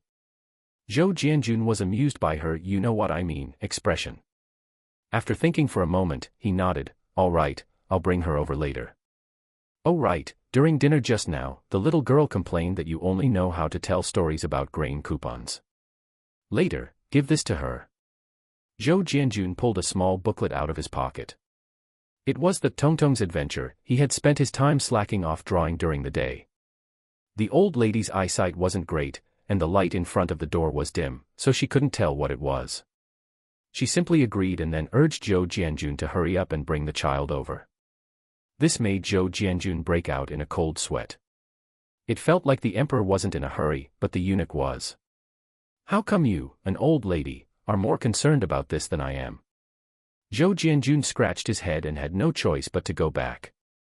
He used 2 pieces of candy to coax the little girl again, promising her 3 pieces tomorrow, and only then did the little girl happily skip off to go play with the old lady. Zhou Jianjun sighed. When the little girl gets a bit older, they definitely need to sleep in separate rooms. Doing this every day feels like an underground rendezvous. It's exhausting. Returning from the old lady's place, he started staring at the gate of his own courtyard, thinking about whether he should install a gate here later. Once the door is closed, hiding in the small courtyard becomes a world of its own. Who cares about the winds from the east, west, north, or south? Look at that, it even rhymes. Add a 1 bamboo, red dragon, and fortune, and we could play a round of mahjong. While his mind was wandering, he saw Yu Haitang sneaking out of the east wing room. She even glanced at the main room before tiptoeing toward the gate. Yu Haitang. That childish guy Zhou Jianjun suddenly popped out, giving Yu Haitang a huge fright. She actually jumped into the air. Tears were almost springing out. "Brother Zhou. You person, why are you hiding here to scare people?" She was already starting to ramble incoherently.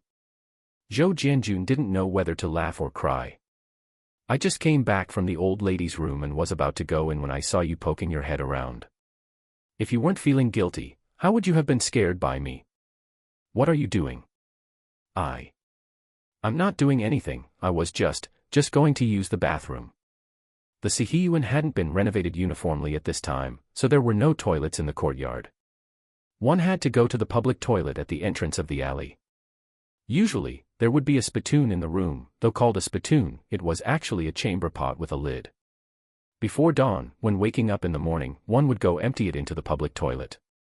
These days, public toilets were centrally managed, and human waste was a state resource that could be used as fertilizer. "Then hurry up and go, why are you dawdling here? Careful you don't soil your pants." Yu Haitang was overcome with shame and anger. She punched him, stomped her foot, and then hurried away. Zhou Jianjun was baffled. Why be so sneaky just to go to the bathroom? Why did you take so long? Come quickly and wash your face, soak your feet. Entering the room, Yu Xiaoli had already prepared hot water. Zhou Jianjun took the towel she handed over, washed his face first, and let his wife rub cold cream onto his face, massaging it vigorously. "Oh, your stubble is coming out, it's a bit prickly." "Yeah, I'll shave it later." "Come over too, let's soak together." The young couple, like an old married couple, had no reason to be shy, soaking their feet face to face. Something happened in the courtyard today. Just now at the dinner table, no one brought it up. Afraid of ruining the atmosphere of the meal. It was quite a big incident. "Tell me, you were the one who caught Bang Gung today. How did he end up burning Su Dumao?" "Before, he said he wanted to set fire to our house. I thought he was just talking. I didn't expect he would actually dare to do it." Yu Xiaoli opened the floodgates of conversation, her words filled with pity and lingering fear. After all, Bang Gung was someone she had watched grow, for 5 years. Well, she had only been married for 5 years, but who would have thought he would actually do such a thing? "When I came back, I heard third aunt mention it." "Don't worry, Bang Gung wouldn't dare do anything to us." "How is Su Dumao? Is the burn serious?" Yu Xiaoli shook her head, rubbed her feet against Zhou Jianjun's hairy feet for a bit, and then spoke. "I don't know, I was with Tong Tong and was afraid of scaring her, so I didn't go to see. Zhu Zi went to help and said it wasn't very serious. The quilt was burned with a big hole in it. It's just that the location of the burn is rather tricky." As she spoke, her gaze moved from Zhou Jianjun's navel downwards and then stopped, a mischievous smile on her face. Zhou Jianjun felt a chill between his legs and involuntarily swallowed a mouthful of saliva. This little brat Bang Gung wants to turn Su Dumao into a eunuch. Oh wait, the Qing dynasty is gone, so even if he wanted to, he couldn't enter the palace anymore. That's pretty ruthless. Seeing his expression, Yu Xiaoli burst out laughing. Who's to say it isn't? I just can't figure out why Bang Gung wanted to burn Su Dumao. Zhou Jianjun then realized that Yu Xiaoli didn't know what happened after Bang Gung ran away. He wrapped his arms around her neck, whispered the story in her ear, and while he was at it, in an ungentlemanly fashion, took her ear into his mouth. Yu Xiaoli's neck turned red. She reached out and pulled his hair. You, just talk, why do you always want to bully me? The sages say, fullness and warmth lead to lustful desires. I am following the sages' instructions, what's wrong with that? You're impossible, talking nonsense again. Stop messing around, is what you just said true? Sister Qin and Su Dumao, really? Some things were still too embarrassing to say out loud. Who knows, you saw the injury on Zhu Zi's nose, and combined with Bang Gung's behavior, it's almost certainly true. I really couldn't tell, Sister Qin is actually that kind of person. Look, you can know a person's face but not their heart, that's why I told you to stay away from her. You knew beforehand. Zhou Jianjun waved his hands repeatedly, how could that be? I'm not close to her. It's just that there are many people and eyes at the factory, so I've heard a lot of gossip. If one person says so, it doesn't necessarily mean Sister Qin is like that, but if many people say it, then it's hard to say. But other people's business has nothing to do with us. Alright, stop thinking about it, let's go to sleep early. That's true. Chapter 54 Instant Kill, Grain Coupons, Meat Coupons, Vegetable Coupons, all coming.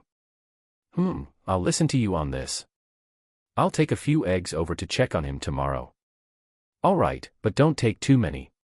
10 or so will do. These eggs you bought are actually quite tasty. Yu Xiaoli felt the pinch after all. 10 eggs cost nearly 50 cents. Besides, she had to save some for their daughter to eat. Their daughter really loved eggs. Alright, let's not do 10. 8 will do. 8 means prosperity, it sounds auspicious. Yu Xiaoli struggled with the decision for a long time, but finally nodded. Thinking of the previous relationship with Su Dumao's family, she gritted her teeth and said, just 8. Not a single one more. Seeing her so protective of her family like this, Zhou Jianjun couldn't help but love her to the extreme. He didn't know if it was because of the system, but Zhou Jianjun noticed that although Yu Xiaoli, little Tong Tong, the old lady, and Yu Zhu had all eaten the strength spinach, they just felt a bit physically stronger. After the meal, he had seen the old lady chasing Zhou Tong Tong in the courtyard. She was moving as swift as a bird, full of energy. But apart from that, there weren't any major changes. However, he was different, his body had received an all-around enhancement.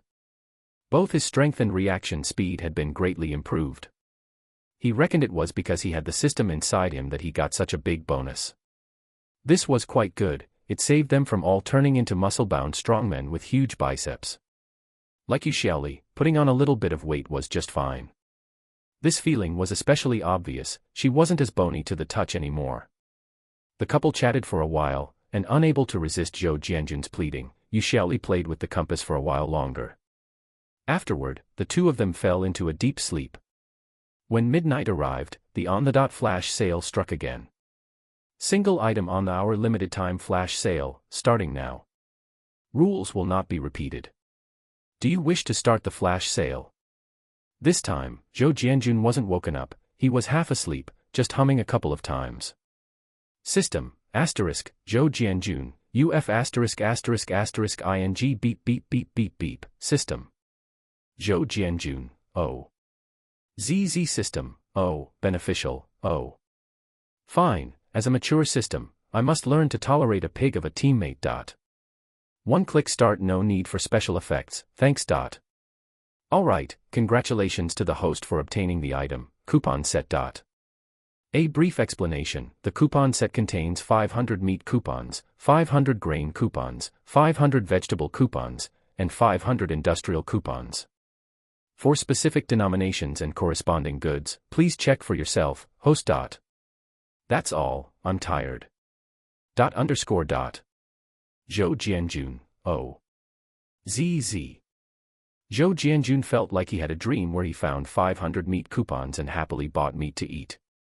Oh my, it was delicious. Jianjun, wake up. Why are you licking my face? Zhou Jianjun was shaken awake. He rubbed his eyes and saw Yu Xiaoli with a look of helpless amusement.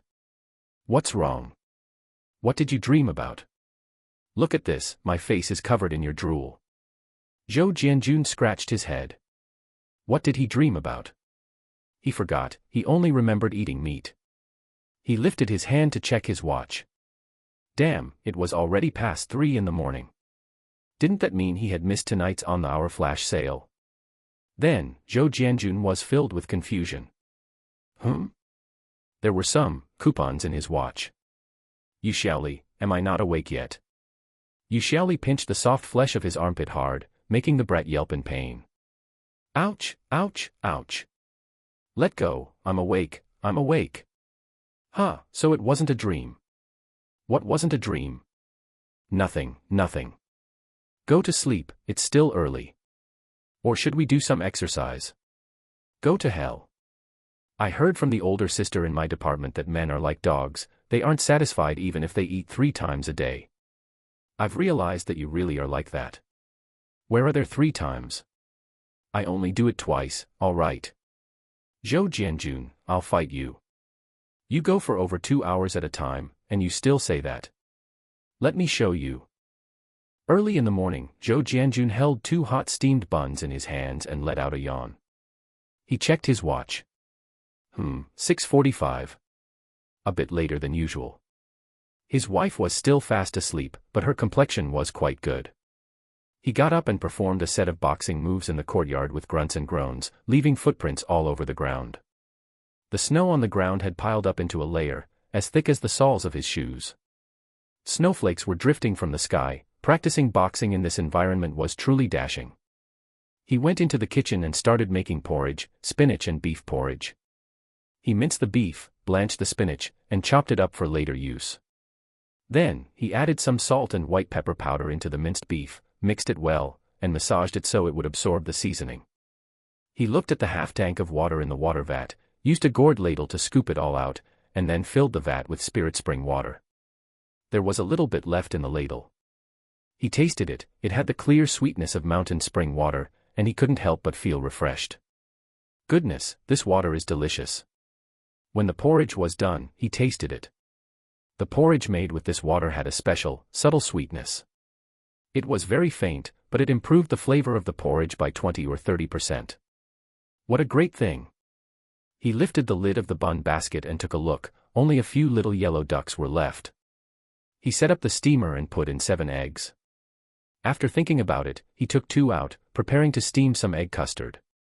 The young people could eat the hard-boiled eggs, it was better for little Tong Tong and the old lady to eat the egg custard. He also chopped up more than half a large radish, added scallions, ginger, garlic, and aged vinegar to season it. The radish hadn't been soaked, so the flavor was a bit lacking. But at this time of year, one shouldn't be picky, it was good enough to have something to eat. Eat radishes in winter and ginger in summer. Pickled radishes are just right for the season. He put the milk bottles that were drunk yesterday into his watch and discovered that the system had recycled them, but his assets hadn't increased by a single cent. Fine, fine. After all, the system didn't charge him when he took them out. He took out 7 more bottles of milk and soaked them in warm water again. Only then did he start going around to wake everyone up. Is Jianjun at home? Just as he was playing the getting dressed game with his wife, someone called out from outside. Zhou Jianjun hurried out to take a look, it was First Uncle. First Uncle, you're here so early. Is something the matter? First Uncle pulled him aside, do you know about yesterday's incident?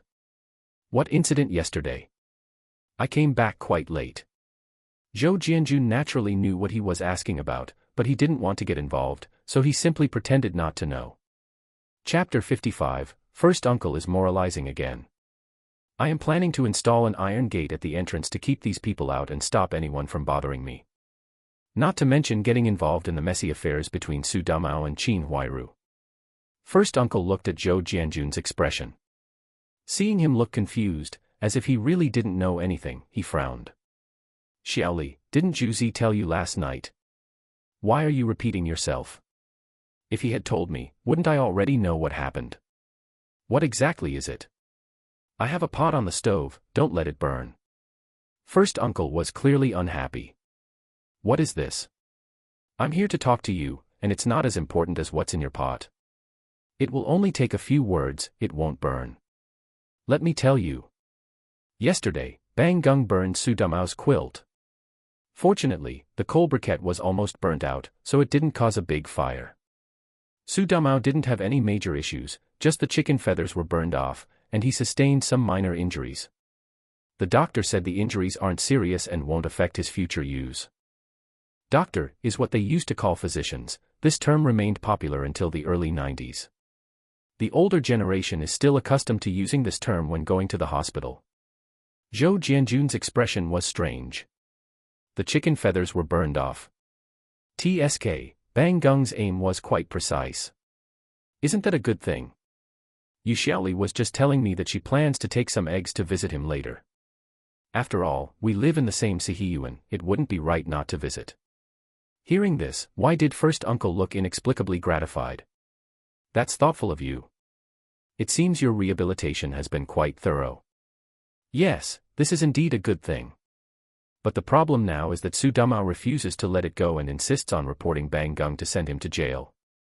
The child is about to start middle school and has a bright future ahead of him. Qin Huairu came to me, hoping I could talk to Su Dumao to see under what conditions we can suppress this matter. After all, this happened in the compound. If word gets out, it won't reflect well on our reputation. So, the three uncles discussed it and decided to hold an all-courtyard meeting to discuss this matter publicly. We will criticize where necessary and deal with it accordingly, we definitely won't tolerate it. However, Qin Huairu is a widow with children, and I find her situation truly pitiful. So, when the time comes for the all-courtyard meeting, please support me. This isn't too difficult, right? Zhou Jianjun's brows furrowed deeply. Is it difficult, you ask? Isn't this just putting someone on the spot? Zhou Jianjun sneered, first uncle, that's not right, is it? Bang Gung did indeed burn Su Dumao, didn't he? Isn't he still young? Who hasn't been mischievous when they were a child? Hearing first uncle say this, Zhou Jianjun already knew what he was planning. Taking this opportunity to help Bang Gung out of trouble and then suggesting that Bang Gung support him in his old age, that would be a huge favor to sell. Arson is a serious crime. Breaking and entering, destruction of private property, and endangering personal safety, to put it more severely, it could be considered attempted murder.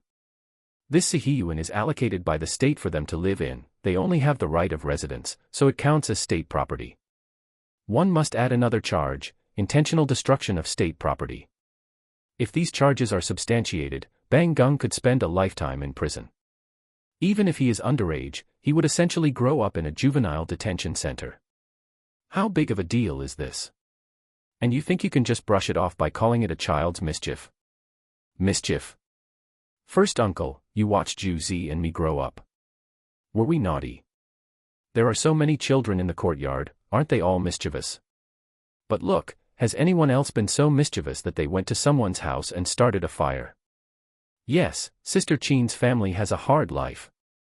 I have often helped them in the past, and even in the future, if she is short of food and I have extra, I am willing to help. But when Bang Gung did this, didn't he think about the consequences? How old is he? He's about to start middle school, he's not a child anymore. If he dares to commit arson now, he will dare to break in with a knife tomorrow. What kind of behavior is this? This is murder. Zhou Jianjun suddenly raised his voice on the word murder. You are the first uncle, how could you not know about things in the courtyard? How many times has Bang Gung broken into houses and picked locks? Yes, the child is hungry, he takes some food, but not money, so everyone turns a blind eye. But now, the nature of the situation is different, first uncle. I have such a young daughter, I was scared just listening to you. If one day, I offend Bang Gung. Oh, never mind one day, just yesterday at noon, I offended Bang Gung. He went to the factory to steal soy sauce, and I happened to be there. I caught him, and he threatened to set my house on fire. I thought he was joking, but it turns out he went back and set Su Dumao on fire. Ha! If one day I am sleeping and he sneaks in, it would be fine if he only hurt me, but what if he hurts Tong Tong? So, for this matter, go find someone else. You know that Su Dumao and I don't get along, we have been fighting since we were kids. I look down on him, and he thinks I'm hypocritically arrogant. We both wish the other would step on dog poop and die as soon as we step out the door. But this time, I stand with Su Dumao. First uncle was stunned for a long time after hearing what Zhou Jianjun said. He didn't know that such a turn of events had occurred. Bang Gung had actually threatened Zhou Jianjun before this. If it weren't for the incident with Su Dumao, one could say it was just a child's empty threat. But now that he actually set Su Dumao on fire, it proves that Bang Gung is truly capable of doing it. In all conscience, if this happened to Yi Zhonghai, he wouldn't be able to take this stance either. But conscience is something that disappears if you cover it up. Jianjun. That was just a remark made in anger. Would he really set your house on fire? You used to support their family, how could he not remember your kindness? Bang Gung is fundamentally a good child. If he calls you uncle, can you bear to watch him go to labor camp? No, no, no. First uncle, you are really wrong about that. Go around the courtyard and ask, when has Bang Gung ever called me uncle? Including Zhu Zi, when he sees him, he just calls him Junzi or Sha Zhu. Usually, I don't argue with him about it. I understand what you mean, but there are state laws and family rules. Let alone that he is not my nephew. Even if he were my nephew, I would personally send him to the Public Security Bureau. If you don't teach them when they are young, they will surely become a menace when they grow up. I don't want to listen to you anymore. In short, I am on the side of justice in this matter. Zhou Jianjun. What is this attitude? Everyone has a sense of compassion. How can you be so cruel to a child? Won't you even give him a chance to turn over a new leaf?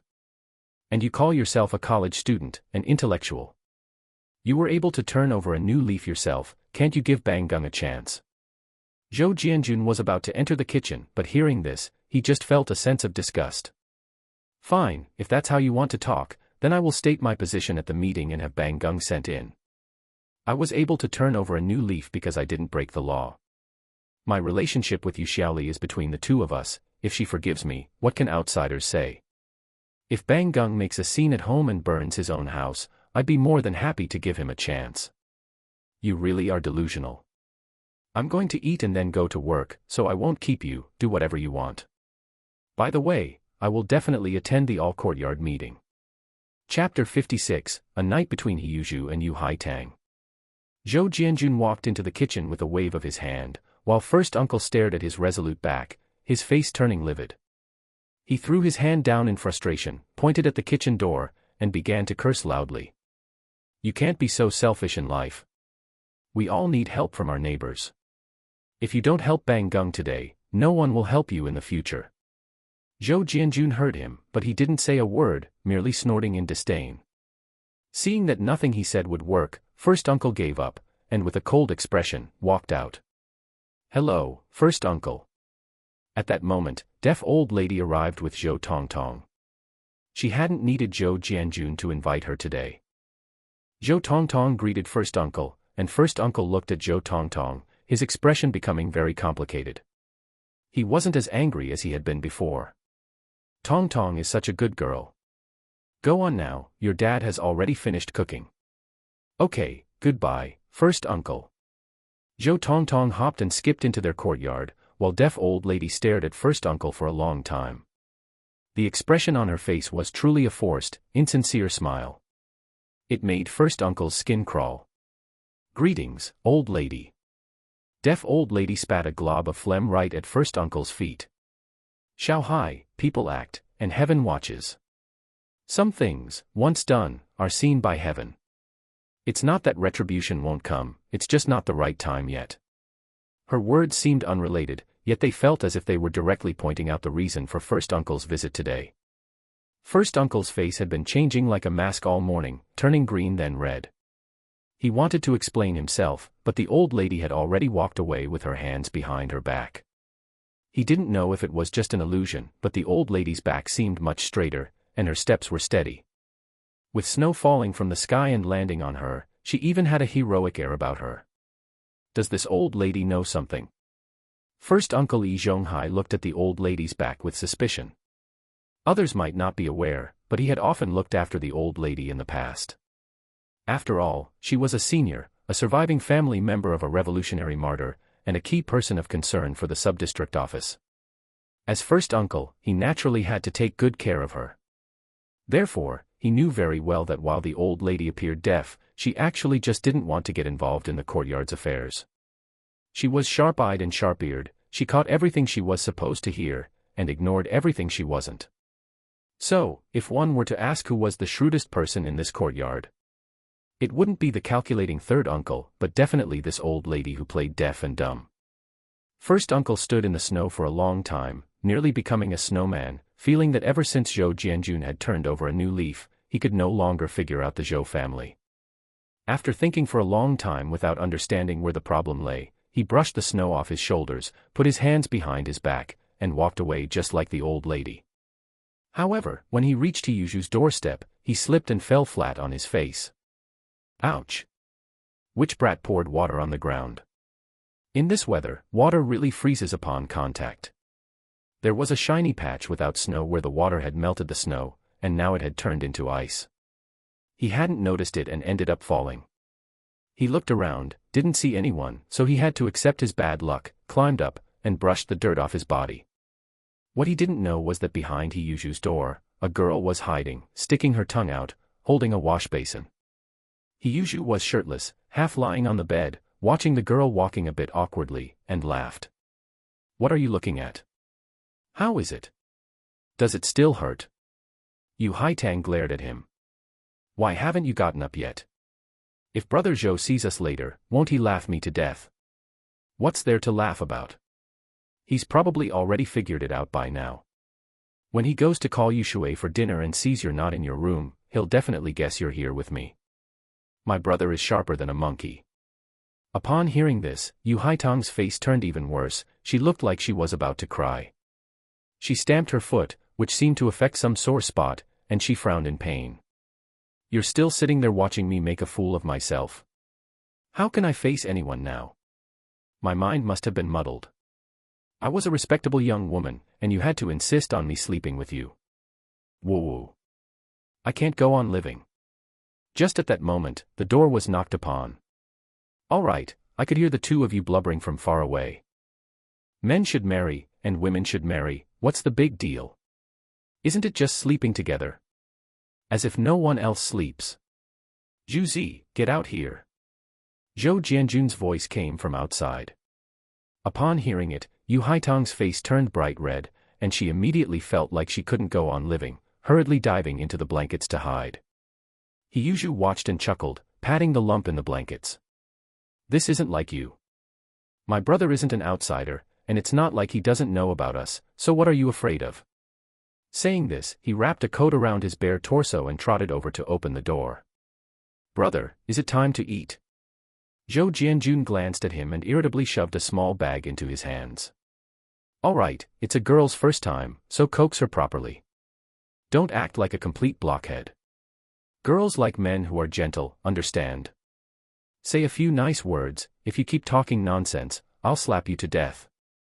Siheyuan was between laughter and tears. "No, brother, why are you even managing this kind of thing?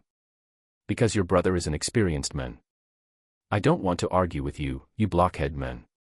Inside here are some new clothes your sister-in-law bought before, she hasn't worn them, so it's your gain. Give them to her. Later, take her to the department store and buy her a few more items of clothing. Buy whatever needs to be bought, go visit her family, and meet the elders. Our family can't just sleep with a girl without any explanation, we need to take responsibility. Do you understand? Take these things." Saying this, he pulled a stack of ration coupons from his pocket and shoved them to Siheyuan. Siheyuan looked at them, and his eyes turned red. "Hold it back. A grown man crying, it's not worth a penny. Get lost, hurry up, put on your clothes, and come over to eat." This stack of coupons included grain coupons, meat coupons, cloth coupons, and industrial vouchers. The variety was complete. Some were rewards from the system's flash sales, and the cloth coupons were bought from the vending machine. Since receiving this reward, Zhou Jianjun had discovered that the vending machine had added an option to purchase ration coupons, listing various types. It was just that the prices were a bit expensive. 3 yuan for 500 cloth coupons. Of course, the vending machine never disappointed, the units of measurement were still at a daddy level. After shooing Hiyuzhu back inside, he turned and left. As a result, he slipped. Zhou Jianjun subconsciously performed a backflip followed by a cartwheel and a 3.5-turn spin in the air, landing steadily on the ground. He looked at the patch of ground that had no snow but was frozen with ice, and spat. Which unlucky brat did this? Isn't this setting a trap? When the snow isn't packed down, it's not slippery, but once it gets wet, it's a different story. Zhou Jianjun expressed his full disdain for this. Tui. If it weren't for your brother's good agility, he would have been done for here. However, he hadn't enjoyed the flip enough, which was a pity. After thinking about it, he flipped all the way back to the courtyard, finally feeling satisfied. Now Zhou Jianjun suspected if this was a side effect of learning 18 falls by touching clothes, he had never heard of any system teaching martial arts that would make someone enjoy doing flips. It was strange. Yu Haitang poked her head out from the blankets, looking around cautiously. Has Brother Zhou left? Yeah. Why are you crying? Did Brother Zhou hit you? No, it's just that I suddenly feel like our family has grown-ups too. Chapter 57, Going to watch a movie together. Families with elders will naturally help with the arrangements. In fact, during this period, getting engaged and married is quite simple. After all, free love is encouraged. As long as both sides are interested in each other, the man finds an elder to go to the woman's home to propose. Generally, the betrothal gift is about 5 yuan. 2 yuan at the least is also fine. The specific amount depends on the family's financial situation. In most cases, half of the betrothal gift is returned. The exact amount is discussed by the elders, purely to ensure the 2 children have a bit more money on hand to get by. As for gifts, it depends on individual circumstances, buy what you can, and no one will complain about the quantity. However, they must come in pairs. For example, if you buy white sugar, you must buy 2 jin. If you buy liquor, you must buy 2 bottles. This is called being in pairs. If a daughter has a good husband's family, with many and substantial gifts, the family has face, and everyone who sees them will praise the girl for marrying well. But if you really can't find a good family, you can't just not marry off your daughter, right? Hiyuzhu has a biological father, but his father ran away. There is no elder in the house. Since Zhou Jianjun is the head of the household, and an elder brother is like a father, it is only right and proper for him to help with the arrangements. A younger brother getting married shouldn't be too shabby. Yu Haitang changed her undergarments behind Hiyuzhu's back, and seeing the various ration coupons Hiyuzhu had spread out on the bed, she felt a warmth in her heart. The grain coupons alone added up to 50 jin, and they were all universal coupons. There were more meat coupons, totaling 63 jin, including chicken, duck, fish, and meat. The variety was mixed, but it was all there. The meat coupons all had the corresponding specific types and weights listed. For example, 2 tails of pork, they usually have expiration dates, and are void after that. Zhou Jianjun felt that these things were just meant to stimulate consumption. Just hoarding them without buying doesn't work, and it's even more heartbreaking when the coupons expire. Grain coupons are generally valid for 1 year, while meat and vegetable coupons are much shorter, calculated by the month. The cloth coupons added up to 10 meters, which is a lot. The coupons are measured in Siheyuan and Qi. Of course, 3 Qi is 1 meter, which everyone knows for ease of understanding, so it's converted into meters. In short, just with these coupons, Hiyuzhu could marry several young virgins. Yu Haitang felt completely valued. She knew this was what Zhou Jianjun had prepared for Hiyuzhu to take to her family as a betrothal gift. Which girl could get so many betrothal gifts? Before, she felt pain and felt a bit aggrieved by the unclear situation. Now, she feels she has found a good man. Brother Zhou is really good to you. Of course, that's my brother. Hiyuzhu patted his chest, feeling incredibly proud. Yu Haitang playfully scolded, look at you. Put these away, let's hurry over. We didn't help with anything this morning and just ate ready-made food. Brother Zhou and sister-in-law might think I can't manage a household. They won't. What kind of people do you think my brother and sister-in-law are? They are experienced, they will understand. You keep these, in the future, you will run this household, and I will just be responsible for earning money. Hiyuzhu giggled foolishly. Yu Haitang spat, Pa, you dog of a man. But inside, she felt wonderful. She had heard the older sisters in the department say this matter was very comfortable, who knew it would be so painful? They were all lying. Breakfast. Brother, how did you make this porridge? It smells so good. Heyushui had already finished 3 bowls of porridge by herself. This caused Zhou Jianjun to frequently look at her chest.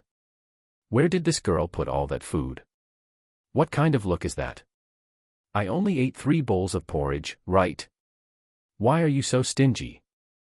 Heyushui was unhappy, feeling that this dog of a man, Zhou Jianjun, had really changed his heart and didn't care about his sister at all now. Eat, eat, eat. You can have my egg too, eat more. And this milk, come on, drink my bottle too. The thing one fears most is sudden concern. Heyushui's speed of drinking porridge slowed down, and she looked at Zhou Jianjun suspiciously. Brother, what have you done to wrong me? Did you sell me out? Do you want me to eat more to weigh more? Pa. With your stick-like figure, do you think you're a pig? Weigh more. Who would buy someone like you who can eat so much? I care about you and you're not happy. If you don't eat it, give it to Tong Tong. I'll eat it, why wouldn't I? Aunt Yushui is shameful, stealing food from a child.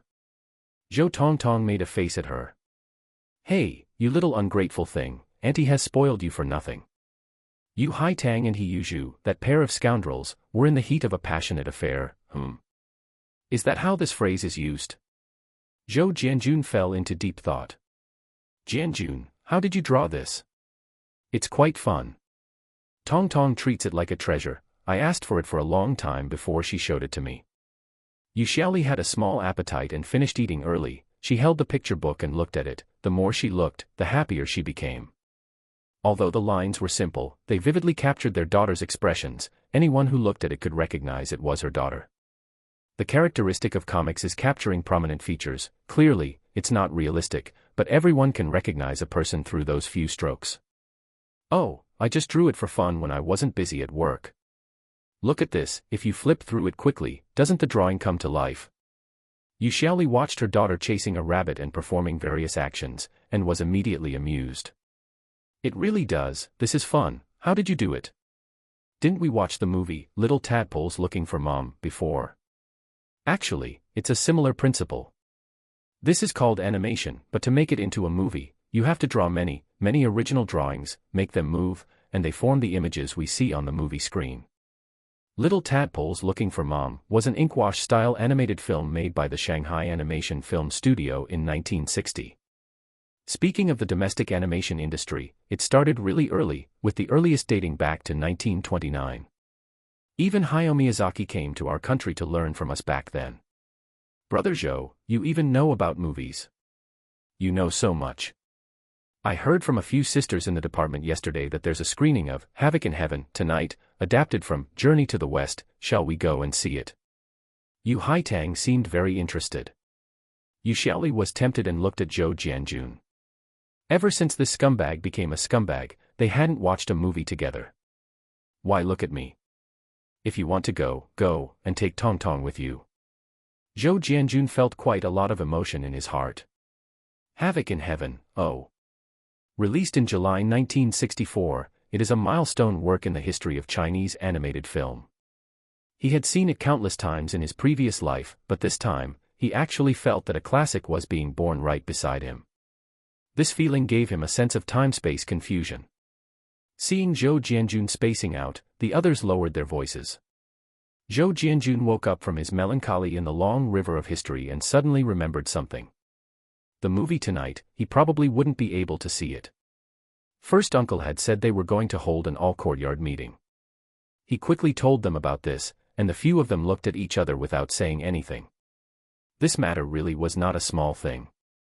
First uncle came to find you early in the morning just for this. Yu Xiaoli was playing the dress-up game with Zhou Jianjun at the time. Yeah, he wanted me to plead for Bang Gung, saying the child was mischievous and it was understandable. A light punishment would suffice.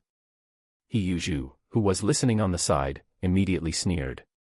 Is first uncle senile? Is this called being mischievous?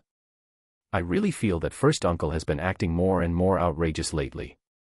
Especially regarding the Jia family, the feeling he gives is just different. Chapter 58, Lu Xiaoyi wants a son. Even a rough guy like Heyushu could see what was going on. It could only be said that first uncle's actions were far too obvious. That's right, brother. You mustn't make any fundamental mistakes. A bad kid like Bang Gung deserves to be taught a lesson. This was the admonition from the righteous, flat-chested Ms. Heyushui. What are you thinking? Is your brother that kind of person? Bang Gung is just getting what he deserves. Grandma, what do you think about this matter? What did you say? This egg custard is delicious. The old lady gave him a thumbs up. A couple of drops of old soy sauce were added, and no other seasonings were used. Grandma is right, the egg custard is delicious. Little Tong Tong lifted her face from the bowl. For her little face, the bowl was a bit too big. She echoed the old lady's assessment. Look at my granddaughter, she is a blessed child. When the old lady said this, Zhou Jianjun understood. The old lady meant that they shouldn't get involved in this matter. Fine, since the ancestor has spoken, I've decided that our whole family will go to the movies tonight. Yay. You guys go to work, the old lady can take little Tong Tong, and I'll go buy the tickets. Heyushui volunteered. Zhou Jianjun remembered that Su Damao's father worked at the cinema. In the hospital, Su Damao lay on the bed, gnawing on a chicken leg, taking big bites, all greasy. Beside him, Lu Xiaoyi was peeling an apple for him. Eat slowly, no one is fighting you for it. Come on, open your mouth, have a piece of apple. It's not easy to get apples at this time of year. This was brought over from the south by a friend of my father's from his business, it's quite rare. Su Damao happily accepted Lu Xiaoyi's feeding. That's why I say our father is capable, a father-in-law really dotes on his son-in-law. This chicken today was stewed to perfection, it's so fragrant. Exactly, we had 2 old hens at home, and now there's only one left. Tell me, who do you think stole the other one? Originally, when Su Damao went to the commune to show movies, the villagers gave him 2, the first one was eaten by Bang Gung. This second one had just entered Su Damao's stomach, so it could be considered a pair, making others green with envy. Su Damao sneered, his hand instinctively scratching his crotch, and he immediately grimaced in pain. Hiss ouch, it really fucking hurts. Who else could it be? It must be that little bastard Bang Gung. That black-hearted son of a bitch, just wait until I get back and see how I deal with him. Alright, you're already in this state, and you still want to deal with this person and that person. I've already asked the doctor, and they said it won't affect its future use. You were too busy a while ago, so just take this time to rest, and we can have a big, chubby baby boy. It's also your fault for showing movies every night and not being home. How long have I been married to you, and we still don't have a child? When I went home yesterday, my mother was even urging me. Hearing this topic, Su Damao felt a bit guilty. He despised Lu Xiaoyi for being like a block of wood, only knowing how to lie there and doing nothing. He was exhausted, and there was no sense of fun at all. How could she compare to those lonely little widows? Those women were like wolves and tigers, incredibly proactive. You're right. Zhou Tong Tong from that guy Zhou Jianjun's house is already running all over the compound. I can't fall too far behind. Wait until later when you stew a few more chickens to nourish me, isn't it said that you are what you eat? Let's have a fat baby boy in one go, no, let's have 2, and we'll piss Zhou Jianjun off. Lu Xiaoyi seemed to fall into a fantasy of their future happy life, and hearing this, she punched him lightly. Why do you compare everything to Zhou Jianjun? You two really must have been enemies in a past life. Whoa, whoa, careful, careful, you're holding a knife in your hand. It's not that I insist on comparing myself to him, I just can't stand his high and mighty attitude, acting so arrogant as if he's the best, looking down on everyone with his nostrils. Back in school, his grades weren't even as good as mine. If I hadn't dropped out, would he have been able to stand out? How come I heard that you were expelled from school for pulling up a female classmate's skirt? Huh? Who did you hear that from? That is purely slander, let me tell you. Just as the husband and wife were teasing each other, the ward door opened. Qin Huairu's eyes were red, and she was carrying a mesh bag in her hand. Inside the mesh bag was a lunchbox. Damao, eating. Xiaoyi is here too. Lu Xiaoyi rolled her eyes directly, Qin Huairu, that's a really strange thing to say. I am Damao's wife, is it not normal for me to be here? It's you, what are you doing here? Shouldn't you be at home disciplining that arsonist son of yours, lest he go and harm others again while you're out? Lu Shaoyi had always been direct and had never liked this pitiful, fragile appearance of Qin Huairu. Clearly, it was her own fault, yet she gave people the feeling that others were bullying her. It was hypocritical and disgusting. As expected, Qin Huairu's eyes turned even redder, and tears welled up in her eyes. She bowed deeply. Shaoyi, all the faults are my family's Bang Gung's fault. I never imagined that this child would be so bold and audacious. I am truly sorry. Cut that out. Let me tell you, Qin Huairu, this matter isn't over. If because of your family's Bang Gung, our Damao loses the ability to have children, we won't let you off. Damao, say something. What could Su Damao say at this moment? He had already seen that when Qin Huairu bowed, she pulled out a corner from her pocket. It looked like his missing underwear. He wanted to die right now. If Qin Huairu revealed this matter right now, Su Damao could imagine that Lu Shaoyi would tear him apart on the spot. Su Damao was cursing inside.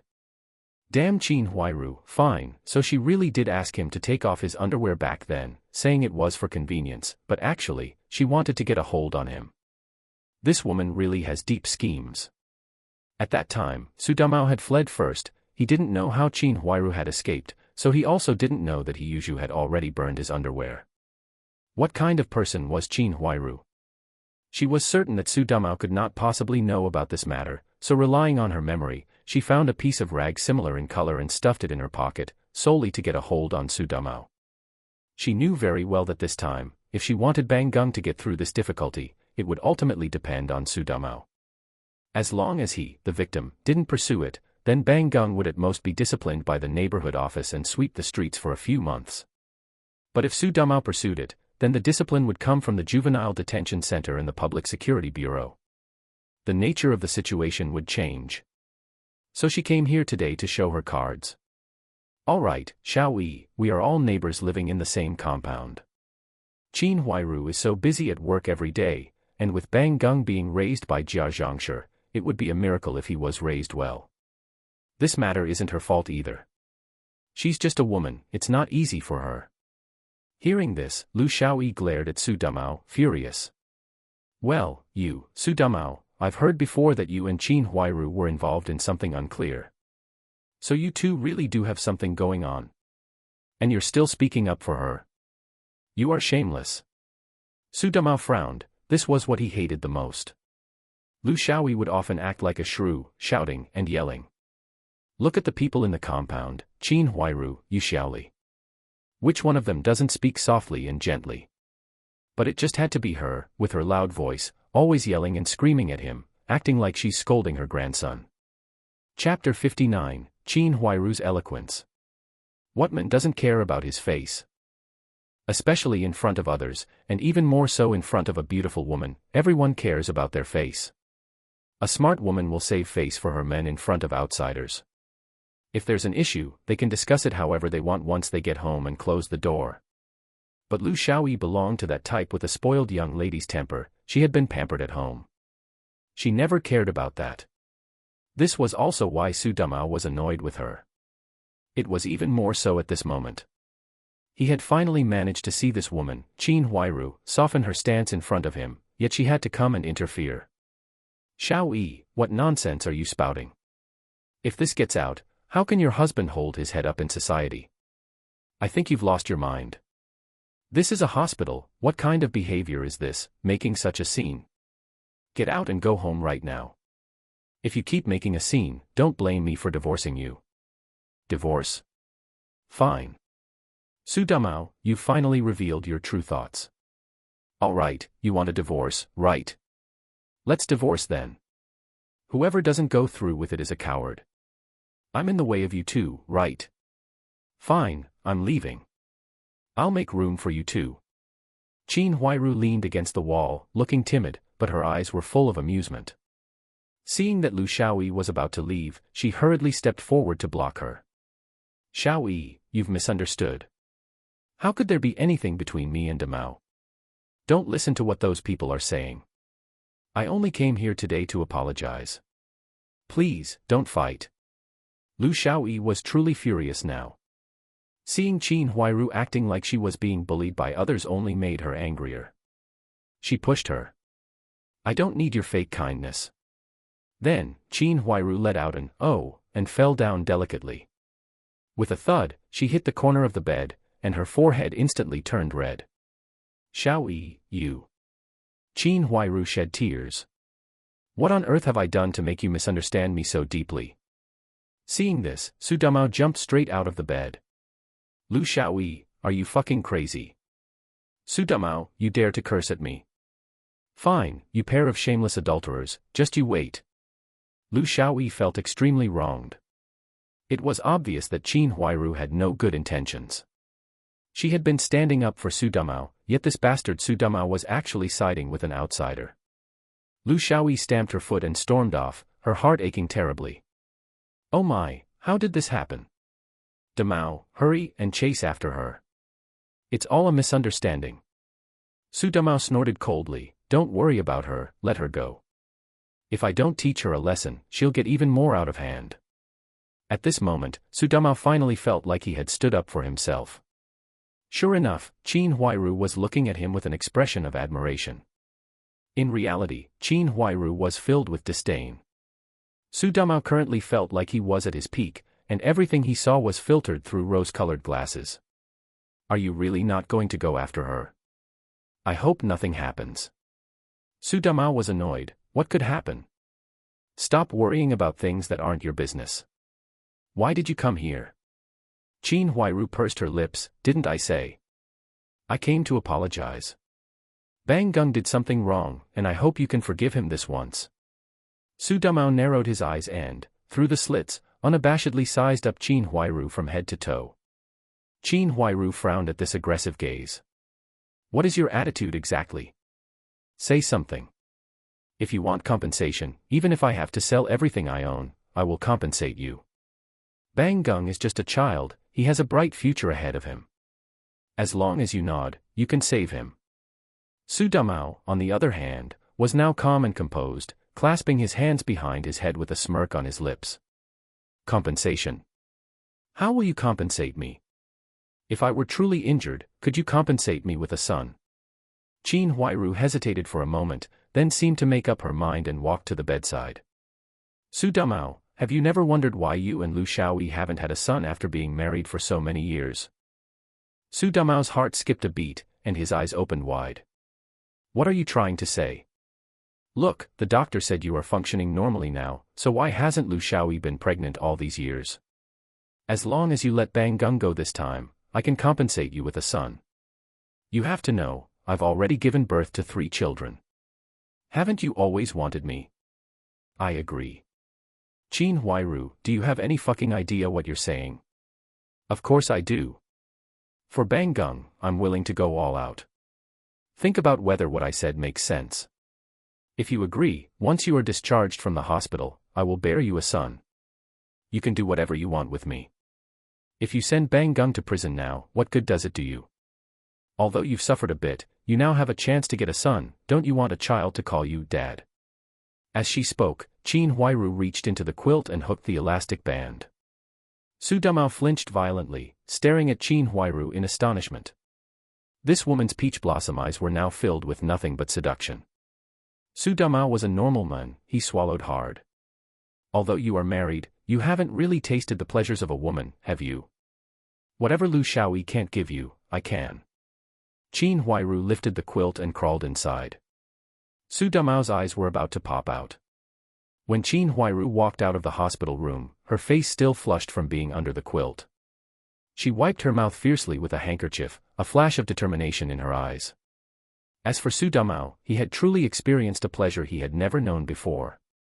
He hadn't expected it could be like this. So the mouth could do so many things. This Qin Huairu was truly a treasure of a woman. He thought about what Qin Huairu had said to him, if you think I'm a widow and you don't like me, or don't want me to be the mother of your child, that's fine too.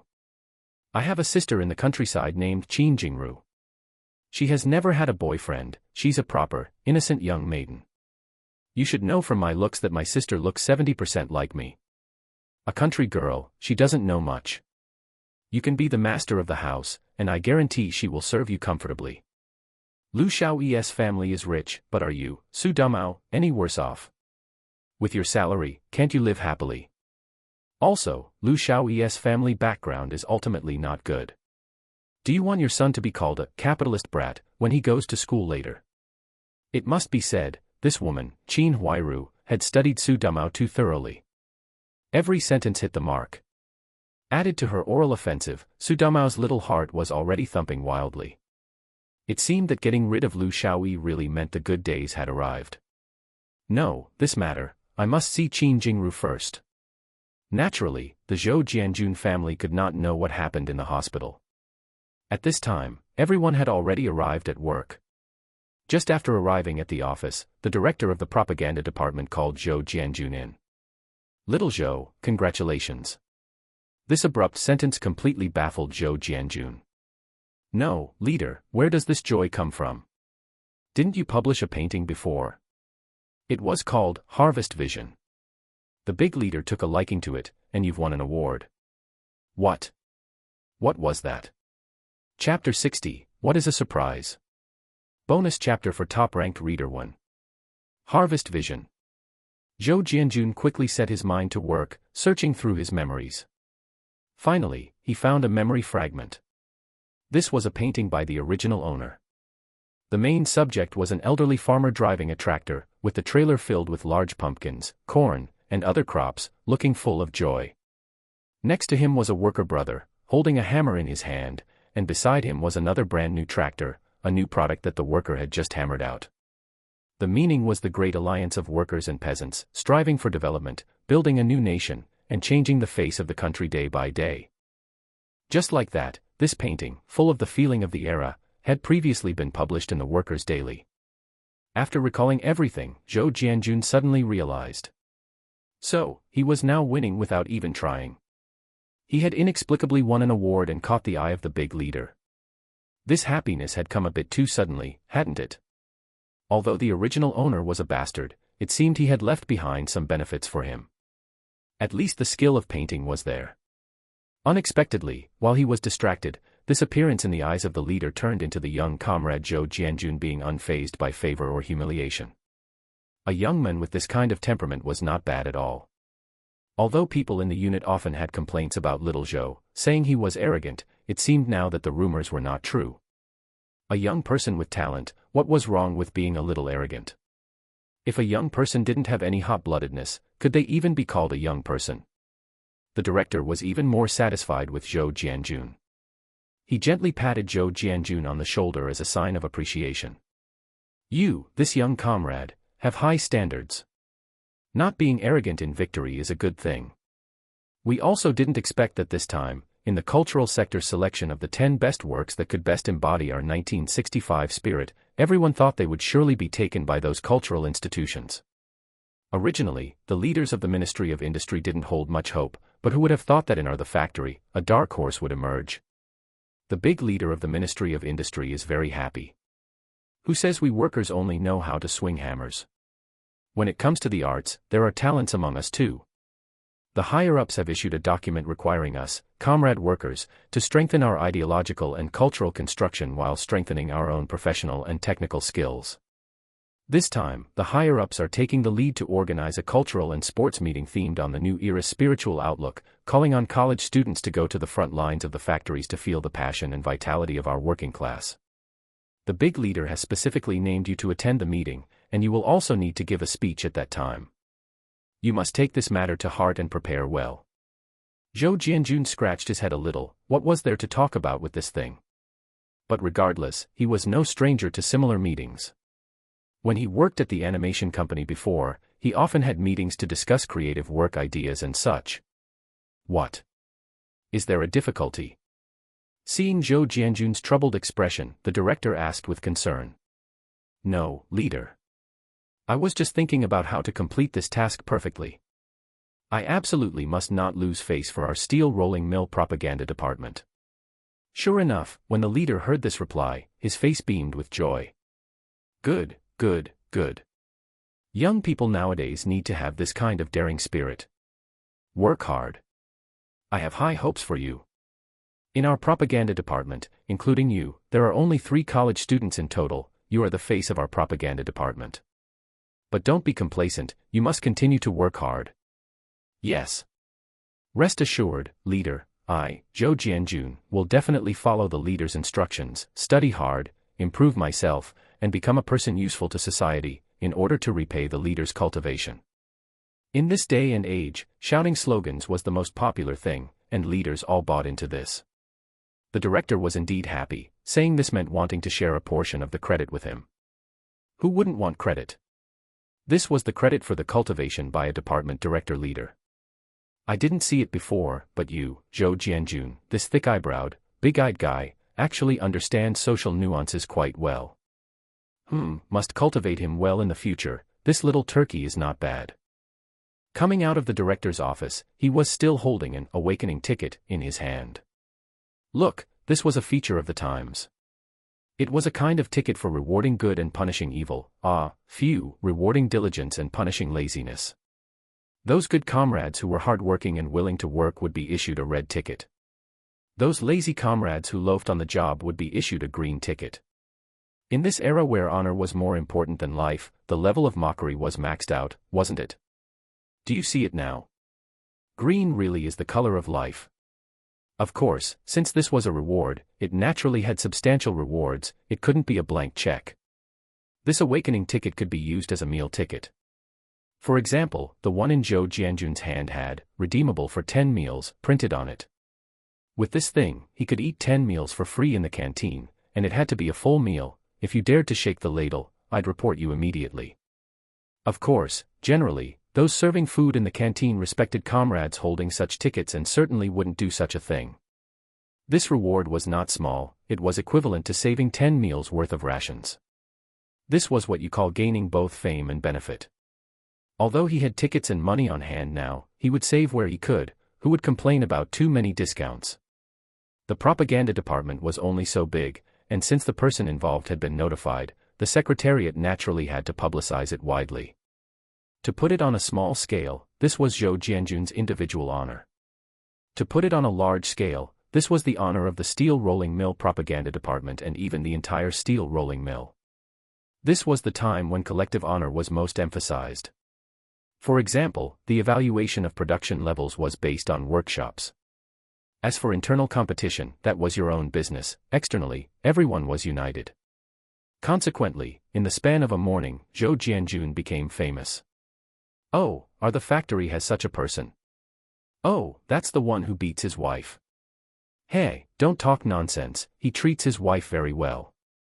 That Xiaoli has a rosy face every day, one look and you can tell she's been well nourished. Look, an old pro had mixed in here. The broadcast room was even more lively. The uninhibited old pro sisters were clamoring for Xiaoli to treat them. Xiaoli was also genuinely happy. Herman had made something of himself. Then she dismissed them with 1 white rabbit toffee each. Treat them. Not happening. With so many people, what would she do if they ate Herman out of house and home? Besides, Herman had spent all his money just after the month started, and it was still a long time before payday. She touched her pocket, feeling a bit of heartache. Every day, Zhou Jianjun would habitually stuff a handful of white rabbit toffees into her hands, and she couldn't bear to eat them herself. Now the bag was already flat. Others thought that the couple had long known about this good news and had prepared the candy in advance, praising Zhou Jianjun for being generous, buying white rabbit toffees for candy. Little Zhou, congratulations. Same to you, Sister Lu. These past few years, it's also thanks to your support that I've been able to create with peace of mind, right? This credit also has a share of yours.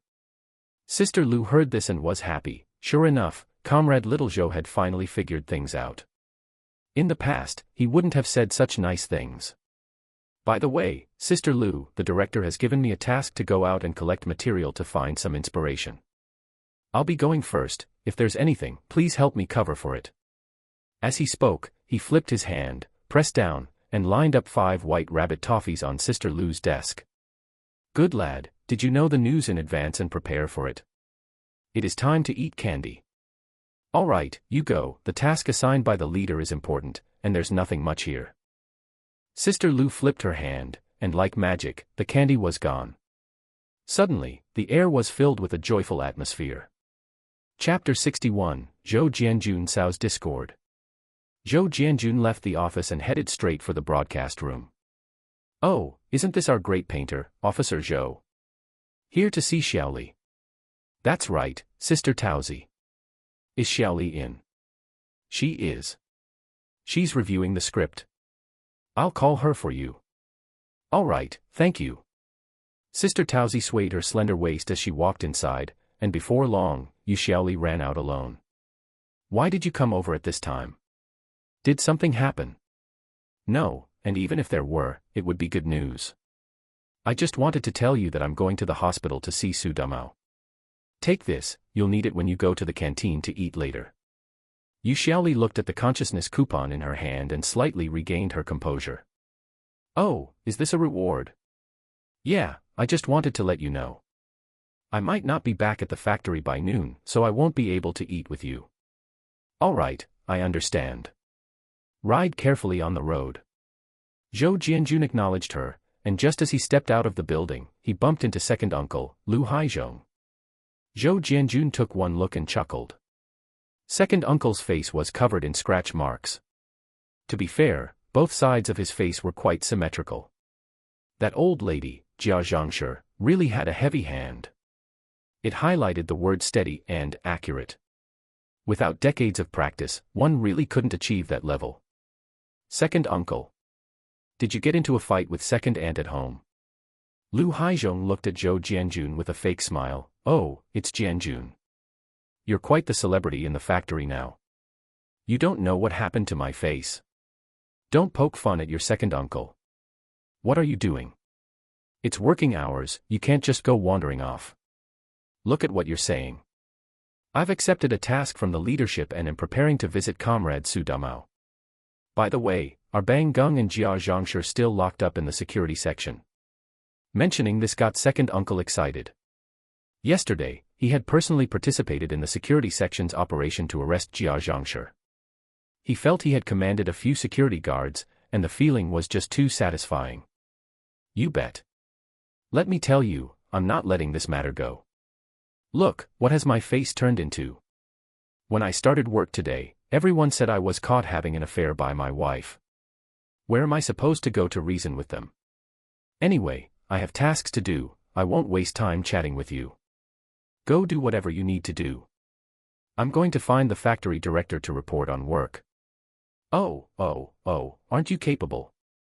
Going to find the factory director to report work? Why don't you just fly to the sky? It feels like you've become the factory director's secretary. Zhou Jianjun silently complained to himself, thinking about going to the security section to take a look. But in the end, he decided against it. Although Jia Zhangshi was not a good person, there was no need to kick someone when they were down. In this weather, it definitely wouldn't be comfortable in the security section. He wrapped his cotton-padded jacket tighter around himself. He didn't need to go home to get eggs, he could just find a secluded place and take out 8, which would be enough. This was what his wife had instructed, and he couldn't forget it. He arrived at the hospital, and just as he entered, he bumped into an acquaintance, Ding Qiunan. She was accompanied by a man with a long face, tall and thin, with a face full of wrinkles when he smiled. Who is this? He thought for a long time, but couldn't place him in his memory. Dr. Ding, what a coincidence. Ding Qiunan was feeling impatient, but when she turned around and saw it was Zhou Jianjun, a hint of surprise flashed in her eyes. Officer Zhou, why are you here? Are you feeling unwell? Oh no, a colleague of mine got injured and was hospitalized. So, I'm here to visit. What about you? Oh, I'm here to handle some business with a classmate. Judging by her expression, she didn't seem to want to introduce the men beside her. All right, Zhou Jianjun didn't ask further. All right then, you carry on with your business. I'll go check on him. See you later. He arrived at the nurse's station, asked about Su Dumao, found out the room number, and Zhou Jianjun carried the eggs inside. The room was quite nice. One look and you could tell it was Lu Xiaoyi's doing, a single room. So they say, sometimes, having money is really good. Oh, brat, you're living quite well. Looking at the few apples on the bedside table, Zhou Jianjun walked over, picked one up, and just as he was about to take a bite, Su Damao snatched it back. What are you here for? To watch me make a fool of myself. Hey, what kind of talk is that? Didn't I come to see you? Look, these eggs, I brought them specifically to help you recover. My family couldn't bear to eat them. You're lucky. Su Damao expressed deep skepticism. You have such good intentions. He and Zhou Jianjun had never gotten along. At a time like this, bringing him good food. Isn't this like a weasel wishing a chicken a happy new year? You really don't appreciate good intentions. No matter what, you and I have been fighting since we were kids. You're injured, how could I not come to see you? I really have no other motive. When I came, I bumped into second uncle.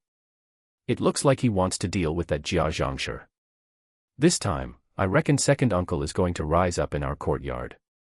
Look at that air of authority. You're lying here, but the courtyard isn't peaceful at all. However, I must remind you, our courtyard's first uncle is walking around everywhere, preparing to mediate for Bang Gung. He came to find me, but I absolutely refused. Although I don't think much of you, I must stand on the side of reason. How about that? Am I a stand-up guy? Zhou Jianjun blurted it all out like a machine gun.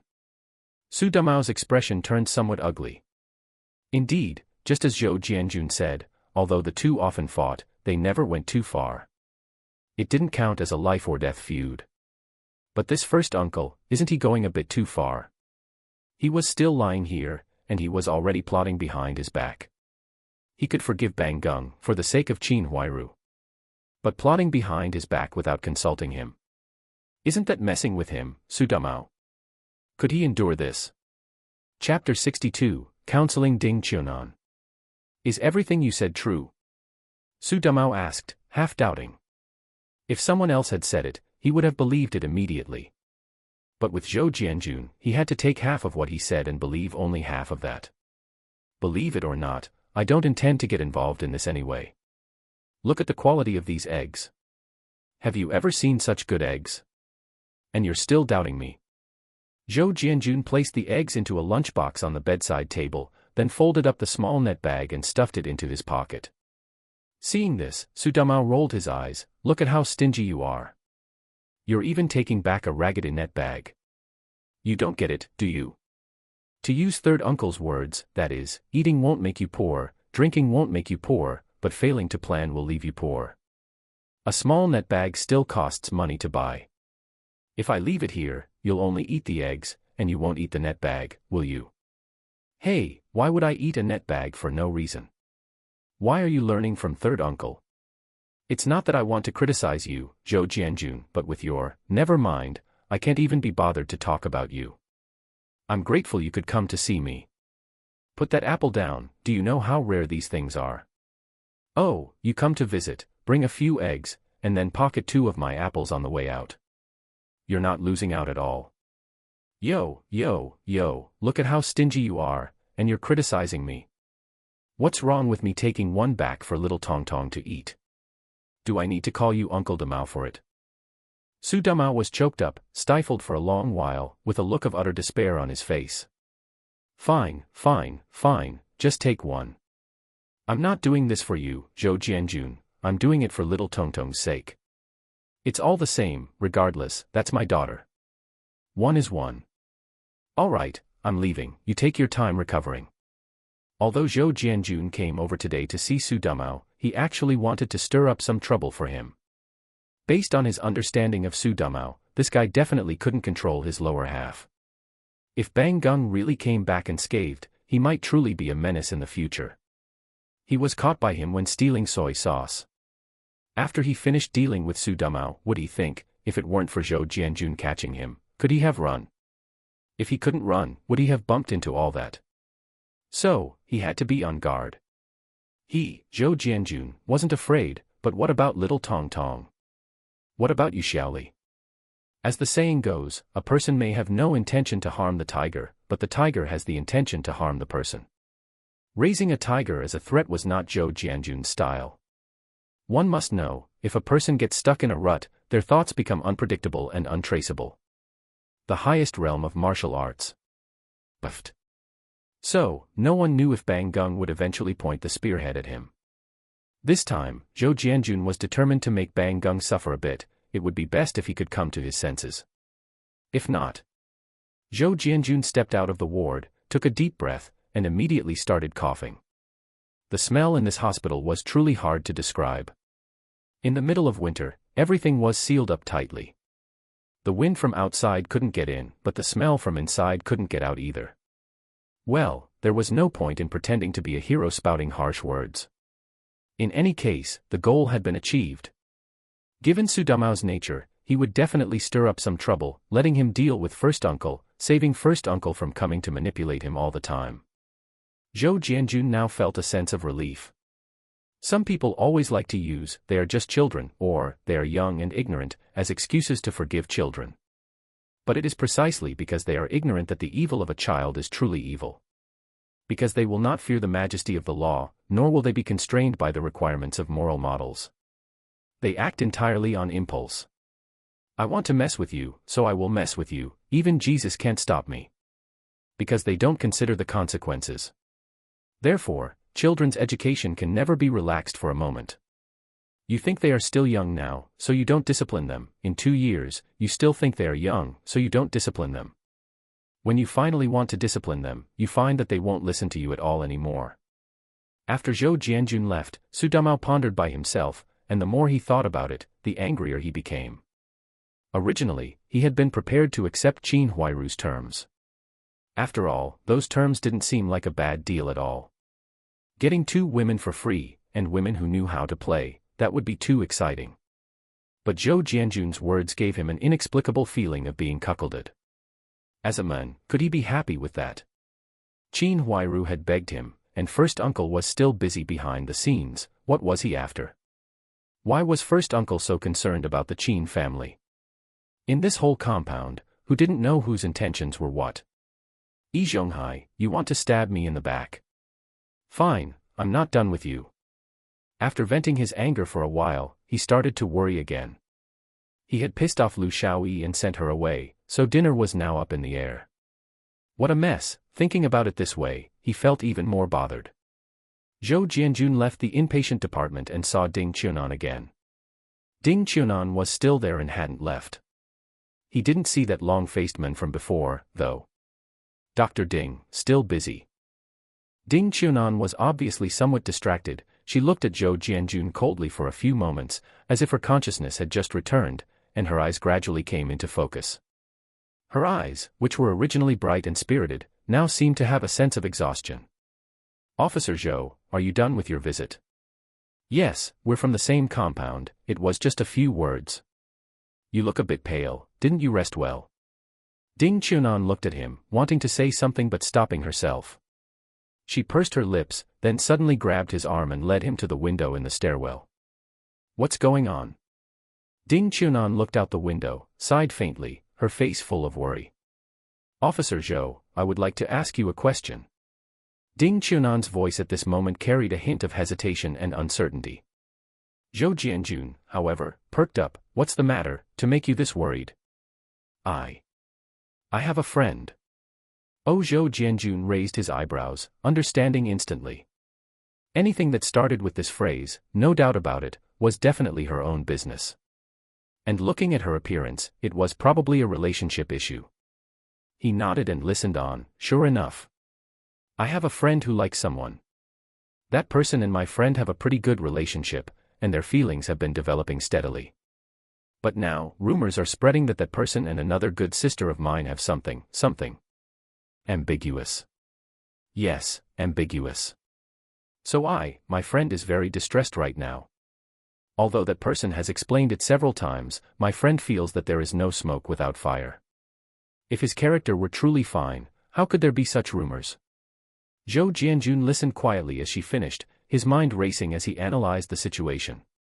He had seen the plot of the original show, but he couldn't be sure if things had changed, as his intervention had already altered many things. If he wasn't mistaken, Ding Qiunan now had a misunderstanding with Nan Yi, and the root of the misunderstanding was Liang Lady. The original plot was that Ding Qiunan initially looked down on Liang Lady and disliked her style of conduct. But what Zhou Jianjun knew now was that these two women sympathized with each other and were good friends. This made things a bit tricky. This matter actually isn't complicated. Let me ask you first, do you trust your good sister? It's my friend's sister. Ding Qiunan quickly corrected him, her expression slightly unnatural. Zhou Jianjun smiled to show he understood. All right, does your friend trust her sister's character? Or, can your sister's conditions compare to yours? I think your friend should be more confident. Also, some rumors might be spread by people with ulterior motives. For example, the person who revealed this news might be the guy who is slandering the men your friend likes. In this way, couldn't this guy get closer to you, closer to your friend? Chapter 63, The Meat Shortage Crisis in Beijing. Ding Qiunan paused, carefully pondering Zhou Jianjun's words, and remained silent for a long time. Zhou Jianjun looked at Ding Qiunan, feeling quite sentimental. In fact, Ding Qiunan and Liang Lady are completely different types of people. Ding Qiunan comes from a scholarly family, received a good education, and has always aspired to get into the medical college. What she needs is a perfect soulmate who loves her and understands her. In the original story, neither Nan Yi nor Cui Dake were her ideal type. In Zhou Jianjun's view, Cui Dake is someone who can get things done. Because he is the type of person who will stop at nothing to achieve his goals. For one thing, he managed to forcefully win Ding Qiunan over, that alone makes him much more capable than Nan Yi. Of course, I don't advocate that. I'm just saying that he has a ruthless streak, is capable of succeeding, and is quite decisive. This has nothing to do with whether he is a good or bad person. When watching the show, many people liked Nan Yi. Indeed, Nan Yi was a good man, and Liang Lady was quite happy after marrying him. But in Zhou Jianjun's view, Nan Yi was far too indecisive when it came to his feelings. When facing the woman you love, you have to be brave. Due to various reasons, Ding Qiunan eventually lost her dreams and her spirit entirely. It's a pity to even think about it. However, at this moment, Zhou Jianjun decided to flap his own little wings. Still haven't come around. Dr. Ding, please don't blame me for being an outsider and speaking out of turn. I believe that trust is crucial when two people are together. You would rather believe the slander of an outsider than trust someone close to you, isn't that inherently absurd? If you can't make up your mind and can't see this person clearly, why not pause and observe them a bit more? You are so accomplished and well-educated, you surely have your own standards for judgment. So, for the next little while, why not observe carefully and see how this person actually behaves at your machine repair factory? A person cannot hide their true self from the public forever, they will always reveal something eventually. It doesn't matter what others say, what matters is what he does. Don't you agree? Ding Qiunan suddenly felt that her decision to come today was the right one. Talking to Zhou Jianjun really gave her a sense of sudden clarity. Just now, when Nan Yi tried to explain things to her, she had driven him away. Thinking back on it now, he only came to explain because he cared about her, didn't he? Exactly. Why didn't she listen to what he had to say, instead of listening to what others said about him? Even if he were good at putting on an act, he would eventually reveal his true colors, right? A decision formed in her mind, and the worry in her eyes vanished. She smiled. Zhou Jianjun was slightly taken aback. This ice beauty was truly stunning when she smiled. Thank you, Officer Zhou. After chatting with you, I've figured out quite a few things. To thank you, and since it's almost mealtime, how about I treat you to a meal? Though, my income isn't very high, so I can't afford anything fancy. Ding Qiunan felt a little embarrassed. Although she came from a scholarly family, her family's financial situation was poor. Otherwise, in the original story, her parents wouldn't have been swayed by Cui Dake's sugar-coated bribes. Being an intellectual often meant living in poverty. Don't say that. I'm a few years older than you, so from now on, you call me brother, and I'll call you little sister. I feel like we really hit it off. I can't let you treat me. Let's go, there's a mutton hot pot place nearby that's absolutely delicious. We should head over quickly, or we won't get a seat. When eating mutton hot pot in Beijing, one can never overlook Donglishun restaurant. Zhou Jianjun didn't know when Donglishun restaurant first started, but he knew that it had implemented public-private partnership in 1955. Nowadays, with the state-run economy in effect, individuals couldn't open restaurants or similar businesses. Otherwise, you'd be labeled a capitalist roader or a speculator. Therefore, every shop open on the street had a state-backed background. Zhou Jianjun didn't know if this nearby Donglishun restaurant was authentic, but he knew there was such a place. Back when he used to hang out with the street loafers, eating and drinking everywhere, he really did know which places were good. As it was nearing lunchtime, not many people in this era could afford to eat at restaurants, yet this place was still nearly full.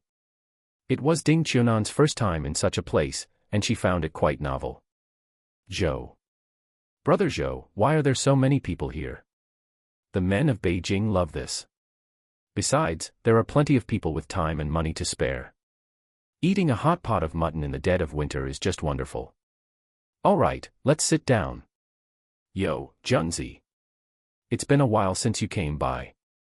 Is the wife at home keeping you on a tight leash? And you've brought your wife along today. Old Chai, I have to tell you a thing or two. What era is this now? You need to start calling people comrade. That old way of talking isn't appropriate anymore, you might get yourself arrested. The owner of this restaurant was surnamed Chai, and he was an old acquaintance of Zhou Jianjun. Since Zhou Jianjun came by often and always spent at least 3 yuan, he left a deep impression. But you've got it wrong. This is my little sister, a doctor. How about that? How are your kidneys doing lately? Do you need her to prescribe some medicine for you? Hearing this joke, one could tell they were old friends. Old Chai had a cheerful face, round, with big eyes, and was quite chubby. He spoke with a smile and looked very approachable. Hearing this, he patted his slightly bulging belly. That would be great. I eat mutton kidneys all day long, yet I don't see any effect. Get out of here. You'll just end up exhausting yourself. In the marketplace, there was plenty of slang and joking around, and everyone just listened for a laugh. Some regulars who knew Zhou Jianjun couldn't help but chime in, and the atmosphere was very lively. For a young lady like Ding Qiunan, this was a very novel experience.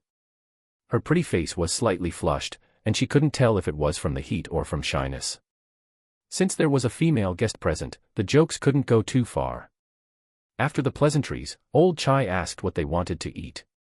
Zhou Jianjun took out 2 jin of meat coupons and stuffed them into his hand. Look at my little sister, she's too thin. She needs to eat more meat to build herself up. Don't you dare serve me any inferior stuff, or I won't let you hear the end of it. Old Chai took a look and exclaimed, Yo! This is more than you usually bring. Usually, when Zhou Jianjun brought a few people, it was only 1.5 jin of meat, and they would just fill up with vegetables. However, old Chai looked a bit troubled. Brother, you're putting me in a tough spot. I'd love to serve you the best stuff, but I have to have it first. This is a bit too much, I can't spare that much. The quota is at most 1 jin per table. Don't make things difficult for your brother here. Zhou Jianjun was surprised and lowered his voice. What's the deal? Is there a shortage of mutton? Old Chai saw that no one was paying attention to them, so he also lowered his voice and whispered, I know you have a lot of friends, so I'm not afraid to tell you. It's not just mutton that's in short supply, there's a shortage of all meat on the market right now. The meat processing plant over in Dongdan hasn't been operating for quite a while. There aren't even 10 pigs in total, and they aren't even enough for all the various units to fight over. The weather is getting colder, the roads are difficult to travel, and meat from other places can't be transported in. Heh, I don't even know how long I can keep this shop open. Maybe you'll come by tomorrow, and I'll be closed. Zhou Jianjun hadn't expected that Beijing would actually reach a point where meat was this scarce. The countryside supplied the cities, and since this was the capital, the most important place of all, it was shocking that things had come to this. Old Chai opened the floodgates and continued, the word on the street now is that anyone who can get their hands on meat will be treated like a bodhisattva. Chapter 64, Oh no, Ding Qiunan has turned into an academic zealot. Hearing this, Zhou Jianjun had a sudden flash of inspiration. He suddenly understood why Heyu's business had gone so smoothly. With something like this, the higher-ups would definitely have heard the news first. Heyu was practically shoving it right into their hands. If Hiyushu could solve it, then Deputy Factory Director Li would be considered to have a great eye for talent, having solved the meat-eating problem for so many of the factory's employees. That was quite an accomplishment. If he couldn't solve it, there was no loss anyway, he had already won Hiyushu over. The biggest problem was that now, all the experience from the original show was useless. This was reality, not a TV drama. The TV show had never mentioned that Siheyuan was short on meat. And that wasn't all, the show had jumped straight to 1976 in the blink of an eye. He was living here in the flesh now, he couldn't just jump through time with it, could he? So, screw the original plot. It was useless. He had to rely on himself. Thinking about it now, these leaders were truly not to be trifled with. He and Hiyushu had been happy, thinking the matter was resolved. It turned out that the other side hadn't lost anything at all. What a mess. Don't do that. If you close up, there won't be any hope of getting a good meal here. But don't worry, the higher-ups will find a way. Just serve us our food first, don't let my sister go hungry.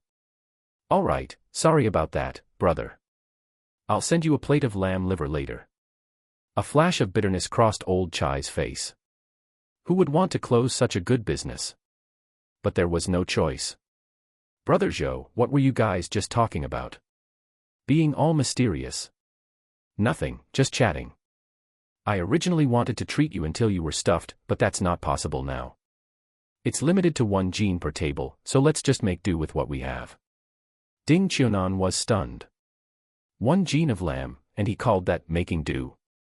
What kind of family did Brother Zhou come from? Brother Zhou, do you usually eat like this? Zhou Jianjun scratched his head. This was a question he couldn't easily answer. In the past, your brother Zhou was a bit reckless. Quite the spendthrift. You know how it is. Hearing this, Ding Qiunan became even more curious about Zhou Jianjun. However, seeing that he didn't want to talk about it, she didn't ask. That was just good breeding. Brother Zhou, I want to apply to the medical college. What do you think? For some reason, Ding Qiunan felt that Zhou Jianjun was quite reliable and might be able to give her some good advice. Apply. That's a wonderful thing. Lu Sun once said that educated youth should strive to be the first and actively progress. Lu Sun said that. That's not important. What's important is the principle. Regardless, I support you applying to the medical college. That's the right attitude. A beautiful life lies in contribution. Don't get bogged down in petty romance all day. Go out and see the world, and you'll realize how vast it is and how small we are as individuals. To use our meager strength to ignite the sparks of tomorrow, just thinking about it is a great thing. As he said this, Zhou Jianjun cursed to himself. He thought his old habit of bragging had kicked in again. Ding Qiunan was staring at him with burning eyes, which made him feel a bit overwhelmed. This girl just wanted a soulmate. If she got any ideas about him, it would be a disservice to her. Zhou Jianjun couldn't help but be narcissistic. He was just too outstanding, he was a natural magnet for girls. Brother Zhou, I couldn't tell, you actually have such high ideological awareness. Ignite the sparks of tomorrow, that sounds beautiful. Oh no. Zhou Jianjun slapped his forehead. I was just talking nonsense earlier. No, I think what you said was great. I was hesitant before, but after hearing your words, I've made up my mind.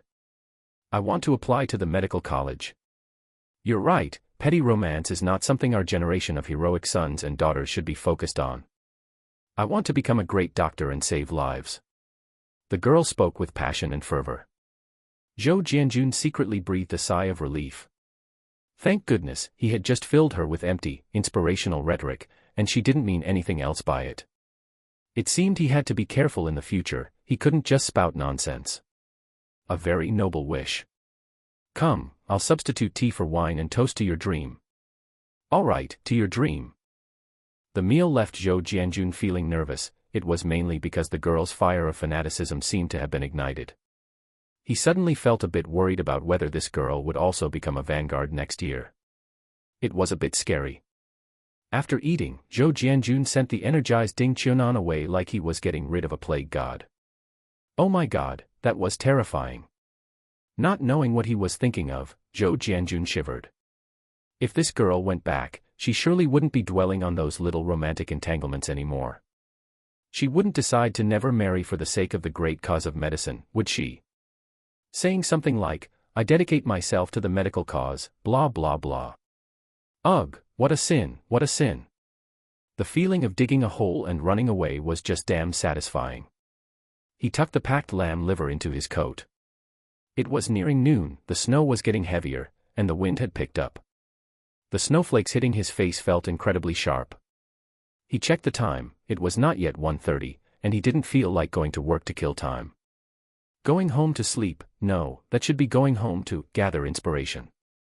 Even if the King of Heaven himself came, he was going to gather inspiration. Braving the wind and snow, he returned home. In the compound, he didn't see a living soul. That was obvious, who would wander outside on a snowy day for no reason? He pushed the door open and entered. Good grief, Hiyushui was holding Zhou Tongtong and reading Pavel Korchagin to her. Hey, you're really something. She's so young, and you're reading how the steel was tempered to her. What's up? Are you planning to temper your niece into steel too? Daddy, you're back. Zhou Tongtong struggled out of Hiyushui's arms, jumped off the bed, and ran over. Stop, don't come over. I'm covered in the cold, don't let it hit you. Wait until I warm up before I hug you. Hiyushui closed the book and yawned, you're wrong about that. Revolutionary spirit should be grasped from childhood. I'm cultivating the next generation for you, you should thank me. Do you believe I'll thank you with a hammer? Didn't you go to buy movie tickets? Did you get any? Hiyushui looked a bit dejected, not at all. I heard the projectionist at the cinema was sick and took leave, so they couldn't show any movies. Huh.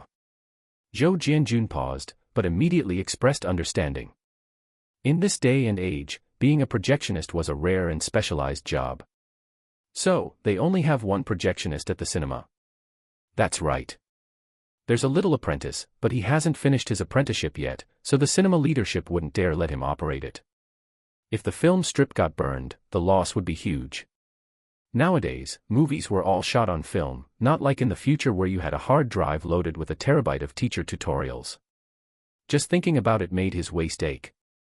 Fine, it's freezing, so if we can't watch it, we can't watch it. What about that job of yours? I stopped by the school on my way today and asked, it's already been approved. But I have to wait until next spring to start because a substitute teacher is retiring then. Besides, it's winter break right now. In this day and age, many jobs were strictly one-to-one, with one person for every position. You could even inherit your father's career and take over. Of course, you couldn't just take over a teaching position so easily.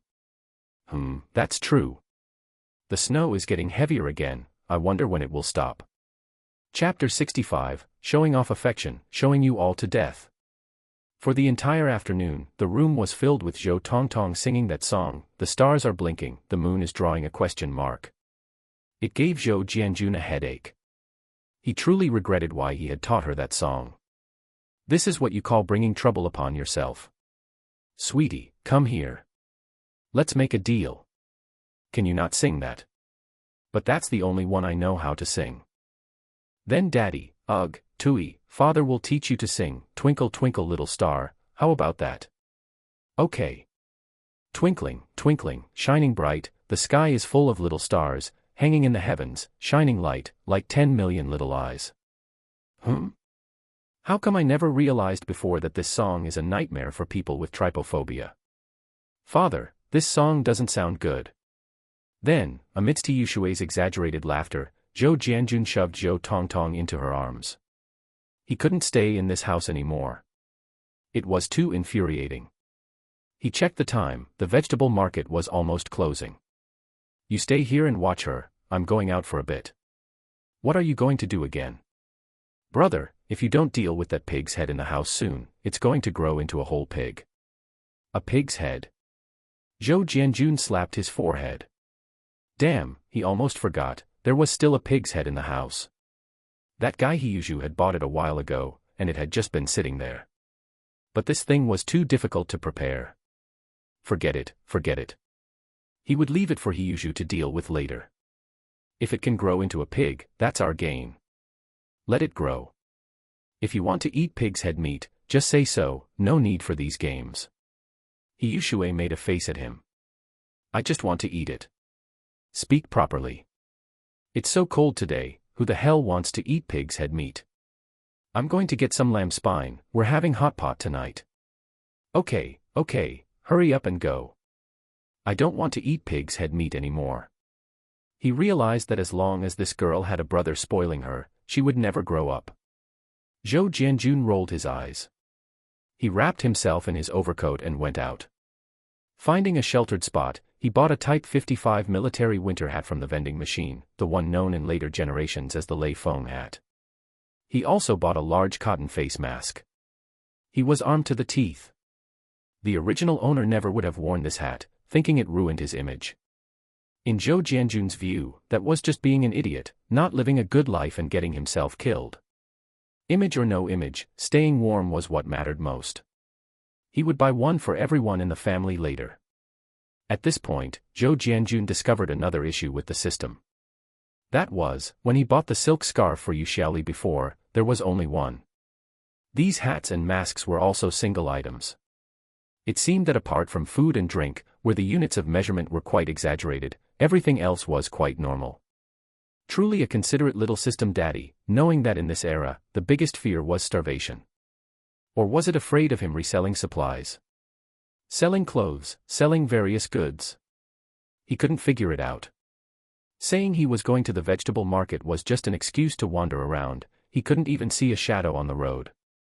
He tested the warmth and was very satisfied.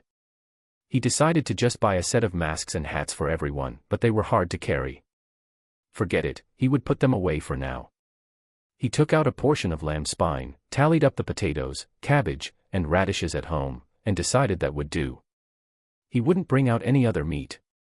To be honest, at this hour, you might be able to buy chicken, duck, or goose, but other meats wouldn't last until now. They were usually sold out as soon as the market opened. Chicken, duck, and goose didn't go well with this lamb spine.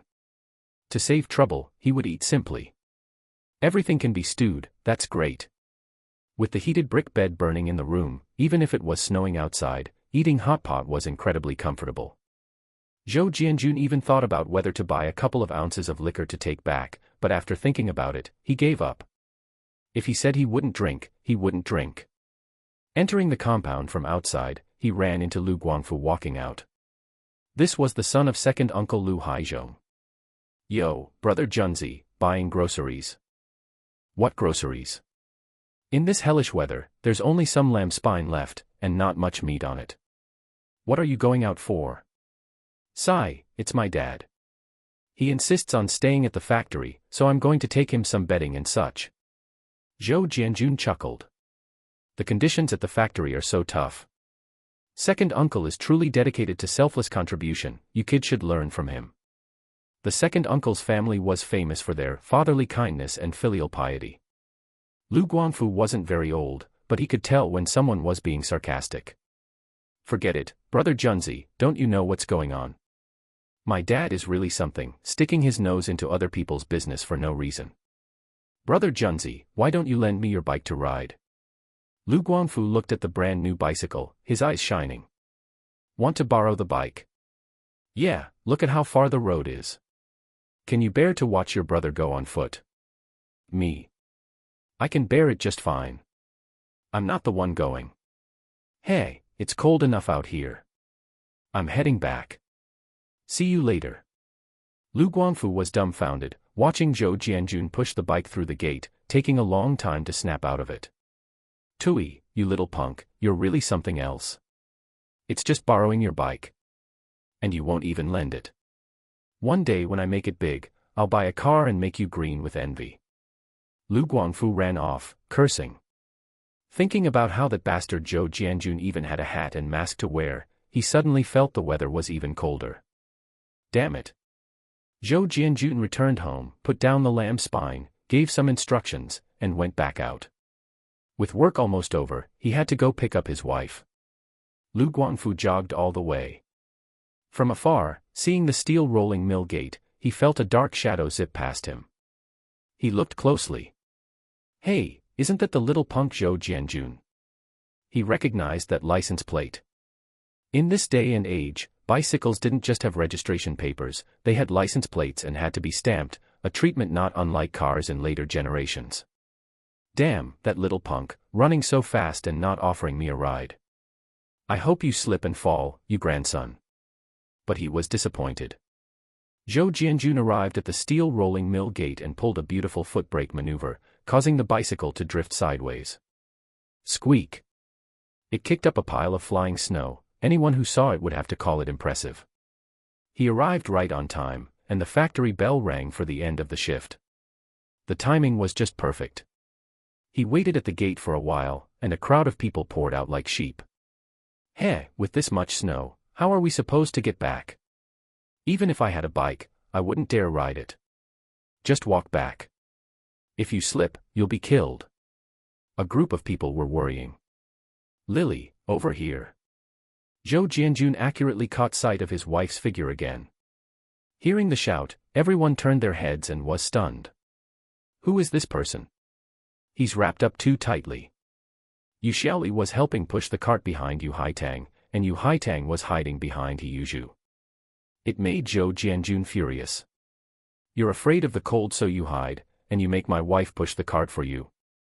That is simply outrageous. Jianjun, why are you at the factory at this time? Did something happen? What could happen to me? Obviously, I'm here to pick you up. Are you cold?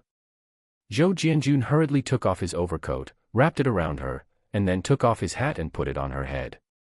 This whole sequence of actions made the crowd incredibly jealous. Oh my, isn't that Officer Zhou? I heard he just won an award. He's really good to his wife. If my man could come pick me up, I'd make him crawl on the bed for a month. Upon hearing this, Zhou Jianjun turned back and immediately shuddered. Big sister, are you afraid your husband is living too long? You're so sturdy, a month. Would he even be able to get out of bed? Chapter 66, Zhou Jianjun's Plan to Cry Poverty. Zhou Jianjun took off his overcoat, leaving only a small padded jacket, and underneath that, a sweater his late mother had knitted for him by hand. In the dead of winter, when he put it on in the morning, it stood stiffly, the collar hard as a board.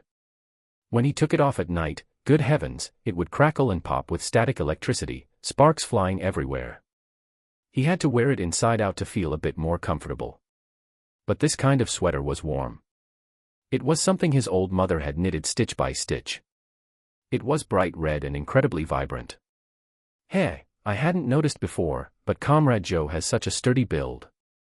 Look at that waist, just looking at it makes one feel invigorated. Shameless. What's there to be ashamed of? Am I wrong? No wonder Yu Xiaoli looks so radiant every day. A group of people whispered and glanced at Zhou Jianjun. After his physical enhancement, without his overcoat, he only felt a bit chilly, but it was certainly bearable. What are you doing? It's so cold out, what if you catch a cold? Put your coat back on quickly. It's fine, my body is strong enough. He helped her tie the strings of her hat, and the lovely young woman transformed into a country girl, looking incredibly festive. Zhou Jianjun laughed heartily. His overcoat was so long on Yu Xiaoli that it could sweep the floor. Stop laughing, let's hurry up and leave. Being watched by so many people, Yu Xiaoli felt a bit embarrassed.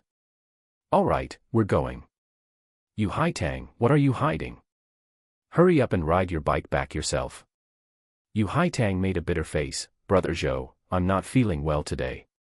Can you let sister-in-law ride it back instead? Zhou Jianjun glared at her, but not knowing what he thought of, he had no choice. She was indeed likely not feeling well. Fine, let Zhu Zi take you back. Just leave the bike at the factory and lock it up. No need, Jianjun, I can just ride it back. How can that be? Listen to me. Watching Yu Haitang sit on the bike, hugging He Yuzhu's waist and smiling at them, Zhou Jianjun rolled his eyes. Zhu Zi, take it slow on the road. Got it, brother. You guys take it slow too. I have something to tell you when I get home. All right, hurry up and go. The journey back was uneventful. After bringing Yu Xiaoli home, she hurriedly opened her coat, hugged him, and snuggled into his arms for a long while. Zhou Jianjun laughed and patted her back. Are we both fools? Standing out here hugging in such cold weather. Hurry up and go inside. After exchanging a few words with Siheyuan, Zhou Jianjun finally entered the kitchen to prepare the lamb spine hot pot. Just as he started cooking, someone arrived. Jianjun, are you home, Jianjun? Zhou Jianjun poked his head out of the kitchen and saw that it was third uncle. Third uncle, why are you here? Did you calculate that I was just about to start cooking? Third uncle pursed his lips. You rascal, your mouth is almost as sharp as Xiaoju's. It sounds as if third uncle is coveting the food in your house. Oh. Are you really not coveting it?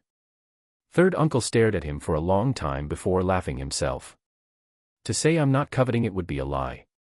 I had a meal here before, and oh, I still feel satisfied just thinking about it. Alright, I'm just joking with you. That meal cost me a whole month's salary. Now, we have to eat corn buns at home. Just take a look. Zhou Jianjun held up a frozen, rock-hard little yellow duck to show him. Third uncle stretched his neck to look, and indeed, there was no meat or other good food in the kitchen. Oh my, it seemed that meal really had drained their supplies. He felt a bit embarrassed. Alright, stop crying poverty to me, kid. I didn't come here to scrounge a meal. I'm here to tell you that tonight at 8, there will be an all-courtyard meeting in first uncle's courtyard. Every household must send at least one person, don't you forget. Zhou Jianjun was instantly energized. An all-courtyard meeting, that's great. Such an important scene, he definitely had to attend. Outdoors. That'll be freezing. Look at you, how could it be outdoors in this weather? We'll go to first uncle's room, his place is big anyway. Alright, you get back to your business, I still have to notify other families. Alright, take it slow, watch your step. After third uncle left, Zhou Jianjun put the lamb spine back onto stew. After thinking about it, he decided to take out a pound of lamb meat after all. It seemed that installing a door was something that needed to be put on the agenda. Although his small courtyard was quiet, it was hard to guarantee that some nosy person wouldn't wander in while he was eating. Eating things secretly always felt a bit uncomfortable.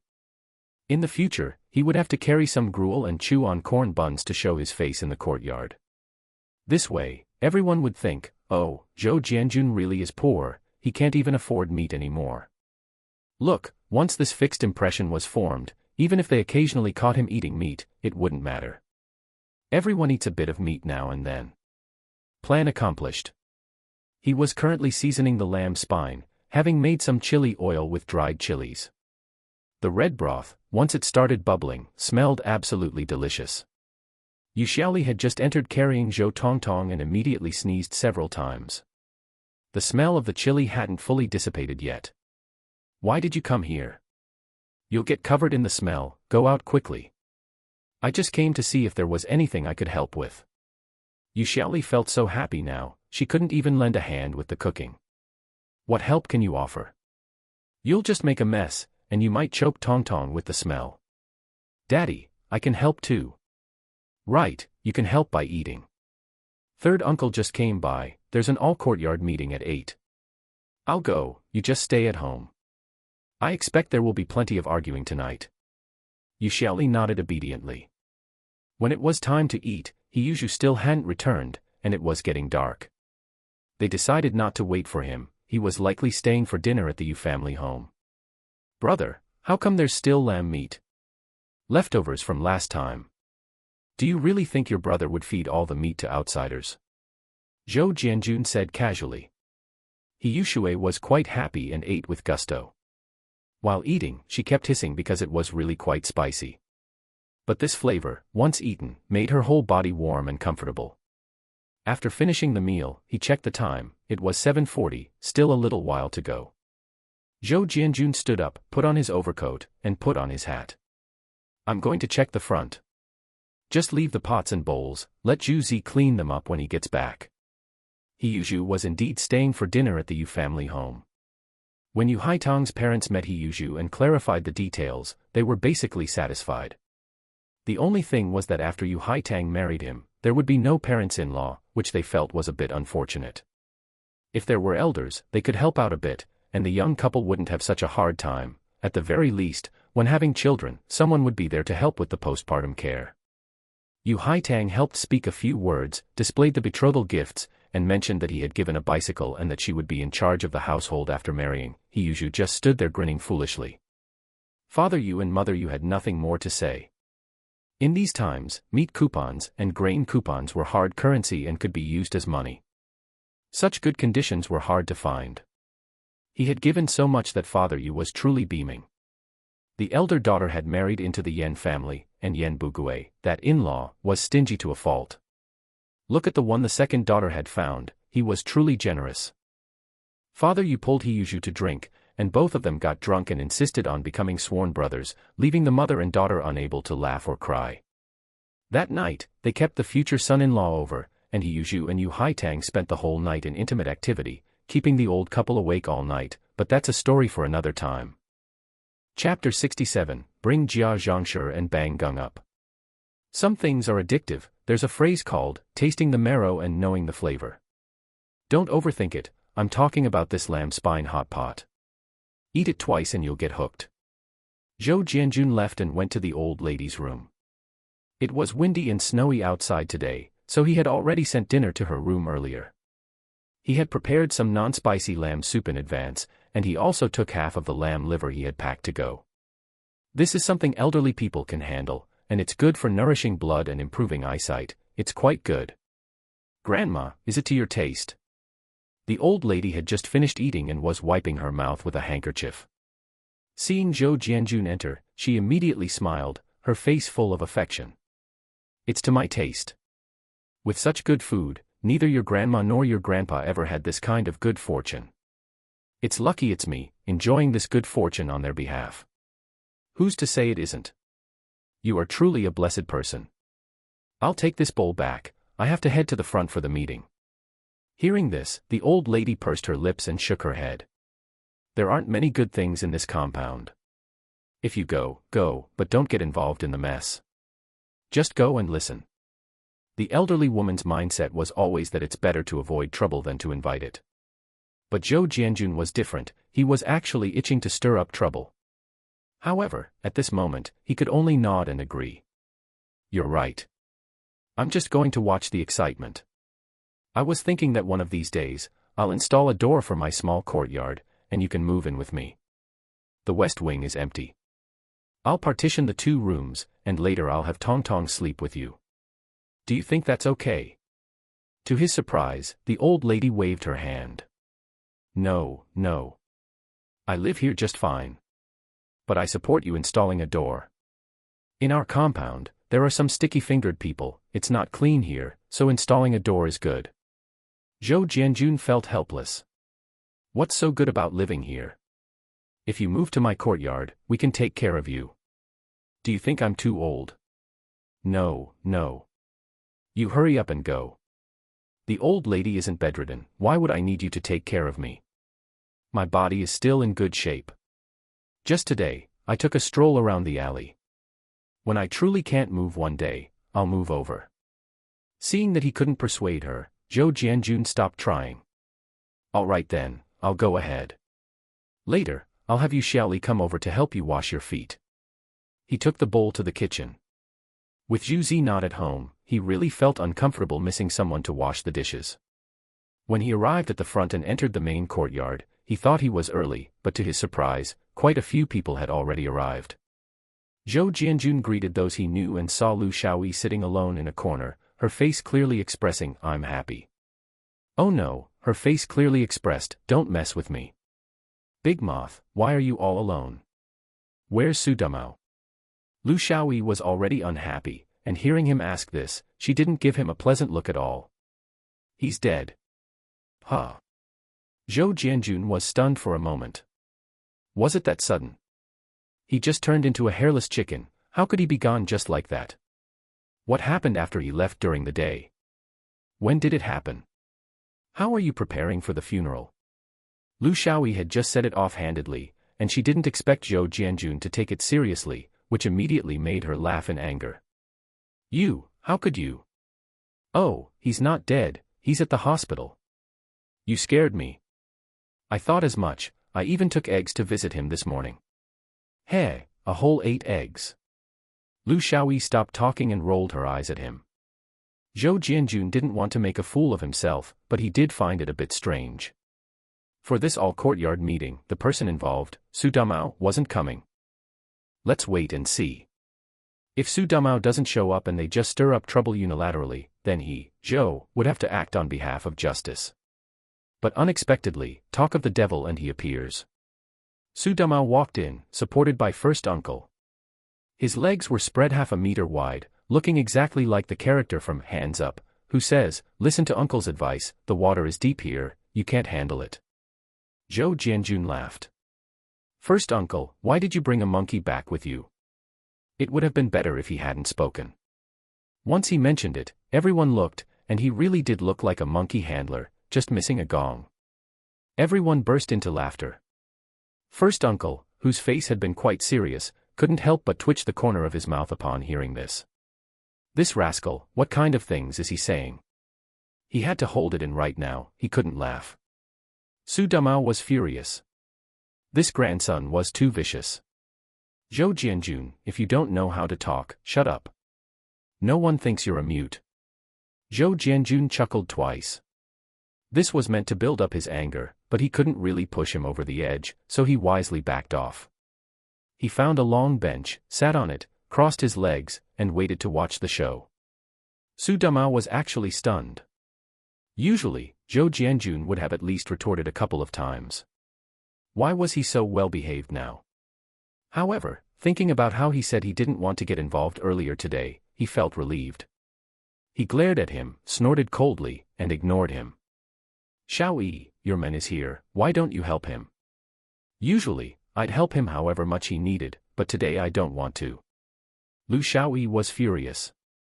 This Su Damao was eating inside and pushing outside, helping Qin Huairu yell at her, and on top of that, he wanted a divorce. Could she take this anger?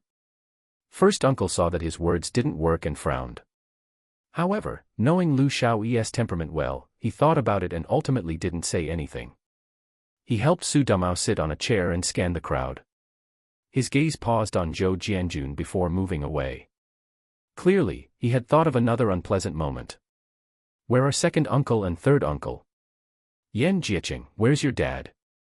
Yan Jieqing was Yan Bugui's eldest son. Third uncle had 3 sons and 1 daughter, Yan Jieqing, Yan Jiefang, Yan Jiequang, and Yan Jiedi.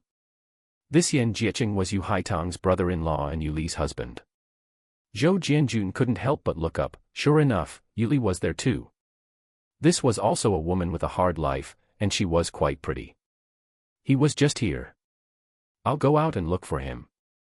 Before Yan Jieqing could even get up, third uncle walked in, carrying a scale pan with melon seeds in it.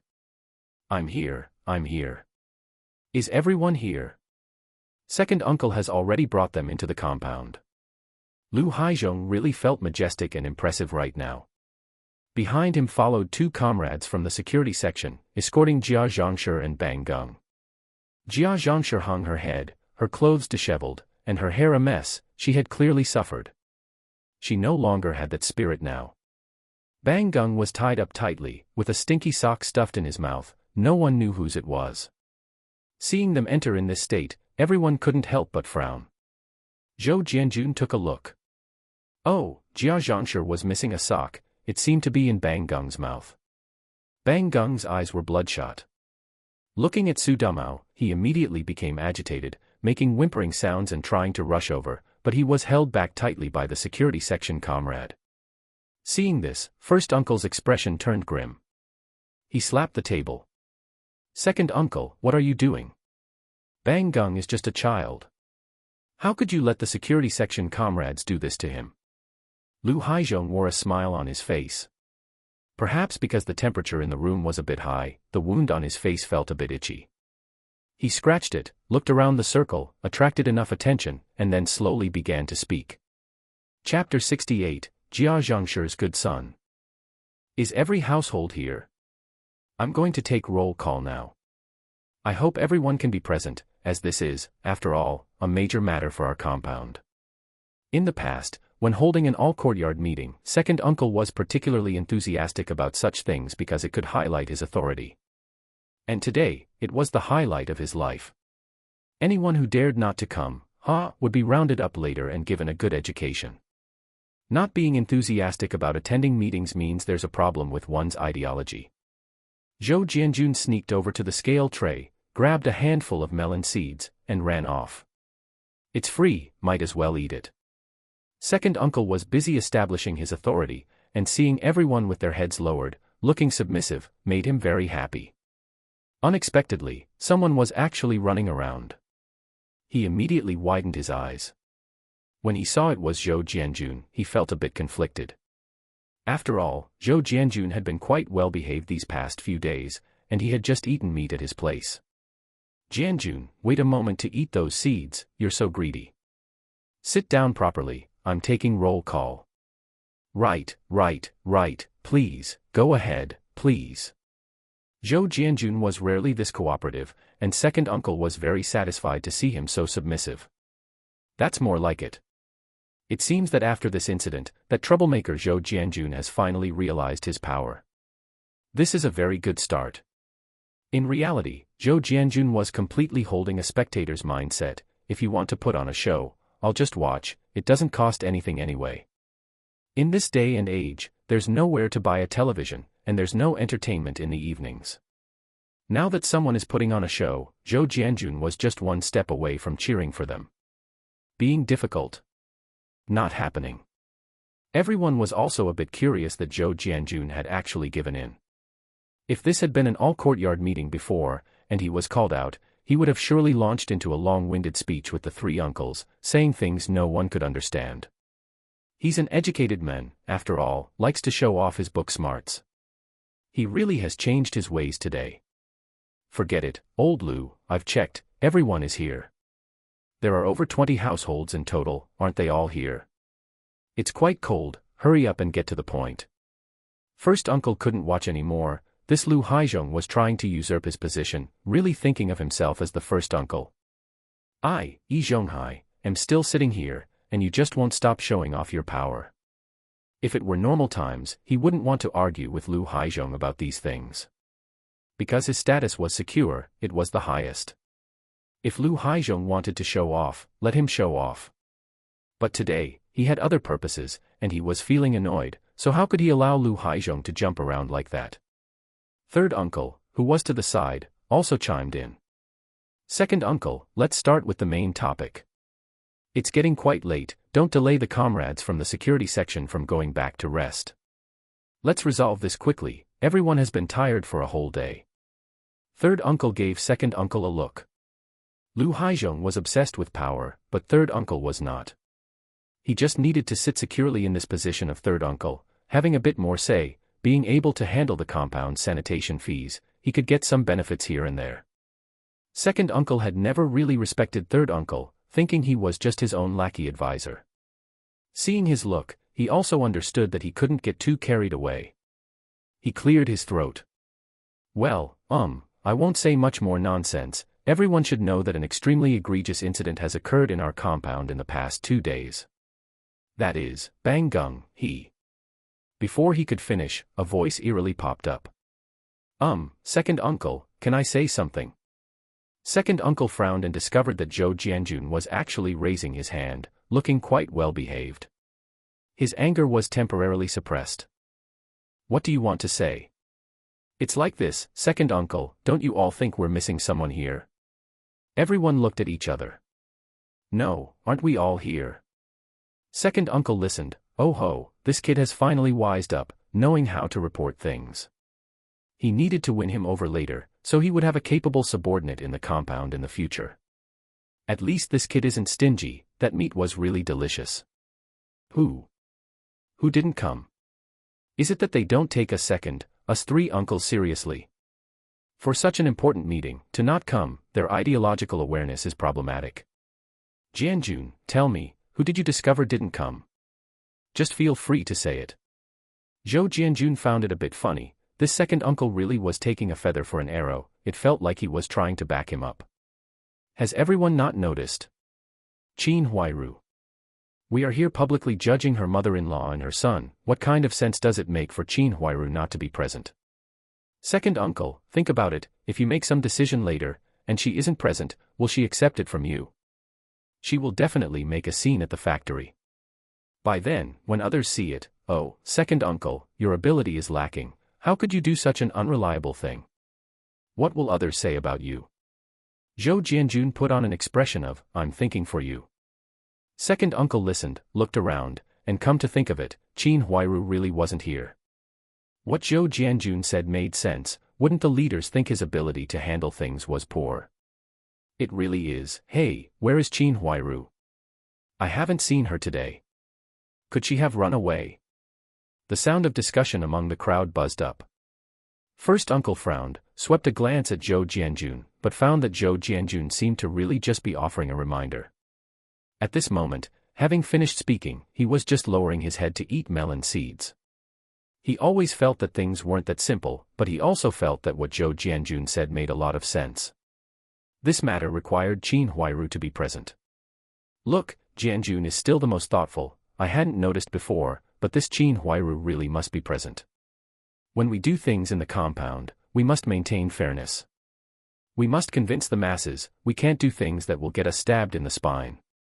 Yuli, go take a turn, see if Qin Huairu is at home. Third uncle stood up, grabbed a handful of melon seeds, and put them in his pocket, his movements very natural. Upon hearing this, Yuli hurriedly stood up. I'll go check. No need, I'm here. As soon as the words fell, Qin Huairu lifted the cotton curtain and walked in. Her face was full of exhaustion, and her whole body seemed to be soaked through. With a pair of almond-shaped eyes, she looked up at Bang Gung and Jia Zhangshi, and tears immediately streamed down. What are you doing? Why are you helping my son? Let go, hurry up and untie him for me.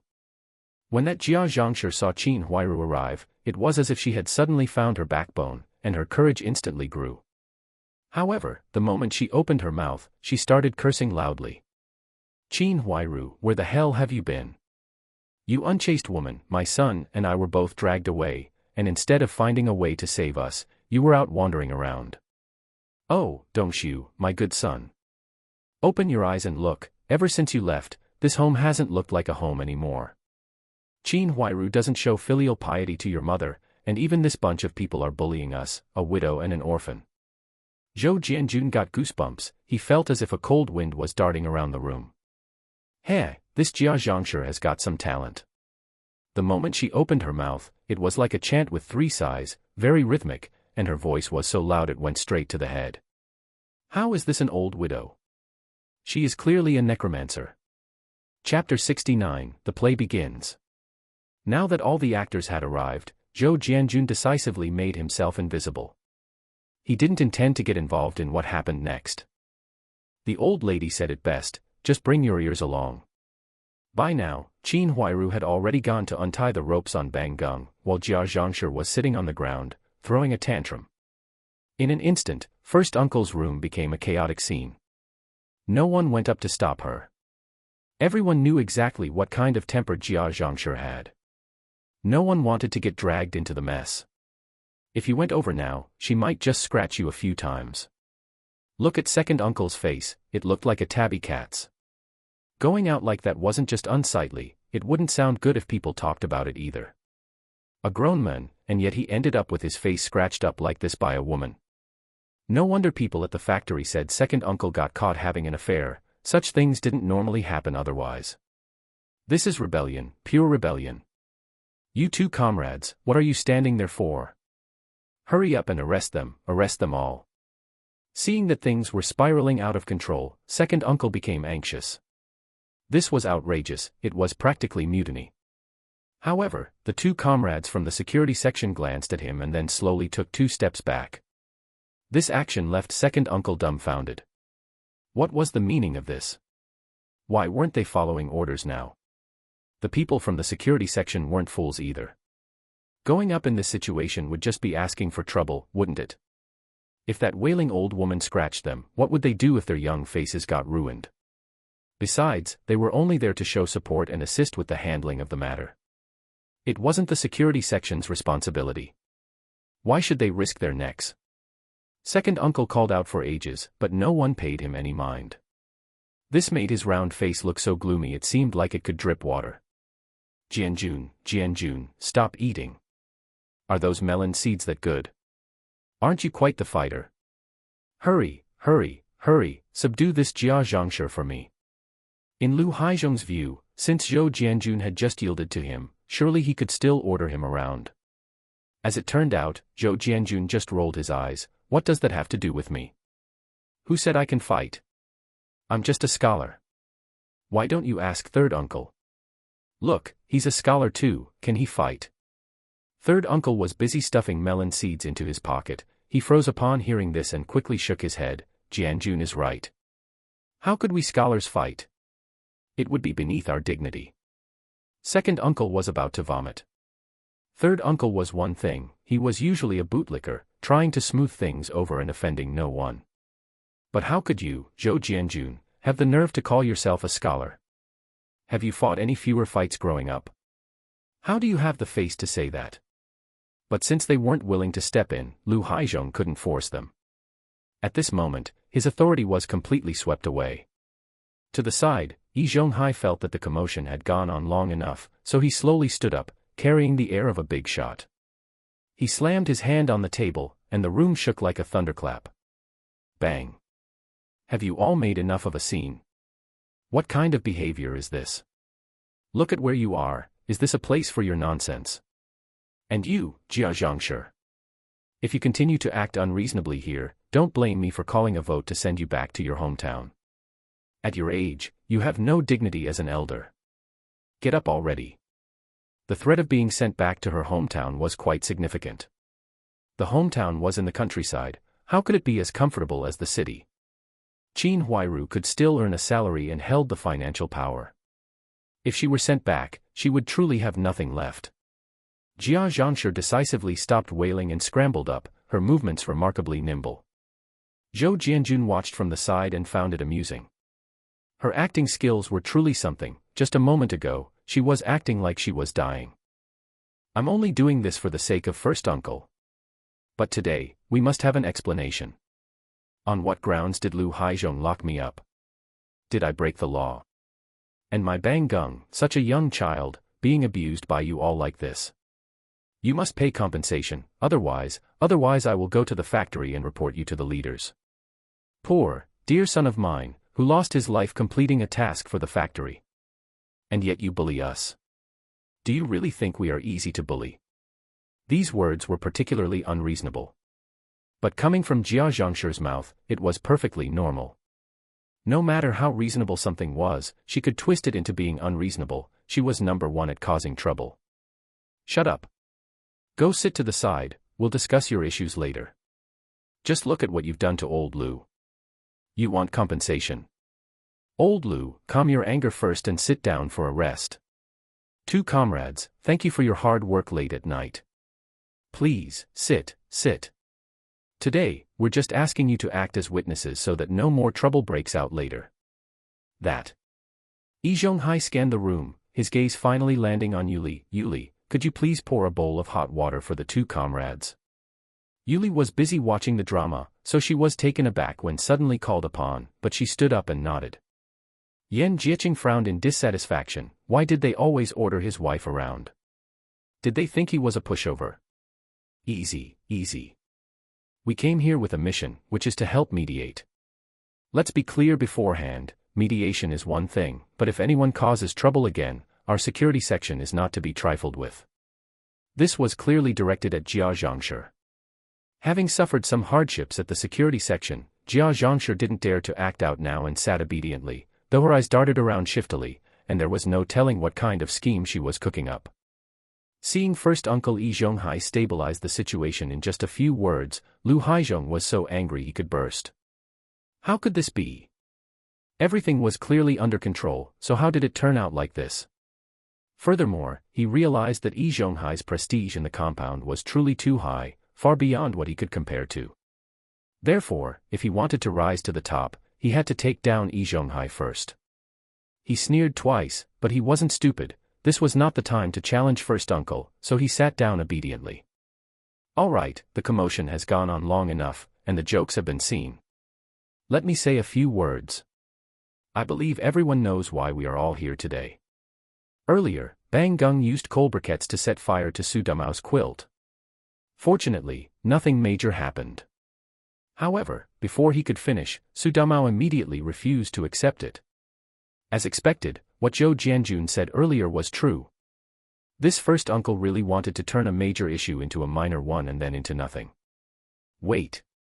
First uncle, what do you mean nothing major happened? Oh, so I, Su Damao, am injured like this, my manhood almost damaged, and you call that nothing major? Then what counts as a major issue? Do I have to be burned to death inside for it to count? First uncle was interrupted and frowned, looking at Su Damao. Su Damao, the victim, was the most important factor, so he couldn't help but turn his gaze to Qin Huairu. Qin Huairu had told him before that she had already handled Su Damao. What was going on now? Receiving first uncle's gaze, Qin Huairu wiped the tears from the corner of her eyes, appearing truly pitiful. Damao, don't be angry. First uncle didn't mean it like that. Yes, this time, it was indeed our Bang Gung who made a mistake, and we admit that. Today, I arrived a bit late because I went back to my hometown. A younger sister of mine heard that something happened to my family and insisted on coming over to help. So, before I arrived, if Bang Gung did anything, please, for my sake, forgive him this once. Chapter 70, Qin Huairu's Determination. Qin Huairu's words were clearly directed at Su Damao, specifically mentioning her younger sister.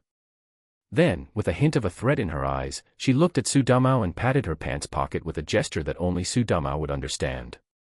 The meaning was, I've brought my sister over, and your big boxer shorts are still with me. If you dare to go back on your word, then you're finished. The threat was full-blown. As an outsider, Zhou Jianjun had been watching these two. After all, what was the reason for Bang Gung's actions? Wasn't it because Su Damao bullied? Well, it should count as bullying Qin Huairu, right? He hadn't expected to see such a dramatic scene. The way they were exchanging glances carried a lot of information. Of course, Zhou Jianjun didn't know the specific details of that information. But he was certain that there was something going on. Sure enough, Qin Huairu had already paved the way with Su Damao earlier, while first uncle was responsible for handling everyone else. This coordination was simply seamless. TSK, to think I found out about a plan like this, Zhou Jianjun felt a bit amused. Su Damao naturally received the message Qin Huairu sent and frowned. But in the end, he didn't press the issue further. Qin Huairu breathed a sigh of relief, glanced covertly at first uncle, and continued to put on a stubborn yet aggrieved expression. She bowed to second uncle. Second uncle, you are a person of high virtue and prestige. My mother was in the wrong, and as her daughter-in-law, I apologize to you on her behalf. I hope you can forgive her. After all, we have been neighbors for so many years, and Dongshu grew up under your watch. When Dongshu passed away, you were the one who helped organize everything, and our whole family is very grateful to you. We are truly sorry for this time. Please rest assured, we will definitely pay for your medical expenses. Qin Huairu had already been so humble and reasonable when saying these things, everyone nodded in agreement, acknowledging that she had handled it quite well. Second uncle didn't want to quibble with a young widow, so he waved his hand impatiently, effectively letting the matter slide. Zhou Jianjun watched from the side and frowned. In this compound, there wasn't a single person who could fight, their combat effectiveness was just too damn pathetic. Qin Huairu had really mastered the art of manipulating everyone's thoughts. Second uncle cared about face, so she gave him face, lifted him up, lowered her own posture, and put second uncle on a pedestal. It had to be said that she handled this very skillfully, leaving others with nothing more to say. Beside her, Jia Zhangshi became unhappy upon hearing about paying money. Just as she was about to stand up, she was glared at by Qin Huairu. Mom, what are you doing? I've already said that this matter is your fault. If you want to force me and Bang Gung to our deaths, then go ahead and keep making a scene. Jia Zhangshi was taken aback by this retort, she hadn't expected Qin Huairu to say something like that. However, when she heard that it would implicate her eldest grandson, she immediately panicked. She retorted stubbornly, when did I make a scene? Didn't you say you were going to pay for his medical treatment? Just give it to him. It's just skin-deep injuries, they'll heal in a few days on their own. In my opinion, just give him 50 cents and call it a day. As soon as these words were out, the fire that second uncle had already suppressed flared up instantly. 50 cents. Are you trying to brush off a beggar? Good grief, heaven knows how Lu Haizhong had spent the last 2 days, walking around the factory, being pointed at and talked about. How much mental pressure had he endured? How great must the trauma in his heart be? And you think you can just dismiss it with 50 cents? Qin Huairu frowned. She was truly annoyed to death by this old hag. She was useless at accomplishing anything but great at ruining things, a quintessential deadweight teammate. Second uncle, please calm down. Don't listen to my mom. I'll make the call, I'll give you 2 yuan for medical expenses. How about that? Buy some eggs to nourish your body. What? 2 yuan. You're trying to take this old woman's life. Jia Zhangshi jumped up immediately. Jia Zhangshi. What are you doing? Can't you see what the situation is now? What was just said? Do you really intend for us to kick you out of the compound? Qin Huairu has handled this matter very well. Furthermore, there is one thing everyone might not know. Qin Huairu took over Dongshu's position, but her monthly salary is controlled by Jia Zhangshi. This is very wrong. It is Qin Huairu who does the work, yet she cannot control the fruits of her own labor. Do you all think this is reasonable? Therefore, starting from today, Qin Huairu will give Jia Zhangshi 3 yuan every month as pension money, and the remaining money will be used to raise her 3 children. How could Jia Zhangshi be willing? She was about to jump up again, but was frightened by Yi Zhonghai's sinister gaze. This Yi Zhonghai usually looked like a good person, but if he wanted to target someone, his methods were not lacking in the slightest. It was clear that he was truly furious. Although Jia Zhangshi was a scoundrel, she wasn't stupid. She knew that if she continued to make a scene, there would be no benefit, so she had to sit down obediently. Zhou Jianjun once again realized the immense prestige of Yi Zhonghai. No matter what decision he made, the majority of people would agree. TSK, he suddenly felt that Lu Haizhong didn't stand a chance. The 2 men's methods were not on the same level at all. At the very least, his handling of this matter just now was very decisive and very convincing. A single strike hit the mark. Jia Zhangshi couldn't even make a scene if she wanted to. A glimmer of joy flashed in the depths of Qin Huairu's eyes, but it vanished in an instant. Then let's consider this matter settled. Second uncle, are you satisfied with this compensation? Second uncle hummed for a long time before having to nod. Fine, Xiao Qin, this is only because I'm giving you face, otherwise, I certainly wouldn't let your mother-in-law off the hook. Qin Huairu forced a smile and nodded. First uncle, thank you for upholding justice. The matter between my mom and second uncle can be considered settled. I believe everyone won't bring this up again in the future. Next should be the punishment for Bang Gung. Please be sure to be impartial so that everyone is convinced. Mom, you. Bang Gung panicked. When he was locked up in the security office, he had heard plenty of threats from those security guards. Things like how he would end up in the Public Security Bureau and get a bullet to the head in the future. The more he thought about it, the more afraid he became. Shut up, kneel down. You've made such a huge mistake, I absolutely cannot let you continue down this wrong path. Apologize to your Uncle Demao. If you don't admit this mistake today, then I don't have a son like you. Bang Gung, how has Mom taught you in the past? If you can correct your mistakes, you're still a good child. Why don't you ever listen, and how could you dare to do something like this? Qin Huairu was sobbing uncontrollably as she lectured her son. Everyone who watched felt for her. They felt that Qin Huairu really had it hard. It seemed she had been teaching the child, but the child just hadn't learned well. Now, they were all praising Qin Huairu in their hearts for her righteousness and for knowing right from wrong. Bang Gung looked at Qin Huairu in disbelief. At this moment, he felt his mother was so like a stranger. The image of the small warehouse suddenly appeared in his mind. No, I'm not wrong. I won't admit it. Su Damao deserves to die, I just want to kill him. He still remembered that Qin Huairu had warned him not to talk about what happened that day. Slap. A loud slap. Qin Huairu struck Bang Gung hard across the face. Fine, if you won't kneel, Mom will kneel for you. Qin Huairu plopped down on her knees in front of Su Damao. Chapter 71, Stop Eating Those Melon Seeds, Damn It. This act of kneeling truly shocked everyone present. Even the heart of Zhou Jianjun, a mere bystander, was shaken by it. This Qin Huairu was truly ruthless. Although Zhou Jianjun didn't like this woman, he had to admit that she did a lot for her children. It should be said that in her heart, there were only her 3 children. From the perspective of being a mother, even if she had to scrape benefits from others, it was all to feed her children. Just for everything she did to clear Bang Gung of the charges, it was enough for Zhou Jianjun to see her in a new light. But, it was just looking at her in a new light, nothing more.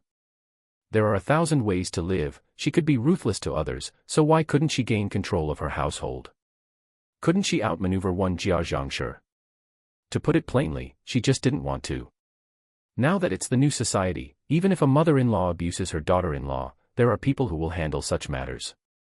Moreover, in the compound, there were quite a few people who would help her, such as first uncle, who possessed both prestige and power. If she really said she wanted to stand up to Jia Zhangshi, wouldn't others help her? Her attitude was worth scrutinizing. If it was because she didn't want to clash with an elder and was being filial, then she really deserved it. Foolish filial piety is not acceptable. Every day, she only thought about scraping benefits from others' homes to bring into her own. Why didn't she think about how to secure the interior before dealing with the exterior first? With other men being played for fools, did Qin Huairu think she was quite capable? Did she feel it was satisfying to be surrounded by men like this? The path was simply one she had chosen herself. Therefore, Zhou Jianjun would not get involved with this kind of woman. Not only did he not want to get involved, but he also wanted to stay as far away as possible. It would be best if everyone lived their own lives and never crossed paths again. Su Damao sat on a chair, legs spread apart. This kneeling by Qin Huairu was at just the right angle. Su Damao involuntarily looked at her bright red lips. Why are her lips so red? Oh, she even penciled her eyebrows. Wasn't she soaked through earlier tonight?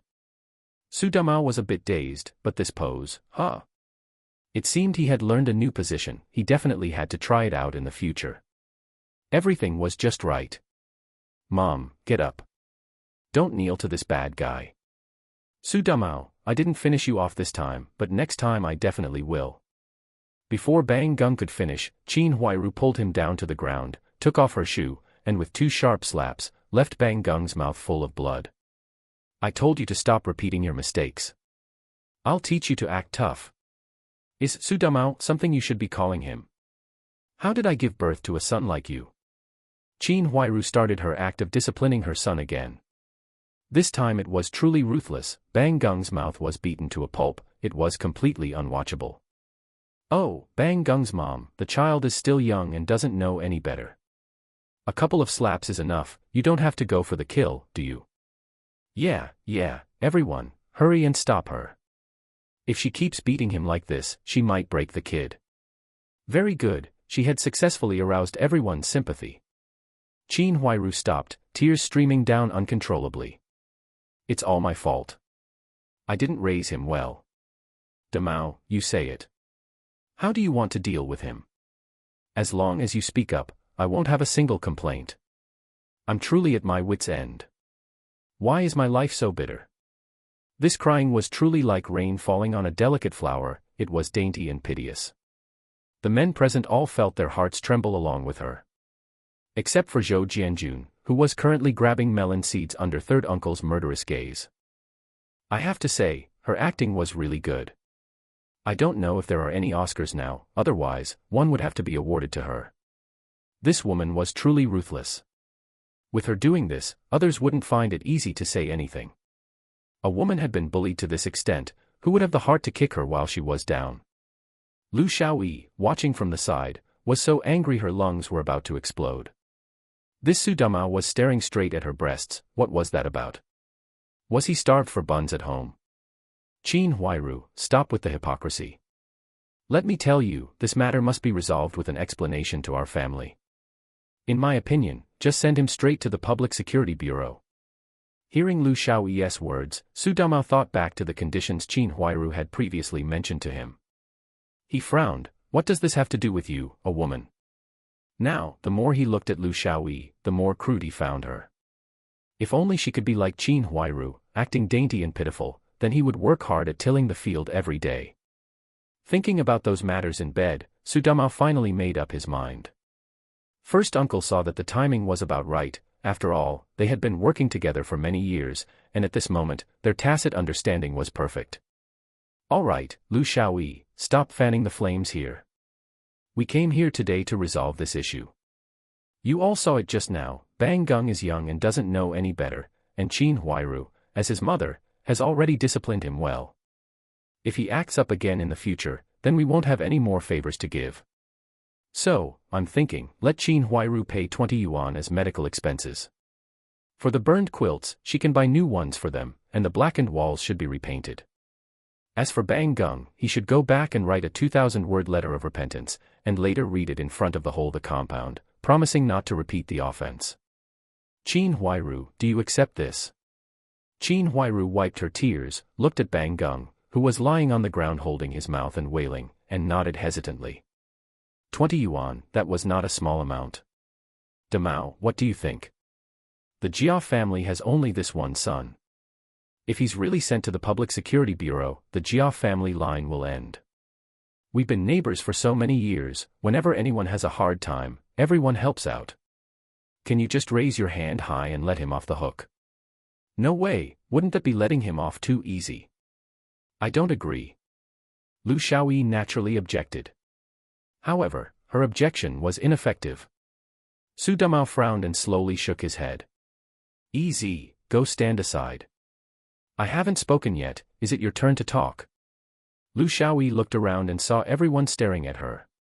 She was furious, but she knew she had to give Herman face at this time, so she could only suppress her anger. First uncle's face immediately darkened, and he stared fixedly at Su Damao. First uncle, it's not that I, Su Damao, am not giving you face.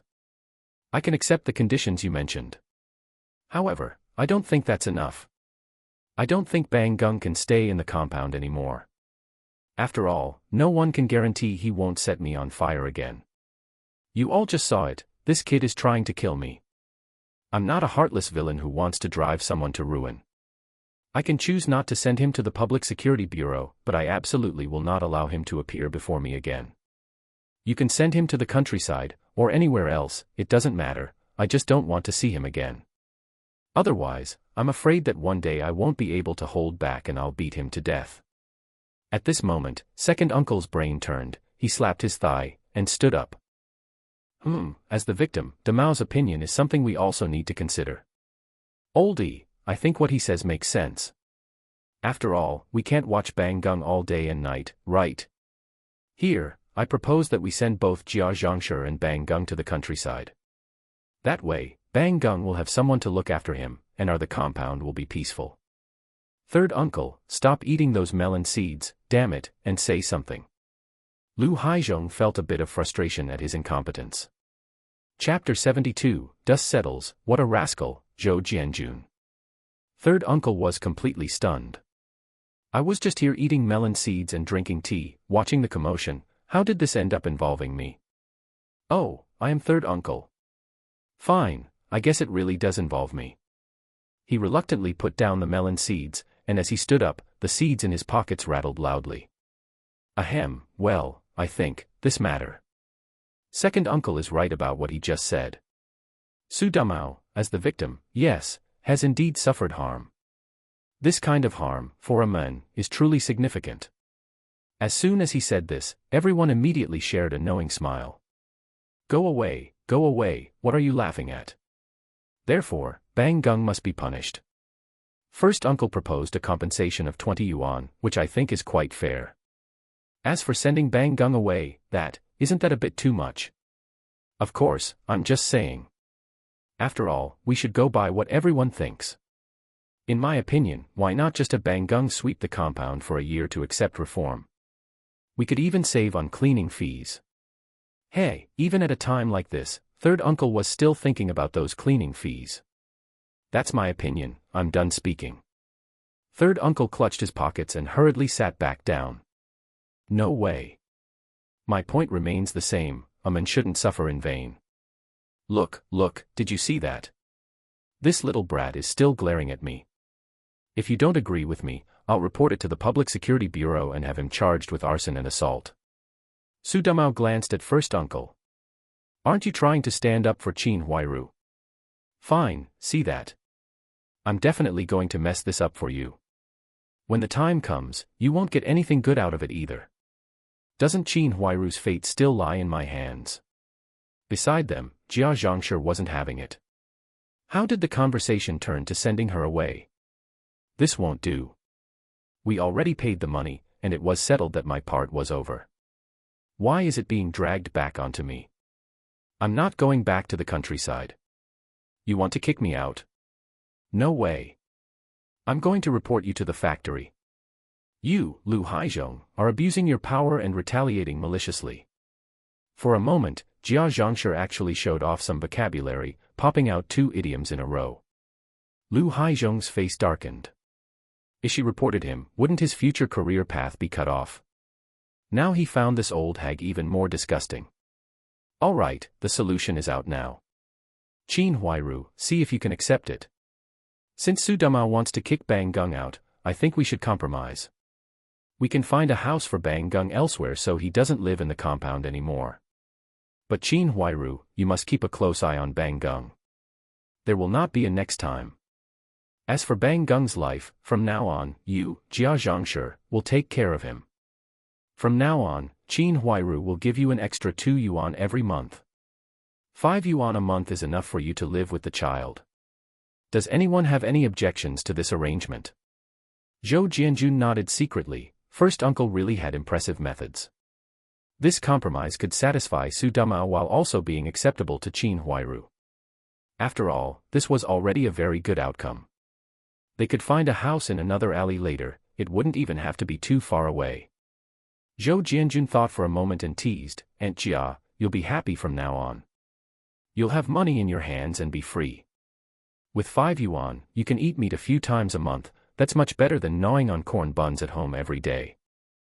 Jia Zhangshi was about to make a scene, but upon hearing this, she felt it made sense. In the Jia family, weren't she and Bang Gung the most important ones? As for Qin Huairu and those 2 dead girls, they were all outsiders. As long as she took good care of her precious grandson, even after she died, she would be able to answer to her husband and the ancestors of the Jia family. With 5 yuan, plus her savings from all these years, wouldn't she be living the high life? Before Qin Huairu could speak, she immediately said, I accept the arrangement. Taking care of Bang Gung is what a grandmother should do. It's just pitiful that at my age, I still have to toil away. Everyone rolled their eyes in unison. What old age crap. You're in your 50s, you don't do a damn thing, and you're plump and well-fed. What the hell are you toiling over? Since Qin Huairu heard it put this way, what else could she say? This was already a decent outcome. With a bitter face, she said, I also accept the arrangement. First uncle and second uncle looked at Zhou Jianjun, their gazes softening significantly. First uncle thought to himself, this Zhou Jianjun is trying to curry favor with me. It seems he has realized his mistake and is actively supporting my decision. Second uncle thought to himself, this Zhou Jianjun is trying to curry favor with me. He must think I have a grudge against this old hag and is helping me get her out. This little turkey has a future, I should win him over more in the future. Educated people sure know how to talk. As for Zhou Jianjun himself, he thought, I'm purely just annoyed by this old woman. If she's moved far away, I'll have some peace and quiet. Good grief, both of these disasters, Jia Zhangshi and Bang Gung, are being moved out. Life will be so peaceful from now on. Wonderful. Qin Huairu, on the other hand, felt that Zhou Jianjun had finally seen how she was bullied by her mother-in-law every day and was trying to get her away from her side. So, she cast another flirtatious glance at Zhou Jianjun. Unfortunately, Zhou Jianjun was busy counting melon seeds. He felt his pocket, oh, there's an apple left. I have to take it home for my baby to eat. The little baby gets one, but the big baby doesn't. He looked at the vending machine, top-grade Fuji apples were priced at 18 cents. This apple costs 18 cents a gene. Isn't that a bit too expensive? But since it's food, the unit of measurement must be on a daddy level. Zhou Jianjun was slacking off and daydreaming, completely unaware that others had already imagined a whole scenario in their heads. It just goes to show, overthinking and self-delusion are no good. Seeing that things had reached this point, Su Damao didn't want to offend Qin Huairu too deeply. After all, his happy life still depended on her. Let's just leave it at that. Running around like this has worn me out. But it's settled, when I wake up tomorrow, I don't want to see him again. Xiaoyi, come here, help me up. Even though Lu Xiaoyi was angry, given the current situation, she couldn't say much. As she helped him walk out, Su Damao let out an ouch. Lu Xiaoyi had pinched his soft flesh. You woman, why are you so clumsy? I'm a wounded man right now, I'm injured, do you understand? Lu Xiaoyi let go of his arm, stopped helping him, and walked away. Seeing this, first uncle breathed a sigh of relief and announced, all right, with the unanimous agreement of us three uncles, and with everyone here as witnesses. I now announce the resolution regarding Jia Zhangshi and Bang Gung. First, pay second uncle Lu Haizhong 2 yuan. Second, pay Su Damao 20 yuan, and Jia Zhangshi and Bang Gung must move out of the compound and are not allowed to return.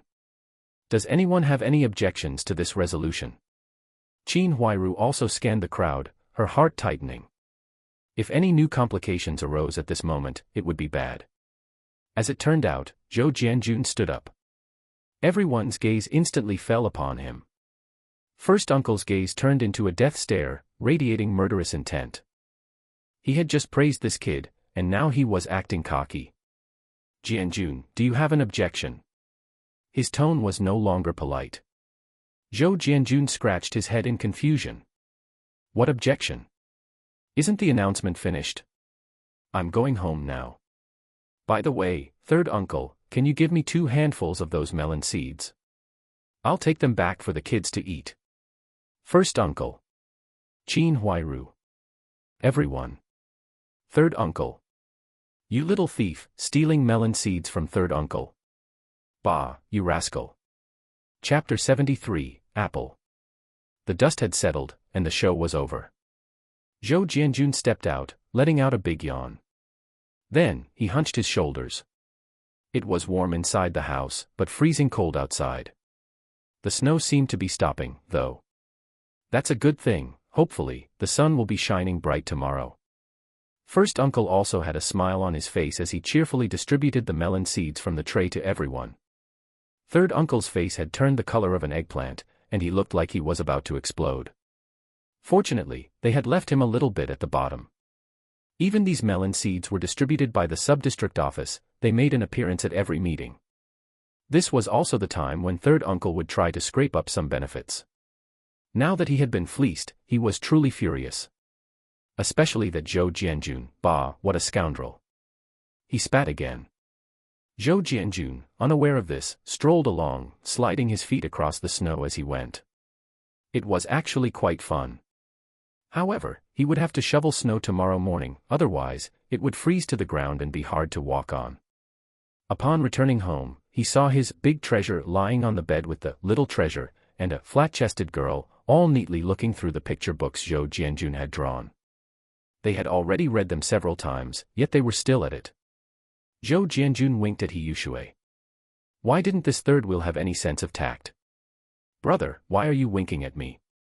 Did donkey hair get in your eyes? If you need someone to blow on them, ask your wife to do it. Zhou Jianjun almost choked to death on his own breath. What the hell kind of donkey hair in his eyes? Why didn't she just say a whole donkey got in there? Damn it. Do you believe I could blow you away with one breath? Get out, get out, get out. Don't you see I'm back? Hurry up and go back to your room.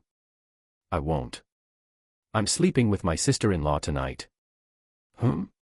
I'll give you a chance to rephrase that. Zhou Jianjun took an apple out of his pocket. On the way back, he had already spent 1 mao and 8 fun to buy a crate of apples. Well, this crate, you know. It was just very crate-like. It fit the style of his system daddy. Once again, Daddy, I love you. Unfortunately, Daddy ignored him. Wow, an apple. Brother, where did you get this? Oh, on the way back, there was a white-bearded old man at the entrance. He thought I was so handsome and radiant that it blinded his 24K titanium dog eyes. Then he said he was the apple immortal, picked this apple out of his nose, and asked if I wanted to eat it. Hiyushui's eyes went wide, and she pointed at her own nose. Do you think I'm still a 3-year-old child? You aren't, yet you're still so unreasonable. Go, go, go, and take Tong Tong with you.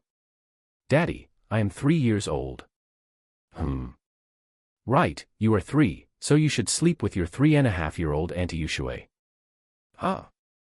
Why is Auntie Yushui 3.5 and so tall, while I'm only this tall? She gestured with her hand. Yu Xiaoli was already laughing uncontrollably on the side. That's because Auntie Yushui needs to go back to her room to sleep. If you go back to sleep with her, you'll grow tall too. Really? Then I want to sleep with Auntie Yushui. Hiyushui was furious. She climbed off the bed and carried Zhou Tongtong down as well. She walked over to Zhou Jianjun and snatched the apple away. After walking 2 steps, she came back. Bah, you even lie to children. Shameless. Get lost. You'll have a day like this too in the future. Hiyushui didn't know what she was thinking of, but her face turned red. She shoved the apple into Zhou Tongtong's hands. Remember this, your daddy is a big liar. From now on, only Auntie will be good to you. You have to be filial to Auntie in the future, do you hear me? Zhou Tongtong blinked her eyes. The little girl was full of question marks now. Auntie, are you really only 3.5? Hiyushui stomped her foot. What a disaster. Yes, I'll be 4 tomorrow. I'm really going to be angered to death by you father and daughter. After the 2 pests left, Yu Xiaoli was still pounding the bed. She looked like she was struggling to breathe from laughing so hard. Oh, I can't take it anymore, I'm going to die laughing. Why is your mouth so glib? Oh, my stomach. Zhou Jianjun felt helpless. Was his wife's threshold for laughter too low? After finally helping his wife catch her breath, he reached behind his back and pulled out another apple. Wow, where did you get that? Didn't I just tell you? At the door, there was a... Stop. Zhou Jianjun, I'll have you know I'm already 5 years old this year, don't even think about lying to me. After saying that, she started giggling to herself. Childish. Zhou Jianjun fully expressed his disdain. Do you want to eat it? Yu Xiaoli shook her head. I just brushed my teeth, I'll eat it tomorrow. Did you buy these apples during the day? Yeah, I went to see Su Dumao. Lu Xiaoyi got him a few apples, and he was so smug about it. How could I lose to him in this regard? So I went to find an old friend of mine and got a few. These things are hard to come by. You're spending money recklessly again. Although she said that, Yu Xiaoli smiled contentedly. Now she really had no pressure, she only wanted to bear a son for Zhou Jianjun. I'll help you wash your feet. Wait a moment, let's play with the compass. Yu Xiaoli gave him a sultry look. Zhou Jianjun gasped. But come to think of it, this was a very positive and healthy recreational activity. Otherwise, the long night would be boring to death. At this moment, Su Dumao was also lying on the bed, while Lu Xiaoyi still had a cold face. Su Dumao had been aroused by Qin Huairu earlier, and now he was truly itching for action. Xiaoyi, didn't you say you wanted to have a son? Shall we try? Lu Xiaoyi's expression softened slightly upon hearing this. What? Didn't you want to divorce me? Oh, that was just talk out of anger. You're my wife, could I really be angry with you? That's more like it. But aren't you injured? It's fine, it works. By the way, is your mouth inflamed today? Then, a miserable scream from Su Dumao echoed through the courtyard, lasting for a long time. Where did you learn all this messy stuff? I'll teach you to be bad. You must have someone else on the outside. I'll fight you to the death. Lu Xiaoyi, you crazy woman, I want a divorce. The Jia family. Qin Jingru was wandering around the courtyard, full of curiosity. Jingru, come in quickly and wash your feet. Qin Huairu lifted the cotton curtain and called out. Coming, sister, I'm here. Sister, this courtyard of yours is really big. So this is the kind of house you city people live in. It's really nice. This was Qin Jingru's first time in the city. This is nothing. People with real ability all live in villas. Later, I'll find you a man in the city, and you'll have a house like this to live in too. Upon hearing this, Qin Jingru's eyes were filled with longing. That would be great. But tell me, will the city people look down on me? They won't. My sister is so pretty, only a blind man wouldn't like you. In the inner room, Jia Zhangshi was taking care of Bang Gung, cursing at Qin Huairu. Is she even his real mother? How could she be so ruthless? Sigh, my poor, good son Dongshu. How could you? Mom, if you keep making such a fuss, aren't you afraid of attracting people? Do you think I haven't had a hard enough day today? Bang Gung, come here, Mom has something to tell you. Chapter 74, The Flash Sale Backfired. Bang Gung's mouth looked serious, but in reality, it was just bleeding from the corner of his mouth. His teeth were fine. Qin Huairu wasn't a fool. Would she really beat her own son to death? Bang Gung hung his head, as if his spirit had been drained away. The events of today had been a massive blow to him. The whole room full of people was bullying both mother and son. Especially Su Dumao, even though he was so despicable, he sat on a chair and made his mother kneel. Mom. Bang Gung, do you blame Mom? Bang Gung nodded, his face full of stubbornness. Qin Huairu's tears streamed down instantly. I know you blame Mom, but Mom doesn't blame you. But Mom had no choice. You saw it today. If I didn't hit you, you might have been sent to the Public Security Bureau. I know you are angry, and Mom is too. Mom's grievances are greater than anyone's. This time, things blew up, and this was the only way. I know you want revenge, but you are too young right now. You must remember today. Live well, and in the future, make something of yourself. Everyone who bullied us today will get their retribution. Mom hasn't read many books, but I know that a gentleman's revenge is never too late. Do you understand? Only then did Bang Gung look up, a glimmer of light slowly appearing in his eyes. Are we going to get revenge? Of course we are, but we are too weak right now and can't fight them. So you have to strive for success, do you know? Yeah. Mom, don't worry, I will definitely get justice. Good boy. Look, there aren't any good people in the compound. But you must remember, first uncle and your uncle Junzi helped us today, you must keep that in mind. When people are good to us, we must remember it and use their power to help ourselves. This will make our lives easier. Bang Gung didn't quite understand. Mom, aren't first uncle and Zhou Jianjun against us? Silly child, you are still young, you will understand later. First uncle wasn't against you, he was saving you. Otherwise, you would have ended up in the Public Security Bureau, and you might have even lost your life. As for Zhou Jianjun, although he didn't say much, he truly helped us. Helping people sometimes doesn't happen in the open. You must remember they are people who are good to us. In the future, if you have difficulties, it's best to ask them for help. Okay, Mom, I'll listen to you. There is one last thing. Your father is dead, and that pension is controlled by your grandma. You live with her, so if you have a chance, get that money back. That is for your future schooling and for getting married, don't let your grandma know. Bang Gung's eyes darted around. He was good at this sort of thing. He nodded vigorously. Good boy, Mom's good son, you must take good care of yourself when you're out. Your grandma loves you and is counting on you to support her in her old age. If you want to eat anything, just tell her, do you understand? Yeah, Mom, don't worry. One day I will make everyone look up to me, and when that time comes, I will definitely kill Su Dumao. Good, good, good. Remember what we said tonight, go to sleep, Mom will tidy up your clothes. Zhou Jianjun and Yu Xiaoli were happily engaging in deep communication. Between husband and wife, the most important thing is communication. Of course, the depth of this depends on how each person grasps their emotions, which helps to increase the harmonious relationship between husband and wife. At least Yu Xiaoli was almost dying of love for Zhou Jianjun right now. How deep was this love?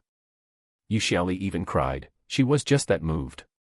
Zhou Jianjun sighed a little, his wife was perfect in every way, but her heart was too soft, soft enough to be touched. She cried at the drop of a hat. When she sang, her throat could even go hoarse, it was so pleasant to hear. She really was a born singer. After the communication was over, they both understood each other better, and the results were indeed very good. Are you satisfied? Yu Xiaoli nodded with a blushing face. I was afraid of hurting your body. Not at all, I have self-control. Am I being too insatiable? No, I like you being so eloquent. After hugging for a while, Yu Xiaoli caught her breath. How did the meeting go tonight? What was said? What else could be said? Jia Zhangshi and Bang Gung were kicked out of the compound and aren't allowed to return in the future. I think this is good, at least the compound will be more peaceful from now on. Yu Xiaoli nodded, that's true. All right, I'll go get some hot water, let's wash up and go to sleep. Okay. That's the good thing about burning a coal briquette stove, there is hot water available 24 hours a day. The clock struck midnight. Zhou Jianjun woke up with a start. He felt like his wrist had been pricked by a needle. He turned on the bedside lamp and took a look. The spot where he wore his watch was red. Hey, you dog system, you're actually playing dirty. Isn't this wake-up service too unscrupulous? Before he could complain, the sound of the flash sale prompt started in his mind. Single item flash sale, starting now. I won't repeat the rules, you know them all. Countdown begins. Zhou Jianjun cursed at the tsundere, then activated the one-click flash sale. Congratulations on a successful flash sale, you have obtained the prize, picture book, Journey to the West. Then, nothing. Zhou Jianjun. A picture book. What the hell? What happened to the system that never lets me down? What happened to being each other's daddy? You doggy, you've changed. Zhou Jianjun took the picture book out of his watch and looked at it. It was published in '64, and it was a hardcover edition to boot. Did something like this exist last year? He flipped through it under the light and suddenly noticed that the lampshade of the bedside lamp was green. Was it this color before? He hadn't really noticed. Forget it, that's not the point, and the drawings in this hardcover edition aren't very good either. Could the dog system be hinting that I shouldn't be mediocre, but should instead do something great, develop the animation industry, and not forget my original intention? Why the hell do you have so many thoughts? This is just an ordinary picture book, the flash sale system is all random. Just go to sleep. Reminder, the system throws a bomb at you. Boom. Zhou Jianjun passed out instantly. Damn. That was his last thought. Regardless of how he fell asleep, his biological clock was exceptionally strong, and he woke up on time again. He looked at the picture book on the bedside table, confirming that last night wasn't a dream. He cursed damn again. He thought the system would produce all sorts of awesome things.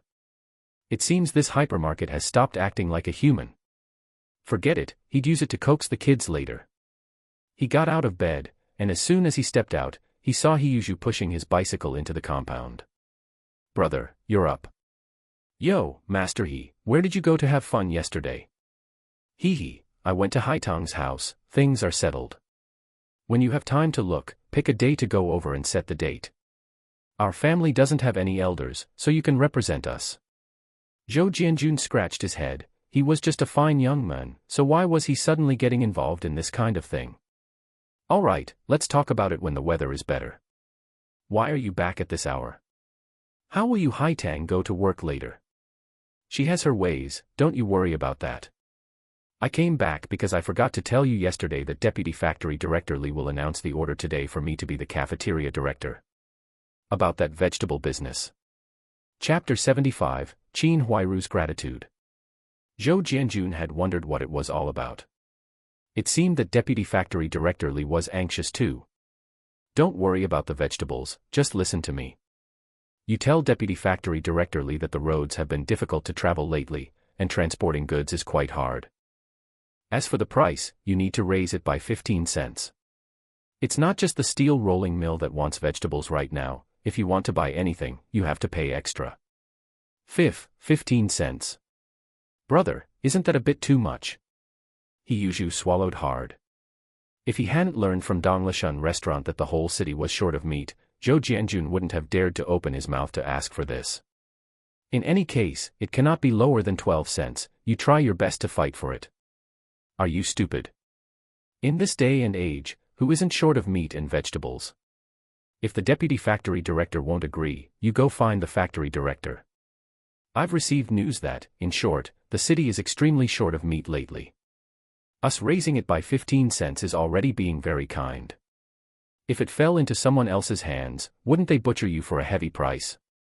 The canteen area is under Deputy Factory Director Lee's management anyway, you just go, and you'll definitely be able to secure this price. Maybe he'll even treat you like a grandfather to be worshipped. As for Yen-san, I'll go talk to him, and the price will be what we agreed upon before. Did you remember that? All right, I'll listen to you. Have you cooked yet? Let me eat something. I've been drinking cold wind all morning. Zhou Jianjun rolled his eyes. You go wash the dishes in the kitchen first. Siheyuan was stunned. What the heck? Wash the dishes? Wash what dishes? He walked in to take a look, and, my goodness, you guys ate meat last night. He wiped a finger through the grease, smelled it, and confirmed it, the smell of mutton. You guys are really something. Were these dishes just waiting for me to come back and wash them? Well, you see, this family can be short of anyone, but not you. You don't know, but last night when you weren't home, I really felt uncomfortable looking at these dishes. Siheyuan. I really thank you guys. No choice, better wash them. While making breakfast, Zhou Jianjun first shoveled a circle of snow in his own courtyard and the deaf old lady's courtyard, then shoveled a path out before stopping. Breakfast was made by Siheyuan, and Siheyuan expressed his frustration. He was so hungry that his head was spinning, and he still had to cook. Where is the justice in this? Last night he accompanied his father-in-law for drinks and didn't eat much. The little brother was indeed full, and Yu Haitang was very satisfied. But he was exhausted. Let's just make some corn grits porridge this morning, boil a few eggs, and chop up some radishes to season it. Stick a few pancakes to the side, that'll be enough to get by. Zhou Jianjun put down the shovel and washed his face with cold water. He squatted at the doorway and brushed his teeth noisily. Siheyuan had no objections, but who had ever seen corn grits porridge with chopped greens and shredded beef in it? Are you sure this is corn grits porridge? Who stuffs meat filling into pancakes? Do you call this a pancake? Isn't this just a flattened steamed bun? In the morning, the nutritional balance needs to be sufficient. Zhou Jianjun was very satisfied. There were both meat and vegetables, enough vitamins and proteins, and there was even milk. No, brother, if we eat like this, will it be okay? What could happen? The taste is a bit bland. Corn grits porridge really isn't as good as rice porridge. Siheyuan was speechless. Is that what I'm talking about? This is beef, right? That's right, genuine top-quality beef. And this is greens, right? Why do you have so much nonsense to say? Just do it if I tell you to. Haven't you heard the saying? The meat in a steamed bun isn't in the pleats. We have to hide it a bit when we eat something good in the future, lest we attract attention. Later, when others see us eating, they'll take a look and say, oh, the Zhou Jianjun family is drinking corn grits porridge and eating pancakes. See? Who would still be jealous of us? Siheyuan pondered for a moment and felt it made sense. If things were accomplished today, there would be a lot of money to be made later. It was necessary to keep a low profile. Brother, you are still the cunning one. Buffed, what nonsense. I'm going to call Grandma to get up, you hurry up. Zhou Jianjun gave the instruction and walked to the deaf old lady's door. The deaf old lady was already out, and then, under Zhou Jianjun's gaze, she began to jog around the area where the snow had been shoveled clean. Zhou Jianjun rubbed his eyes, confirming he hadn't seen wrong. Grandma, what are you doing? Don't just stand there, run with Grandma. This is good for the body and will help you live a long time. Zhou Jianjun waved his hand. I've had enough exercise this morning. No, what about your legs and feet? Oh, they are fine. It might be because the things you made are too delicious. I feel much younger now. Zhou Jianjun scratched his head. Could it be the effect of the spirit spring water improving her physical constitution? Everything they drank and cooked with at home was spirit spring water. Could this stuff even make people rejuvenate? Looking at the old lady's state, she could probably live another 10 years. All right, that's great. All right, you keep running. I'm going to the front yard to take a look. It'll be time to eat soon, don't exercise for too long. I know, you brat are so long-winded. Hey, he was being looked down upon. Zhou Jianjun put his coat back on properly. He had been a bit hot from shoveling snow and had broken a sweat, so he didn't want to catch a cold.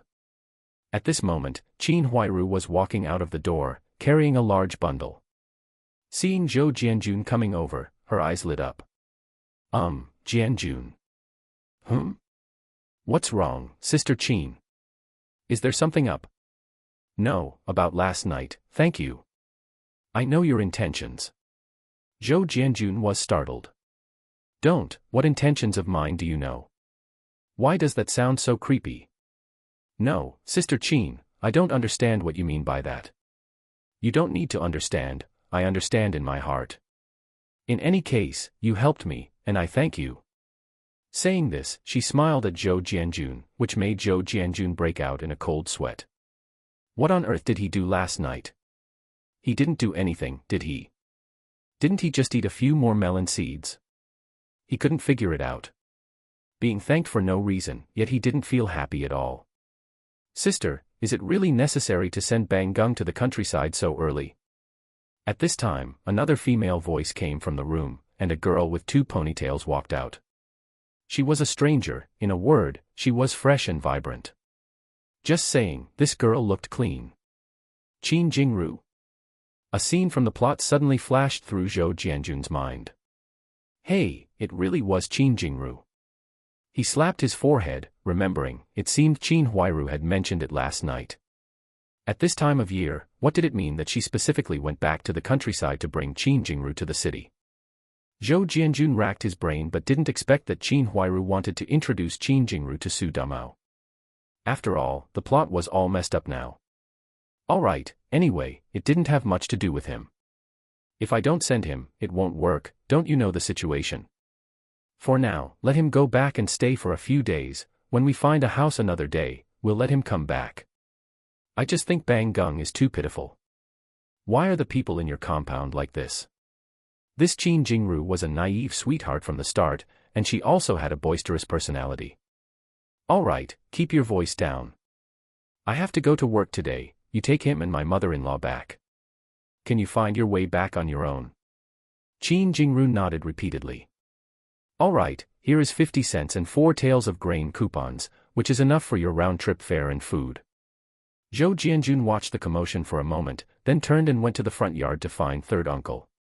Chapter 76, What kind of bad intentions could Zhou Jianjun possibly have?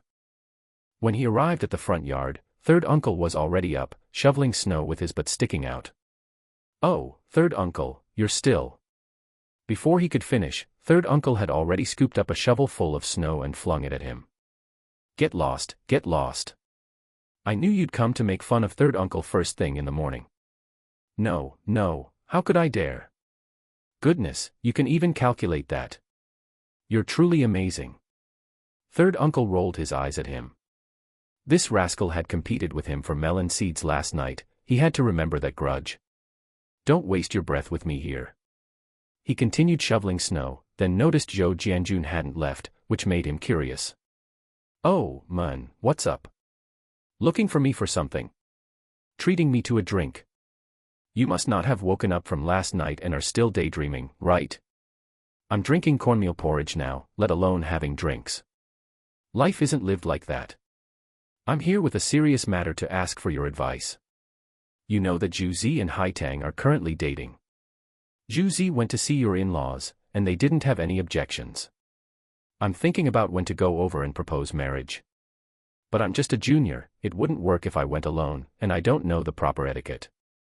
I figured since you're familiar with the ropes, why don't I ask you to accompany me? If this works out, surely there will be a drink for you, right? Wouldn't you agree? Third uncle was slightly stunned, he never expected Zhou Jianjun to be here for this reason.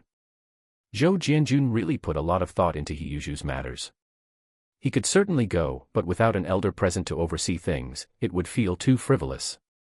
Third uncle, although stingy, could still be considered a decent man. A people's teacher. Speaking of the three uncles, Zhou Jianjun only had some good feelings toward third uncle. He might be stingy, but he didn't scheme against other people's households. Scheming wasn't wrong either, otherwise, how could he support such a big family? As for not handling the relationship with his children well later on, that was just his own family affair and didn't have much to do with others. Since they were in-laws with Haitang's family, it would be easier to talk about things. That's why he found third uncle. Proposing marriage this way would seem more dignified. Zhou Jianjun didn't want Heyuzhu, this child who effectively had no father despite having one, to be looked down upon by his future in-laws after starting a family. Zhou Jianjun really had good intentions. After all, even though he was like a father as the eldest brother, he couldn't call Haitang's father Big Brother when he met him, or he would definitely get beaten up. There was no such rule. Being a matchmaker these days wasn't actually easy, as it came with certain responsibilities. If the young couple fought or didn't get along, the matchmaker had to step in to mediate, which was quite exhausting. Third uncle's little brain started working. He thought to himself, if Zhu Zi married Haitang, he would be a brother-in-law to his eldest son, Yan Jieqing. If there were any benefits in the future, wouldn't even Yu Li and Yan Jieqing be able to take advantage of them? This could work. Also, as Zhou Jianjun said, if it worked out, there would inevitably be a meal with drinks. Could a banquet be held without meat? Wouldn't that be a profit? I thought it was something else. This is a good thing. You thinking of your third uncle means you still have a conscience. Fine, let's make it this weekend when we're both off and go together. My in-laws are actually quite reasonable. All right, I won't forget your hard work later. Take this, it wasn't easy to get. As he spoke, he took an apple out of his pocket and stuffed it into third uncle's hand. Third uncle took a look, and his face blossomed with joy. A big apple. At this time of year, to still have such a big apple, it was so fresh. We've agreed on this, okay? Agreed. Why can't you trust your third uncle, kid? Such a great thing, I definitely won't forget. All right, I'm going home to eat. You'd better shovel that snow quickly. Zhou Jianjun finished his business and headed back happily. Actually, for this matter, first uncle would have been the best person to step forward, but Zhou Jianjun didn't like him. Comparing the two, third uncle was better. In the original story, third uncle was kicked out of his home, lived with Silly Pillar, and even knew to go pick up scrap to help subsidize Silly Pillar. He wasn't a bad person, and Zhou Jianjun didn't lack that bit of food. Walking back, he watched another scene. Bang Gung was saying a reluctant goodbye to Qin Huairu, along with Xiao Dang and Huai Hua. Upon seeing Zhou Jianjun, he surprisingly called out, "Uncle Junzi," for the first time ever. This scared Zhou Jianjun. Goodness, why did he have the feeling that some unruly subject was trying to harm the emperor? Bang Gung, listen to your uncle's advice. This Su Damao is very deep, you're too young to fight him right now. When you go out, make something of yourself, and then, you know what I mean. Zhou Jianjun's intentions were quite wicked. Dogs biting dogs, fur flying everywhere, Bang Gung targeting Su Damao was great. If you need to stir up trouble, you can't stop. Sure enough, Bang Gung's eyes filled with tears. Uncle Junzi really was a good person, exactly what his mother said. Uncle Junzi, I remember everything. Thank you for all the help you've given our family over the years. Hey, good kid, you've really grown up. Say, Sister Qin, Aunt Jia, this might not be a bad thing. Look, isn't Bang Gung much more sensible now? He'll definitely be successful in the future. Jia Zhangshi, hearing Zhou Jianjun praise her grandson, proudly shook her head. That's right, our Bang Gung has been sensible since he was little, he'll definitely have a bright future. Zhou Jianjun chuckled twice. All right, you go ahead and be busy. I haven't finished clearing the snow in my yard yet, so I'll head back first. He said this and ran off in a flash, then spat on the ground. People say you can see a person's future at 3 and their old age at 7. Bang Gung's character was likely set in stone. If he wasn't in the compound and went out to continue his Saint of Thieves trade, he might end up behind bars later. But what did that have to do with Zhou Jianjun?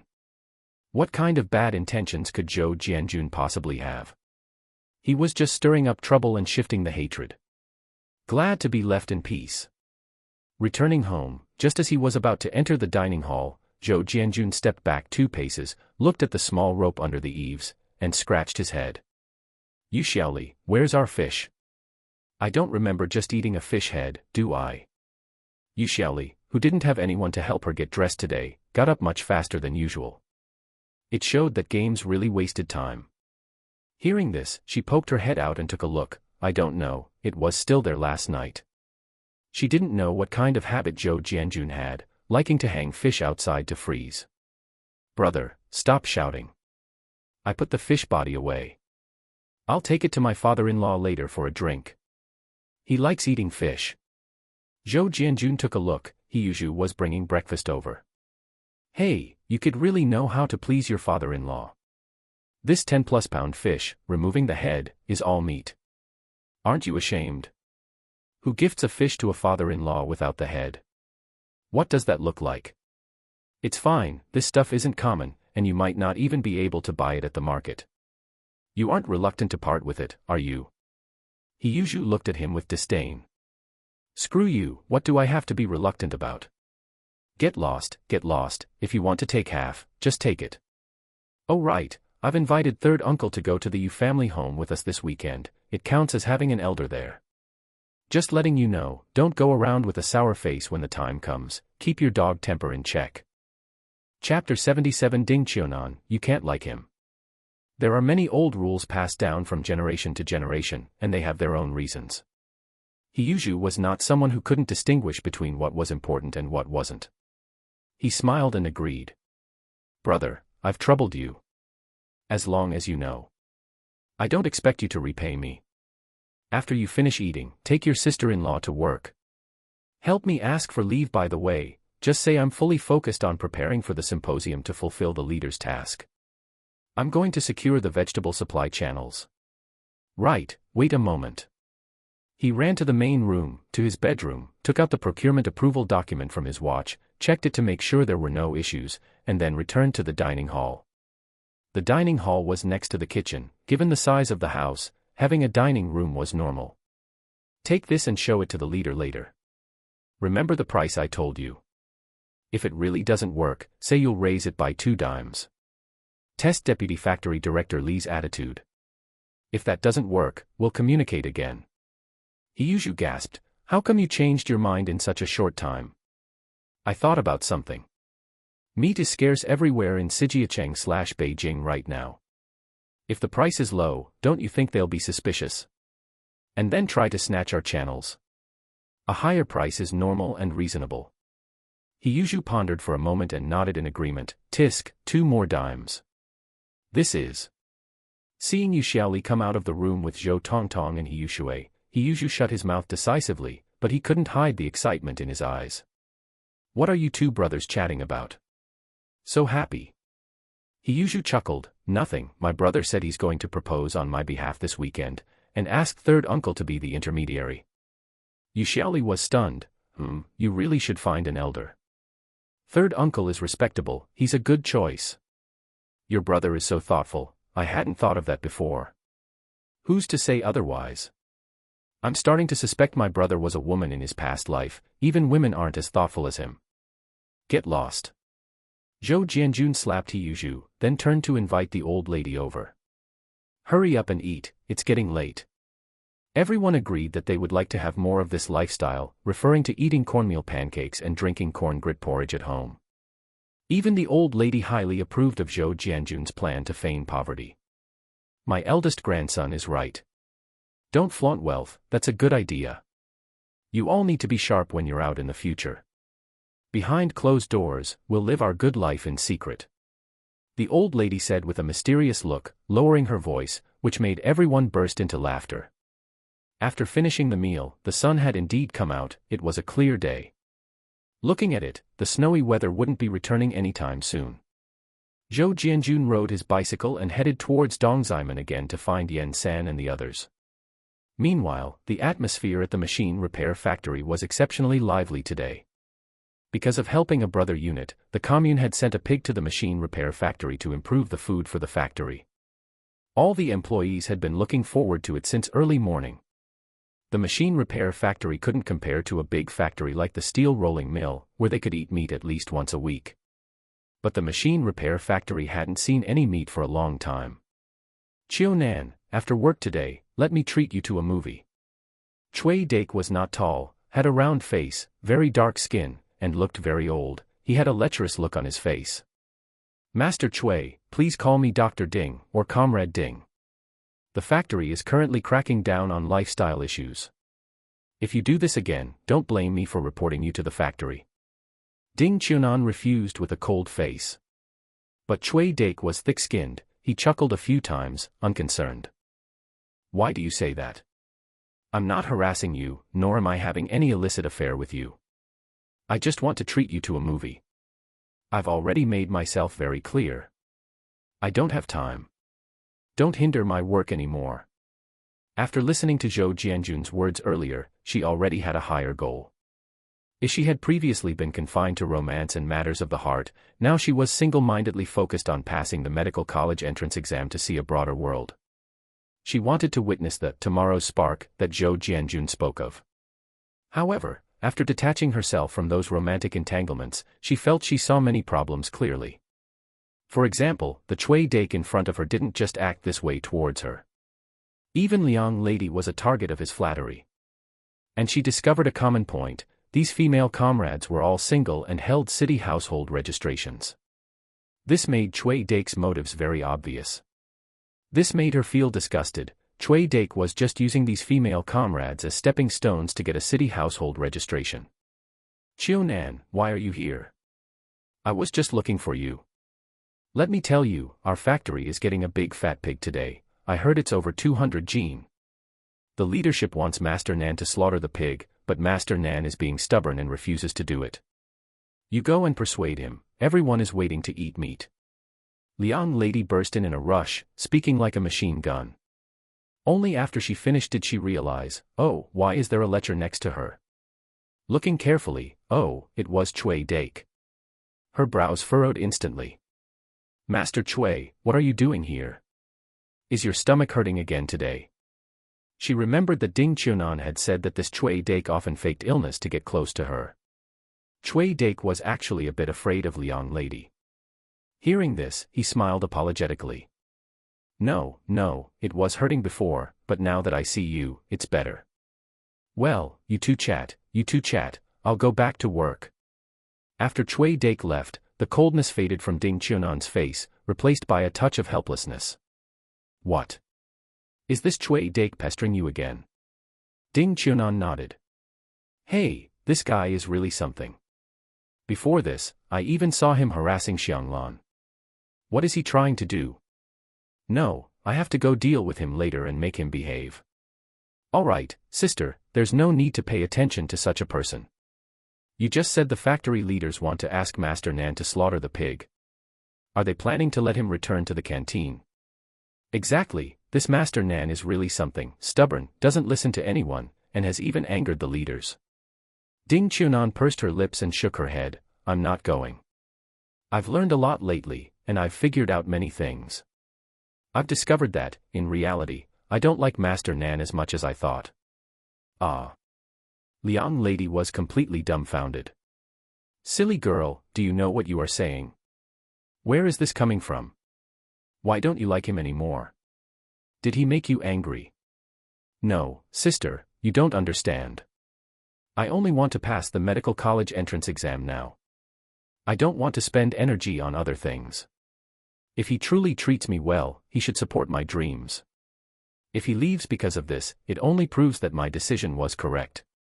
I also want to thank your brother, he really is a person with great vision. If it weren't for him, I wouldn't have found everything I wanted. Brother.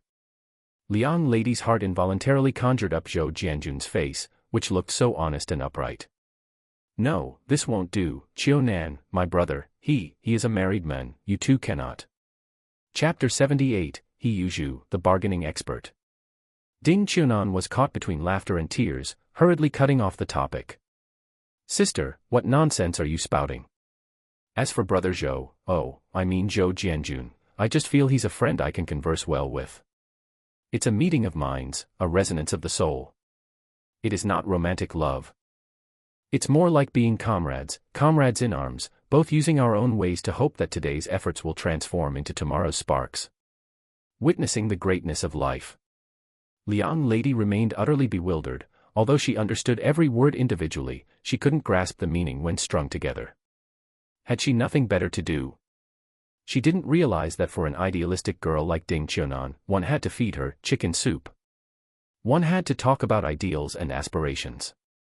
Anyway, we're just friends, nothing more. Looking into Ding Qiunan's clear eyes, which seemed to reflect her own, Liang lady finally breathed a sigh of relief.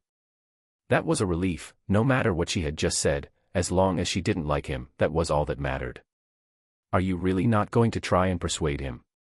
I won't go. I need to study more and prepare for the medical college entrance exam. All right then.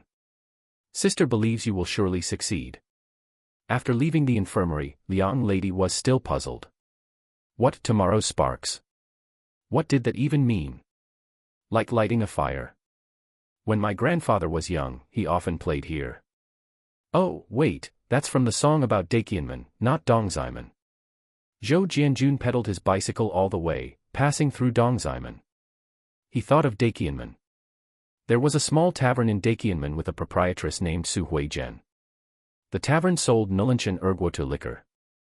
However, in 1965, the proprietress should be around 40 years old. After all, the public-private partnership started in 55, and she was already in her early 30s then. 40, a mature beauty. I must find a chance to sit at that tavern. Zhou Jianjun's mind wandered aimlessly until he arrived at the location and pushed open the door. He found only Yan Sainer there, the other three were nowhere to be seen. Oh, brother, I've finally waited for you. Zhou Jianjun took off his gloves and accepted the cigarette offered to him. He took a look. Daqianmen. This brand had quite a history. It was established in the 5th year of the Republic of China, founded by the British-American Tobacco Company. It was a popular brand from the same period as Laoing, Haidman, and Laodao. In 52, it was nationalized and became very popular in Shanghai. You've done well for yourself, kid, smoking Daqianmen. Where'd you get these? Zhou Jianjun accepted it but didn't smoke, tucking it behind his ear instead. Well, an elder in my family returned to Beijing from Shanghai and filled a vacancy at the Grain Bureau. This was brought back by him and casually gifted to me. Zhou Jianjun frowned and began to re-evaluate Yan Sainer. If your family has such capable people, how did you end up in such a sorry state? Yan Sainer sighed.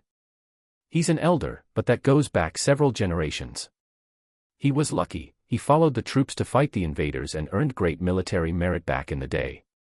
Our branch of the family had a poor class background, so we gradually grew distant. Strictly speaking, we're beyond the 5 degrees of mourning. Such things were not uncommon, and Zhou Jianjun secretly breathed a sigh of relief. How is your relationship with this elder? What do you think? Would someone like him look down on someone like me, a street hustler? Out of courtesy, I call him uncle, and he tosses me a pack of cigarettes. Do you think I'd really have the nerve to suck up to him? That would be ungrateful. Brother, we found a house not far from the Chaoyang market. It's a detached courtyard, and the location is secluded. We've also managed to pull together quite a bit of money and coupons. Take a look whenever you can. When shall we start? Having witnessed that uncle's prestige, Yan Sainer was even more eager for success. Now, he was pinning all his hopes on Zhou Jianjun. Let's go. Take me to see the house first. You got it. Yan Sainer rode his beat-up bicycle with Zhou Jianjun following behind. It took nearly an hour to ride to the Chaoyang market. Yan Sainer was nearly exhausted. In contrast, Zhou Jianjun looked completely unaffected. Brother Zhou, how did you get in such great shape? You really are something. It's right up ahead. Zhou Jianjun looked around. The market was indeed nearby, but a row of residential houses separated them, making the spot relatively secluded. There was a road outside the door. It wasn't very wide, but a truck could certainly pass through. This used to be the employee dormitory for the Shengli chemical plant. A few years ago, the chemical plant moved outside the city. Southwest, this place has been empty. Not many people live around here, so I think it's quite suitable. Zhou Jianjun walked around the area and expressed his satisfaction. All right, this is the place. Give me a key and the money and coupons you've prepared. I'll go get the goods. You can come here to pick them up tomorrow morning and deliver them to the steel rolling mill. In the future, whenever you need to pick up goods after your daily deliveries, just leave a note and the money and coupons in the house. I'll make the arrangements once I receive them. Brother Zhou, what kind of connections does your friend have? Can they deliver in time? I heard that my uncle came to the grain bureau specifically to solve the food and drink supply issues for Siheyuan. Is the city short on supplies right now? Stop asking questions. In this line of work, the most important thing is to play deaf and dumb. Understand? Don't ask about things you shouldn't know. Zhou Jianjun took the money and coupons, 450 yuan. These guys were certainly wealthy. Yen Sainer, I have to give you a warning. Don't think about sending people to watch this place. My connections aren't something just anyone can muscle in on. Yen Sainer looked a bit uneasy. How could you say that? I'd never do such a thing. You're leading us to make money, we wouldn't stab you in the back. That had better be the case, or I won't work with you anymore. Zhou Jianjun sent Yen Sainer away and secretly set a coordinate at this location. He could then directly deposit the required vegetables or meat here without having to show his face. Even if someone found this place, it wouldn't matter. He had a perfect alibi, which made it flawless. Of course, this was just an extra layer of insurance. After all, the system had said no one could find out, but one couldn't rule out the possibility of Yen Sainer and his crew trying to scheme against him. It was always good to be cautious. That evening, Siheyuan returned home, and as expected, Yu Haitang tagged along. The house had another person coming over for a free meal. Brother, I didn't follow your advice. I told Deputy Factory Director Li that the price had gone up by 80 cents. Siheyuan grabbed a large tea mug, gulped down a full mug of water, and then wheezed out the words. Zhou Jianjun's jaw nearly dropped to the floor. 80 cents. How about that? Shocked, aren't you? But Deputy Factory Director Li didn't agree to that price. He eventually said he could only accept 60 cents. After a lot of back and forth, we finally settled on 73 cents. I later learned from Lu Lan that the whole city is short on meat lately. In less than 2 months, it'll be the new year. The higher-ups have issued instructions. Every factory and unit must find their own way to solve the meat supply issue, no matter what. They can't let the workers down. Everyone is doing such heavy labor every day to meet production quotas, it's just not right if they can't even eat a piece of meat. Right now, everyone who has any connections at all is starting to pull strings. Chapter 79, System Daddy's God-tier Operation. Zhou Jianjun really looked at Siheyuan with new eyes now. I didn't expect it, but this guy is actually quite good at this sort of thing. Did you prepare a share for your leader? Siheyuan was stunned for a moment. Leader? Why give him anything? He's the one begging us right now. Zhou Jianjun rolled his eyes. I just started looking at you with new eyes, and you go and poke them blind. Waste of praise. Are you stupid? You leave your leader out of this, what will he think? You are his subordinate, you have to work with him in the future. Siheyuan expressed extreme disdain. Work with him, my ass. Do I look like I want to climb the ladder? Do you think I'm like second uncle? Today, I saw second uncle give Deputy Factory Director Li 2 bottles of good liquor. He even hid it so I wouldn't see, claiming it was a local specialty from his hometown. Hey, everyone knows his ancestors are all from Siheyuan/Beijing, where would he get hometown specialties? Stop, stop, stop. Stop blabbering to me here. What does that have to do with anything? This is about social favors, understand? Listen to me. Later, if you make money, give him a red envelope, and bring him something every time. Not too much, though. If it's too much, it's easy for people to use it against you. It's best to just give some gifts, cigarettes, candy, liquor, that sort of thing. Although Siheyuan wasn't very happy, feeling that doing this was like bowing down to beg for food, since Zhou Jianjun said so, he had to listen. After all, his brother wouldn't harm him. After finishing dinner, Zhu Zi continued to wash the dishes. Yu Haitang helped happily, washing a single bowl for half an hour. Who knows what she was doing in the kitchen in this freezing cold weather? He gave the comic book he got from the flash sale yesterday to his daughter. She seemed to like it quite a bit, so it wasn't a waste. A night of guidance, needless to say, Zhou Jianjun felt his lower back couldn't take it. Another morning, full of energy. He felt he didn't perform well last night, so he dragged Yu Xiaoli to practice for a whole morning, successfully making her cry from the training. Well, exercising the body, it's normal to be a bit tired. System Daddy didn't provide a wake-up service last night, but the flash sale still happened, giving him a book, Russian proficiency. This left Zhou Jianjun a bit confused. Oh, my dear Davarish. Compared to the comic book, this Russian proficiency was actually practical, it's mastering another language. Maybe when he gathers 8 languages, he can summon a dragon. The dragon says, "You're dreaming." Early in the morning around 6, it was still dark outside. After laying Yu Xiaoli down, Zhou Jianjun didn't stay idle. The supplies hadn't been deployed yet. After doing some calculations, he deployed 300 gene of pork, and then a pile of vegetables that Zhou Jianjun didn't like to eat himself, such as celery. The pork couldn't be priced at 68 cents per gene as he had bluffed to Yen San and the others, it had to go up to 75 cents. Look at that, just this pork alone was over 200 yuan. Zhou Jianjun monitored the drop-off point via his watch and was shocked. After the items were dropped off, several large trucks roared into view. Then, there really was a group of workers who unloaded the goods into that warehouse. After unloading, the people drove the trucks away. No way, is the system this meticulous?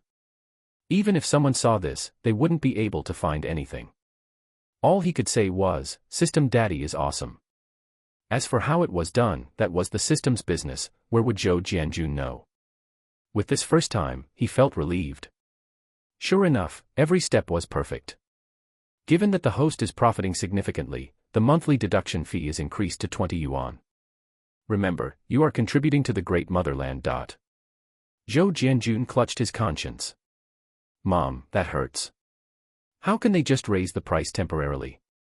But since it was said to be a contribution, he'd let them deduct it.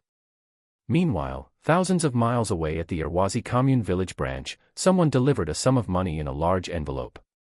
Upon checking, it was from the steel rolling mill, totaling 300 yuan. The village secretary was dumbfounded. Just 2 pigs, totaling over 300 gene, not very big, and they sold for 300 yuan. It hadn't even been 3 days since they were sold, and the money had arrived. Great, this is truly great. Our village has money now.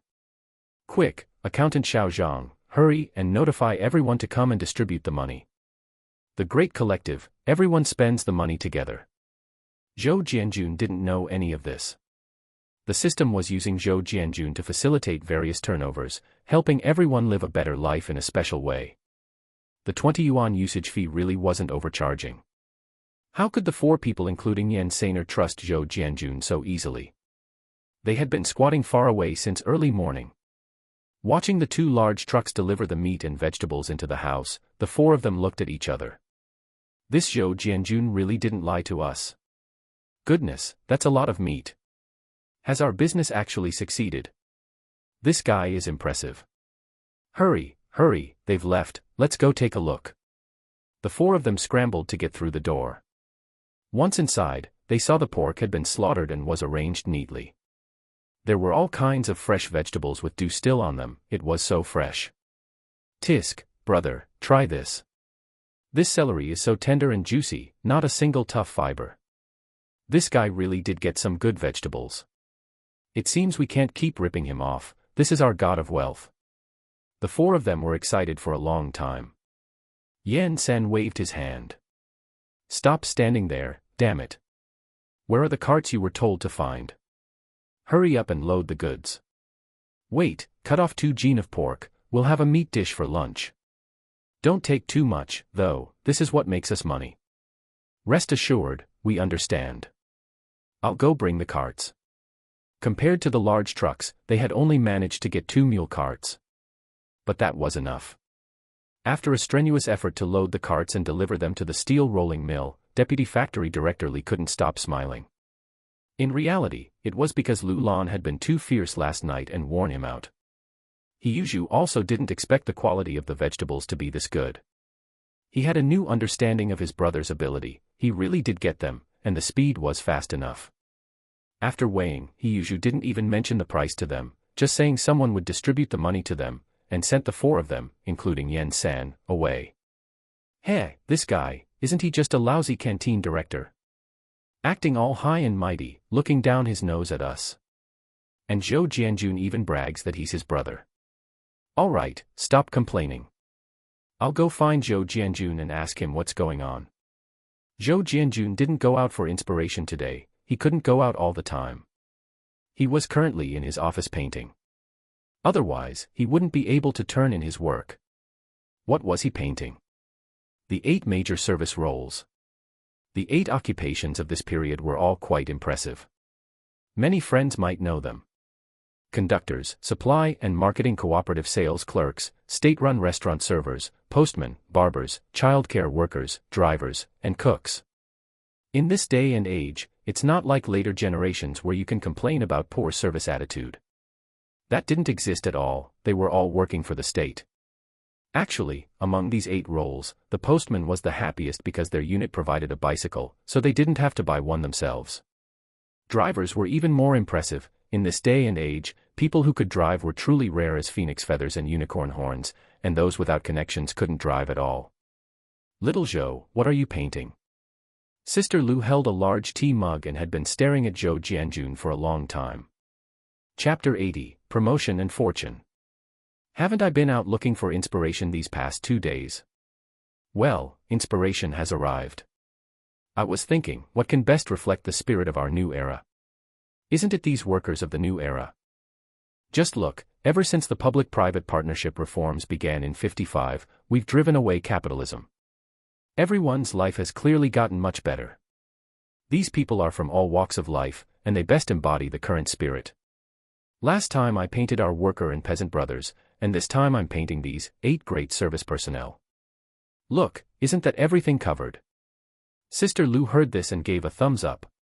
Not bad, little Zhou, you really have a way with things. Our work must be rooted in the grassroots, and you've found a great angle. I think the leaders will definitely like it. Zhou Jianjun chuckled. I hope your words come true. Isn't the Ministry of Industry about to hold the cultural and sports meeting?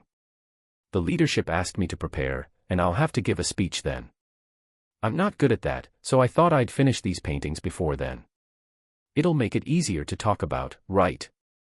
That's a great idea. The director of the propaganda department walked in at that moment, having clearly overheard their conversation. Director, why are you here? The director smiled as he looked at the sketch Zhou Jianjun had just drawn, nodding with satisfaction. I'm worried, aren't I? Word has come down from the big leader that for this cultural and sports meeting, the arts department will also be sending people to participate, supposedly to guide our work. The leaders couldn't refuse and have repeatedly emphasized that we must do a good job this time. I'm under a lot of pressure, so I thought I'd come over to see how your preparations were going. I didn't expect that. I really didn't misjudge you. Your approach is excellent, coming from the masses and returning to the masses. This angle is very good. Nowadays, some comrades have had a better life and have forgotten their roots. They are idle and superficial. There are fewer and fewer people willing to work steadily and calmly. You are so young, yet your ideological awareness is no less than that of the older comrades. I am very gratified. All right, since I know you already have a plan in mind, I won't interfere. Work hard, I have high hopes for you.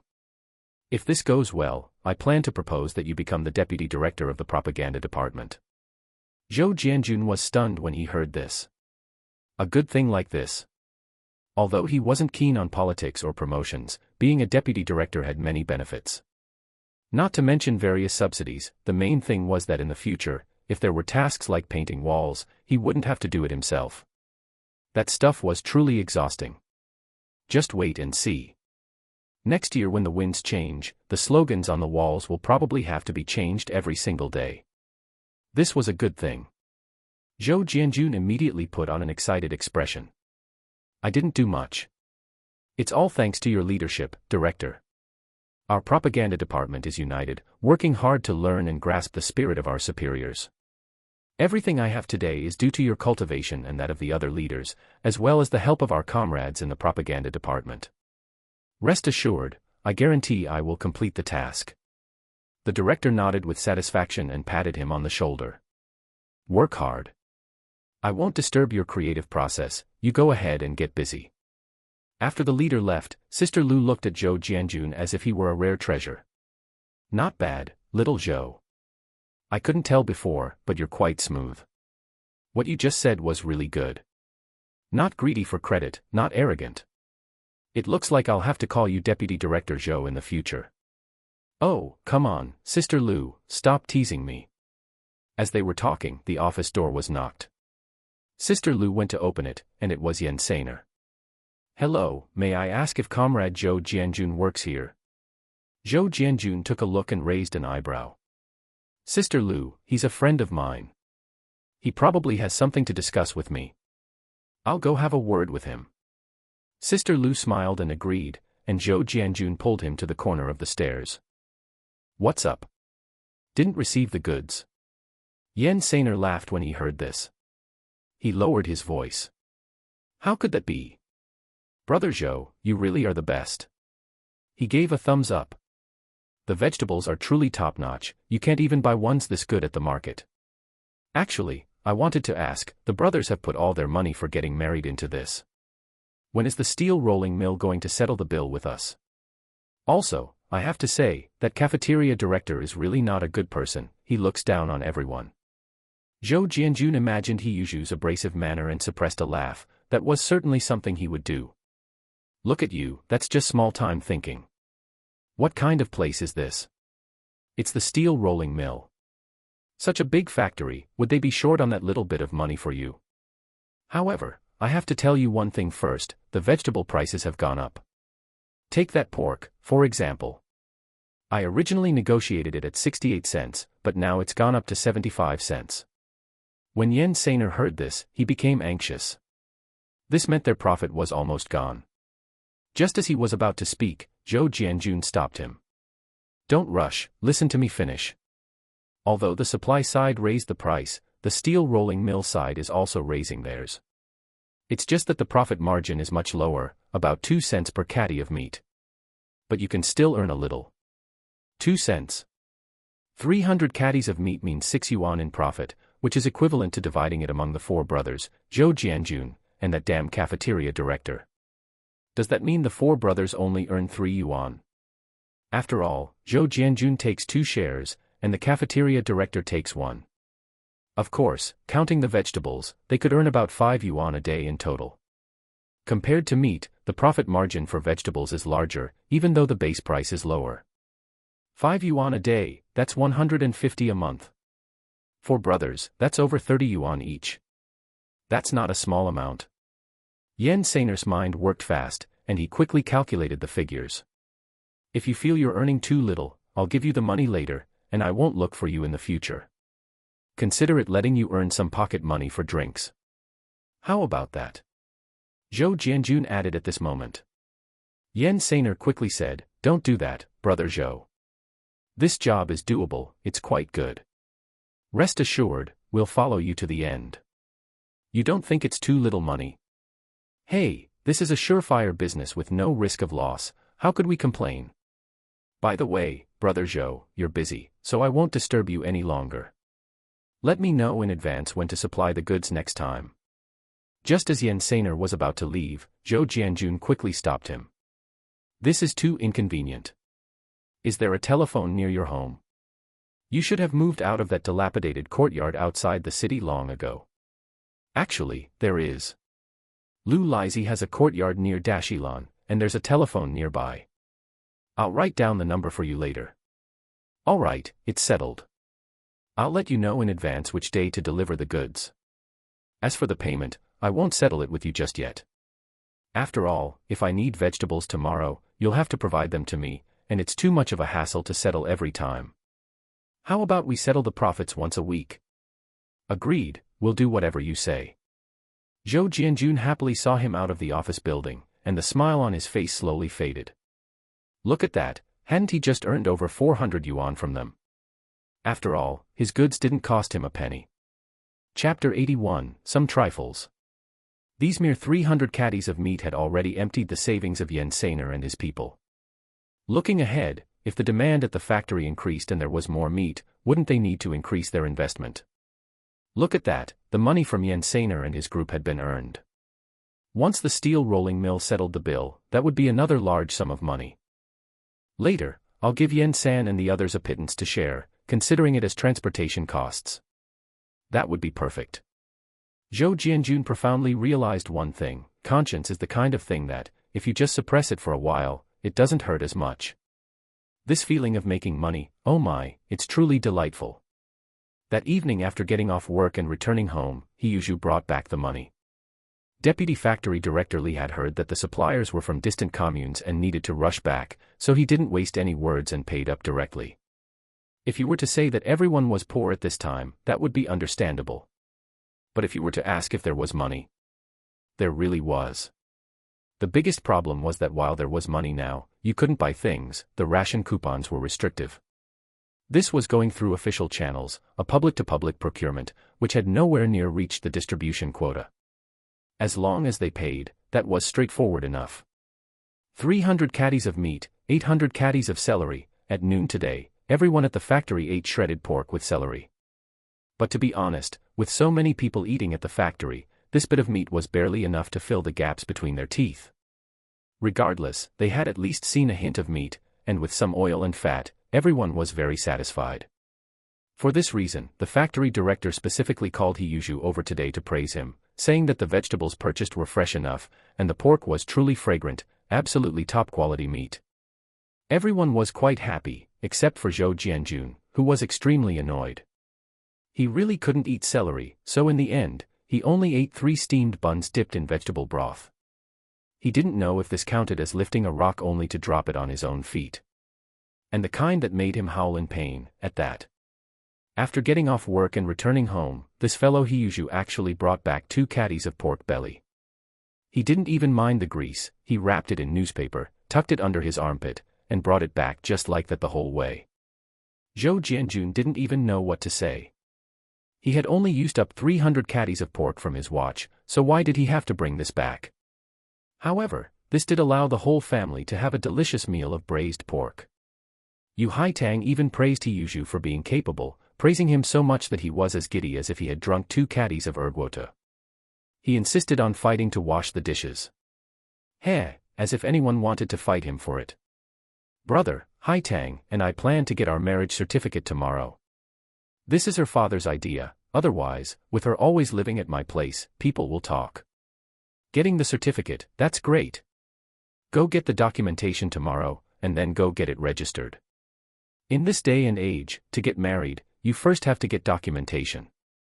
Documentation from the subdistrict office, and documentation from your work unit. By the way, do you still need meat tomorrow? Siheyuan was a bit surprised. Can you still get it tomorrow? What a thing to say. If you want it, I have it every day. That's fantastic, I want it. Who doesn't want to eat meat every day? But can you get chickens? We can't eat pork every day. Zhou Jianjun thought to himself, isn't that a coincidence? He still had a ton of premium chicken, duck, and goose, and hadn't touched much of it. What about vegetables? Potatoes, cabbage, that sort of thing will do. Braised chicken with potatoes, stewed cabbage, that would be pretty good. Are 300 chickens enough? They are all over 3 caddies, I'll have them slaughtered and plucked for you, ready for the meat. Siheyuan was so stunned he felt his scalp tingle. 300. Brother, you didn't misspeak, did you? Over 3 caddies. That's 900 caddies of chicken. Although chickens are easier to raise than pigs, where could he get so many? Isn't it just 300 chickens? I can also get 100 ducks and 100 geese. This was roughly the proportion of the 1 ton of chickens, ducks, and geese, all here. Ducks and geese were much heavier than chickens, but they weren't excessively fat. After all, in this day and age, it wasn't easy to raise these chickens, ducks, and geese to be fat. These were almost the top-tier specifications on the market. Siheyuan stopped talking. He suddenly had a feeling, as humans, why are you so showy? Just the chickens are enough, that's enough. What's the price for these chickens? When the market opened this morning, a 3-catty old hen was about 1 yuan and 8 mao. The price has gone up a bit, but they only have the sign up, no stock. Usually, it's about 1 yuan and 5 mao per chicken. Oh, we'll ask for 3 yuan. Siheyuan was now someone who had seen the world, and he was even more ruthless when it came to asking for prices. Hearing this, he nodded without saying anything more. After all, he dealt with vegetables and market quotes and such. Zhou Jianjun didn't go to the market often and wasn't sensitive to prices. Siheyuan thought about seeing if he could raise the price even higher later. Such a large quantity wasn't something just anyone could produce. Right now, whoever has the goods is the boss. After discussing for a while, Zhou Jianjun checked the time. It was just past 7.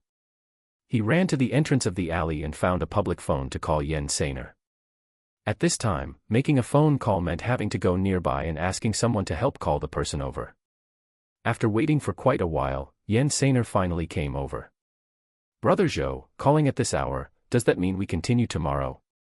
"Nonsense, why else would I call you? But there's a matter, they want 300 chickens, plus vegetables. If you want to take this on, you need at least 800 yuan. Zhou Jianjun was also afraid of scaring these 4 people away.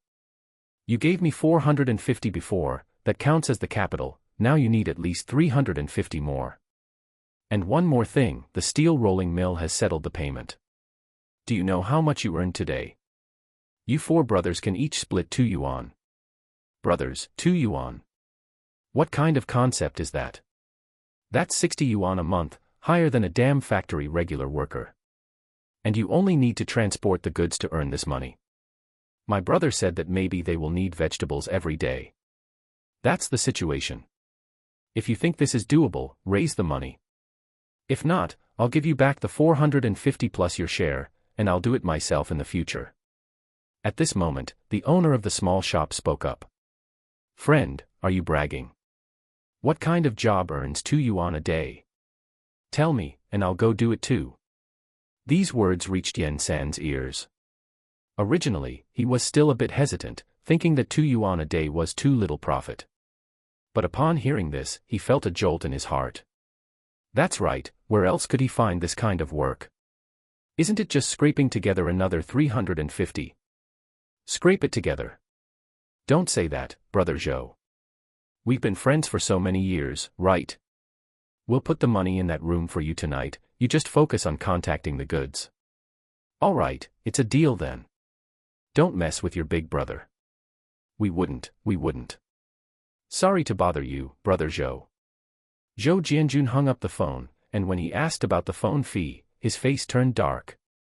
"It's only been a few minutes, and you dare to charge me 1 yuan for the phone fee." The owner glanced at him with disdain. "You're already earning 2 yuan a day, and you can't afford a 1 yuan phone fee." "Oh, damn, my quick temper." Zhou Jianjun was furious. He took out 1 yuan from his pocket, and then insisted on getting 2 boxes of matches from the men before he would let it go. "Pa, such behavior. Earning 2 yuan a day, why don't you fly to the sky? What a stingy person." Chapter 82, Everything Goes Smoothly. In the blink of an eye, the weekend had arrived.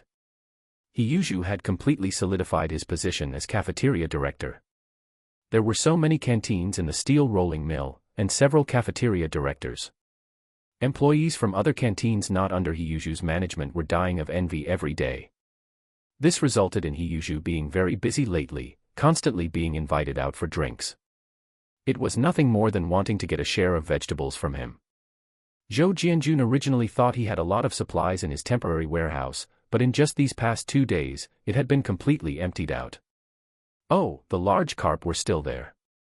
Yellow River large carp, this stuff wasn't easy to take out and sell.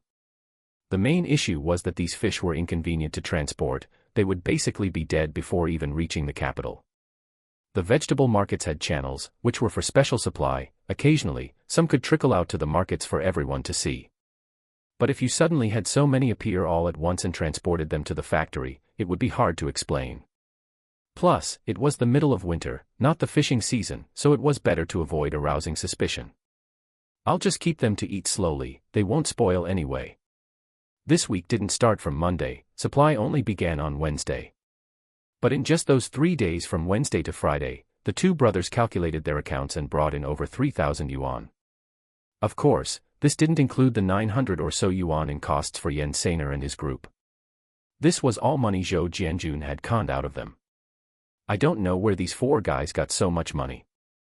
It seems their family backgrounds were quite well off. As for what was distributed to them, Zhou Jianjun calculated it at 2 yuan per person per day, which was actually far less than the agreed-upon share. But since they only did the transport work, this price was truly the absolute limit. Zhou Jianjun was wondering if he should kick them out. He had pretty much conned them out of enough money. Before he could even go find them, the four of them came to the compound early in the morning. Yo, aren't those Zhou Jianjun's deadbeat friends? Haven't seen them in a while. Why are they here again? They must be here to trick Zhou Jianjun. Honestly, Zhou Jianjun has changed a lot lately. I actually think he's quite decent now. He even says hello every day when we meet. Life isn't easy for his family now. I've seen him squatting at his doorway drinking cornmeal porridge and eating steamed corn buns several times. Haven't seen him buy meat to eat in ages. Heh, he was extravagant before and spent all his family savings. Serve him right. People are always fond of seeing others doing worse than themselves, so they can feel justified in offering sympathy and showing off their own sense of superiority. When Zhou Jianjun used to feast extravagantly, it would be a lie to say no one was jealous. But what about now? He's fallen. Tell me, isn't he just asking to be laughed at? This also showed that Zhou Jianjun's strategy was successful. He had already begun to turn around the opinions in the compound regarding his family. But in reality, he couldn't go a day without meat dishes. That's what you call smart. Brother Zhou, is Brother Zhou home? Yo, sister-in-law, long time no see, you're still as beautiful as ever. Zhou Jianjun was just holding a bowl of plain scallion noodles. These noodles weren't easy to make. He had tearfully stewed 2 old hens and used the chicken broth to cook the noodles. He shredded the chicken meat and buried it in the bowl. Even Siheyuan, that wealthy younger sister who was flat-chested, could eat 2 big bowls of these noodles. When other people make plain scallion noodles, adding a spoonful of lard is the absolute limit, but this family used 2 whole chickens. They were really going over the top. When Yu Xiaoli saw these 4 people, she disliked them from the bottom of her heart, but she forced a smile. You're here quite early. Fine, come to the main room with me to talk. The 4 of them, Yan Sainer included, looked at each other, thinking that the script wasn't right. They had come over early in the morning specifically to try and mooch a meal. Although the noodles didn't look like much, they looked like they were enjoying them quite a bit. Weren't they going to invite them to have a bowl? Even if it was just plain noodles and water, a bowl would be warm. Unexpectedly, Zhou Jianjun had absolutely no intention of doing so. Still wanting to eat my chicken, bah, still wanting to eat my noodles, dream on. Upon arriving in the main room, Zhou Jianjun didn't waste words and directly brought out over 900 yuan. This 900 is your cost, and this is the share for the 4 of you for 3 days, a total of 24 yuan. Take it back. Making 6 yuan per person in 3 days was actually quite a lot. Hearing this, Yan Sainer got anxious. Brother Zhou. What does this mean? Where did we not do a good job? Yeah, Brother Zhou, everything is going well, why are you letting us withdraw? Do you think we're taking too much? Zhou Jianjun reached out and pressed down, that's not it at all. I just think we need to keep our accounts clear. Who knows if you might think I conned you out of this money. Take it back today. If there's something like this again next week, I'll come find you again, how about that? One of them heard this and was happy. Just as he reached out to take it, Yan Sainer grabbed his arm. He shot a glare at him like a knife. Was this guy stupid? If Zhou Jianjun said that and you really took the money, he could turn around and toss you aside to do it himself. They only hauled 1 load of vegetables a day, earning 2 yuan a day. If this job were put out there, who knows how many people would be willing to do it? Not to mention anything else, even for 1 yuan, a crowd of people would fight to do it. If they took the money now, wouldn't that clearly make them idiots? Brother Zhou, what are you saying? What is this little bit of money to us? We're brothers, there's no need to be so troublesome. You just take this capital and lead us to get rich. We absolutely have no thoughts of questioning you. Lu Lizhi also saw it. Zhou Jianjun was planning to cut them loose. How could that work? Sainer is right, we're all following you, brother. We trust you, you wouldn't con us of all people. We agreed that we'd just come to get this share. Why give so much back? You've been working hard too. Lu Lizhi took 5 yuan from the 24 yuan and shoved it into Zhou Jianjun's hand. Then he tugged at Yan Sainer. Brother Zhou hasn't even finished his breakfast this early in the morning, let's hurry up and leave, don't disturb him here. Sister-in-law will get angry later. Right. Brother Zhou, we're leaving first. The two of them dragged the other 2 simpletons away. Zhou Jianjun grinned, looked at the 5 yuan, and stuffed it into his pocket. This isn't me being black-hearted, you insisted on giving it, I had no choice. Ah, my conscience feels much better. Over 1,000 caddies of vegetables, just loading and unloading the truck was quite tiring. 2 yuan a day for wages, having these 4 as a transport team seemed pretty good. Siheyuan and his partner had already gotten their marriage certificate on Friday, just without making a scene. Today, he was going to their home to propose. There were candies, and they were white rabbit, a full 6 caddies. 2 whole yellow river large carp, this was about face. Chickens, ducks, and geese, all in pairs, half a side of pork. 6 caddies of fresh purple eggplants. 6 caddies of fresh cucumbers. 6 caddies of fresh tomatoes. 6 caddies of large apples. 6 caddies of Nulanchen erguoto liquor. Don't ask why it's all 6 caddies, it's just for the sake of smoothness. Good heavens, when others go to propose, it's a proposal, when you go to propose, it's like you're going to deliver freight. Third uncle was dumbfounded. Zhou Jianjun had specifically found a pedicab and loaded a whole cart. After that, he bought 10 strings of firecrackers, set one off as soon as he left, and with all the crackling and popping, the whole alley knew Shaju was getting married. Chapter 83, Second Uncle Wants to be an Official. Silly Pillar was happy, but Yan Sainer and his brothers were not very happy. Brothers, what do you think Zhou Jianjun means? And Lu Lizhi, why did you give him money? That 900 yuan or so is all our savings, why didn't you let me take it back? Take it back. As soon as you take it back, Zhou Jianjun will kick us out immediately. Can't you see that? It's obvious that this bastard Zhou Jianjun sees we're taking too much and doesn't want to play with us anymore. When he was drinking before, he bragged to us that his mother left him several thousand yuan. He could just find 2 guys pulling carts, pay them 50 cents a trip, and they'd all scramble to do it. Zhou Jianjun would earn even more. With our money in his hands, he has to keep us in the loop. We have to thank Lu Lizhi for being clever. By giving him a share of the money, we made that bastard drop it. I didn't realize that guy was so heartless. Oh, so that's what it means. Hey, that bastard is really dark. He even schemes against us. I feel like Zhou Jianjun has been a bit different lately. He made some money, so he realizes the value of money. Look at the noodles he's eating, they're so plain, yet he eats them with such relish. Forget it, let's not talk about him. We've earned so much in 3 days, let's go to Donglashan restaurant for hot pot. Today, brothers, we won't stop until we're drunk. Let's go. Third uncle sat on the side of the tricycle, and Zhou Jianjun sat on the other side. Siheyuan pedaled the tricycle. No choice, after all, it was for his business. I say, Jianjun, you brothers are really generous. With so many things, in the past, you could even marry a princess. As third uncle spoke, he secretly stuffed 2 white rabbit candies into his pocket. Zhou Jianjun rolled his eyes, grabbed a handful, stuffed them into his pocket, took an apple for himself, wiped it, and took a bite. Hey, this apple is juicy and super sweet, just a bit cold. Eating an apple while drinking in the wind, it's quite something. Third uncle patted his pocket and chuckled. My brother is getting married, what's there to be reluctant about? Besides, this money was gained for nothing. Third uncle was slightly stunned, gained for nothing. Oh, there's such a good thing. Tell your uncle about it. I want in too. Zhou Jianjun laughed, you can't have that, first you need to have a father. Have you forgotten? This money was sent by Zhu Zi's father, Uncle He, wasn't it saved up at first uncle's place for so many years? Look, it's all here. Zhou Jianjun said this deliberately for third uncle to hear, since many people saw so many things. Once third uncle mentions it, everyone will understand. After all, back then for the sake of face, first and had said many times behind his back that they were saving money for Zhu Zi and hadn't touched a penny for so many years.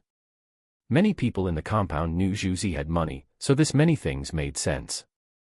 As for the ration coupons, can't people with money buy them? Third uncle finally realized this bastard was just playing word games with him.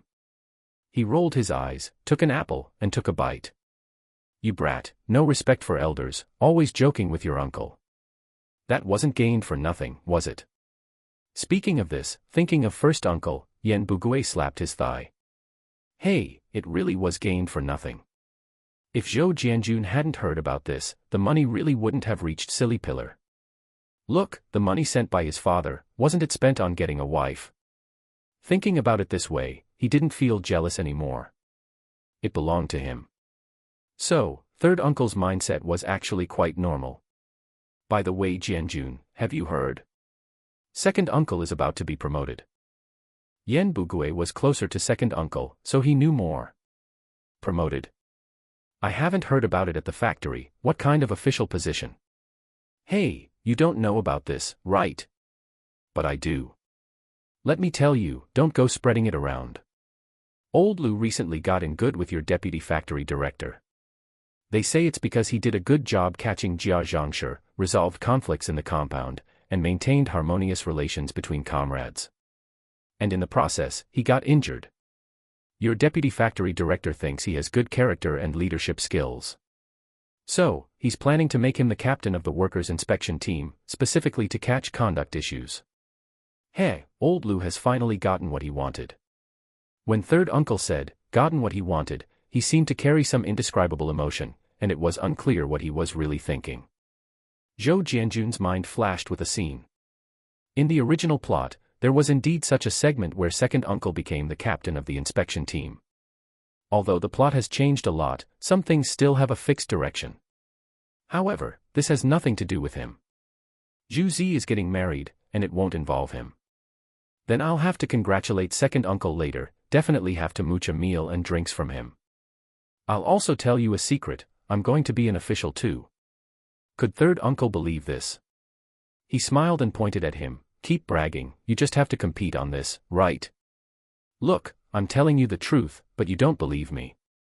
I might just become the deputy director of our department later. Really? You're not lying to your uncle? No, don't spread this around either. It's not even a sure thing yet.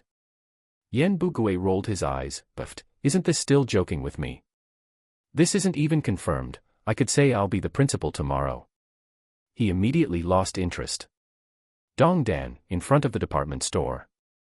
A lovely young girl, wearing a floral jacket, was standing at the entrance waiting. Just then, the ringing of a bicycle bell was heard, and Su Dumao rode over. Looking at him, the injury at the base of his thigh shouldn't be fully healed, but it didn't affect normal travel.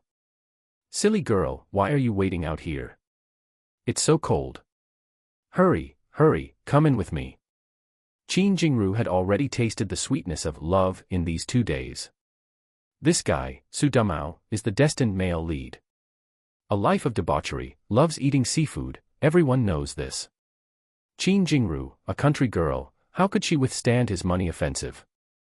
The first day they met, he took her to a movie, and that night they went for hot pot. The second day they slept together. On this third day, he coaxed her to this department store because he was buying clothes for the young girl. People say that to chase a girl, you must possess the pan, donkey, deng, xiao, xian qualities. What does this mean? It means a man must have the looks of Pan. He was the #1 handsome man in ancient times, no need to introduce much. When he went out in a carriage, girls would throw handkerchiefs and fruit from both sides, eventually causing him to be crushed to death by the girls. Of course, this is just a joke. In short, he was extremely popular, much more awesome than current traffic stars, influencers, and such. Donkey, ahem, no need to introduce much. Deng refers to Deng Tong's wealth. Xiao refers to knowing how to coax girls and treating them carefully.